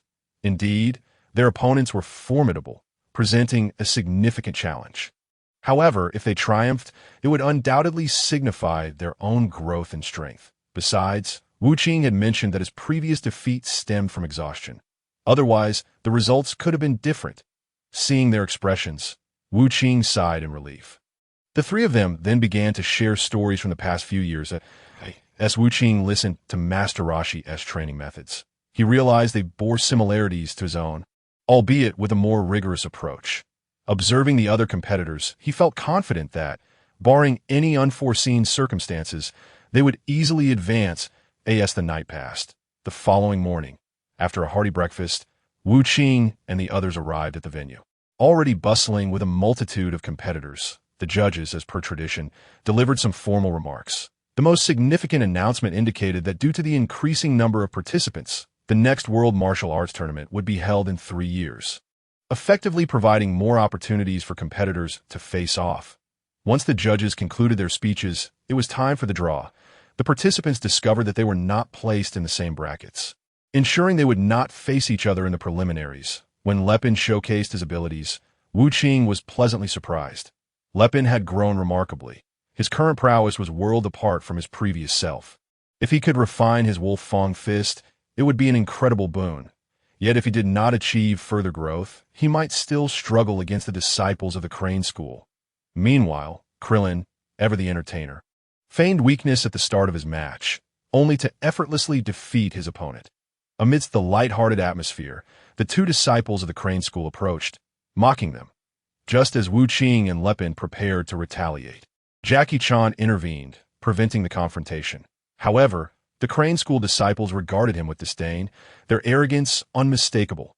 As the matches progressed, Wu Qing easily overcame his opponents, only to realize that the tall adversary had grown even stronger since their last encounter.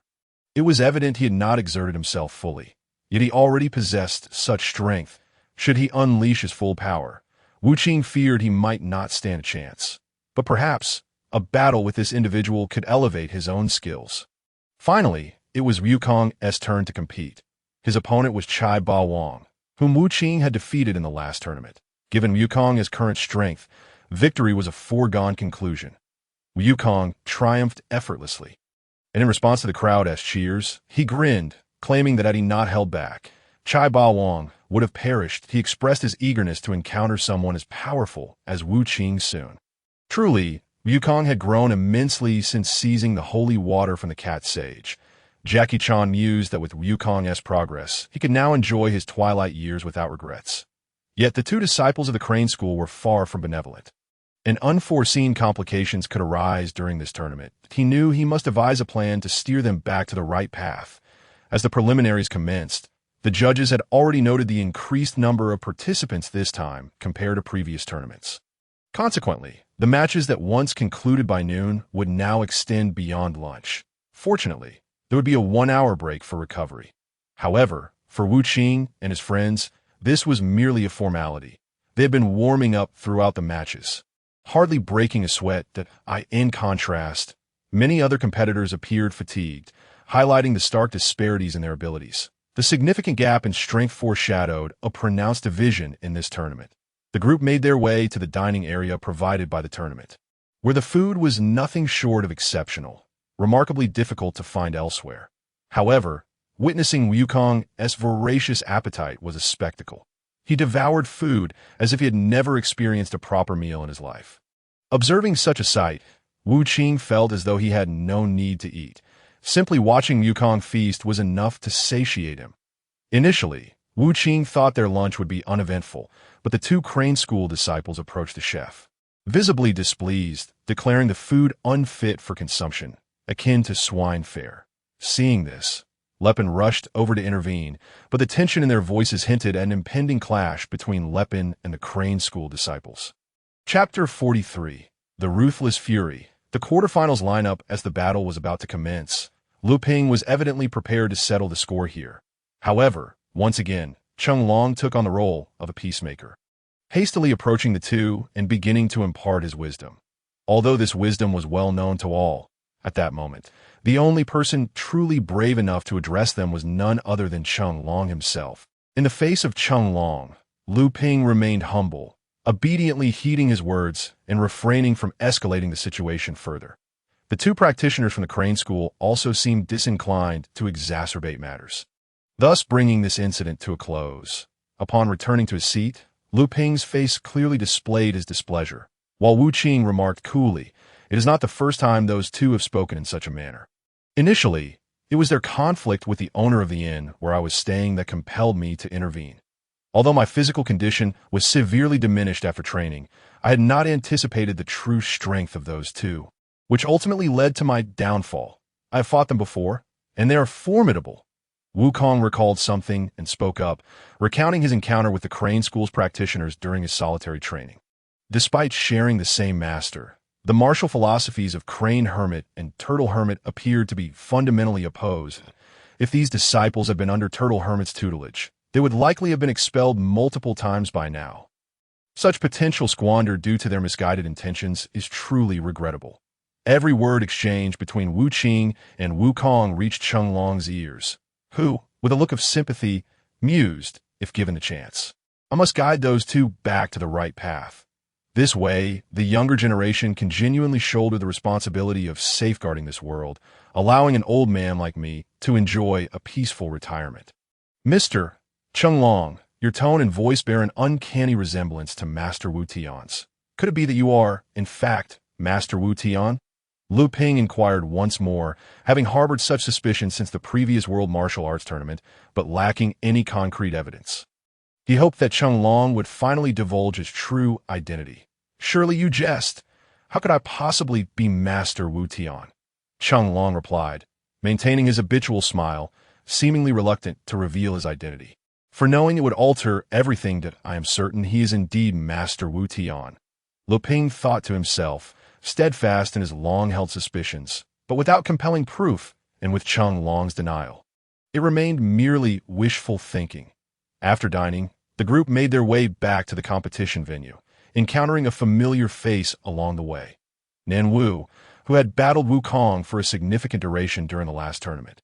His sole objective in that competition had been to claim the championship, but this time was different. With the water supply issues in his hometown largely alleviated, he was merely here to gauge how far he could go with his current strength.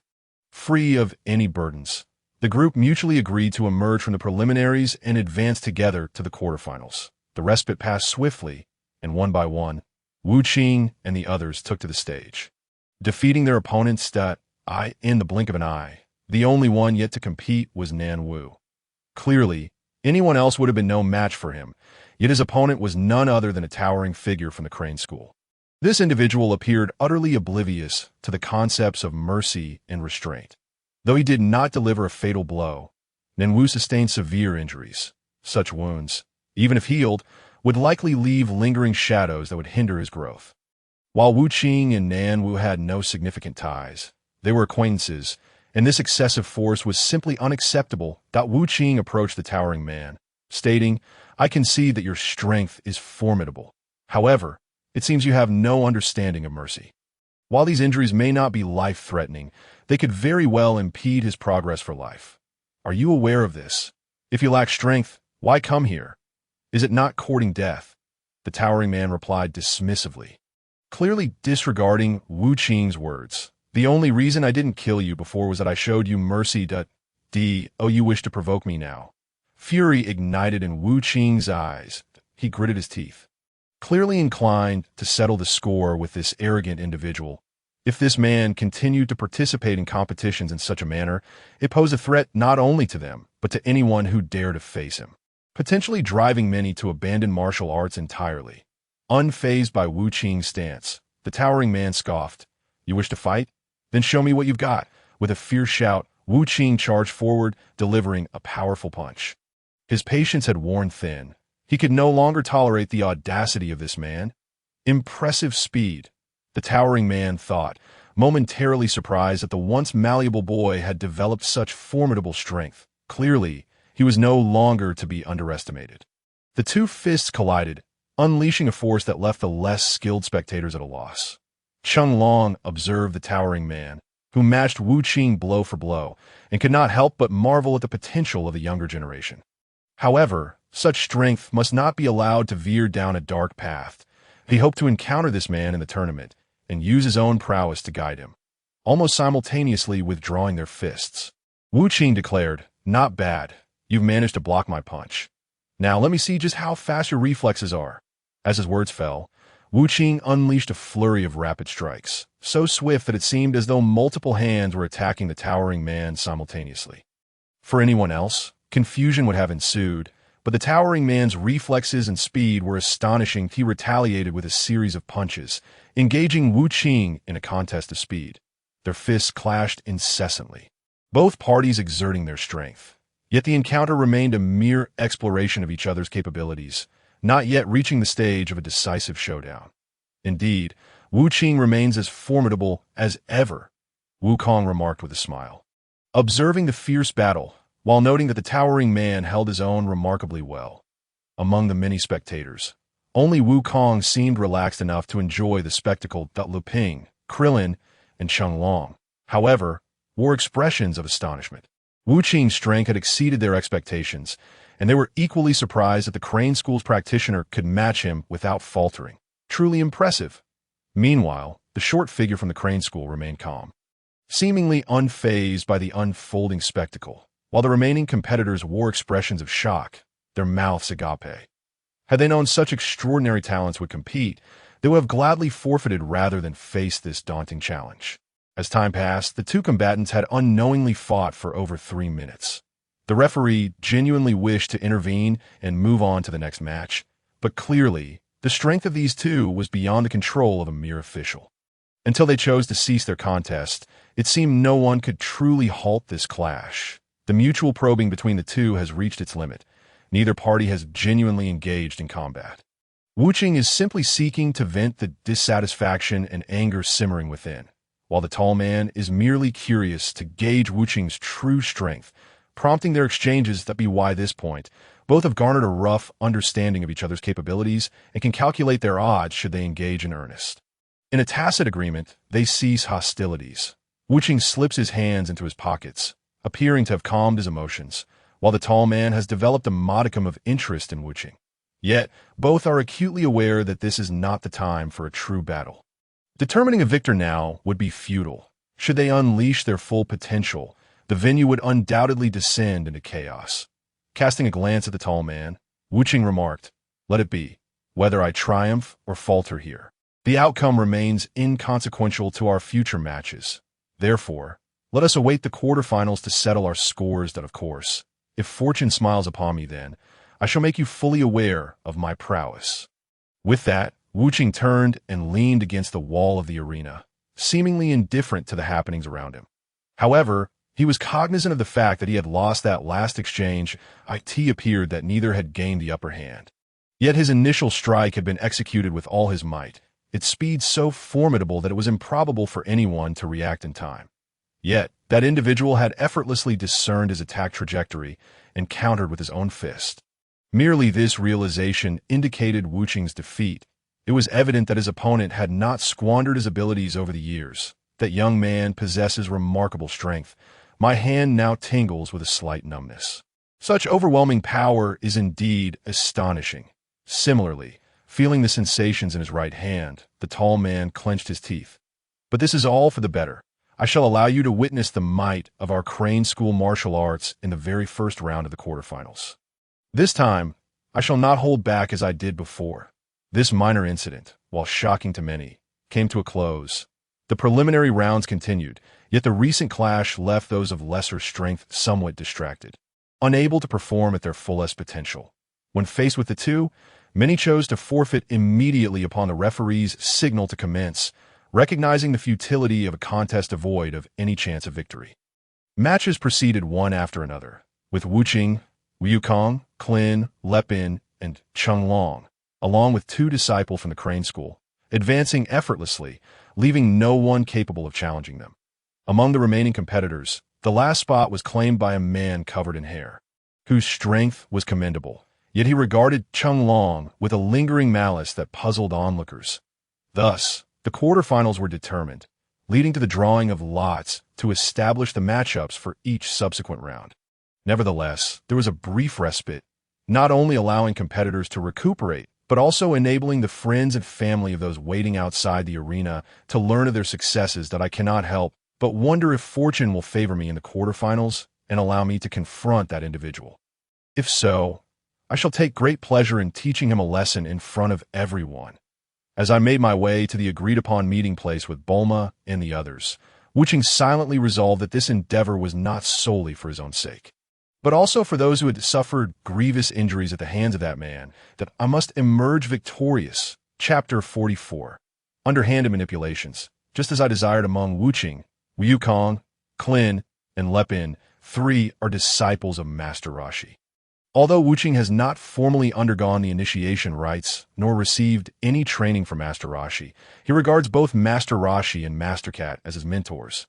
Thus, the disdain shown by the Crane School towards the Turtle School feels like a slight against him as well. It would be unacceptable for him not to prevail in their match. While he harbors such thoughts, the drawing of lots is purely a matter of chance. Even attempting to cheat is no simple task. When fortune favors you, your wishes will manifest. When it does not, everything will seem to go awry. Thus, although Wuching hopes to face the tall man from the Crane School in the first round, whether he will be granted such luck remains uncertain. Bulma, Lunch, Oolong, and Pure awaited Wuching and the others at the designated location, and as always, Master Rashi was the last to arrive, citing his advanced age and the longer time required for restroom breaks. Bulma was understandably displeased, but refrained from voicing her frustrations. Lepin, on the other hand, was resolute in his belief that he would not falter. He was convinced that Chung Long was indeed Master Rashi. Yet, without evidence, all remained mere speculation. Now was not the time for such debates. As they made their way to a small stall, likely intending to purchase easily digestible food to replenish their energy. Along the way, Lepin expressed his dissatisfaction with the Crane School as heavy-handedness, vowing to teach both of those individuals a lesson should he encounter them. However, given Lepin's current capabilities, neither would be a match for him. As Lepin's current girlfriend, Bulma wholeheartedly supported him and also harbored a dislike for Master Rashi. Pure, having been an unwavering follower, offered no dissenting opinions. Wuching understood that Lepin was far from a match for either of those two.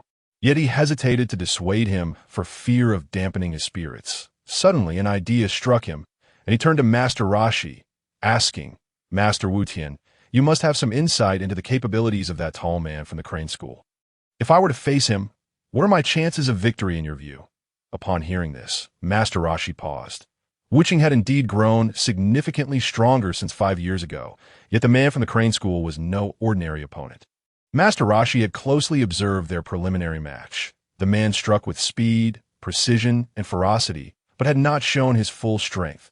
Should he unleash his true potential, Wuching's chances of winning, at best, would be around 40%. It was unlikely he could exceed that threshold. Master Rashi wished to avoid discouraging Wuching too harshly, yet Wuching was not oblivious to the realities of the situation, and thus he softened his words, leaning slightly in Wuching's favor. Shaking his head, Wuching managed a faint smile, albeit a bitter one, and replied, "Master Wutian, I acknowledge that I possess a chance of victory, but it may be less than 30%. That man did not exert even a fraction of his strength in the preliminaries, including his match against Nanwu. Thus, should I confront him, my odds would scarcely reach 30%. Nevertheless, I truly wish to face him in the first round." Wuching's remarks caused Lepin and the others to halt in their tracks. Wukong's expression remained unchanged. Having battled against the man, he was well aware of his strength. Without any trace of surprise, Wukong commented, "Wuching is right. That individual is indeed formidable." Wukong does not speak falsely. At least, not since their acquaintance began. Lepin's expression soured considerably. He had just confidently declared his intent to teach those two a lesson. But now it seemed an unattainable dream that he would be hard-pressed to defeat even the Wuching of 5 years ago, let alone the current Wuching. If Wuching struggled against them, how could he possibly stand a chance? Though Lepin's demeanor was troubled, he remained composed, having seen enough of the world not to lose his composure. In contrast, Klin appeared somewhat panicked. After all, he was merely an adolescent. Despite possessing great strength, he remained a child. And thus, when faced with overwhelming power, he too felt a sense of helplessness. Despite the significant disparity in strength, you might still have a chance. There is no certainty in this world. No battle is guaranteed to result in defeat. As long as you can unleash your full potential during combat. Even if you lose, there is no reason to feel regret, for we have strived to the best of our abilities, and if the outcome is less than desirable, it is simply beyond our control. With a single utterance from Master Rashi, everyone found their composure restored. This phrase, well known and oft repeated, wielded varying effects depending on the speaker. When a person of humble stature voiced it, many merely chuckled. Yet when the god of martial arts proclaimed it, it ignited within listeners an indomitable spirit of perseverance. As Master Wu Tian aptly stated, as long as one has exerted their utmost effort, the outcome becomes inconsequential, for we have already achieved victory. The unyielding one then added, these are merely fundamental truths, easily articulated, yet few maintain such tranquility when confronted with diverse circumstances. These simple words rejuvenated the spirits of the crowd. And shortly thereafter, a few individuals partook of a modest meal to tea that moment. Unexpectedly, members of the Crane School arrived, leaving one to ponder whether it was mere coincidence or intentional. Tianjin Fan, Jiaozi, it appears the championship and runner-up positions are firmly within your grasp. This competition lacks worthy adversaries. As he approached, the Crane Master boisterously declared, clearly intending his words for Wu Qing and the others, thus revealing to them the names of the Crane Master's two disciples, Tianjin Fan and Jiaozi, both named after delectable foods. Under different circumstances, Lu Ping might have impulsively confronted them, but after hearing Master Rashi's words, he refrained from engaging in such trivial disputes that Wu Qing merely flashed a fleeting smile of disdain, which to the Crane Master seemed like a veiled mockery of his recent statements, causing him considerable discomfort. Ignoring the intentions of the Crane disciples, Wu Qing and his companions brushed past them. Once they had distanced themselves, the Crane Master resumed, Tianjin, do you see any remarkable figures among Master Rashi's disciples? The spiky-haired lad? I easily defeated him 3 years ago, but he seems a bit stronger now. But nothing extraordinary. Tianjin Fan replied with a hint of disdain. As for the other two, they are of little consequence. However, I sense that last year's runner-up, a certain Cheng Long, appears quite formidable. Master Crane, have you heard of Cheng Long? Cheng Long. That name is unfamiliar to me, the Crane Master responded, momentarily taken aback. Being acquainted with renowned martial artists, he was puzzled by the absence of knowledge regarding this individual. He then inquired, how old is he? And what does he look like? Provide me with a detailed description. Perhaps I know him under a different name. Tianjin Fan then described Cheng Long's appearance and fighting style in great detail. Listening intently, the Crane Master felt an inexplicable familiarity with the description, yet could not pinpoint the individual. Frustrated, he concluded, never mind. I cannot ascertain his identity now. However, I believe I will recognize him when the competition begins. Ultimately, whether we secure the championship is of little importance. What matters is to tarnish Master Rashi's reputation. Despite their shared mentorship, the relationship between Master Rashi and Master Crane was fraught with tension. Whether this brotherly discord could be mended remained uncertain. That moment, the announcement for the 8 competitors who advanced from the preliminaries echoed through the venue. Tianjin Fan and Jiaozi, upon hearing the notification, bid farewell to Master Crane and headed towards the arena. Wu Qing and his 3 companions followed suit, while Master Rashi, after they departed, concocted an excuse to slip away, claiming the need to visit the restroom, and vanished without a trace. Within mere minutes, the 8 competitors convened in the arena, their relationships strained. The interaction between Master Rashi's and Master Crane's disciples was notably polite, albeit marked by mutual indifference.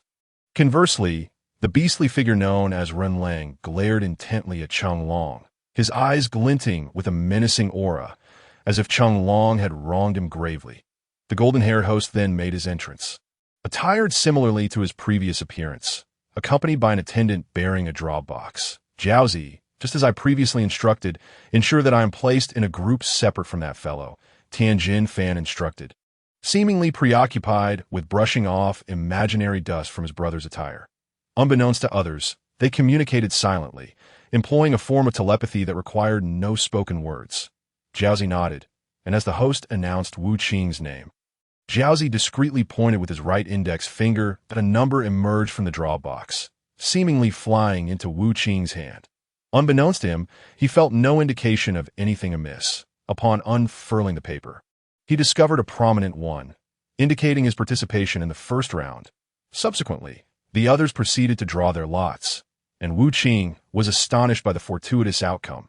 He had indeed secured a match against Tianjin Fan in the opening round. The detailed matchups were soon revealed. Round 1.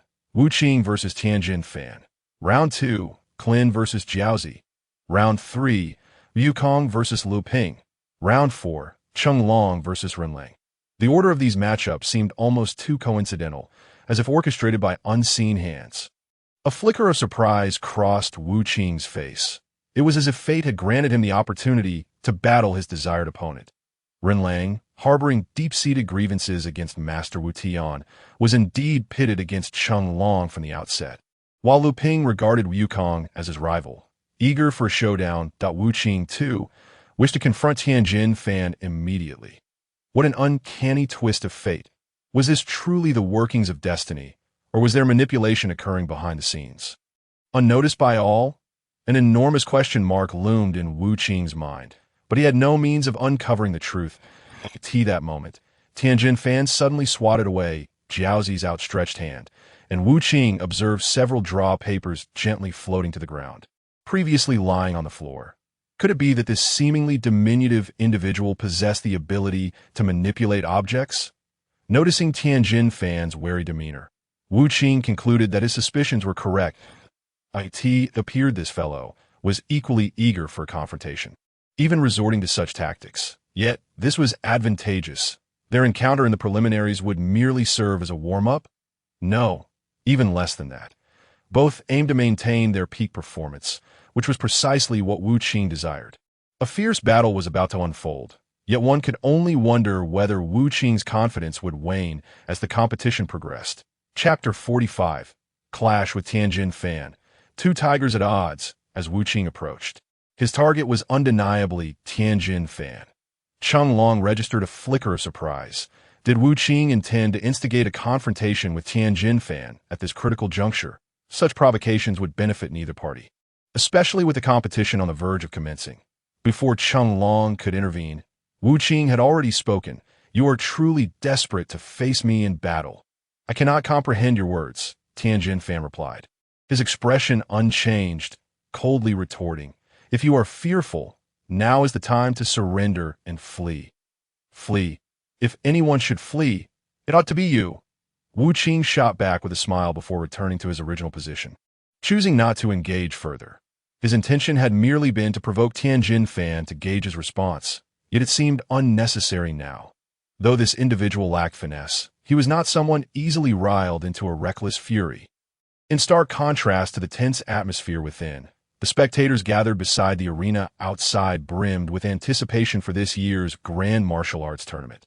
The previous quarterfinals had showcased a level of excitement that far surpassed that of the prior event, thus significantly increasing the audience turnout this time around. At that moment, the golden-haired host stepped outside, microphone in hand, and boisterously declared, "Ladies and gentlemen, I trust the memories of the last Grand Martial Arts Tournament remain vivid in your minds. However, I assure you that the splendor of this year's event will be no less remarkable.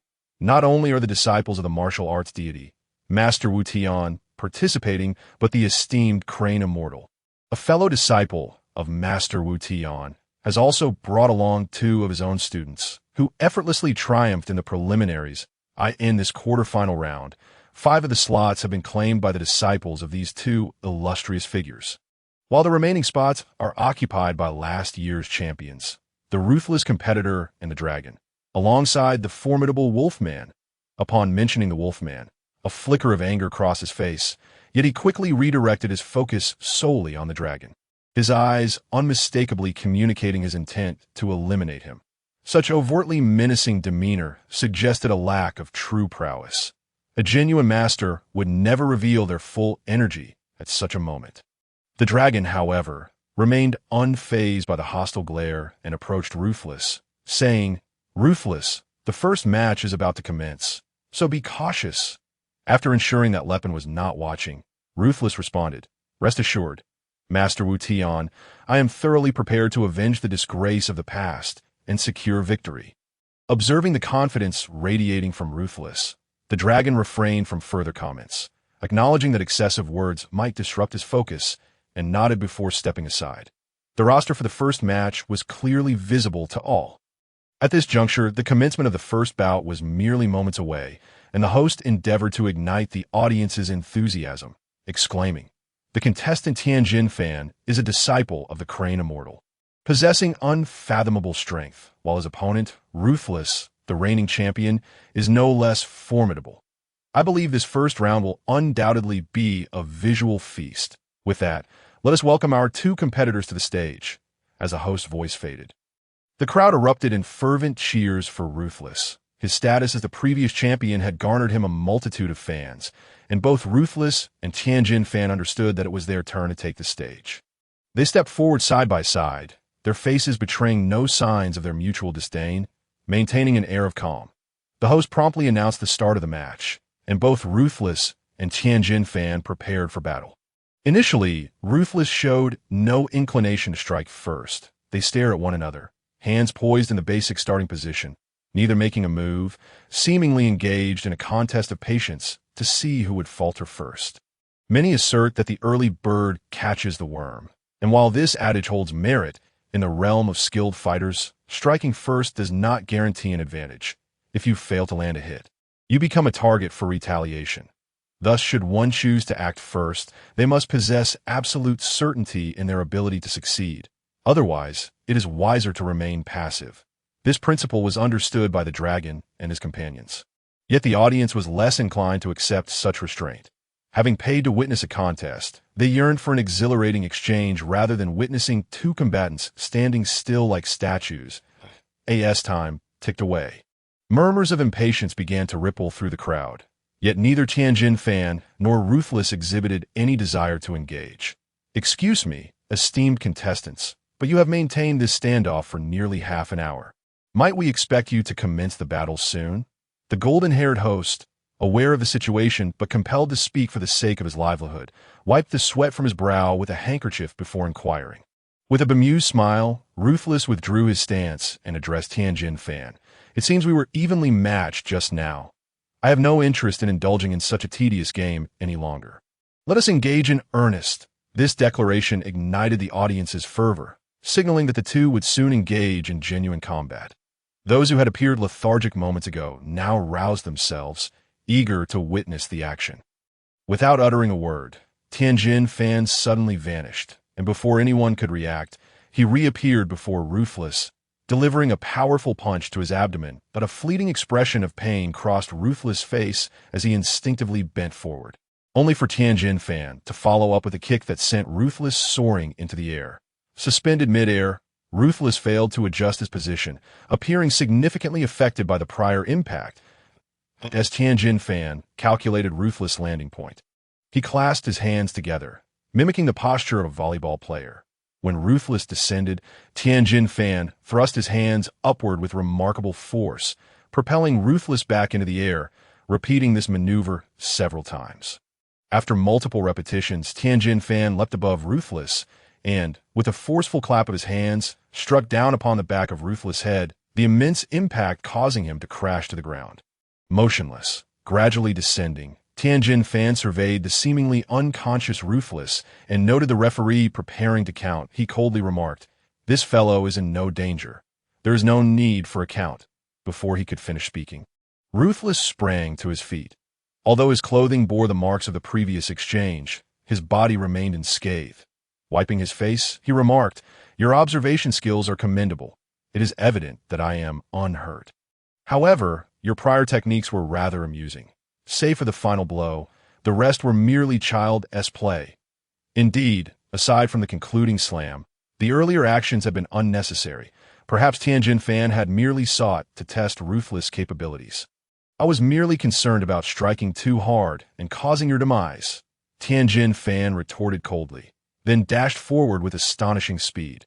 Before anyone could react, his elbow collided forcefully with Ruthless' throat, the tremendous force pushing him backward, forcing Ruthless to retreat precariously close to the edge of the arena. Unexpectedly, Tianjin Fan reached out and seized Ruthless. Yet, Tianjin Fan's grip was not solely to prevent Ruthless from being eliminated. He was unwilling for the match to end prematurely, for that would bring him no joy. Grasping Ruthless' right leg, he swung him violently to the ground, and then delivered a kick that sent Ruthless crashing into the spectator wall, shattering it entirely. "What does that fool intend to do?" Tianjin Fan mused, observing a hand emerging from the rubble. It was clear that Ruthless had shown no inclination to fight back. From the very beginning, he had refrained from retaliation.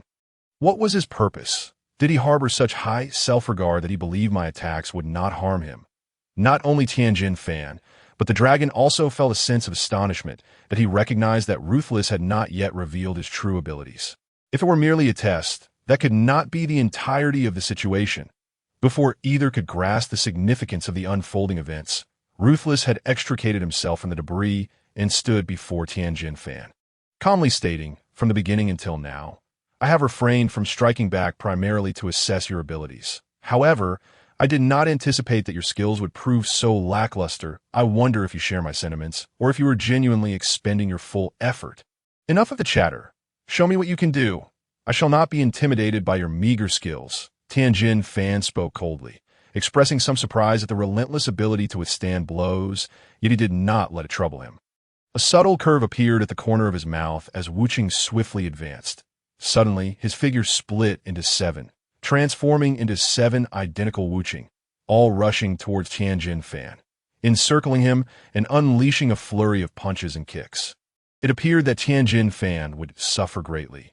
However, to put it plainly, Wuqing was merely employing the technique of residual images. The afterimages possessed no attacking capability. The one truly delivering the relentless assault was simply Wuqing's original form. Blow after blow, kick after kick, had it been anyone else, they would have surely collapsed by now. Yet, Tianjin Fan managed to maintain a basic defensive posture, striving to minimize the damage inflicted upon him.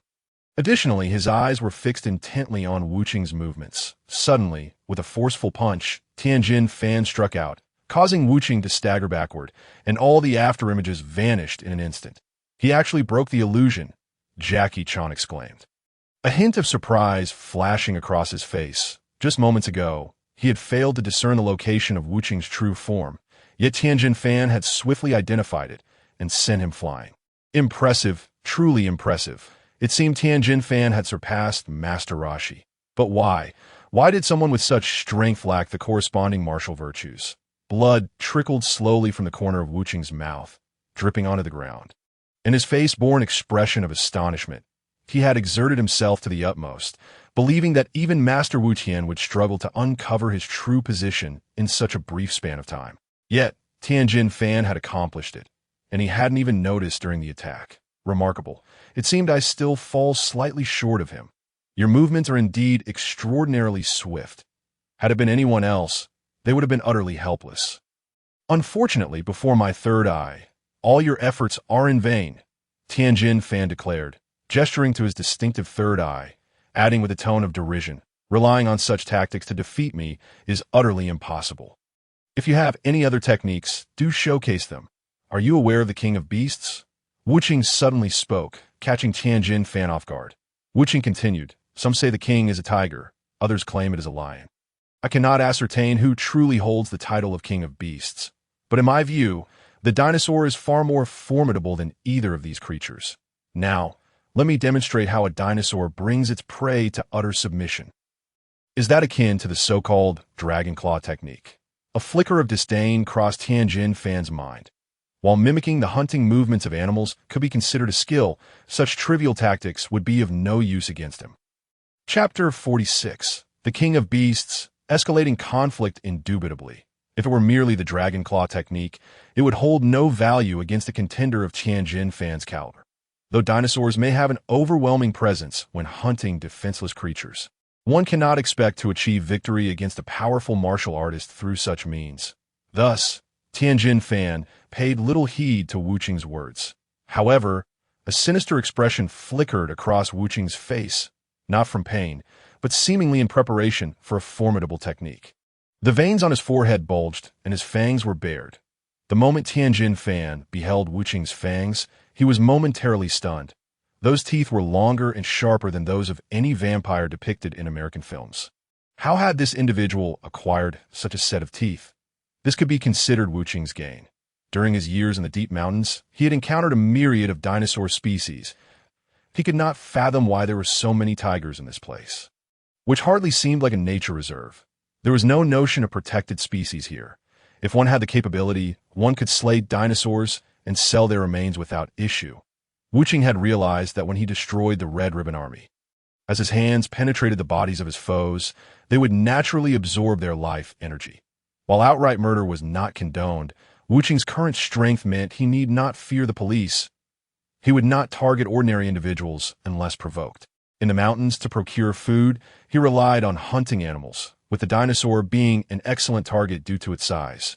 However, as Wuching continued to slay more dinosaurs, he noticed changes occurring in his own body.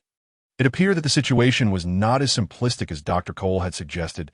Dr. Cole had once stated that Wuching's hands could absorb the life energy of all living things, though the extent of this ability remained unclear. It was believed to be correlated with Wuching's own strength.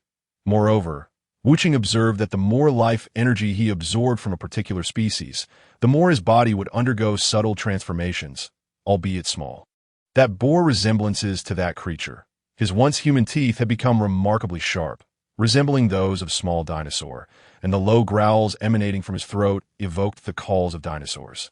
Coupled with the formidable aura he exuded, if one were to close their eyes, they would feel as though they were in the presence of a tyrannical T-Rex, as if the world lay beneath its feet. With a low growl, Wuching advanced with great strides, each step causing cracks to form in the arena floor, exuding an imposing presence. Tianjin Fan could not help but be taken aback, performing several backflips to create distance between them. Caution flickered in his eyes. It seemed this individual's technique was far more complex than he had initially imagined. One misstep could cost him his life. Presence. This is an essential element.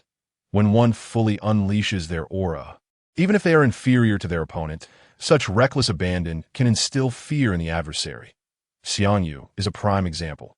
At the banks of the Wu River, he faced hundreds of thousands of soldiers with unwavering courage, single-handedly slaying cavalry with a short blade.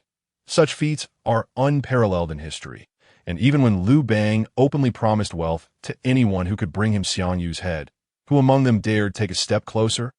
The aura of the hegemon of Chu is precisely what instilled such dread. Now, Wuching emanated that very same aura of reckless fearlessness, making Tianjin Fan acutely aware of the challenge before him. With his head slightly bowed, Wuching charged forward, closing the distance to Tianjin Fan with rapid strides. Tianjin Fan continuously adjusted his position to maintain a safe distance from Wuching, not because he feared him, but because Wuching's momentum was currently at its peak. Engaging him head-on would yield no benefits.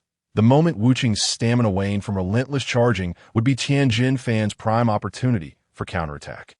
Wuching's reckless approach is futile. He cannot touch his opponent at all. Clin remarked, observing Wuching's frenzied movements, concern evident on his face. Indeed, Clin has a point. Such blind charging, while impressive, is hardly a wise tactic. What on earth is Wuching trying to accomplish? Jackie Chan mused, finding it impossible to decipher Wuching's intentions. As time ticked away, it became apparent that Wuching's stamina was diminishing significantly, his speed declining. A gleam of determination flashed in Tianjin Fan's eyes. This was the moment he had been waiting for. With astonishing speed that defied belief, Tianjin Fan surged forward. Yet, unbeknownst to anyone, a smile flitted across Wuching's lips, just as Tianjin Fan's fist landed heavily upon Wuching's abdomen. A fleeting expression of pain crossed Wuching's face. However, almost immediately, Wuching opened his mouth and sank his teeth into Tianjin Fan's shoulder, his sharp fangs piercing flesh and inflicting considerable injury. Damn it! How can this guy's teeth be so sharp? Tianjin Fan thought grimly as he wrapped his other arm around Wuching, tumbling to the ground and flinging him away. In the process, a large chunk of flesh was torn from Tianjin Fan's shoulder. Blood cascading down in droplets, painting the ground a beautiful rose hue, while Tianjin Fan's face could not conceal his pain. Are you curious why, after being struck by you, I still possess the ability to retaliate? As Tianjin Fan gazed on, Wuching spoke in a tone devoid of emotion. In the nearly 4 years that have passed, the training I have undergone has been nothing but the most fundamental exercises. The recent sprint lasting several minutes is hardly a challenge for me. My feigned exhaustion was merely a ruse to mislead you. Nonetheless, that last punch truly stung, yet in comparison to your state, I still consider myself fortunate. Pain surged through his abdomen, But Wu Qing possessed a recovery capability far surpassing that of any human, healing at a pace exponentially quicker than Tianjin Fan's.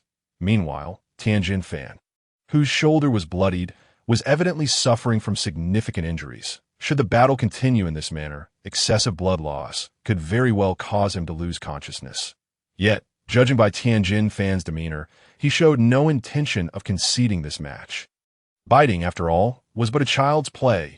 With a slowly relaxing brow, Tianjin Fan remarked disdainfully, "Although you have caused me considerable trouble, I shall now turn you into a living target."